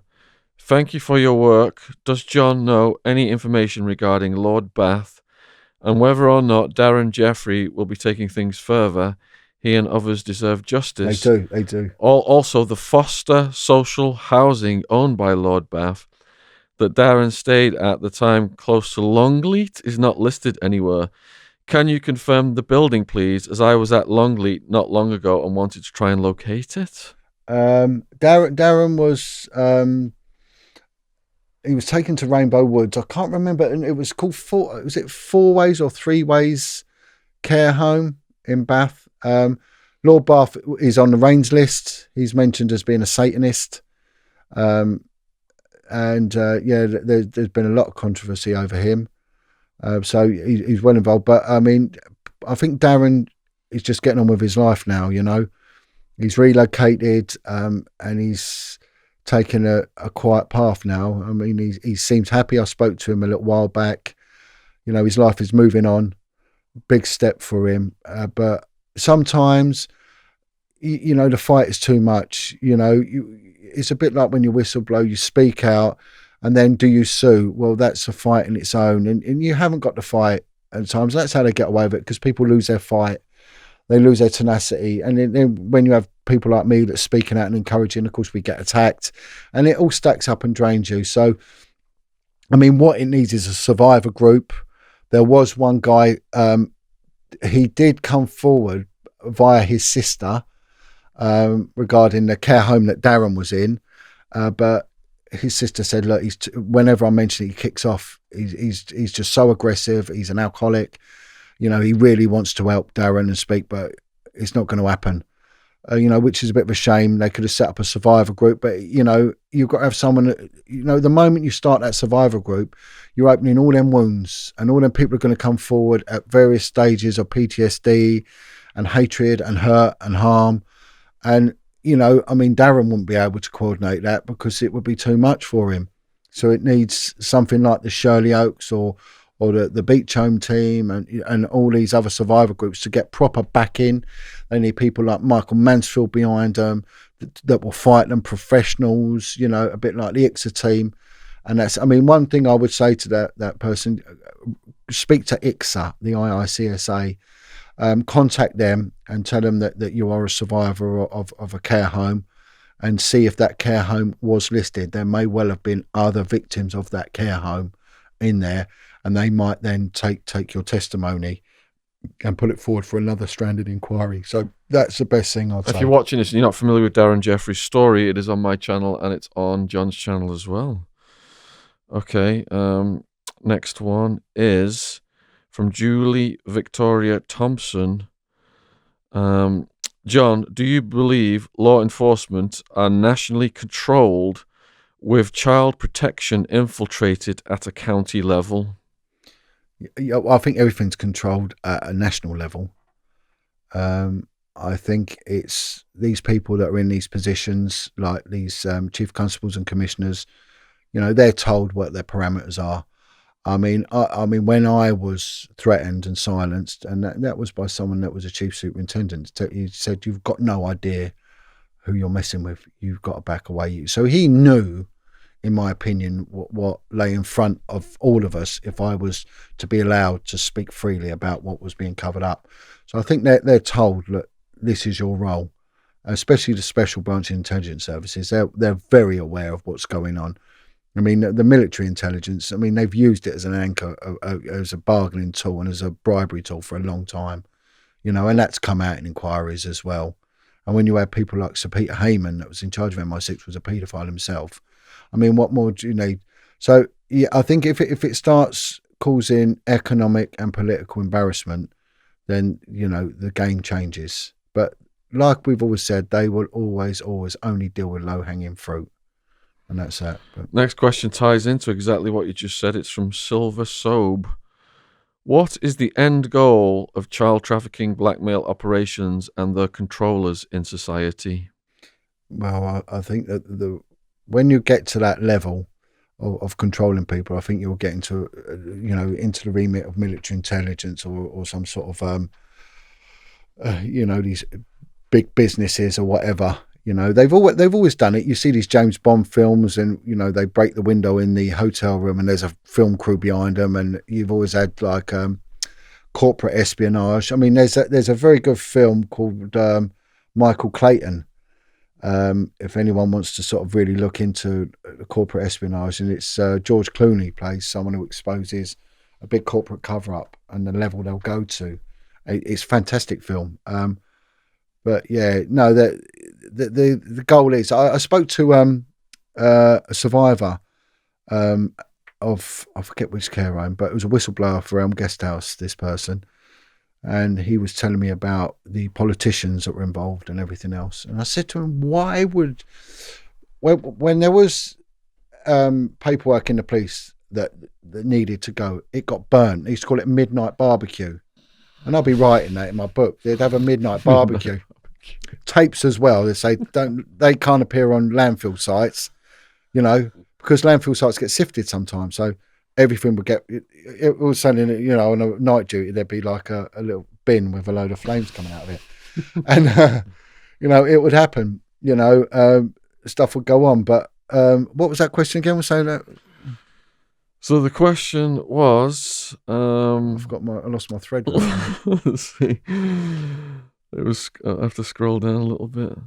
Oh yeah, no, it was blackmail value, right? Well, yeah, intelligence agents blackmail. What's the end? Yeah, right. So I said to this guy, why would special branch and military intelligence have paperwork that is so incriminating to politicians and to political parties? Why would they keep it? And he said, blackmail. It's always kept for blackmail value, always. So even with people like Leon Britton as being a Home Secretary and all that, but we see files going missing. Theresa May, was it 163 files or something went missing with her? And then we saw it with same Leon Britton when he lost all the files that Jeffrey Dickens gave him. All these Catholic places that end up on fire. The floods and fires. Floods and fires. That's come from God, isn't it? I'll tell you something funny about that. We're going on about, there was, before a kid takes their first Holy Communion, they have catechism lessons. They've got to go and learn about God and the church and all that. I had to do that. Yeah, so do I. So you have the catechism. So there was, I don't know, somewhere in the UK, this priest brought all the families in, and he was doing the pre-catechism lessons, talk to them what to expect over the next few weeks of their lessons. So he got his laptop, which is linked to the big screen, puts it on, and a gay porno comes on, right? The gay porno on his laptop. He blames it on the work of the devil, right? Not that he's watching gay porn and forgot to download it or get rid of it. He blames it, and he said this, and he used that as an example of how the devil can infiltrate while they're all watching his gay porno. Yeah, it's just what are people meant to do when they're in trouble? They're going to lie, aren't they? They're going to lie. They've got nothing less, just lie. You know. Next question from SL. Hi, John. Just want to firstly say thank you for being an angel and protecting our children. My question is, how do you cope and keep your mental health on track? Once you've seen these children who have been trafficked, sexually abused, I imagine it is horrifying and very draining mentally. Yeah. Well, I mean, the fact of the matter is you don't cope. You don't. It's a choice you make. But the thing is with me, I saw it as, I work with people that wanted to be in the flying squad, right? There was others, I wanted to be a detective, and others wanted to be in the TSG and all that. I just wanted to be, I didn't want any of that magic stuff. But the moment I dealt with child victims, it got me, and I thought, what other crime is there than this? There is nothing, someone robbing a bank, so what? So what? They rob us every day of the week. Why do they need protecting? Royalty protection, well, they've got the army if they want. I mean, but they've all been in the army, they're all tough. Years ago, the Queens would walk around the streets anyway, didn't need protection, nor did politicians. So I didn't want none of that, and I didn't want to ask lick anyone anyway. But when I dealt with children, I thought, they're kids. They can't, what do they, if they get a hard time, what can they do about it? Nothing. So it just got to me, and I just saw it as a crusade. And it just become, and I thought, I've got to keep doing this. But in answer to how do you cope? Well, you do what most people do, like soldiers do, like other coppers do. You drink.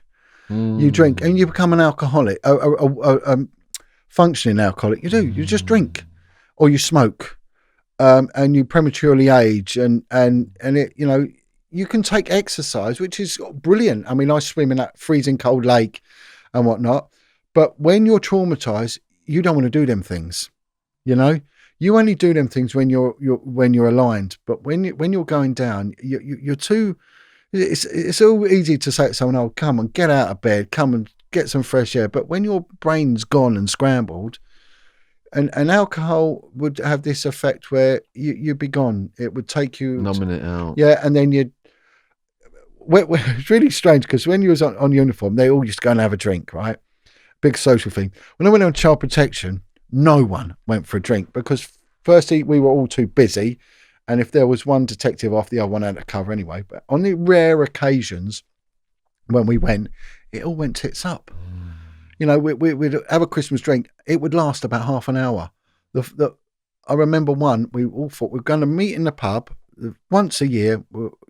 Usually it'd be once a week. All the child protection officers, right?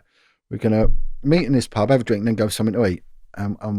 We had about 3 proper alcoholics, one girl, bless her, she said to me, I've not slept in my bed for 2 years. I'll just wake up on the floor, get a bottle of wine. And anyway, we're going to the pub. I'm waiting in the pub. This girl we just talked about, she's a bit late. She's already had a glass in the office. She comes in, someone gives her a glass of wine. She just throws it straight in the sergeant's face and then slaps him right around the head and then bursts into tears. And it just all kicked off. And because it was all of that pain and that, you're just dealing with terrible things day in, day out. And on top of that, you have to then interview paedophiles and child hurters and liars and it's just too much, just too much. So you have to step away sometimes. You have to and restock and get away from the trenches. Otherwise, you'll be, it's like that scenario of the guy in the trenches just standing there having a fag laughing, because he's lost it, and it's like that, and I have seen people lose it, totally and utterly lose it. There was one guy, I think it was at Hawkesbury Road Magistrates Court, this copper had lost it, and a fella got acquitted, and he just had enough, and it was a bloke who just had enough. So he went out and he found the barrister's car and he bricked it. He got a brick and he just chucked it straight through the window. And he got another one and did the other window, and he'd gone. And he just decided to brick the barrister's car and just smashed it. But you could see in his eyes he'd gone. He just, that was it. It was all too much. He just too much grief after too much grief, and that was it. So I don't know what happened to him. He got nicked, but I don't know whether he kept his job or anything. So you talked about coping mechanisms when you were working, and you said you've recently stepped back and coming back. Yeah. Do you have any other techniques you employ presently to stay sane of mind? The writing is very good. The writing's fantastic because it's cathartic, and I'm going back. It's really weird, Sean, because I'm going back on old memories, right? And I'm going back and I'm looking at myself as a child, and I'm realizing these experiences were there as a child, but we didn't know them. I mean, there was one. I remember we had there was an old manor house. It was ruins, but it still had its grounds, and it had pear trees and apple trees. And we would go, and when they were out, we called it scrumping, but no one owned it, and go and have the apples out, and someone's mum would have them, and the pears and all that. And we was also into fires, always lighting fires in the woods and things. And only about 10 years old. And I think we'd had a fire, and my clothes smelt, and my mum had kept me in, right? They call it, it's not grounding, they call it something else back then. But my mum anyway, my mate knocked and said, "Oh, do you want to come in scrumping?" And I went, "I'm not allowed, And he went, "All right." So he knocked on my mates, and he weren't allowed. So he ended up finding the kid to go scrumping. And then what happened was they went up there, and a bloke had got out of a mental institution, but he was in there for child abuse, and he'd kidnapped them, and he tortured them, and he'd raped them, and he tried to strangle them and kill them both. And they both had to go to hospital, and their backs he'd been whipped, and this guy was then arrested, and he tried to murder him. And I was sitting back thinking, and then a couple of doors down, there was two little girls weren't allowed to play with us. Their mum wouldn't let them. They were our age. And then one day all the police were outside, and their dad was hanging. He hung himself in the garage, and they were put in the care because he was raping them. But it was only when I'm reading back thinking, my God, I was surrounded by it back then. Just didn't know it, just didn't know it. But attitudes were different. And you used to have public information films about child abduction, and they were telling, but we don't get that now, so they're keeping us in the dark. But so that is when I look back, and I'm trying to understand why I made the decisions I made, and and then I had a stepfather who was a very dangerous man. He was an incredibly violent man, but he was very good to me. But he was a hard man. He used to fight for money. He used to fight in fields and all that. He paid his mortgage off through fighting, and he beat who's that? Gypsy Johnny Frankham. He beat him in a fight. He was a well-known boxer. Gypsy Johnny Frankham knocked out Muhammad Ali, and he beat him in and he was really good to me. But he hated the police, absolutely hated the police. And I can remember saying to him, I was too frightened to tell him I'd join the police, but he never laid a finger on me. But he was a real man, he could do everything. And I said to him, "What would I do if I had to arrest someone like you?" He went, "What do you mean?" I said, "But you're great big," and he was a great big guy. And he said, "Well, what are you worried about?" I said, "But you're too big, you'd hurt me." He said, "I'd never hurt anyone, that didn't want to be hurt." And I said, "No, but some might be." And he had a pint in his hand. He was a bit of a drinker. And he changed his pint to his left hand. He said, "Look, it ain't what I'm going to do, it's what I'm not going to do." And he never laid a finger on me. And I thought, what does that even mean? And with that, he went bang. And he smashed me right on the chin and just knocked me out. But because I'm a dopey idiot, I'm a tongue out. And I bit my tongue, blood everywhere. And he picked me up, and I sort of come round, and he went, "Listen, the quiet one, it's the one who's they're going to hurt you. The ones who threaten you, I'm going to this, I'm going to that, I'll do this, which is a bit like with the trolls, really." He said, "Don't worry about them. You go for them. But the quiet one, watch them." And it saved my life because I got really badly assaulted once, and it was a quiet bloke who did it, and it was a bit too late by the time I realised, this bloke's going to have me. What were the circumstances of that? He was over the side from prison. And he just didn't want to get caught. And we stopped him in a minicab, and he was lovely. He was quiet and no worry. And then off it went, But it was like... what did it start with? Start with... what he said was, he said, "Look, I'll give you my name. Check it out on your radio." I was only young, Check it out on your radio. And I went, "All right." And as I went like that, he headbutted me. So I've gone back, but I managed to grab him, and with that, he's then kicked, punched, boom, and he just turned into a massive fight, and broke ribs and all sorts. Absolute, terror. But I kept hold of him, wouldn't let go of him, but it just got messy. But my mate was with me. His mate jumped my mate, so and the radios had gone everywhere, so it was just like 2 on 2 in the middle of South East London on the streets, just smashing whoever you could, and luckily it all got resolved. But and the ironic thing about it is he actually gave up in the end, and it's just because he was older than me and I was fitter and younger, and he stopped and he shook my hand and said, "You fight like a man." He said, "You're a good bloke." And anyway, I went back to the station. I was covered in blood. It was all down here, right? And the custody sergeant went, "What's happened to you?" I went, "Oh, nothing. He's wanted." And he went, "No, but what's happened to you?" I went, "Oh, no, it's all right." He said, "No, things like that are never all right. Go and change your shirt." And by the time I come back, there was an ambulance called, and they'd smashed him to pieces. Wow. Smashed him to pieces, and they threw down their pocketbooks, and they said, "Copy them notes." I'm not saying I did. I'm not saying I didn't. Right, but it had no bearing on the truth. But he went to court. Of course, this evidence gets given, and he fair play to this guy. He turned up and he said, "I thought the police had changed when they employed him. We had a fair go." And he said, he best me, he beat me. And he said, and I like him. He's a good kid. He's a nice kid. And he said, but listening to all this lies that's just come out, I'm not saying I lied. I'm not saying I didn't. But he said, I'm appalled. I'm appalled. Anyway, he went to prison. And I thought the end of the matter, right? And he turned around to me, he said, "Don't you be like them." This bloke was giving me like a father-son bollocking. Don't turn out like them. You're a good kid, And then he goes away, and months later, I'm in a garage buying a pint of milk. He's been released from prison, and he's with his mates. And he sees me, and he pulls out a knife, and he sticks it straight under my throat. All night garage, and like that, and he's poking it right, and his mates were going, "Who is he?" He goes, "He's a copper," and they're going, jerk him, telling him to stab me. And he went, "No." He said, "You learnt a lesson tonight, haven't you?" I went, "Yeah." He said, "I ain't got to stab you." I went, "No, please don't stab me." He went, "I told you back then, and I'm telling you now, don't you be like them."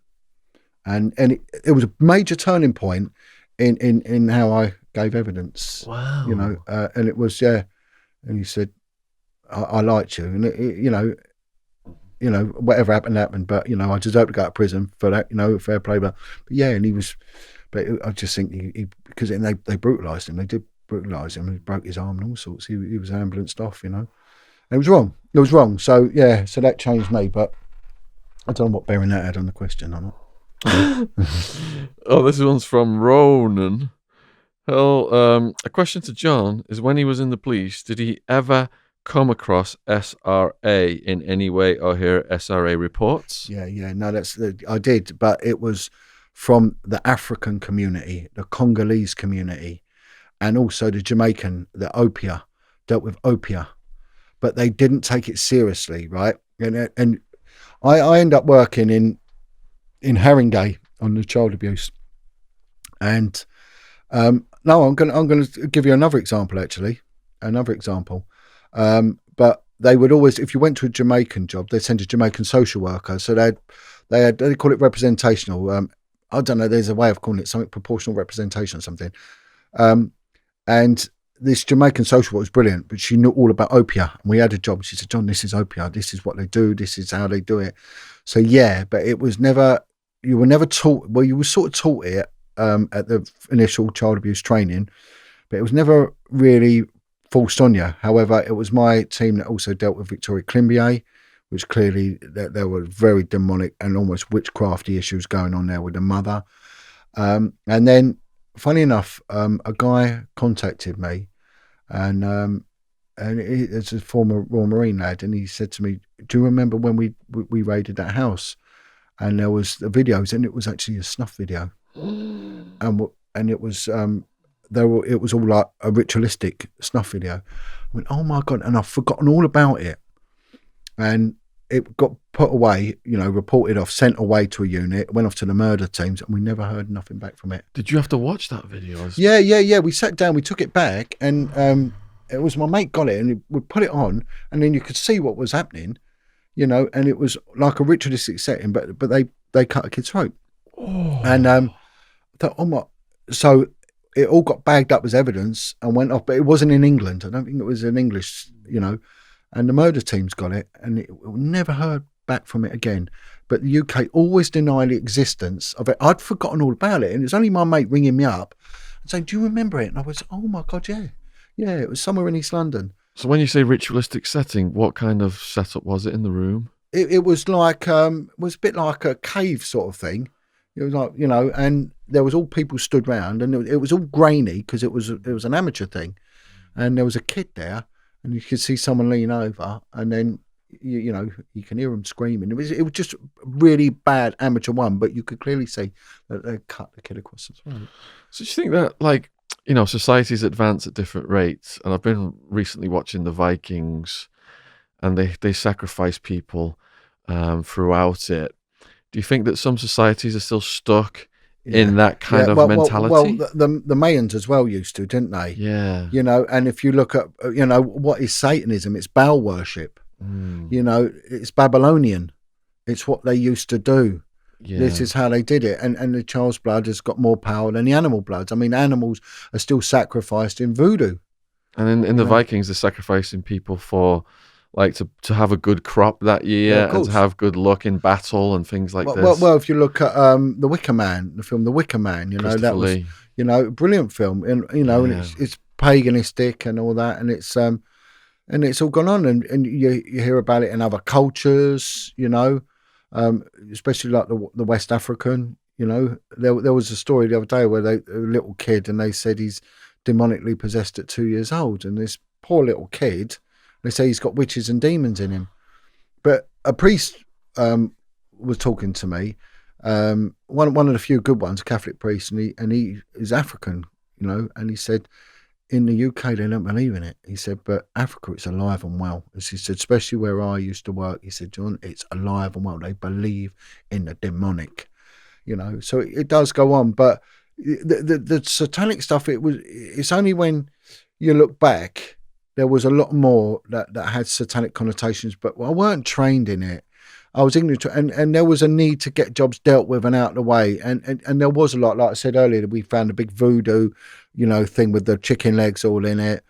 There was a lot, especially in that community, Congolese community. There was one where a kid was brutally beaten to get demons out, and that was in one of these. It was in Tottenham. It was like this warehouse above some shops or something. By Seven Sisters, and it was like a big Congolese community, and it was going on in there. And then again, it was told, well, just deal with what you got. And you're so overworked and tired, not making any excuses, but you just don't know what is really going on. It's only if you've got someone that proportionally represents that community, they'll tell you, look, this is actually demonic. This is actually like opium. I never even heard of opium. And they said, no, it's voodoo. It's voodoo. But the only one was when that video was there. But, and honestly, that had totally and utterly slipped my mind until my mate rang me up, about 2 months ago and told me. I was like, when you saw that video, was that the hardest core thing you'd seen at that point of your career? Probably no, it wasn't, no, because they'd I'd seen other stuff, other stuff in real life or on video. No, it'll be during training. They showed us. They showed us. Well, again, there were snuff films, but they denied the existence of them. And also in the training there was child porn as well. They'd show you child porn, and that was shown to about 200 of us in a massive auditorium. Is one of the goals of that to desensitize you for what's coming? I think so. Also to show the reality, because there was, there are people that have no idea. I mean, unless you've been sexually abused yourself, how are you going to know about it? So they're saying that this is what you're going to come across, and then they'll show animal torture videos where the RSPCA had seized things and stuff like that, So it was, I mean, the desensitizing just comes with the job as well. I mean, we got sent to an autopsy. And that really is. And with the police, you're going to see. I mean, I've had 2 people commit suicide in front of my own face. In front of your face? In front of my own face, yeah. Were they adults? Yeah. And one, I kept alive for 20 minutes doing CPR on him. I was covered in blood and everything. So, had the person stabbed themselves then? No, he jumped off the top of a building. Tried to take me with him. Tried to take you with him? Tried to pull me, yeah. But someone grabbed me and he didn't. And then he landed on a flat roof. Bloody He was high up, and I managed to get down a drain pipe, but the fire brigade couldn't get up to put up a gantry to get the ambulance crew up, so there was about half-hour wait. And so I was just there on my own, and a firearms officer managed to climb up and get with me and help me, and he did die, but I was covered in blood and everything. And he was a builder that had lost his business, and it all got too much. So and the other one was someone had gone in the river, and things like that. So you get it. But we went to an autopsy, and then afterwards they said, right, we're going to the fridges and show you a few things. And they said to us as a little group, who's a parent? And this woman put her hand up, and the next thing, this thing gets slid across the floor, and it's a frozen baby. What? He takes it out of the fridge and he throws it. He throws it across the floor, this frozen baby, and it just lands in the middle of us. And I mean, it's just sick, but it's just how it was. She screamed, and he went, "Oh, we got another one in here," and they're all identified bodies and all sorts. And there was loads of like yardies that had been shot. They didn't know where they were. But as they were doing the autopsy, there was the pathologist and his mate, the mortician bloke, and they were having a fag, and they were chipping the ash in the body. And then they threw their fag butts in there and sewed it up. Yeah, some, I don't know who it was, I think it was an old woman. And they went, because they take the brain out and weigh it, and they throw the brain in there, because they throw all the organs in. And they had their fag, and then just chucked them in the... And then just sewed it up and went out, and no one said nothing because that's what you did, But yeah, no, there was a lot of death. I mean, the last role I had before I left, I investigated road deaths, and you could deal with 3 bodies in a week. But the last one that really did it was an 11-year-old girl that was killed, and that really did screw me up. Really screwed me up. That took a lot of getting over. But again, there is no therapy. You just get on with it. If you don't, you're considered to be a puff or whatever, Yeah. It's seen as weakness, So there was a hell of a lot of death, and it just was not healthy. It really wasn't, and I mean, in the end, I started praying over them, because some of them, they just died, and I remember an ambulance driver coming up to me and put his arm around me, went, "I'd do exactly the same." He said, "Some of them are still here." And the strange thing, I prayed over one lad who his head had been taken off. Oh man, it was awful. What? And his brain, and brains are really funny. They're really tacky, and it sticks. It gets stuck on your clothes. It smells as well. Brain, very odd. And I prayed for him, And it was a little while later, his wife come to see me, and she said, he was in my dream last night, my husband, and he wants to say thank you for what you did for him. And I went, "What do you mean?" She said, "You did something for him, and he appreciates it. He really thanks you." And she said in his dream he come and said, "That policeman, go and tell him thank you." And she did. She came down and thanked me. So it's a hell of a lot of death, and it's odd, but also your sense of humour moulds around it as well. And gallows humour. Yeah, it's. But I actually like it. I found it quite funny. And when I talk to my old mates, it's a coping mechanism, isn't it? Brutal, but it's funny as well. Helps you cope. And it is, and it's some things I look back, and if I talk to an ex-copper, and they'll say, "Oh, shut your mouth, you CUNT," and that they've come from that. Squad is very similar sense of humour, and for some people it's too much, but and prisoners have got that. Prisoners as well. would be exactly the same, the same around that aggression, the violence, and a lack of compassion and things like that. So in the movies, then, when someone's dying, they try and portray how the life goes out of the eyes.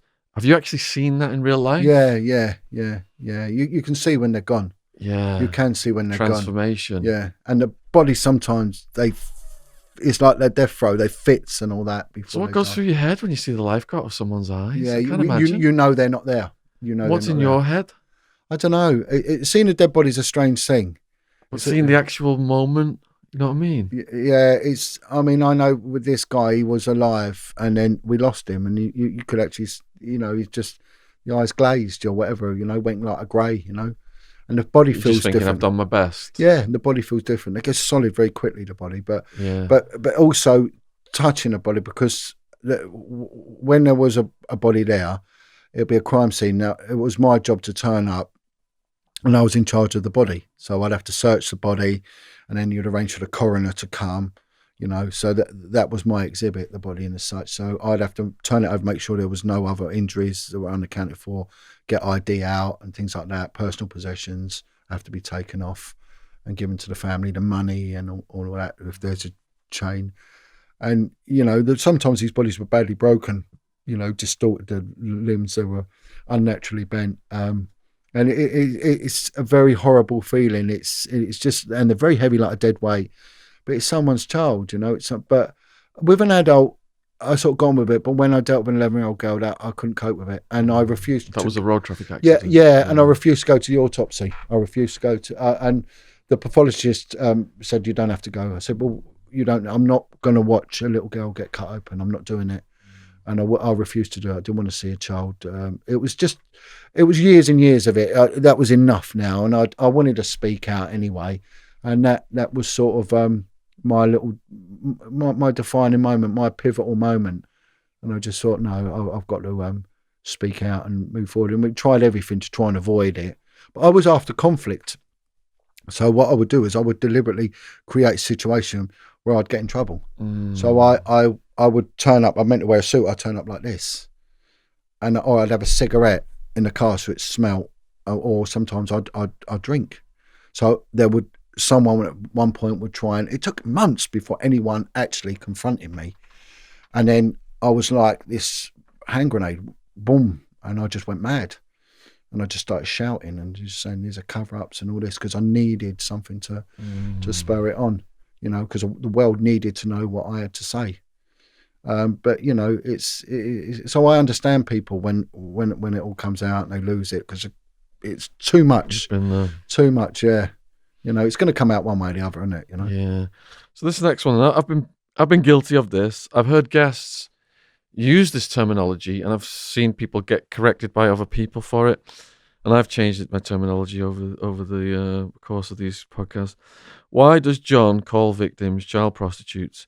They clearly don't know any difference, so why refer to them like they know what they are doing? Well, that's just a seminar in semantics, isn't it? Yeah. I mean, really. I mean, does this person go out there and give testimony to the voiceless? Does this person spend hours helping people? That they cannot see my good actions. All they have to see is my use of a terminology. Nitpicking. We're just idiots. I mean, when I was on Vice, it was child prostitutes. That's what they were called, Just that the world has changed. And that's how it is. I mean, and they're making out that I'm inferring in some way that these are, what do they call it? Victim blaming or something like that. There's a terminology for it. But I mean, that's just beneath me to even answer that. They cannot see the good I do, then I won't even warrant that with an answer. Next one then. Max Green. Hey, John, I'm Max. How did you start a career in child protection? As I feel like I want to make a difference, as I've seen the result of sex crimes on children and people close to me. Thank you for your work, by the way. You're a legend. Oh, bless. Well, I mean, I always say the children found me. I never found the children. I was bringing up 4 kids on my own, Sean. So the last thing I wanted to do was deal with someone else's snotty kids. But it was when I ended up, when I went to do an interview with a girl called Zoe, and I sat down with her, and she had this reputation as being a right little horror, and she's anti-police, she's this. And then when I sat down, it was a little kid. She was a little kid, and then she started telling me what they were doing with her, and I thought, why has this been ignored? And I just saw them as my kids, and that's how I saw it. And it's in your heart with it. And it's a hard sort of road to go. Vice, when I was dealing with the child prostitution, as I boldly say, was different to child protection, because child protection has a lot of politics in that. You dealt with neglect issues, and they would have plans put in to keep the family together and all, like that. But the other stuff, the street stuff, these were kids that were being trafficked. They were in desperate need of help, and it gets in your heart. I mean, you either love it or you hate it. Anyone who's got a heart, it would get in. Yeah, and it's understanding the magnitude of what it really is that you're dealing with. But there's no glamour in it, none whatsoever. Next question is from Leo Mulgrew.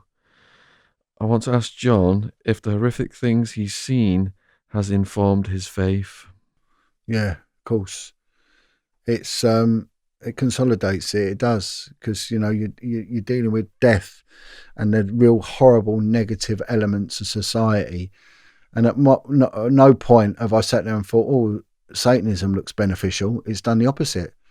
It's made me realise how powerful being good is and how powerful God is. Not the other way around at all. And I've seen those that perpetrate these crimes as weak people. I don't see any strength in them at all. And also working with people like Chris and Brianna, when they've come from that real hardcore crime area and the good that man does now, and I can see how it can change people beyond all compare and go on to do good and to carry on doing good. Whereas when people go bad, everything goes bad. Everything around them, everyone has to pick up the pieces. But when people go good, everyone benefits. So 100% on that one, yeah. And then for the viewers, we had a podcast with Chris Lambriano and John, so please check that out in the True Crime playlist. All right, so here's one from Don't Watch That, yeah. I heard a while ago that the police facilitate the gangs because they need criminals so that they can keep their arrest numbers up. Can you confirm this? Also, I've been told about something called the Parliament Clause, where the police allow a drug dealer to deal to the city boys, judges and politicians, and when he gets really big, they take him down for a promotion, and they just repeat the cycle over and over. And from my own research on the war on drugs, there is a massive amount of corruption with what's going on with the drugs. Well, with the city, it's strange with the City of London, because when I had the complaint going through Parliament with the policing minister, he said there's nothing I can do with the City of London because they're their own entity, and they are literally their own entity. But what you're dealing with there is very, very high level stuff that's going on, I mean, I can't comment on it because I didn't get involved with it on the drug level basis. The one thing, the nearest thing I can ever say to that is this, that one of my informants once told me that a shipment had come in of heroin from the Turkish gangs, right? And it had been brought in and it ended up in North London. And he said it was a container. He said there was something like, I don't know, a ton of heroin. I don't know. It's a huge multi-million-pound amount. And he said the police came, but they weren't police like you, John. Their badges were different and they had guns. And they handcuffed us all, but they drove the lorry away and then they let us go and we never, ever saw it again. And this was a good informant. And, so whether that's the intelligence services that have taken the drugs and they've gone back into circulation, I don't know. But I don't think they do enough to stop the hard drugs. They seem to allow it. It seems to perpetrate. And again, they pick low-hanging fruit, They never go for the big boys that are bringing it in. All the mules and all they want to do is a deal by mouth, And then what they were doing was they'd send down, like the Jamaican boys dealing 10 rocks in their hand down to Kingston Crown Court where they'd get 9 years, whereas the big fellas that were bringing in the Turkish gangsters and all that, they were walking free. They were. All confirmed by our interview with Neil Woods, former undercover cop, and you think he runs LEAP in this country, which is a brilliant organisation, which our cop from Scotland has become part of since he came on the podcast. Angelican has asked, question for John. I heard him speaking about rituals in Ireland, Donegal and Mayo. Yeah, Donegal, yeah. Can he give us any more information on those? I can't say too much because the source of it, bless her, she doesn't want to be identified and she's very, very fearful. But yeah, Donegal was mentioned and that was one of the worst accounts I ever heard. And that's where she was made, this girl, as a young kid, they'd abducted a young boy. And she said he's on the missing list. This kid, she said if you investigate it, he went missing in whenever this year was in Ireland. And she said I was made to bite his beating heart till it stopped. Bite it. What? She said, and as he died, she said it was like this electricity emanated out, and they all started squealing like pigs. All the people. She said I had to bite into it. And that was in Donegal. Holy shit. Yeah, Donegal. And she named a politician as well. That was a very high up Irish politician that was there. And she said it was all videoed. Donegal, yeah, it was massive. Stan B wants to know if you have any hobbies to relax with. Well, I used to do my swimming. I used to love my swimming, And I mean, and now I'm doing this building work, and I love it. I like a bit of swimming too. Yeah, brilliant. Yeah. You know, I really enjoy Get the body stretched. Oh, great. And the cold water, but I went Christmas Day, I went for a swim in a lake, and it was a bridge too far. It was pain, you know, so there was, but I was doing it up until November. You're turning blue. It was horrible. It was, you know, it weren't good. It weren't good. But, you know, exercise is always good. Always good.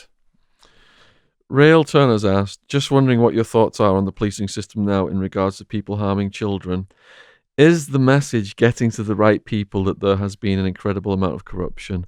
Thank you, John, for all of your hard work. Well, what I would say is you take where we were 10 years ago, 20 years ago, and where we are now. I mean, and the fact is now we're looking at Prince Andrew, people like that being involved in stuff like this. We've seen so many actors, actresses, politicians. So we've come a long way. So it's got into, I mean, they have tried to sort of curtail it and then attack the victims, like people like Carl Beach and things like that, which has put a lot of victims away from, you know, off coming forward. But I think we've moved mountains, really. I think we've really, really come a long way, you know. And once what was classed as incredulous is now deemed as this could well happen, especially in respect to people like Jimmy Savile. You know, that Jimmy Savile was a game changer. Right. I mean, I think that was, you know, as much as the devil's sneaky, I think God's cleverer. And Jimmy Savile really, really sort of, he didn't know it, but he did God's work. He exposed so much corruption, paedophilia. He is legendary in that respect, you know, because he never served his master when he got exposed. You know, God really won that one and it really come out. And I think that was probably the biggest victory we've had in a long time was Jimmy Savile. This is from Ash Watkins. In a previous interview, John requested speaking to a high-ranking female officer when in the police, as they wouldn't just, quote, roll their trouser leg up, i.e. he didn't want to speak to a Mason. Yeah. Can you get him to elaborate on why he's so distrustful of them? I'm not distrustful of them, right, at all. And it's really funny because that line I gave is used in that series Line of Duty. If you watch that series Line of Duty, when he comes forward, it's exactly the same scenario. Look, masonry is unavoidable in the police. It's everywhere, right? You know, and one of my mates, he's a Mason, right? But is he a bad bloke? Well, not at that level. I'm not in agreement with masonry. I think it should be outlawed. I don't think it should be allowed. However, it's a pledge within a pledge, right? It's an oath within an oath. I was exposing something so serious and so potentially dangerous, I had to cover my bases. Now, I was working on a unit that was heavily Masonic, right? With majority of the high-ranking officers were Masons. When you went to a unit that's heavily Masonic, how would you know it was heavily Masonic? Well, firstly, they all knew each other, beyond knew each other, right? And if someone left, they always went to a good job.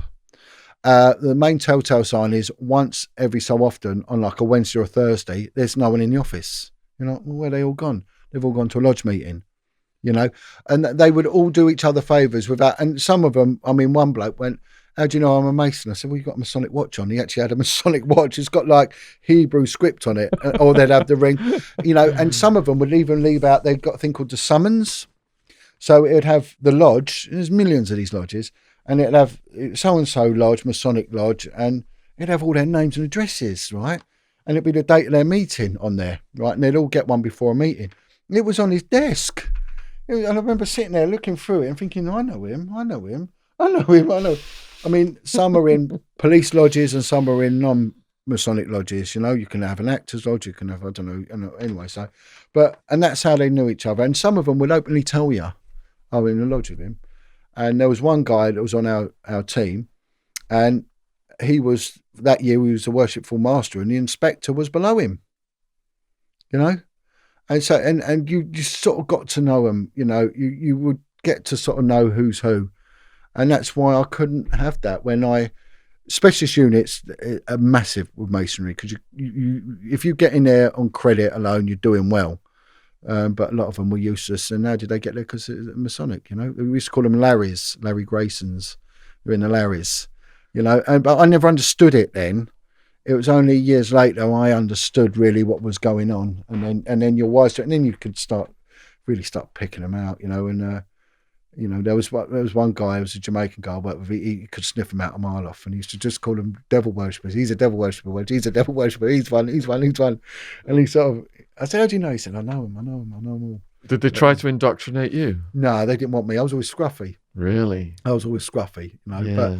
But how they would do it was they'd have like the golf society was a big inner, and my mate said, they've invited me to the golf day out, and I never had any money anyway. I was always skint. So why would they want me?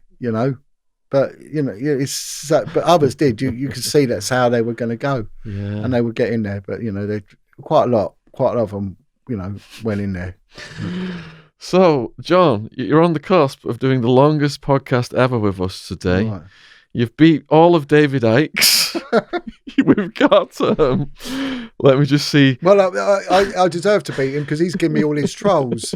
So it's about time I took something back off him. Let me just double check on what the longest one ever that we've done is. I think it was Yami B. All right. And let me just see the exact length of it, because right now we are at. Do you know how long you've sat there and spoke for? No, 3 maybe. 4 hours, 10 minutes 4 presently. 4 hours. Oh, Yami B's was 4 hours, 4 minutes. All right. This is the longest podcast Sorry, ever on this channel. And this is the first podcast in the Southern studio of 2021. We've got the strength of Wild Man. He has encouraged this to go for 4. Is it 4 hours 10 right now? Well, God bless 4 Wild hours Man. 10. 4 hours 10, just to show the world we are back with a vengeance. You troll scum cannot stop this. You troll us, and we double down to 4 hours 10 minutes. Take that, troll scum. This is what you get for threatening James, my cameraman. You do any more James videos, and you've had it. For fighting. They'll be moving on to Joe next. Right. Well done. Well, they'll have to do another big troll epilogue, and they to try and beat this. Does anyone have like to say anything in conclusion? Have you got anything to say in conclusion? No. I mean, all I would say is that I've not gone away, but I've just diversified for a little while. Things had to change, and that's that. But I'm still doing my thing.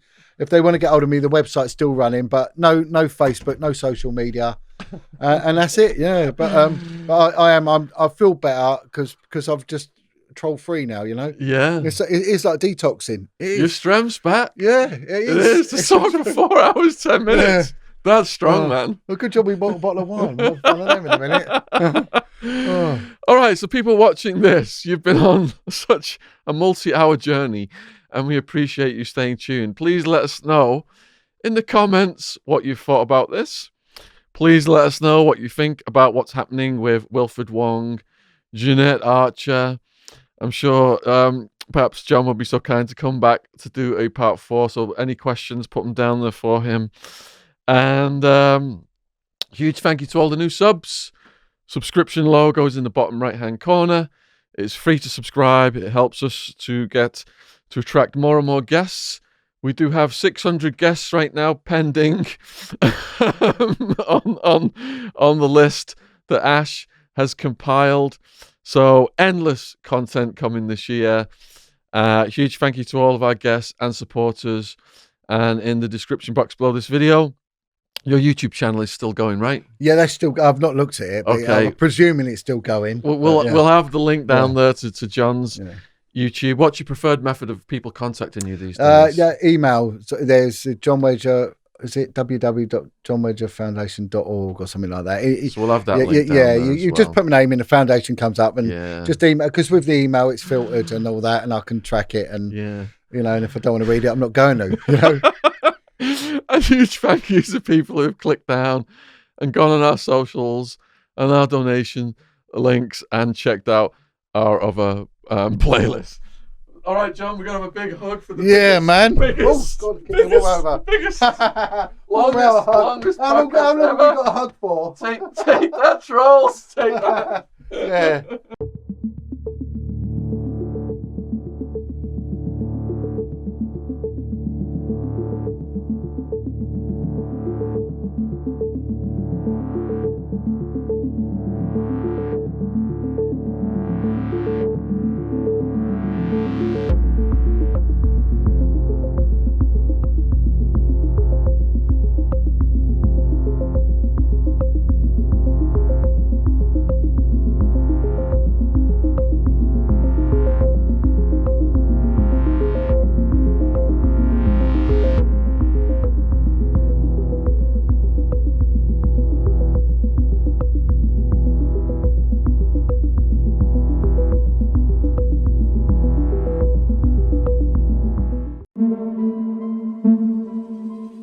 Mark Dutroux was really a low-level criminal.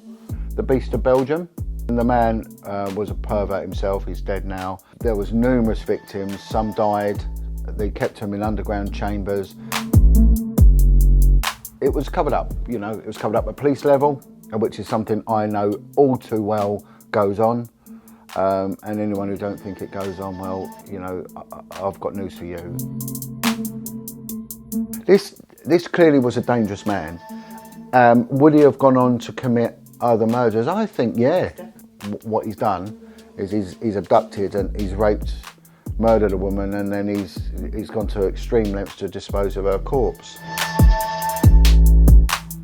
And a midnight barbecue was any paperwork that didn't need to go anywhere. It's sort of accidentally got incinerated.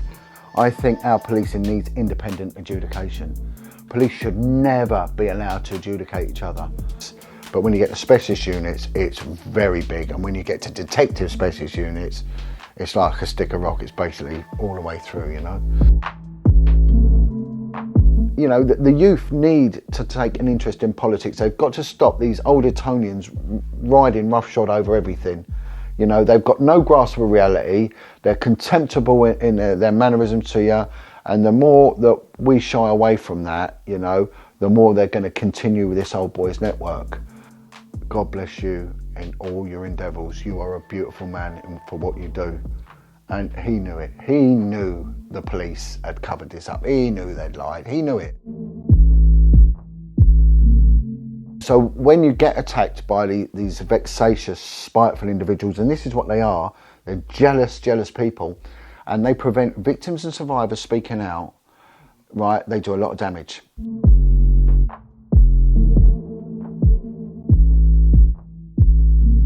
This is a really chronically failing system.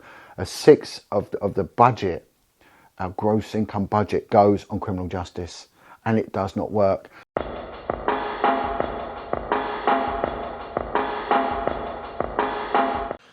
So here we are with John Wedger part 5. I think I've lost count now. There's been a few, hasn't there? Some of them were removed during the great deplatforming. You can find them on our backup channel. I think parts 1, 2 and 3 are on the backup channel. I'll put the link in the description box. Part 4 is on the main channel. Part 5, you're watching it today on the main channel. If you're not familiar with the story of John Wedger, well, good grief. Before we had to remove the videos, they had millions of views on his combined stuff. And his story is a harrowing one whereby he put himself out there in the police as at the forefront of investigating certain crimes that the higher-ups did not want investigated. And they said to him, John, if you continue to open these cases, you will lose everything. You will lose your job, your house, your family. And guess what happened? John did not back down, and he did lose absolutely everything.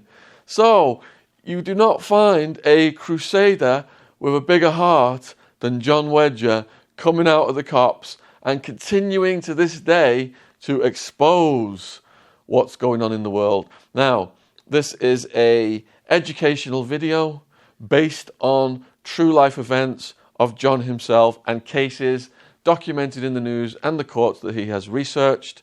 These are not conspiracies. We're not going to go into any grounds that will break YouTube's community guidelines today. These are all fully documented court cases. You can Google them yourselves, and it's for educational and documentary purposes. Co-hosting today is Jen of Boomer and Jen.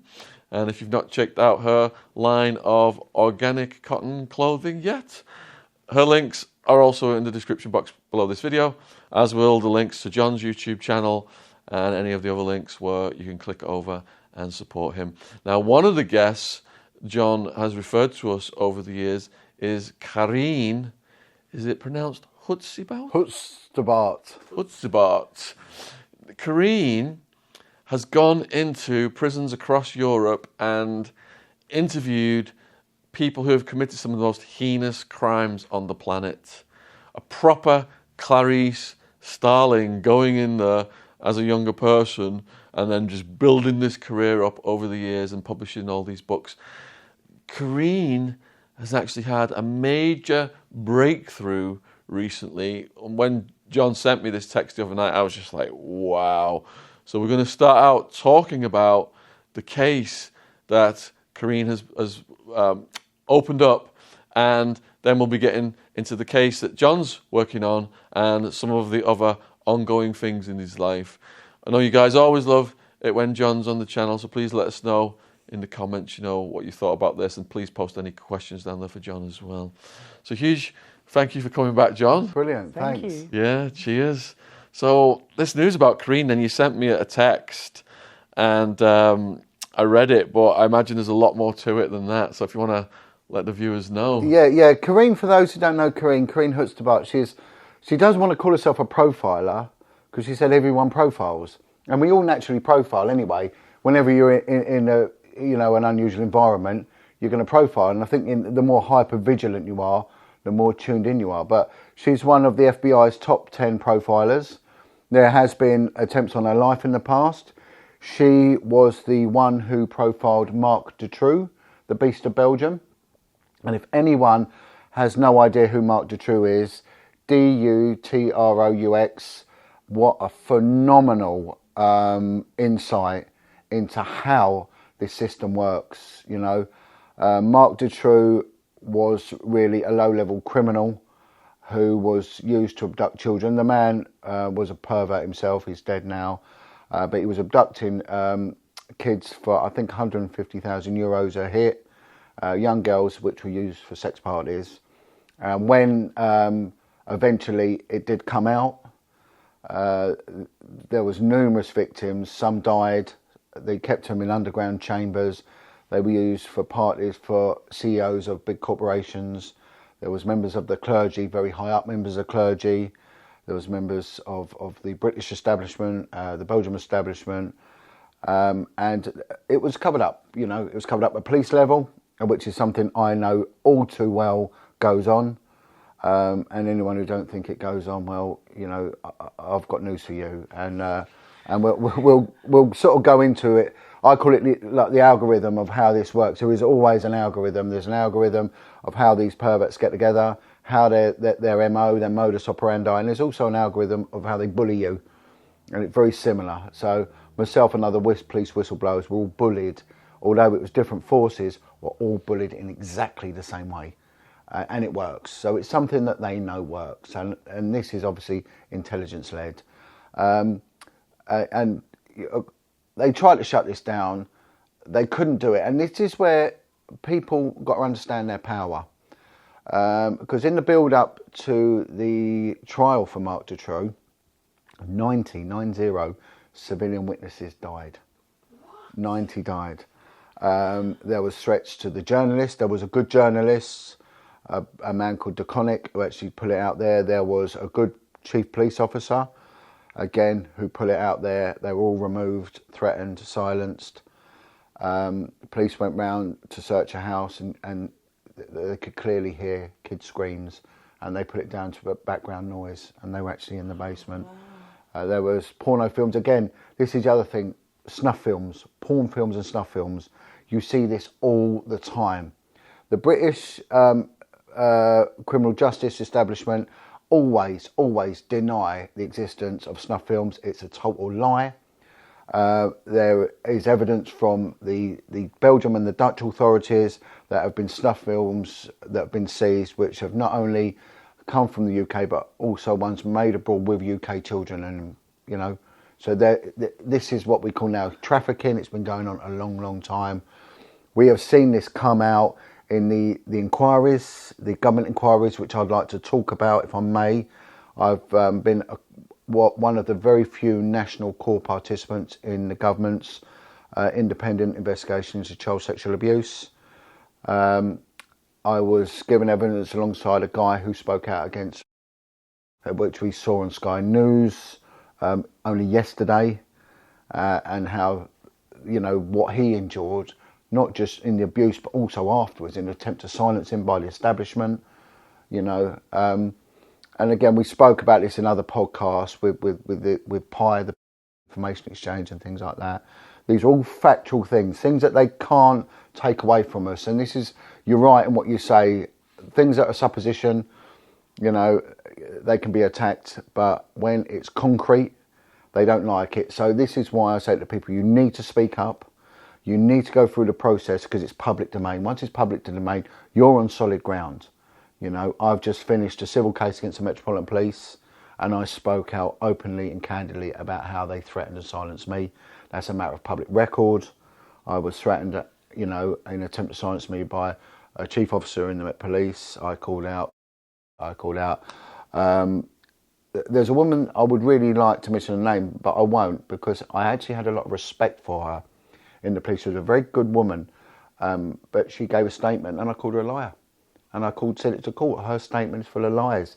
She's now quite high up and she is a trustee of a charity, so I don't want to bring any badness on that charity because they help kids. So I don't want to do that. But what I like to say, if she knows who she is, if you watch it, you have no understanding the damage you've done by lying.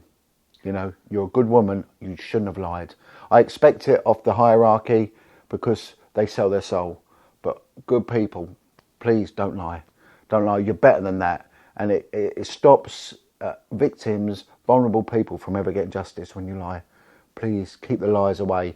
But Mark Dutroux, they tried to suppress this, and Corrine, she profiled him perfectly.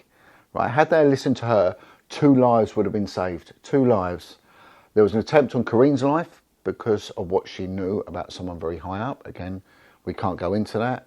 And then, for some reason, the cover-up had been leaked and it got out, and the Belgium fire service. Now, Brussels Belgium's an industrial city anyway. Belgium's quite an angry place because it's always been divided, conquered, and very split country between the Flemish north and the French-speaking south, and they're not the happiest of people. I don't want to denigrate the Belgians, but they do, because they've always been pushed and pulled.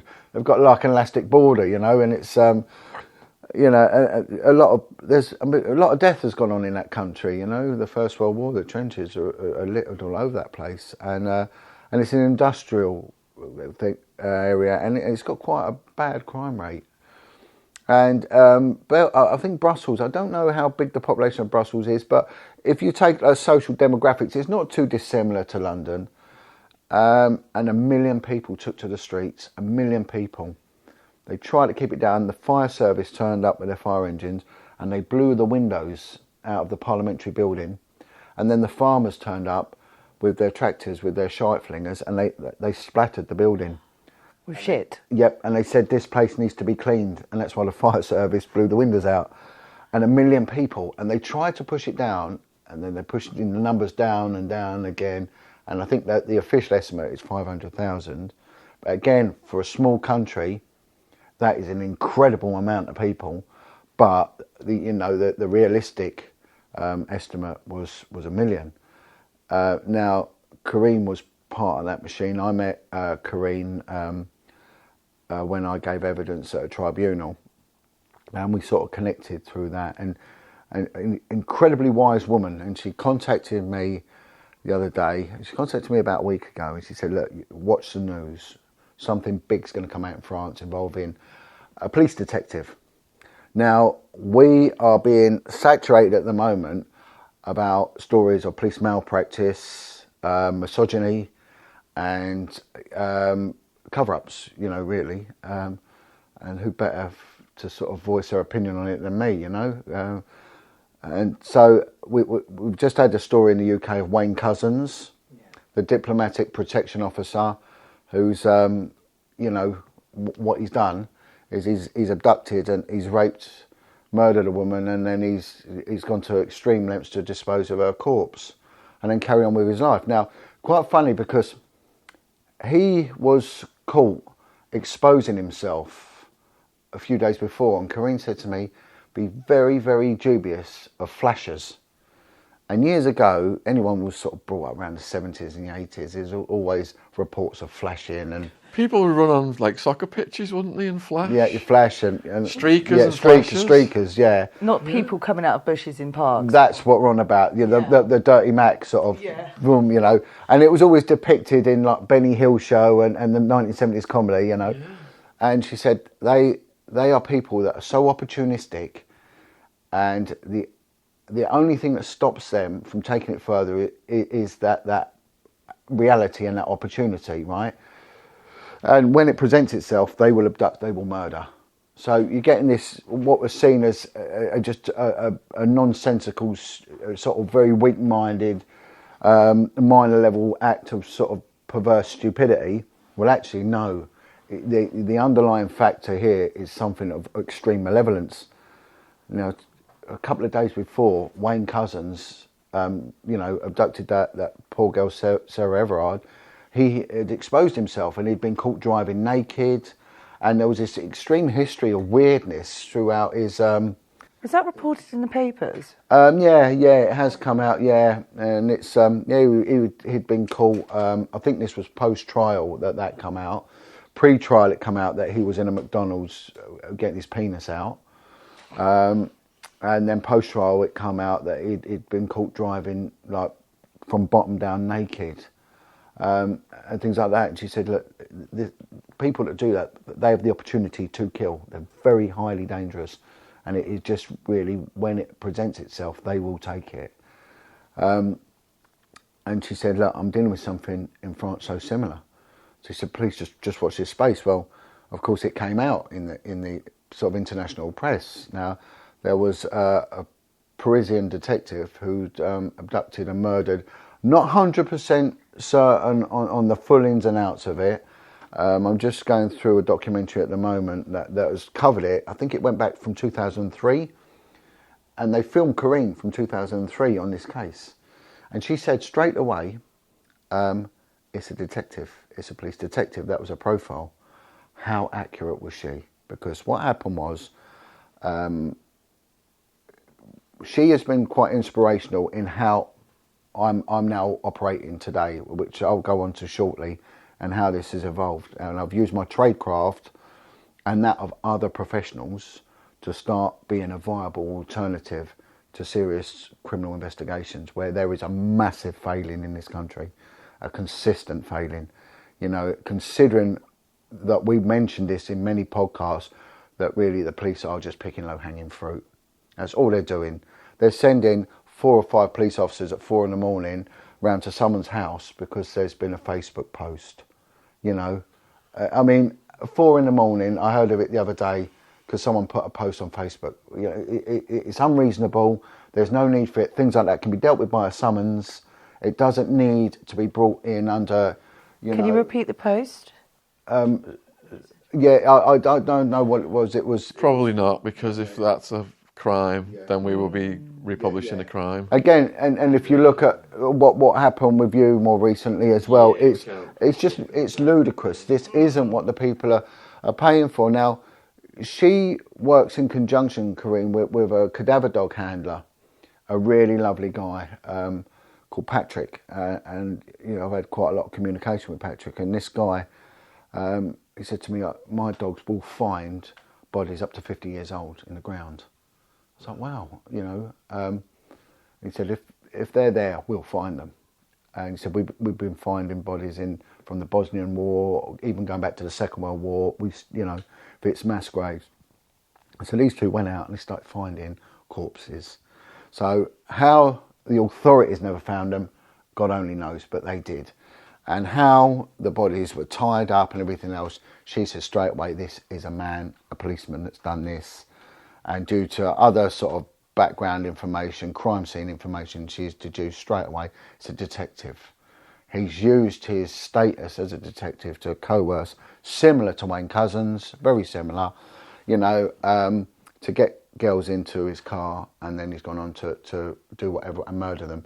But he's gone on through years and years and years. Now, of course, they never took it up. But so what she's done is she's taken the matter further, and it's ended up going before a magistrate. Now, in the UK, we've got a common law system. We've got a brilliant legal system, and this is a tragedy. you know, and the shame of all this, that we've got such a good system. If it's implemented, we don't need any more new laws. Common law covers harm, loss and nuisance. And that's all you need to know, right? Harm, loss and nuisance, and it's perfect. And there is an assumption of innocence with us, right? You know, presumption of innocence. And it's down to those that are, you know, an accusorial system, down to them to do all the work, beyond a reasonable doubt, which is like 99%, whatever you can sort of. So they've got to do their work, and when they do it, on the whole, it's a very thorough job. I know there are anomalies that occur, but on the whole, if someone is found guilty, there's a good chance they've done it. You know, there are cases when people are stitched up, and I'm fully aware of that.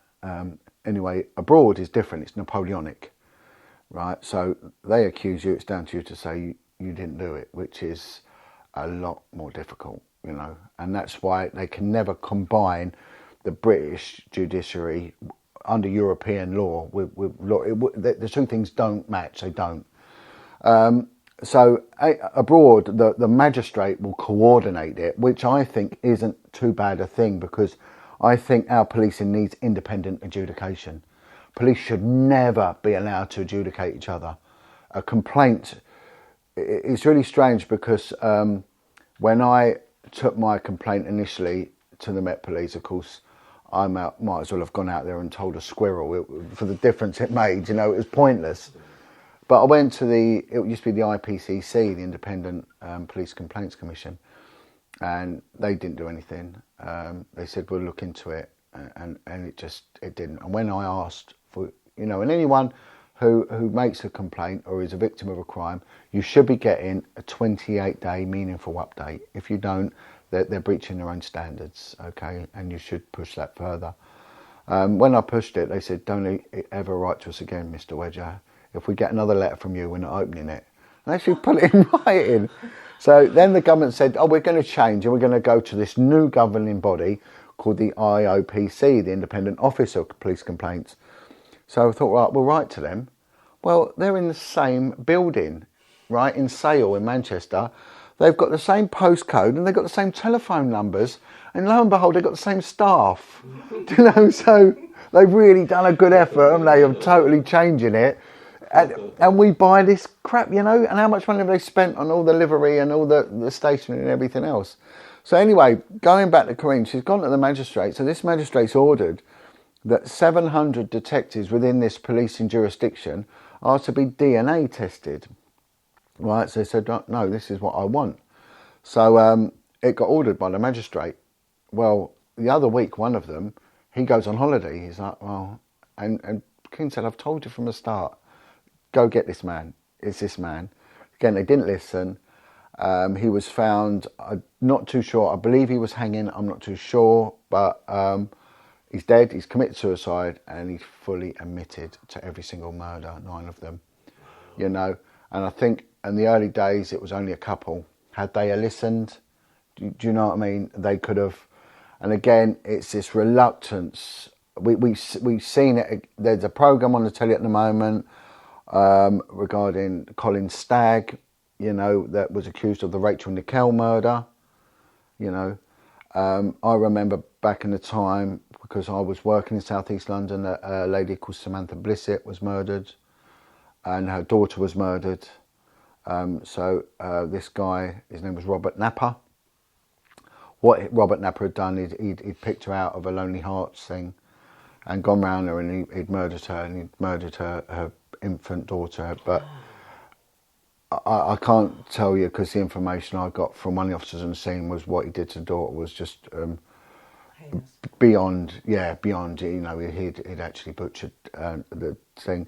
But he'd actually gone to the local police at Plumstead, where I was working, and said, I've done something really bad to a woman. And I think he got nicked for that. But prior to that, he'd killed Rachel Nickel. And he said, I've done another one. I've done another woman. And his mum even went to the police and said, you need to look at another woman who's been murdered, because my son's, I think, has done it. And they didn't. And I can always remember the court press release after Colin Stagg was convicted. No, he was convicted and he was acquitted. He took him on an appeal, and he won his appeal. And it was the DCI, the Detective Chief Inspector, turned around and said, well, we will never be looking for another suspect. So there was that adamant, stroke arrogant, you know. They get entrenched into this mindset. Now, sometimes that is down to institutional arrogance, you know, ego and everything else, but also sometimes they're lent on. And you can never rule that out. And especially when you're dealing with crimes which start then involving members of the judiciary, members of parliament, there's a lever. And I can always remember saying to a guy that was a big source of information, a whistleblower, he was a very senior social worker, and I said to him, why do the National Archives and the intelligence services, why do they keep records, you know, like this? I said, because in the police, and I remember this, there used to be a thing called a midnight barbecue. And a midnight barbecue was any paperwork that didn't need to go anywhere. Be in the Bernie bin. Yeah, it sort of accidentally got incinerated, along with custody records.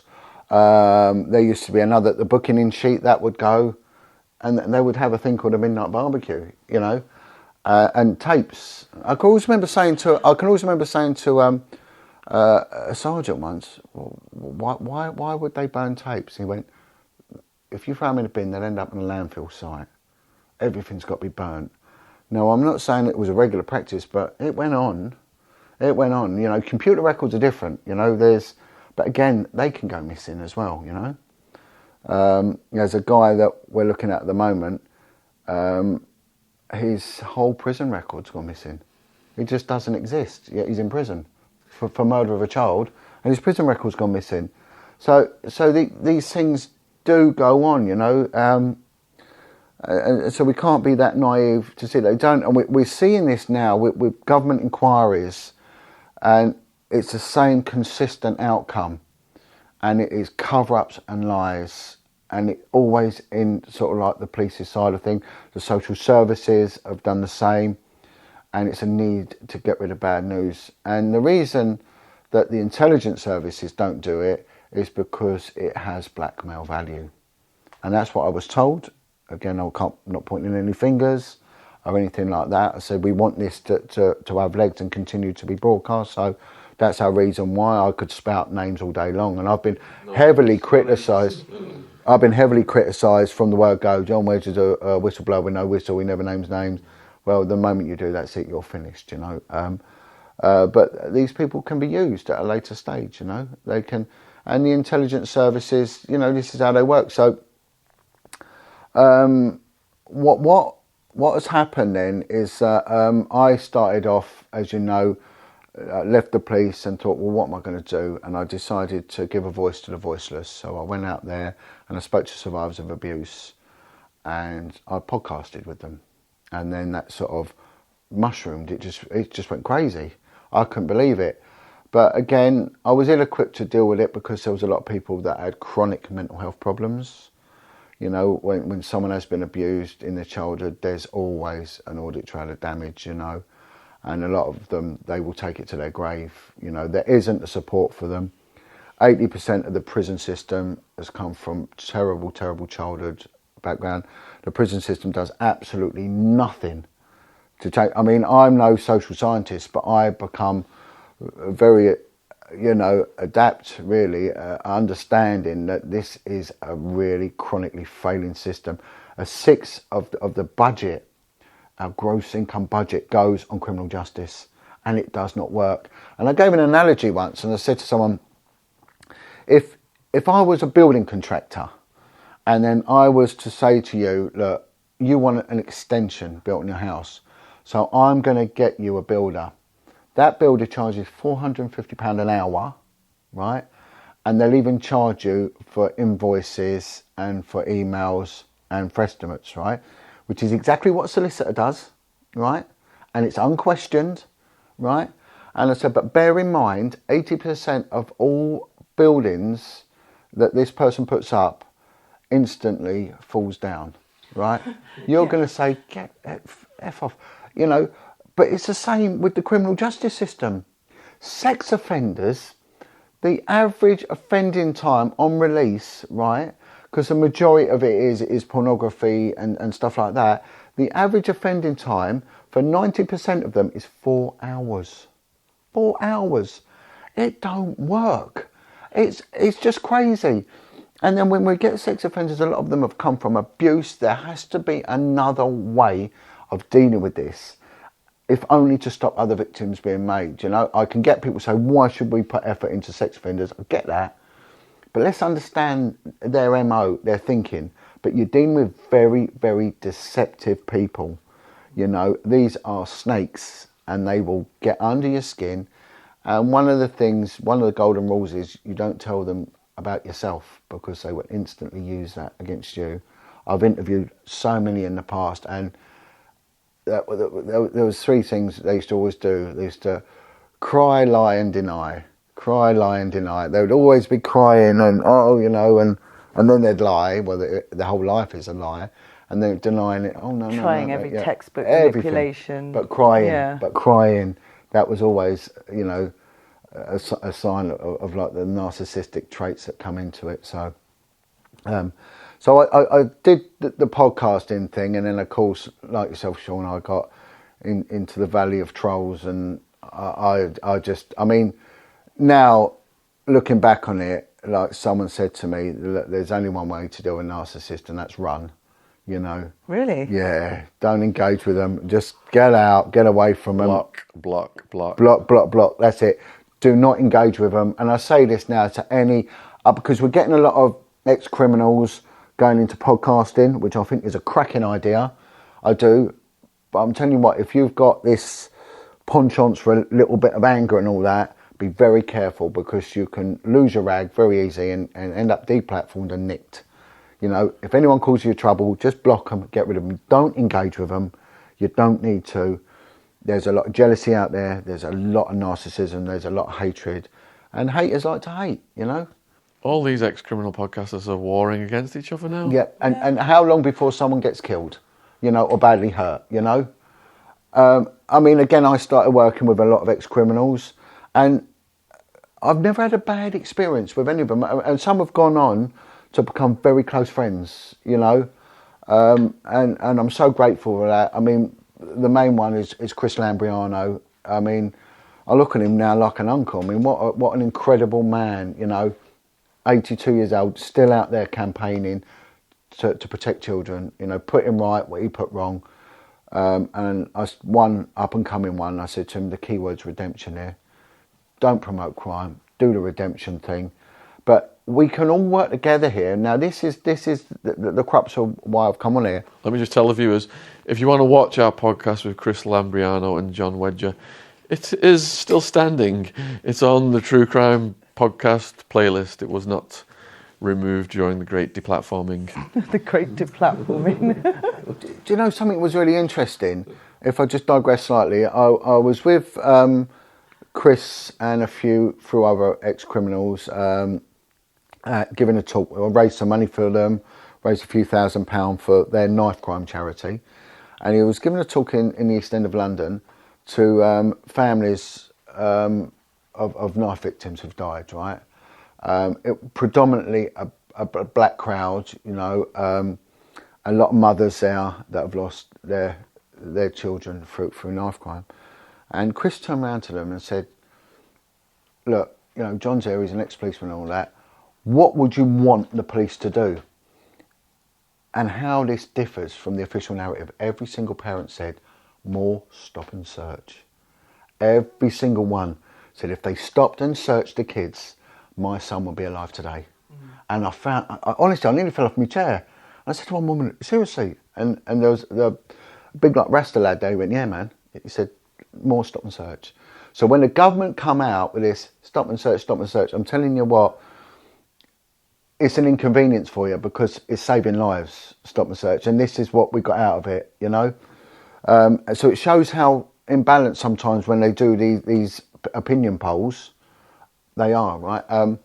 So if we could just cover, before I go on to what I'm doing now, if we could just cover this Wayne Couzens thing, because this is really interesting, because this clearly was a dangerous man. Would he have gone on to commit other murders? I think, yeah. Definitely. Yeah. 100%, you know. He's a dog with a taste for blood now, and he's seen how it works. Had he done more? Well, we don't know. I mean, there was a really strange thing when I was investigating, and it was the anonymity that tourism gives people, right? So you'll get people, let's just stick with men for the time being, that will go abroad. And what a profiler said to me, I was working with a profiler called Joe from Ireland. So I had that before I met Corrine. That's why I took a real solid interest in what Corrine's doing, because I know it works. And it saves a huge amount of money as well. He said it's like hurdles. So a man goes to Thailand and he wants sex with a young prostitute, right? And he's come from a normal sort of background, but he's abroad. No one knows him, right? So he will do it, but it's a big deal for him, a big deal. And he'll go back and there'll be all the guilt, remorse, there'll be a lot of emotion going on in him, and he'll hate himself, but he'll want to do it again. But this time that hurdle's got a bit lower, right? And then lower, and in the end it's so low he doesn't need to step over it, right? And that's how it works. And it's the same with Wayne Couzens. I think his barriers were going lower and lower, lower. And of course, this is where I need to point the finger, and I do this a lot to the upper echelons of the police. That isn't me grinding an axe. Well, it is in one way, I suppose, because like anyone who's been hurt by anyone, you'll always have to, do you know what I mean? The same with you with the prison system. There'll be things where the prison system, you think, what are they doing? They're hurting people, not helping people. But you've got a culture that is incredibly misogynistic. Now, it could be seen as very ladsy and a right bit of laugh when you're there, but when you're new to it, it's a bit of a shock, because the women are what you used to call them geezer birds, because they were like that. Women were WPCs were referred to as plonks. In the county forces, they call them Dorises. We call them plonks. I don't know why, but they were called plonks. For like plonkers? I don't know why it was, and they used to say to me, the women in the old bill, they're two things. They're either bikes or they're bikes, and when a girl joined, right, what was a custom thing, they'd put her posted to the front office, right? And every front office had a stamp, a station stamp.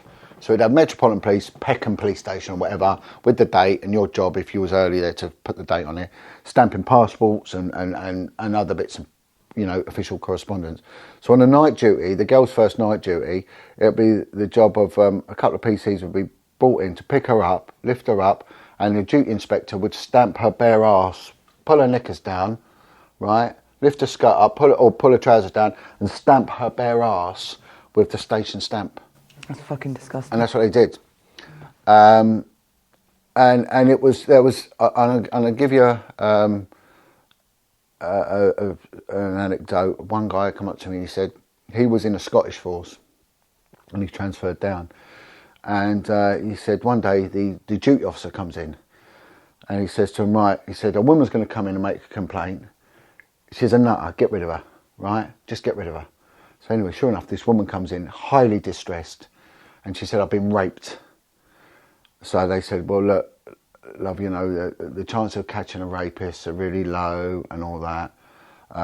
And they told us, go home and have a shower, right, to wash yourself, which is contrary to any sort of evidence capturing procedure, And he said, the duty officer come in and went, says, well done for that. And the reason he did it, the duty officer had raped her. It was a duty officer who raped her. I know one guy that was a home beat officer who was going around and teaching women, vulnerable women, on his home beat thing, self-defence. Just doing it because he's a kind man. And during the self-defence lessons, his fingers were going up. I know one guy who got a prisoner, a female prisoner, a shoplifter. He was a jailer. He went in there and got her pregnant. you know, it never went down as rape. Every single police station had someone called the rape. Every single police station had someone who had been accused of rape. I worked with one guy, he'd stood trial twice for rape. Twice for, you know, and got off with it. Wow. Got off with it on every occasion. You mainly found that the as it were, came from the very ego-driven units. The TSG there was always a TSG officer standing trial for, always. This guy was from the DPG. It stands for Diplomatic Protection Group. We used to call them doorways, porches and gates, because they did sod all. They stood there with a gun. They hadn't even nicked themselves shaving, these people. I mean, why they give them a gun? I don't think they've ever. I think one of them shot himself in the foot once, you know, and I think one girl that was on it actually killed herself. Yeah, I think they have more injuries, coppers shooting themselves, than they do shooting people that they're meant to shoot or whatever. Yeah, they're not, but very ego-driven. You know, they're not confrontational. They're not coppers, in my opinion. And the same as these coppers that work in the airport. So I'm probably going to upset people in saying that, but I'm beyond that. Gone beyond that. They should be doing their job, mate. There's a lot of bad people out there that hurt, and for me, there's nothing more honourable than catching someone who's hurting children, and that's it. End of. You know, I think diplomats, if they take that job, they should police themselves. The royal family should police themselves. I'm not interested. But you tend to get them from them units. You know, there was always someone having an affair with someone else at work. There was always couples being caught shagging in police cars. One guy, they banned him from driving police cars because there was so much semen stuck on the dashboard after he'd taken it out on every occasion. He was banned. The inspector went, "Oh, he can't have a car anymore," because he was going out and having sex with social workers, other police women, every single night, you know. And, you know, I worked on the Clubs and Vice unit, so I worked on Vice. We had the Obscene Publications squad there, and they had a room, and they had these cubicles, and they had banks of videos and DVD recorders, and all they would do most of their time, apart from proactive operations, they would have to categorise pornography, so they watched porn most days, men and women, and basically it was not frowned upon if anyone was caught wanking in there, let's say that. And every few months someone would come and disinfect the booze because they knew that it would, you know, women as well as men, you know. There was one girl, when I was on the Vice unit, someone said to me, I'm not going to mention her name, have you mentioned, met so-and-so? There's something I need to go on about why these things don't get reported. I went, no, she was a northern girl. You know, you wait till we go for a drink. Very social bunch, right? So anyway, I met her one day, and she said, they're all going for a drink. And she said, do you hear what happens when we go for a drink? I went, no, they said something happens with you. I don't know, you know. And she opened her handbag, and she had a pair of knickers in there. I said, okay, what's that? She said, oh, I have to bring them each time. You'll see what happens, right? So we go in the pub in Covent Garden, and there was families sitting there eating and all that, and everyone gets drunk. And then that's it. The next thing, one copper puts his hand down the front of her trousers and grabs her knickers. One grabs her down the back of her knickers. They then lift her up, and someone times it how long before the knickers rip. And then she gets groped and everything whilst they're doing it. And that happened so often that every time we had a drink, she carried a pair of knickers. Did you try and stop it? No, it was everyone clapping and cheering, and you know, and there was people, women and kids eating their food, and you know, and it was just like, I mean, there was one police station where if someone's appointed to the CID, it's a big deal. So they go to the pub at the back of the police station, and the pub it was an old pub, but it had this metal pole. It was just a support. It wasn't like a pole dancing pub or something, pre them days. And they had this pole. So what the new detective had to do was had to strip naked and see how high up the pole he could climb. And everyone had to do it. Strip naked, and, you know, there was things like that, these things that just went on. You've got more of a prevalence of lads that have been in the military. They had more of a, you know, an inkling to do bits and pieces like that. if we move this forward, a girl I know, a young girl who's a friend of one of my lads, her dad, no, her granddad actually was quite a well-known police officer. He arrested a well-known murderer actually, and she always took a liking in the police, and even when she was about 16, she used to say to me, "Oh, I want to join the police. What's it like?" So I got permission one day to take her into work, and she's a lovely girl. She's a good, kind girl, and she used to do a bit of modelling. She's a very attractive girl, all right. And I used to say to her, "Be very careful because they're perverts, you know, and they are like hyenas, you know." And what they would do, especially on Clubs and Vice, when they interviewed girls, they would solely be picked on their looks, solely. I worked with one girl, and she was a black girl, and she said, "John, I'm the token black," because she was my partner. And I went to me, she said, "Look at all the others, all blonde young girls, right?" And she said, "I'm just here to keep their diversity figures going, you know." And I said, "Well, how does that make you feel?" She said, what can you do, you know, what can you do? I'll stick with her and then I'll go back to this young girl in a minute. And she said to me, she said, "Have you heard the rumours about me?" Because they all said, "Be careful of this black girl, she's grief." And she was just old school. You know, she joined very early, I think in maybe the early 80s, maybe late 70s. London girl, you know, and they all said, "Be careful what you say. If you say something inappropriate, she'll report you," and all that. And I said, "Look, I'll be fair." Yeah, they said, you know, and I was never inappropriate with women. I was never ever like that. But my language could be, I wouldn't say it didn't bother me where anyone was from or what they was, you know. Anyway, you know, but I never had any complaints about impropriety ever. But you know, people say, "We just said that again," and you know, whatever. So anyway, so they put this girl with me, and she said, "You know, I've got a reputation of being really griefy, but I'm not." She said, "I'll tell you what it's about, John." She said, "Someone got sacked because of me." And I went, "Okay." So explain what it is. She said, "You know what it's like in this job."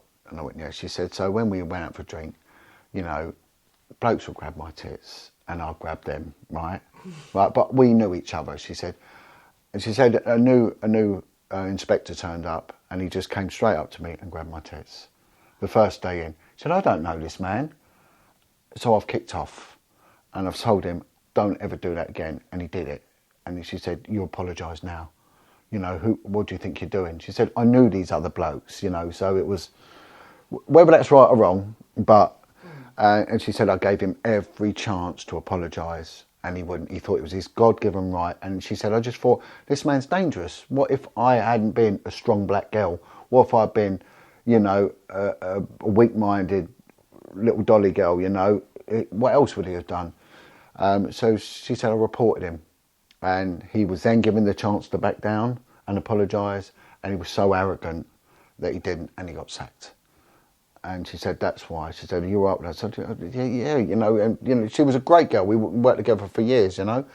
But that's how the old school, they used to give them the opportunity, you know. But this young girl, I've got to be so careful because I always want to say names, but I can't do it. She's joined the police. She's very proud to have joined it, and she went to a very busy police station, which I think was probably okay, because the busier they are, the less chance they've got to really sort of have time to muck around, you know. But then she rings me up. She'd been in about 2 years, and she's suicidal, right? Heavily depressed, suicidal. She said, "I want to leave. I said, "What's happened?" And it's her sergeant kept coming into the locker room while she was changing and groping her tits. And I went, "Oh no." I said, you've got to complain." I said, "Listen, I know a good lawyer who specialises in suing the police. I don't have no nonsense now where they're concerned, you know." I said, let's write to the MP, let's go and see our MP. Our MP's brilliant, he's former policing minister." I said, we'll deal with this, you know. Let's get the Police Federation for what they're worth. I think they're hopeless, but for what they're worth, let's get them involved. Anyway, she did. bless her, she started doing it, and it'd been witnessed, right? It'd been witnessed, and this is only going back a year or so, right? Or maybe a bit longer. So when you get going on about they're trying to address this, let's explain what's going on in this force, you know. And this is what they brought in. They brought in these new like personal liability sort of laws. So before it was the commissioner was liable. Now they're rolling the ball downhill, you know. So everyone who come forward and said, yeah, we saw little so and so him doing this, and he's got previous for doing it. So he'd done it to other girls in the past. And when they went to the professional standards people, and of course we've seen that, what was that, Line of Duty, that was a program about the professional standards. We used to call them the duty state squad, right? The duty state squad, because out of all the allegations that were ever given to them of proper criminality, all they could ever do was give people words of advice for falsifying their duty states. They're the most inept, moronic bunch of coppers going. So that program, Line of Duty, is the most misrepresented program ever. The Sweeney has got more reality than Naz, you know, and that's the truth. They are appalling. They don't deal with proper corruption, and they never will. Every single witness come forward. They then threaten them with discipline for not speaking out when they saw the offence happening. So they put it on these poor, you know, individuals, right, and ostracise them. So every one of them then withdrew their statement, and she was then left, and she became suicidal as a result. So it is so appalling, and this is how they just don't address it at all, you know.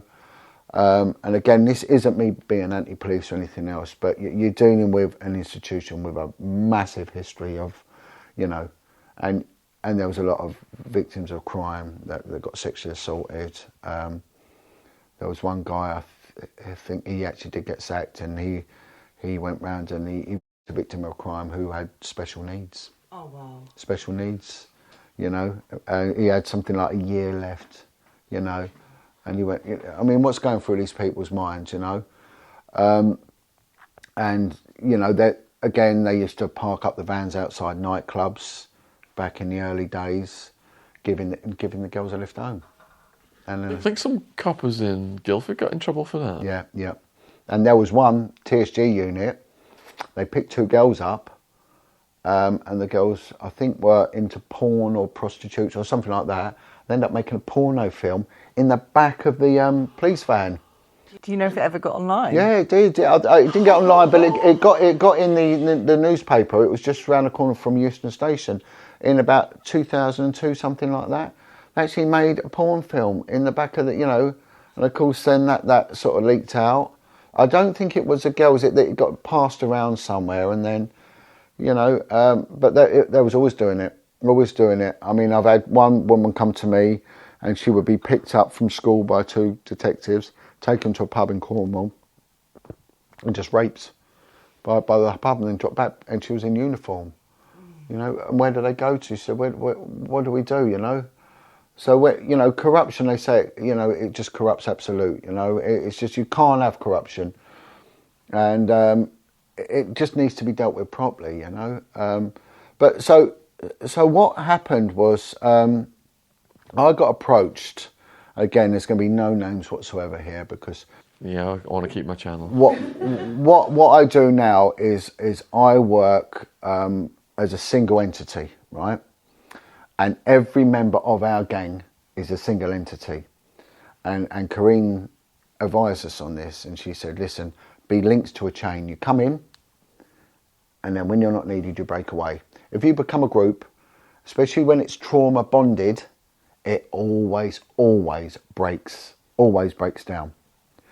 So I got approached by some ex-special forces, and again, I don't want to just say it because, you know, it's like the SAS is probably the most oversubscribed regiment in the British Army. Everyone's been in the SAS, haven't they? You know, it's like Lambriano said that the night George Cornell got shot in the Blind Beggar, the Blind Beggar had more seating than Wembley Stadium, you know.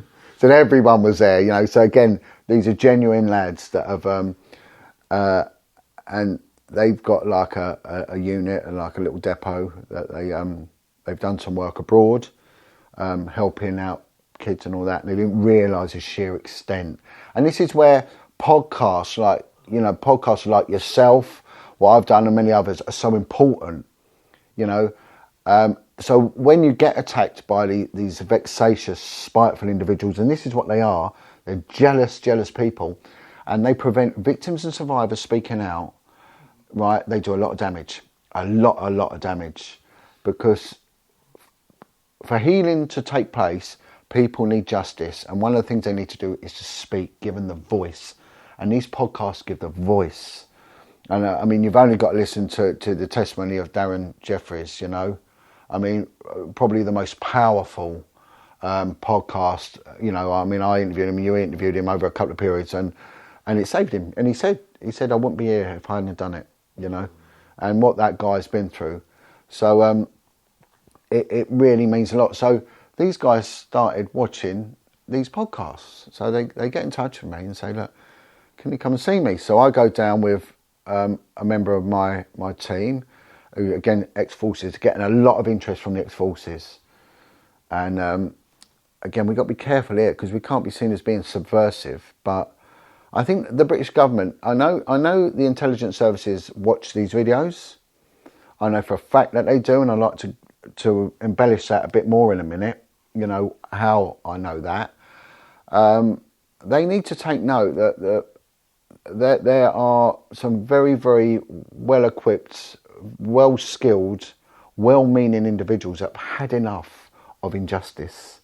They've had enough of what they've seen of cover-ups, the low-hanging fruit being picked when the real perverts, because of their position of privilege or power, are getting away with it, and the victims are the most vulnerable, And I'm always say this, I'm not here for an adult. I'm not here to placate adults. I don't care if I insult or upset an adult.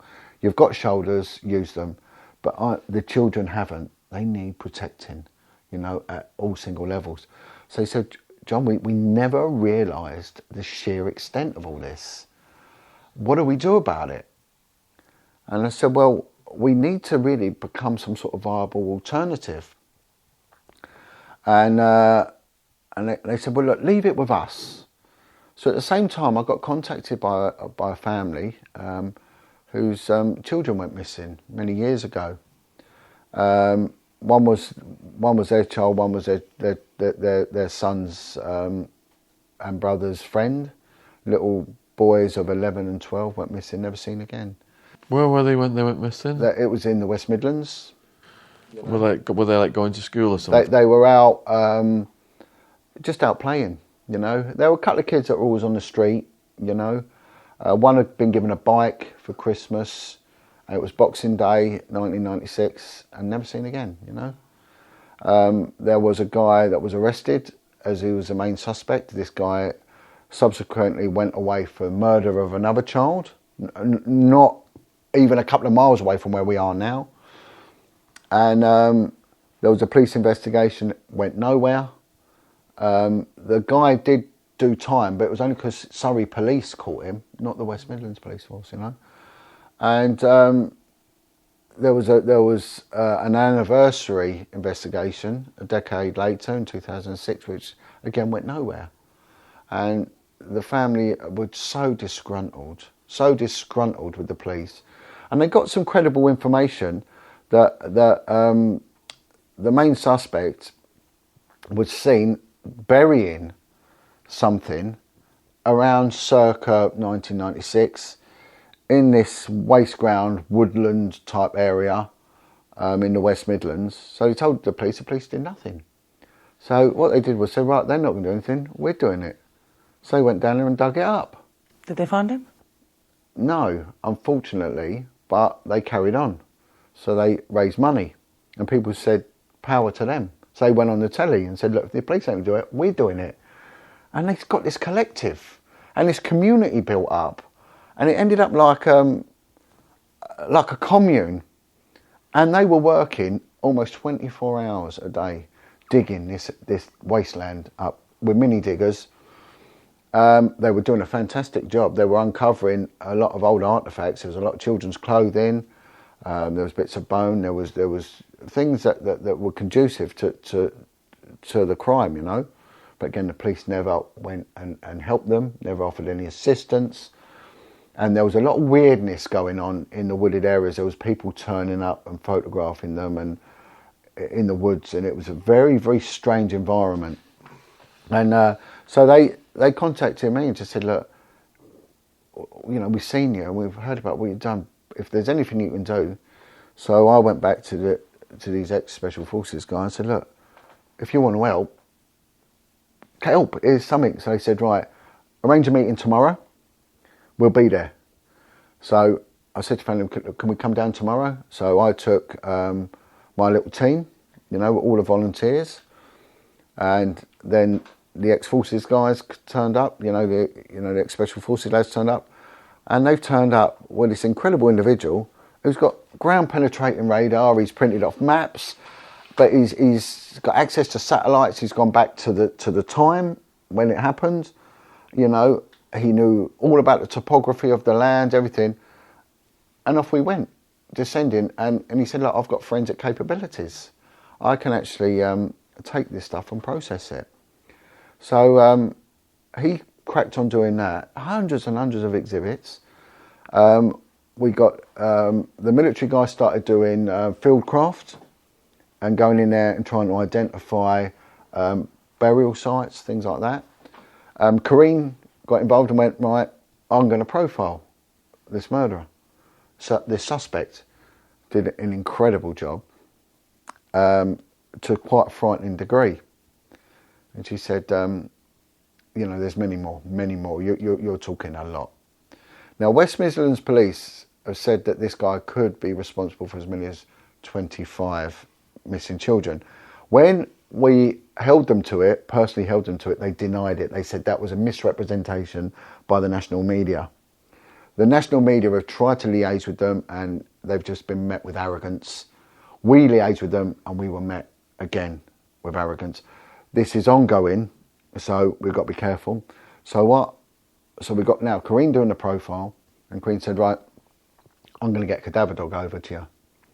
But this guy has found bodies in graveyards all around the world. Bosnia, he's been out to, you know, the Somme still and everywhere. He's been all around the world, this guy.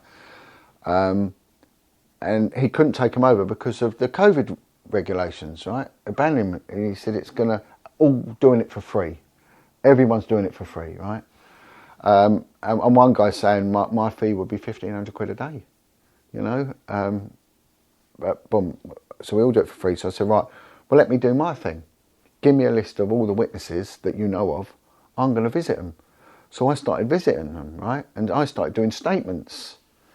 Now, I've seen, it was my thing doing statements, and I've seen how police do statements now. There's a horrific statistic that in 2025, the average service of 90% of the Metropolitan Police will be 5 years. 5 years. So we are, in 5 years' time, or 4 years' time, the population of London are going to be policed to a 95% degree by basically students with 5 years with no tradecraft, because they haven't recruited, people have left, people have had enough, there's no skill. I mean, how could you set up, you know, 95% of all buildings built by lads that are just out of college? You couldn't do it. And this is the dire state. And I have seen statements now done by young coppers, and they're appalling, you know. And some of them are done in jargon, you know, with street speech in it. And you're thinking, really? Absolutely appalling. And no detail, you know, it's all the devil is in the detail. So I got in touch with one guy, and he said, I went to the police. And I said, well, what happened? He said, they told me to F off. And this lad had met these kids on the day they went missing. And he said, they're in this woods, a different woods to where they're digging, but only the other side, right? So he said, no, they were in there. I met them a couple of days before, and they told me that they're digging a hole to Australia with a man, right? I went, okay. He said, it's in these woods. And he said, and I went past an hour later and I saw him with a man. And he then later on said, years later, he was in a job centre and he was talking to someone, and this man come in, and this man was talking to the guy he's talking to. They were having a conversation, ex parte to him, didn't want him involved. And when this guy left, the fellow he was originally talking to said, I was in prison with him, and he's admitted to taking them two missing boys. I was like, do the police know about this? He went, well, I tried to tell them, they told me to F off.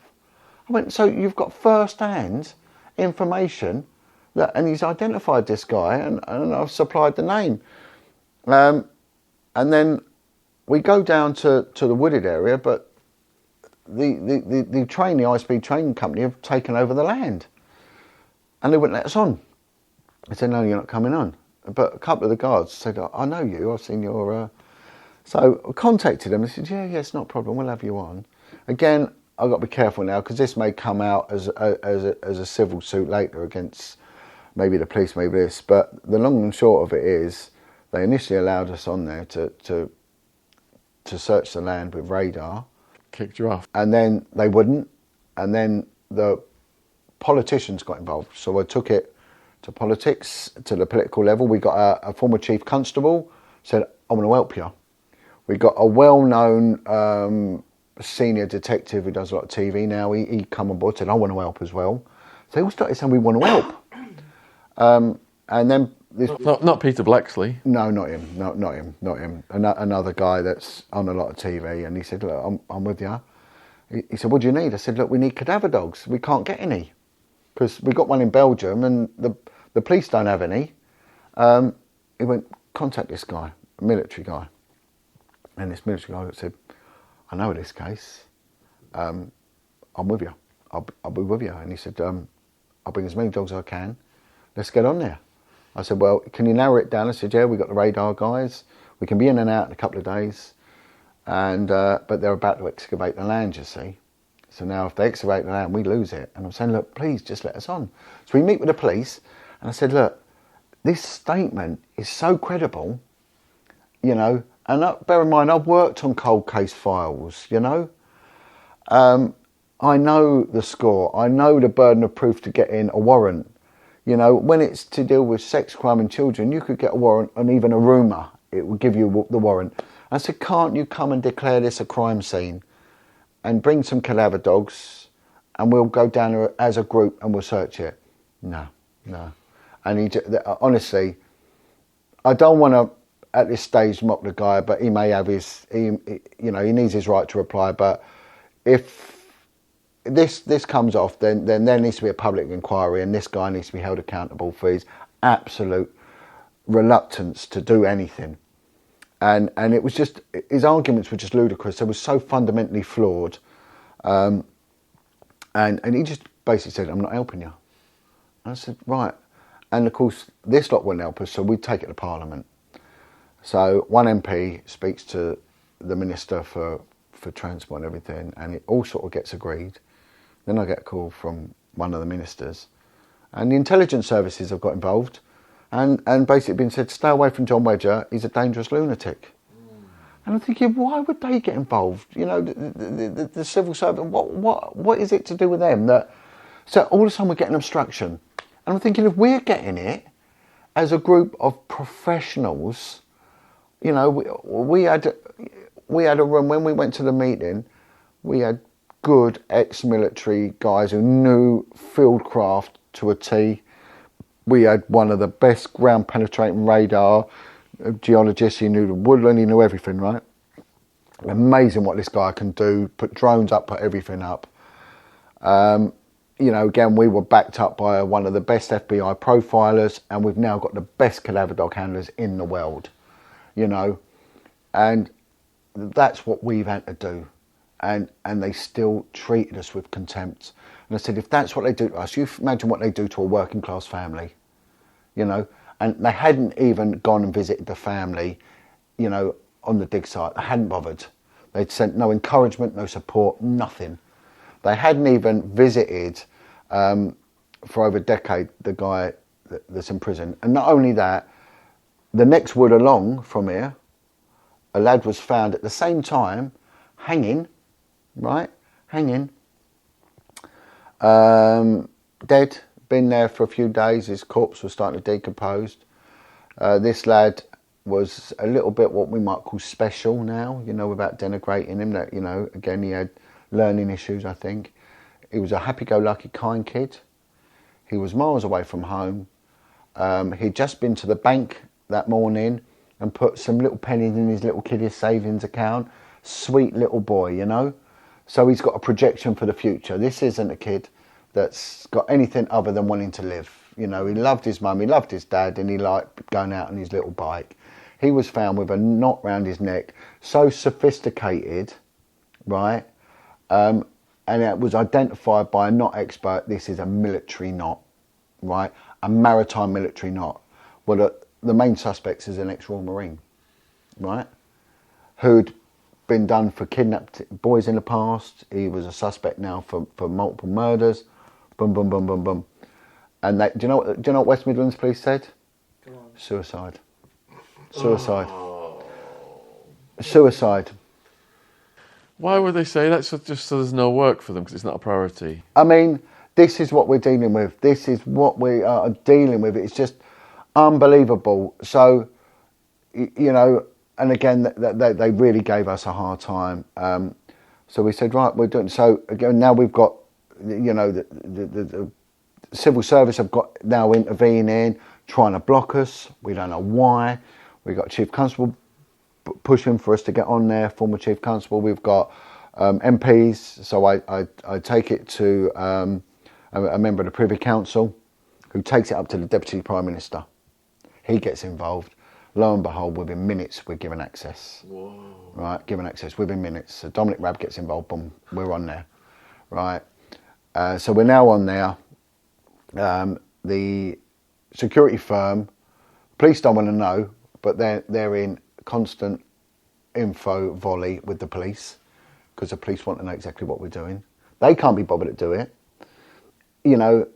They could have put a cadaver dog. We're paying money for this. This is their job, and it's like us collecting our own bins and then paying a bin man to do nothing. And then we get arrested for having to go to the bin man for not doing the bins, and we've taken the bins out. It's just pure madness. And you've got a family there that have lost their kid. You can't get any higher stakes than this, And I've spoken to quite a few witnesses now that have got good information, good stuff to bring to the table, and they were told, F off, go away, go away, go away. So we've now surveyed it, the dogs are going on, and we'll wait and see, We might not get anything, but this is what we should be doing. Then let's look, right?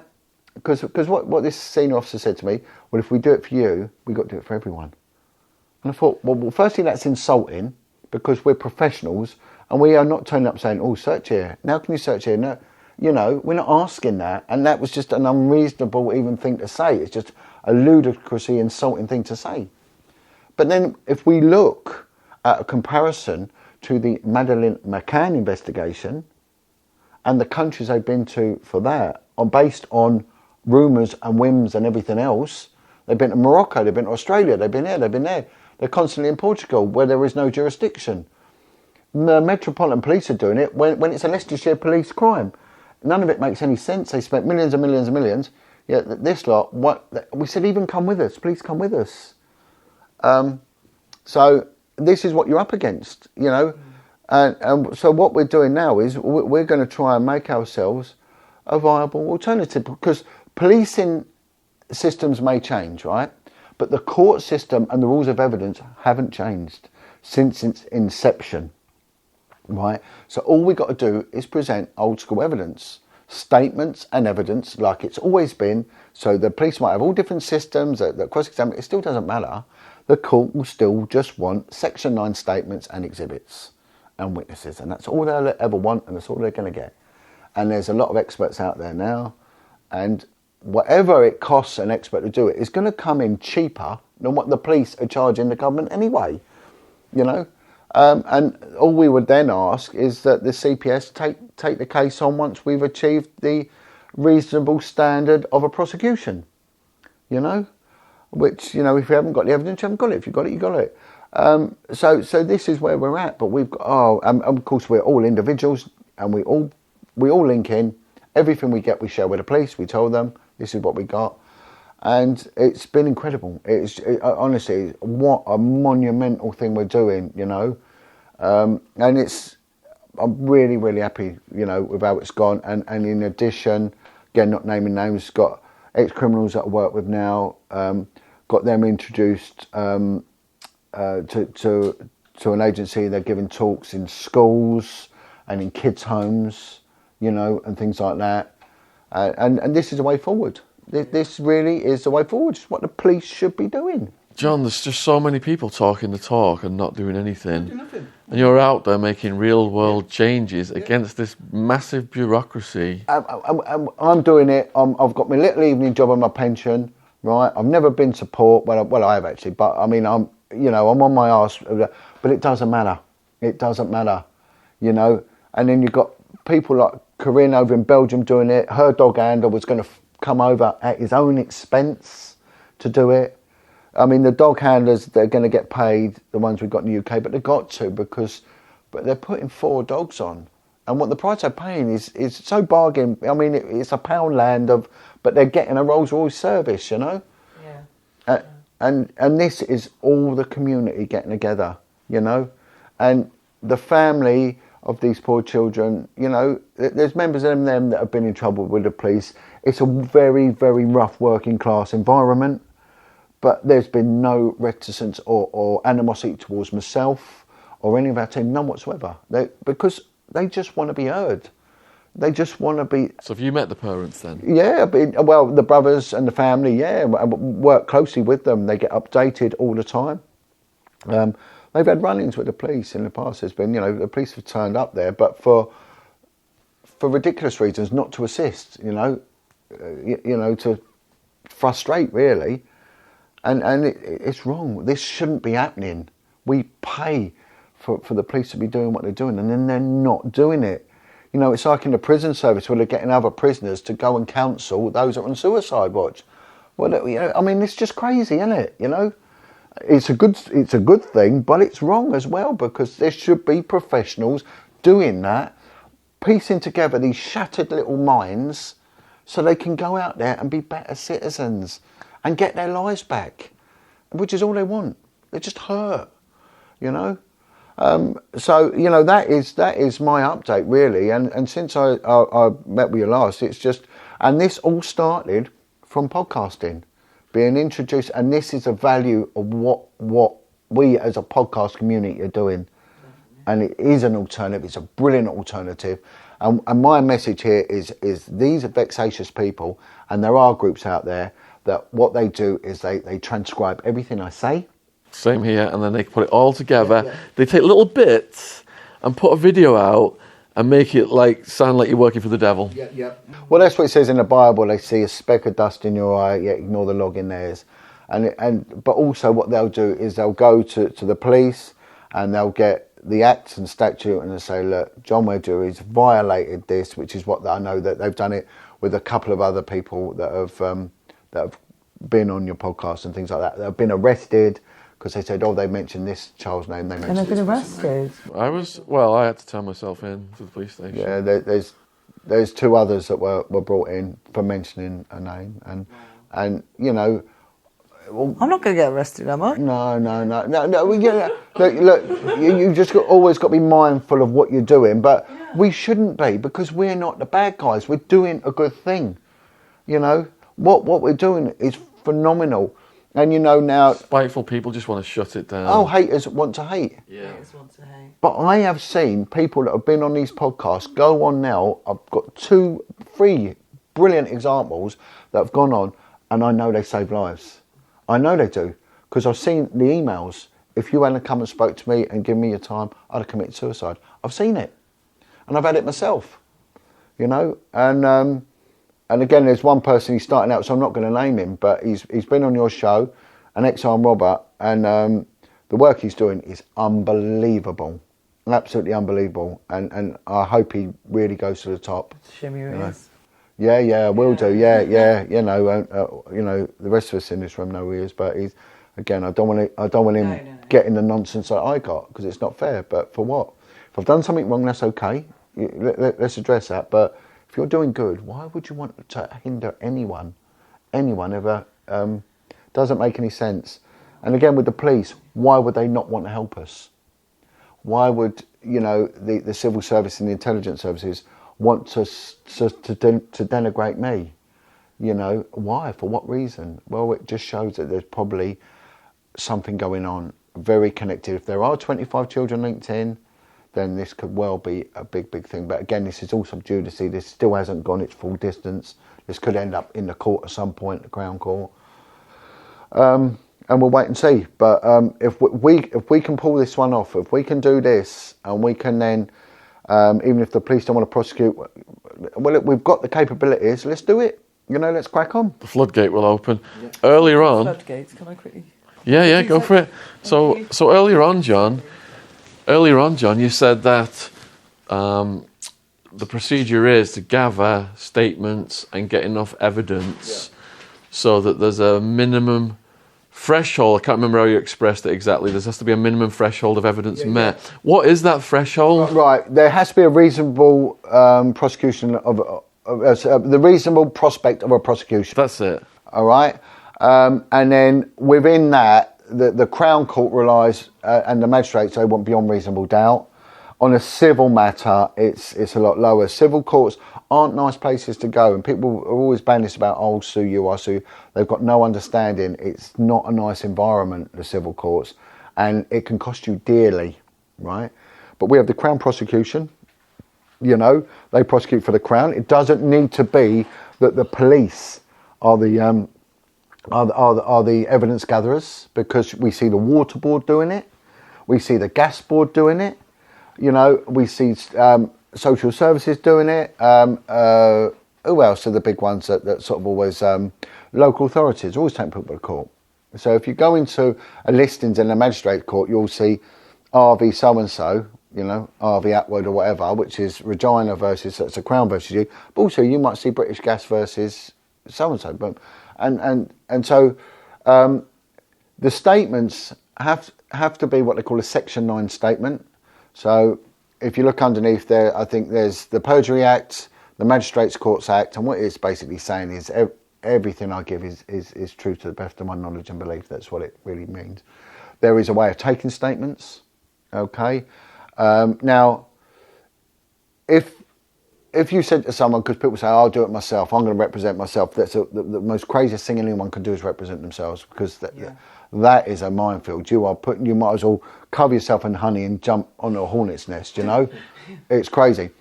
Now, if you took a statement and said to someone, look, tell me what happened, or write it down, and that'll be your statement. And they said, right, I was in a pub, and Jimmy Smith come over and punched Peter Brown in the face, right? Right, okay, that's good enough. Well, if a police statement will be, Jimmy Smith, I know Jimmy Smith. I know Jimmy Smith because I went to school with Jimmy Smith, boom, boom, boom, boom, boom. I described Jimmy Smith as 5'10", proportionate build, boom, boom, boom. Any marks and scars, any reason to know him, what was he wearing? I saw Jimmy Smith, what was the daylight? Was there any obstructions in the way?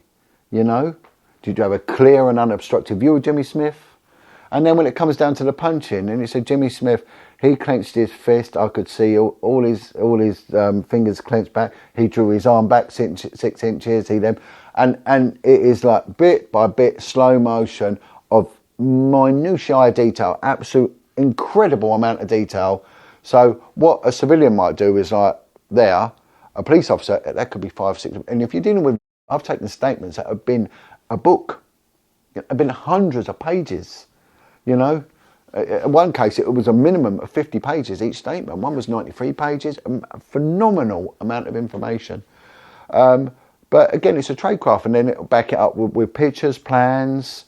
Then you'd then go to maybe the Met Office and Meteorological Office and get a statement from them about conditions of the day, and what all the witnesses.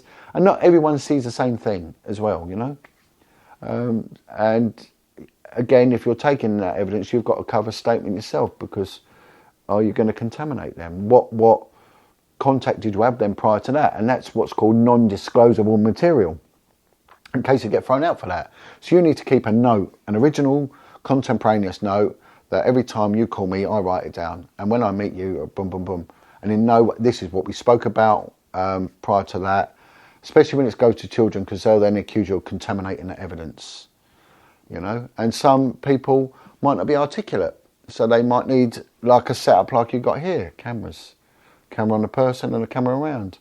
And when you interview people, you've got to have a very neutral stance, because you can gesticulate to people, and that can cause what they call acquiescence.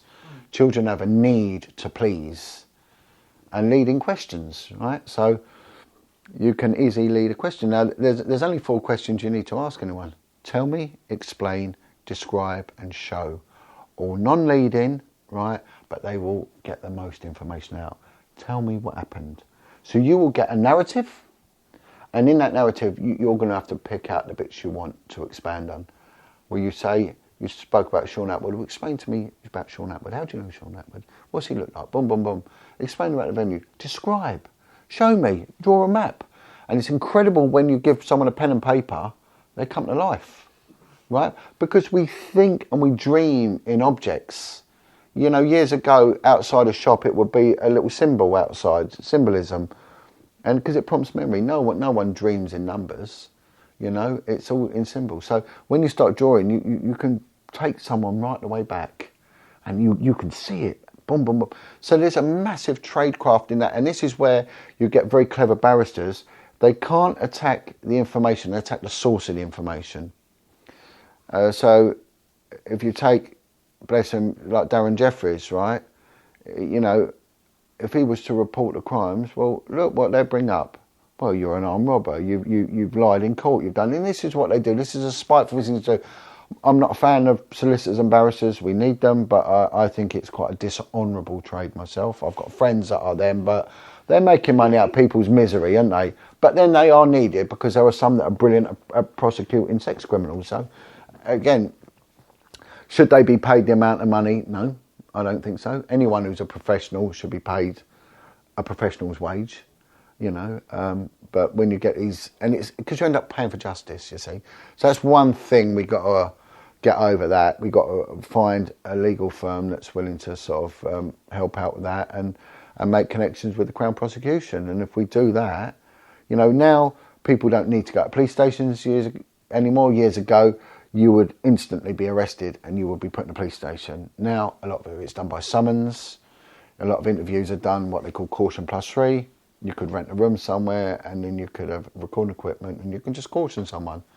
And this is what, again, you get that with local authorities. If someone's been fiddling the benefits and things like that, you know, or they've been nicking water or nicking electricity, they'll come around and interview them under caution, and they'll piece it together from there. So you don't need, and then you've got people that are experts on forensics. Now, all forensic means is evidence for court. That's what forensic means, evidence for court. So a lot of the forensic experts are civilians, you know. Profiling is being a big thing. People watch these CSI programs and are taking a huge interest. So these courses are oversubscribed, and we want to see. Look, I approached the Minister for Justice, right? At the time, I think it was Buckland. It's someone else now, and he said like 1/6 of the budget, like I mentioned earlier, goes on the justice system. A justice system that fails 8% of the time.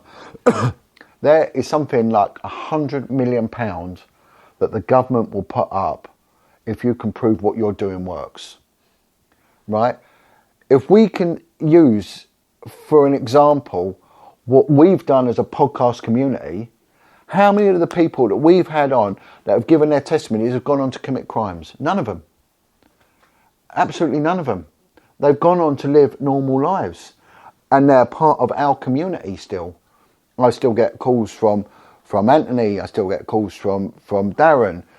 You know, all of them. Alan Merritt, we talk a lot. You know, Chris Lambriano rings me up and prays with me every couple of weeks.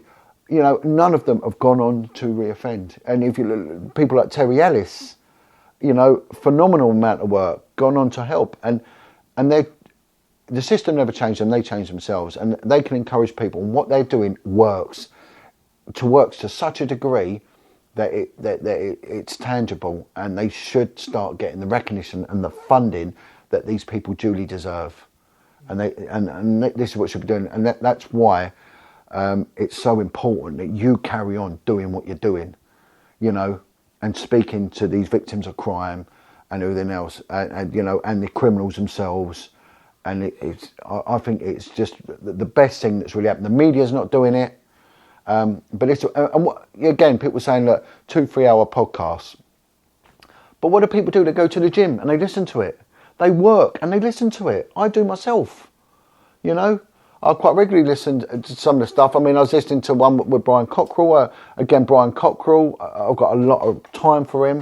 He's doing a lot of good work in the North East, you know, and I get in communication with him every now and then. And this is what he's doing. And it's such a positive thing. And it comes down to that old tribal thing of sitting around a fire talking about your problems, you know. And, you know, keep making sure my message is one of family. I want people to stay together. I want people to stay with their children, not to abandon their children, to be a family, you know, and put the children first before you put your lifestyle first, you know. And you know, people with drug and alcohol issues, you know, that needs addressing. You can't go living that sort of life if you're supporting a drug addiction and alcohol. You can't do it. It ain't going to work, you know. It crashes and it burns. And again, we saw it in the police, massive alcohol issues. Shocking alcohol fuel problems. But yeah, look, any update I get, you know, and... Would you say that caused the most problems then in the police force, was alcohol? Trauma. It damaged your violence, you know. When I joined, it was a very violent area I went to, and that rubbed off, that made me violent. You know, most of the prisoners were getting a clump, you know. I never really saw people brutalised for no reason, right? But if they wanted it, they got it, you know. And some, it was basically, you get the first punch in, because if not, we're going to give it to you. But they never really had a problem with it. You can meet them in the pub, and it was like, you know. And one bought me a pint once, and one of my colleagues got slashed across the face. And it was a massive fight. Went down as the Battle of Looper Street, it was called. And it was years later, I was in a pub, and this bloke brought a pint over and went, "Do you remember me?" I went, "No." He said, "Remember the Battle of Looper Street?" I went, "Oh yeah." He said, you know, and it was one of his friends, they slashed this poor copper's face, and it all kicked off. And how did the battle begin? It was over, it was a very, like, Chelsea hooligan area, right? Pimlico, you know. There's a big estate there called the Churchill Gardens, and one of the local families, because it's always a local family. It's always any problem. There's about 2 local families, and it's intergenerational nonsense with them all. And I'll tell you another one in a minute. It's quite amusing. One of them booted over a traffic bollard, you know, like a keep left sign, and they just put in CCTV cameras. The first area ever to use it, and it was caught up. So he sent 2 coppers down there, and so we just booted over a keep left sign, you know, and of course it kicked off. So they start fighting. So it's 2 coppers fighting 2 drunken blokes. Then the whole estate descended on them and started filling the coppers in, and one of them slashed him. And of course, then we all turned up, the cavalry turned up, and it was just like, it was like 2 schools fighting, and it was just mental. It was just like, but one of them, the funniest one, oh, this was crazy. It was another estate further along, and there was a lad there, he'd come from quite a bad family, and he'd got himself a job with the local council, and he got into gardening, and he stayed away from crime. And I love gardening, right? I really like it, you know. My stepdad was really good. My stepdad was quite a violent man. He was a big, tough guy, but he just loved gardening, and he got me in it. And I liked it. I liked growing seeds. I got a lot out of it. And this lad had stopped doing crime, and he got in the garden, but he got into hanging baskets. Oh, lovely. So he did these beautiful, honestly, they were beautiful hanging baskets. And he put them up all around the estate, right? And he managed to get the council to allow, to fund him to do it. So he turned this shithole into this, like, beautiful, like, floral dream. It was lovely, you know. And it was so, you know, and seeing this lad that was always nicking motors, all of a sudden doing this, it was like, I was thinking, oh, how, you know, talking to him, I said, well done, mate. You know, good on you. And then what happened, some kid had gone by and picked one of them up and lobbed it. And I said, no way, you ain't doing, you're nicked, right? I thought, this is out of order. So I grabbed him, and he was a kid from a big family. So he screams out, and his uncle, who's a big sort of noise on this estate, tower block estate, this is so funny, he comes running out, and he decides to fill me in, right? So he throws a punch at me. So as he throws a punch, I put his nephew's head in the way. He knocks his own nephew out. he smacks his own nephew in the head, and it's all gone off. So I'm with some lad, bless him, he only had a year left. And, it was carnage, right? So it's gone up as what they call an urgent assistance. And we had a lad that joined us from another force, and it was funny enough, they kicked him out of, I think, Strathclyde, because he was gay, right? And they said, go to the Met, they'll have you, we don't want you, right? So he came and joined us, and he was, I wouldn't say he was effeminate, but he was a little bit, sorry, anyway. It was never an issue with anyone. Anyway, we're getting really badly done over, and they've actually turned the police car over, and it's turned into like mini riot. And he was the first one on scene, right? And bear in mind, they all thought he was quite an effeminate camp guy. He took out 9 blokes. It was like Zorro, yeah. And honestly, he was just. All I can remember being on the floor and being covered in blood. Thinking, I didn't know if I'd been stabbed or anything, but he'd hit 2 fellas over the head. They'd just brought out the new metal asp. He'd asked both of them over the head. They'd landed on top of each other, but on top of me, and all their blood was like flowing down onto me, and he was like, it was mad, but it was all over a hanging basket, and it was just how it just kicked off. But it was one of the things that it was never really. The next day, it was. They all went to court and went, yeah, all right, yeah, fair enough, and that was it. No one really made a complaint about it, but it can be over the smallest of things. But yeah, no, and it was, but it's just a mad job, it's a crazy job. That's why I got out of, I didn't like wearing uniform anyway. I never liked it. I don't like being told what to do. I don't like being told to be at a certain time at a certain place. You definitely were in the wrong job then. Huge. I look back and I think, what was I even doing there? What was I doing there? It was just, I can remember once. It was when I worked with the tracking down the paedophiles on the rivers and all that, and that got shut down. Canal boats. The canal boats, yeah. And they have a scam whereby you have to report your address every so many days. So if you've got a canal boat, you just move over to the next jurisdiction, and it resets the clock. Yeah. Because you just changed your address. And you can live forever and not ever get caught. There's some dangerous people living on their boats. My auntie's just bought one. Yeah. but the thing is now it's changed, because the British Waterways Board were really on board with us, because they didn't want it either, because they before got funded by the government, so they weren't really interested in doing too much because the government gave them so much money. But then they made themselves self-regulating, so like, we don't want this. So they worked really hand in hand with us, and they were pretty, and a lot of their patrol officers are ex-coppers. But when, I said it on one before, they got intelligence there was 2 paedophiles in London living on boats, and they said. So that's how they do it. They just live on boats and they can out. Yeah, and they can move about and not get caught. Once they got to the limit of when they have to report their address, they change their address just by moving up the river to a different jurisdiction, which resets the clock. You said. So they don't have to. Yeah, they had 28 days to register. Is that very popular? Back then it was, because Rosie and Jim had come out. Oh, I love that programme, yeah. And of course, one of the indicators for paedophilia back there were dolls. So you could have a Barbie doll, and an Action Man would indicate we've got girls, we've got boys. Bill and Ben dolls, we've just found one of them. There was all these little indicators when you dealt with you were told to look out for, and Rosie and Jim became an indicator. Either Rosie or Jim or both, or they also put the Fleur de Lis badge, like the Boy Scouts badge, because if that's anywhere, that's shown as a haven for a Boy Scout, right? So if a Boy Scout sees that, he knows he's in safe hands. But of course, the boys are putting it there, and there was one years ago. We used to call it Monkey on a Stick. There was a pedo a big fat bloke in this wheelchair, and he used to have his walking stick with a monkey on it, and he'd pull it out on a bit of string, and when a kid went by, he'd pull it, right? And the kids have found it.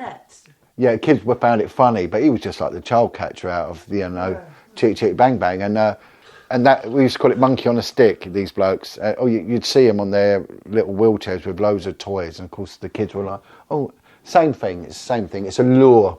If you're going fishing, you need a lure." But when they gave me like a month to find 2 more, I found 90 in a month. It was ridiculous, and one of them had plans on dismembering a child and special needs kids. Oh, it's horrific. And that got shut down. So what they did was they said, "Look, we'll give you any job you want." And I wanted the job I wanted, so I moved to the Vice unit. But in that interim period, they sent me on this anti-terrorism unit, and we were working with the Special Boat Squadron, Marine Tactical Skills. So they taught me abseiling. So all of a sudden I went on abseiling courses. So, going down blocks of flats through windows and all that sort of nonsense. So, but I quite liked it. And then they sent me on this other course, and I had to go to a public order school. And I wanted to investigate paedophiles, and they sent me on another guy. And they went, "Look, go down to this unit here. It's all to do with anti-terrorism and everything else. You'll like it." And the next thing, they shoved me and this other lady in this room, and chucked a CS gas canister in there. And they gassed us. And then we got CS gas, and they locked the door, couldn't get out. And it's horrific. Her face was streaming, and I thought, well, what am I doing here? I shouldn't be here. I should be doing what, sod this. So that's when I end up, going onto the Vice unit, and of course then that got covered up, and of course the rest is history. That's a talk in its own right, that one, But there is no one that can tell me that they don't cover the stuff up. I mean, if I can just cover the civil case that I was in, I took the Metropolitan Police to civil court for the way they treated me for speaking out. They don't just treat me that way. The police forces treat anyone who speaks out on contentious matters the same way. They bully them, and they do it all the time. They'll probably continue to do it, but the more we bring it out in the open, the more it gets exposure.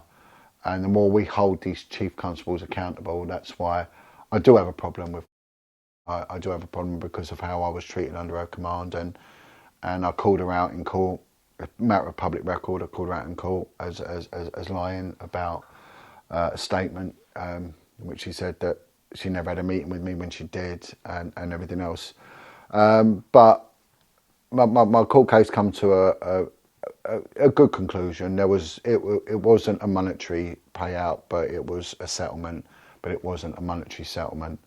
But the judge, it was really strange because the judge turned around and he said to me, because at one point I got so enraged by their barrister, I just stood up and walked out. And my barrister said, "Where'd you go?" And I said, "I'm going for a fag." So I just walked out and I had a cigarette. And when I come in, my barrister started shouting at me in court, saying, "Mr. Wedger, you ever do that again, I'm, going to stand down. This is contemptible behaviour." And he's shouting at me.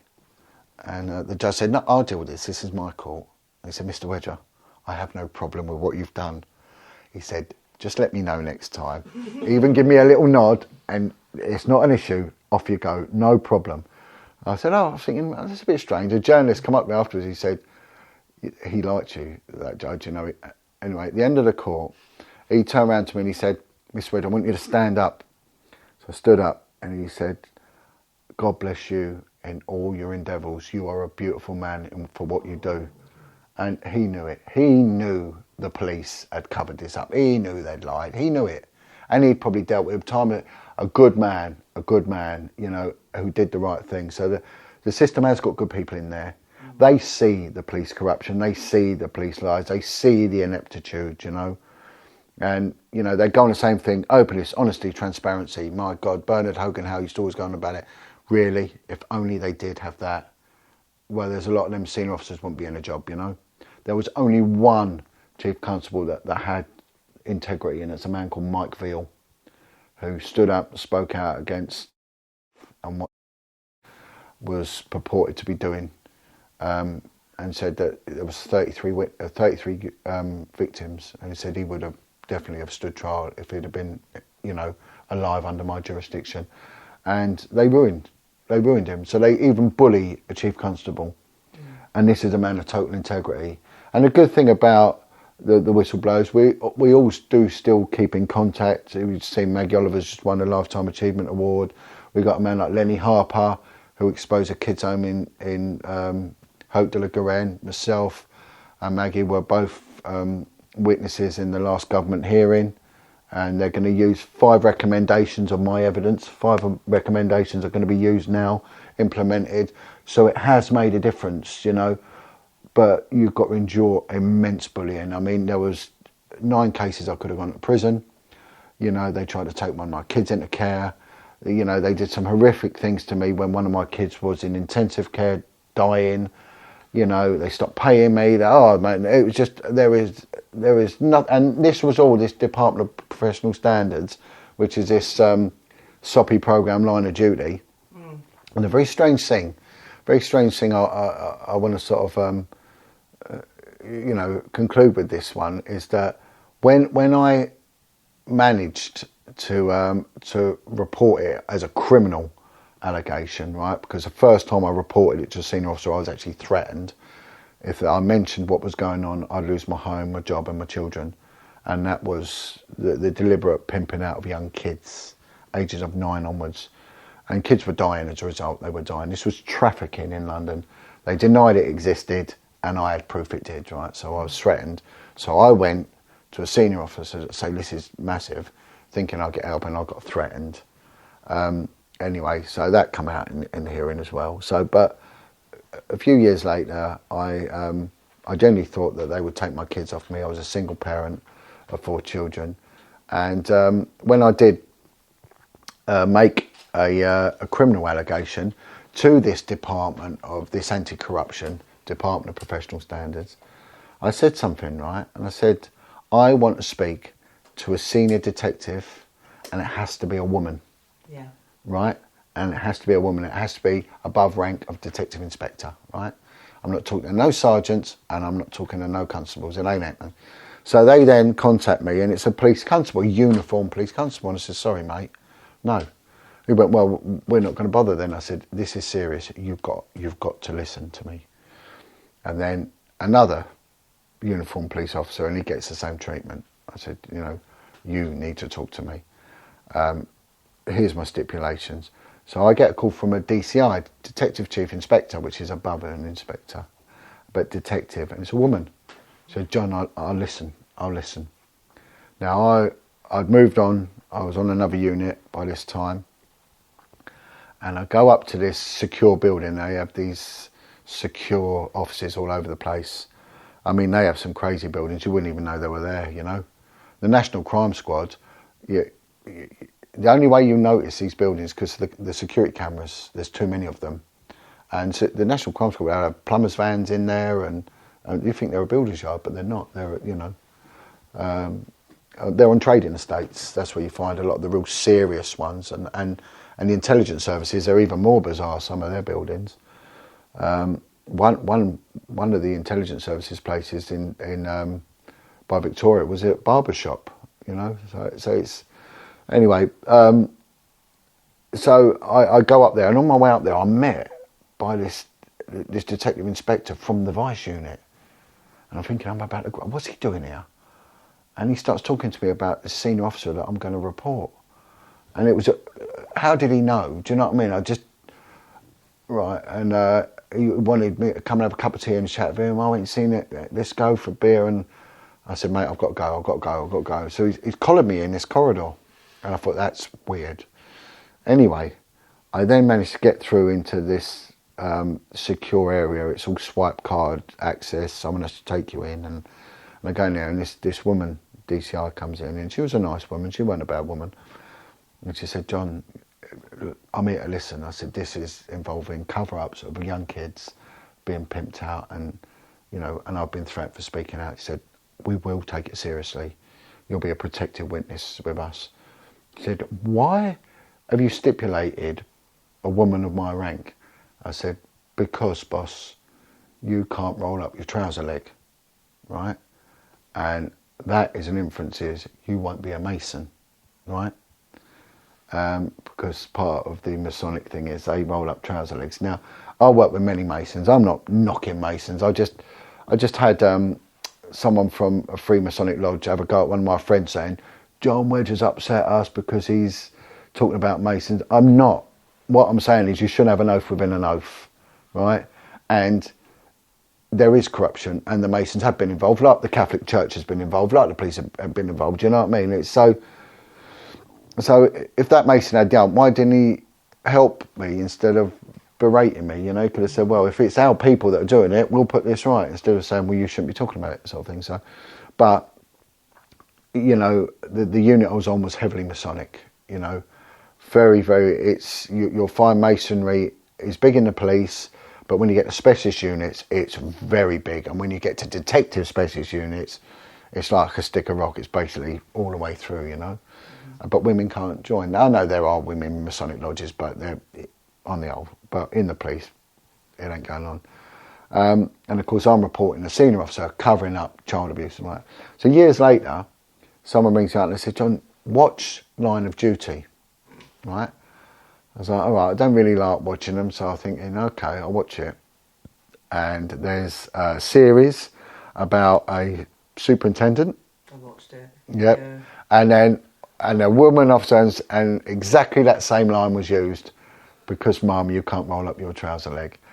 And I'm thinking, who's leaked that? That was my case. That was my case to a T. But of course, what happens in that, it all goes down to its high level up there, you know. It's all hidden in allegory, as they say.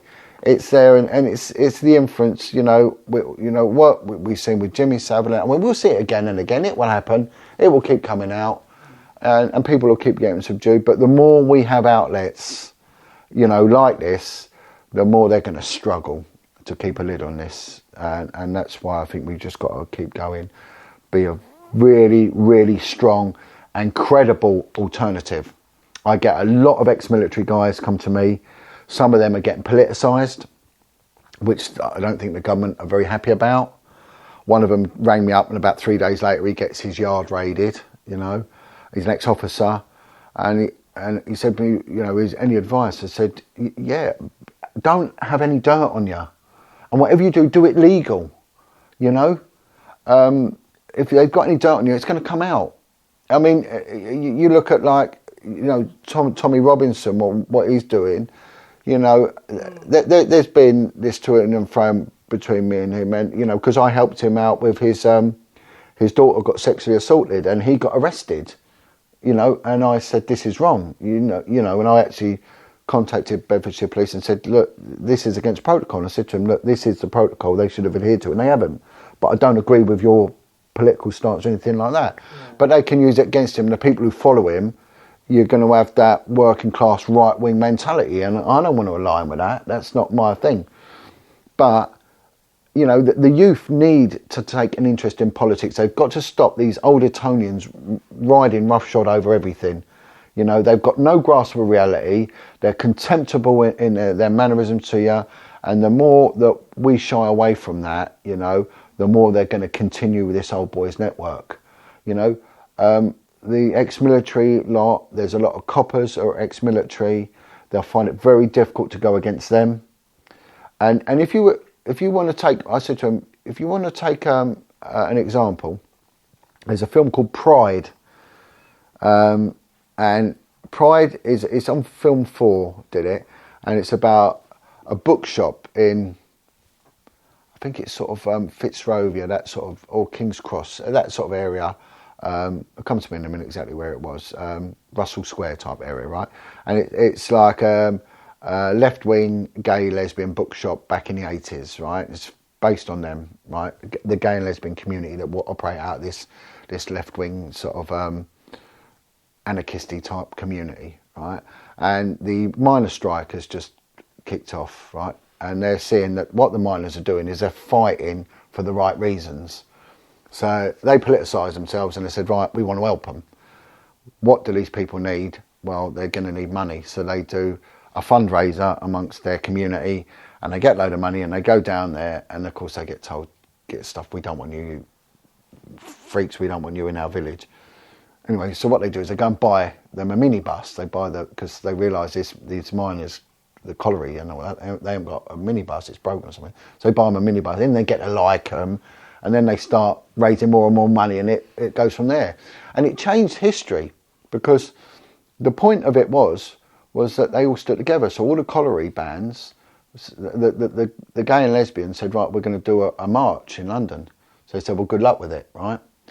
And when they turned up to do this march, right, they were met with all the colliery bands turned up with all their standards and their marching bands and everything, and all the miners came, and it changed the law. It actually changed how they were treated and everything else. It was one up the trousers for old Maggie Thatcher, really. They sort of took it to her.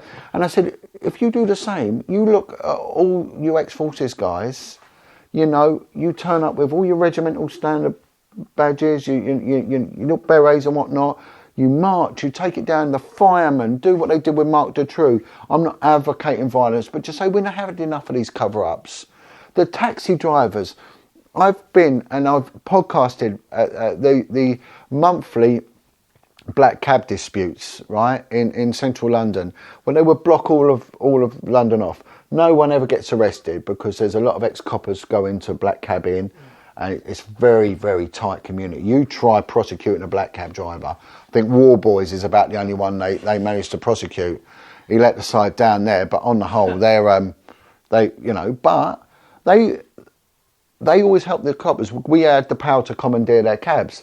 So they would take, especially in the West End, if you was on foot patrol, they'd take you to a call. And I never had an issue with them. And my dad was a black cab driver anyway. And I said to him, why don't we do what the cab drivers, get hold of them, the firemen, the hauliers, all get together, but no violence, none of that. Get together and take it to them and say, we've had enough of you. And your MP is there to serve you. Get your MP right in. I've had people, because I've got this thing on my website, a list of people that are involved in paedophilia and all that, and there's some politicians' names in there. And they said, well, he could be linked in. So what? They still got to do their job. Go to them and make them do their job. And take an interest in it. And you will change it, but sitting down doing nothing ain't going to help. You've got to do the job. And the same with what we're doing with the health situation in the country now. If there is an opponent, then but do it the right way. Don't have someone who's got history. You've got professional people. Get them up front. Articulate people, and the same with the survivor community. You can change this. You can change this Sarah Everard thing. Look at they went and they did a candlelit protest. They end up arresting that girl, didn't she? And she got trolled by about 50 coppers, didn't they? Were perving over her Facebook account. I mean, but that girl has changed things. Not poor Everard who died, obviously that will, but that girl who took one for the regiment, she's changed things. Very powerful what happened now, because she was doing nothing wrong, and they mob-handedly jumped on her, and it was outrageous, and then they're now holding accountable and saying she should stand down, and I'm with her. She should. If she's not serving the people, you go. And the same as the Lord Mayor, you're not serving, you go. We put them there, we get rid of them. But you try and talk to the youth now, they've got no interest, what's going on. So that's the thing, we got to educate youth, we've got to take an interest in the youth, we must invest in them, and they've got to take an interest, because this is their world that we're going to leave behind. None of us are going to be here forever. I'm in my 50s now, my mid-50s, I don't know, maybe I've got 15 years left, maybe not, I don't know, I mean, who knows. I'll be gone and they'll be down to my kids, and and again, while they're sitting there and just doing all that, then we're not going to move forward, are we? We're not. So, but yeah, no. So that is my thing. Is just really that we are coming together as a team of good people, good professionals, and being a viable alternative. If the police aren't going to do it, then we'll do it. We'll do it, but we'll do it the right way, the respectable way, and and if we get results and it shows it, what we're doing works and what they're doing doesn't work. You're almost a 21st century superheroes. Yeah, it could be, couldn't we? Yeah, with tight pants over our trousers, you know. All right, well, power to you then, John. And if you want to watch the other 4 podcasts, I'll put the links in the description box. The first one really details John's experience in the cops and decades. Was it 30 years you did? I did 25 years, got a 27 and a half year pension, during the beginning of the 90s, and I would have been out with 30 years by now anyway, but it was slightly short of the full distance, but that was enough. I was happy to get out, I'd done my time. And for all the people out there, to hear John just coordinating this massive effort now to make real world changes, it's so impressive. So all his links will be down there if you want to reach out and support him. Jen's links will be down there if you want some organic cotton clothing or to follow her on Instagram. James's link will be down there if you need a cameraman. And please let us know in the comments what you've thought about this video. Really appreciate you spending time with us today on Jen's sofa. It's a really lovely background, isn't it? Yeah. All right, John, give us a hug. Yeah. Cheers. Cheers, mate. Oh, great hug, team hug. Hey. Well done. Thank you. Brilliant. God bless.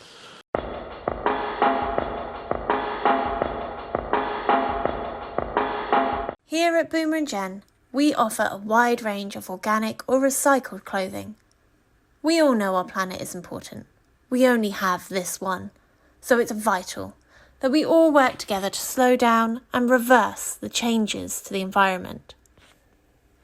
Whilst we all know that big industry are having a significant effect on pollution, here at Boomer and Jen, we believe that if we all make small changes, we can do our part. Fast fashion causes detrimental effects to the planet. Not only is nearly 20% of global wastewater produced by the fast fashion industry, but there is a considerable amount of fast fashion ending up in landfill. So let's move away from fast fashion items that are only worn once or twice and start wearing extremely comfortable, durable and environmentally friendly clothing and ethical jewellery. Boomer and Jen was founded in a quiet town in Devon in 2018. It has now gone from strength to strength as the world is becoming more aware of the current climate situation, helping our customers to buy sustainable, quality clothing. All of our products are fair trade and registered with the Global Organic Textiles Standard Association. Check us out on organiccottonclothing.co.uk.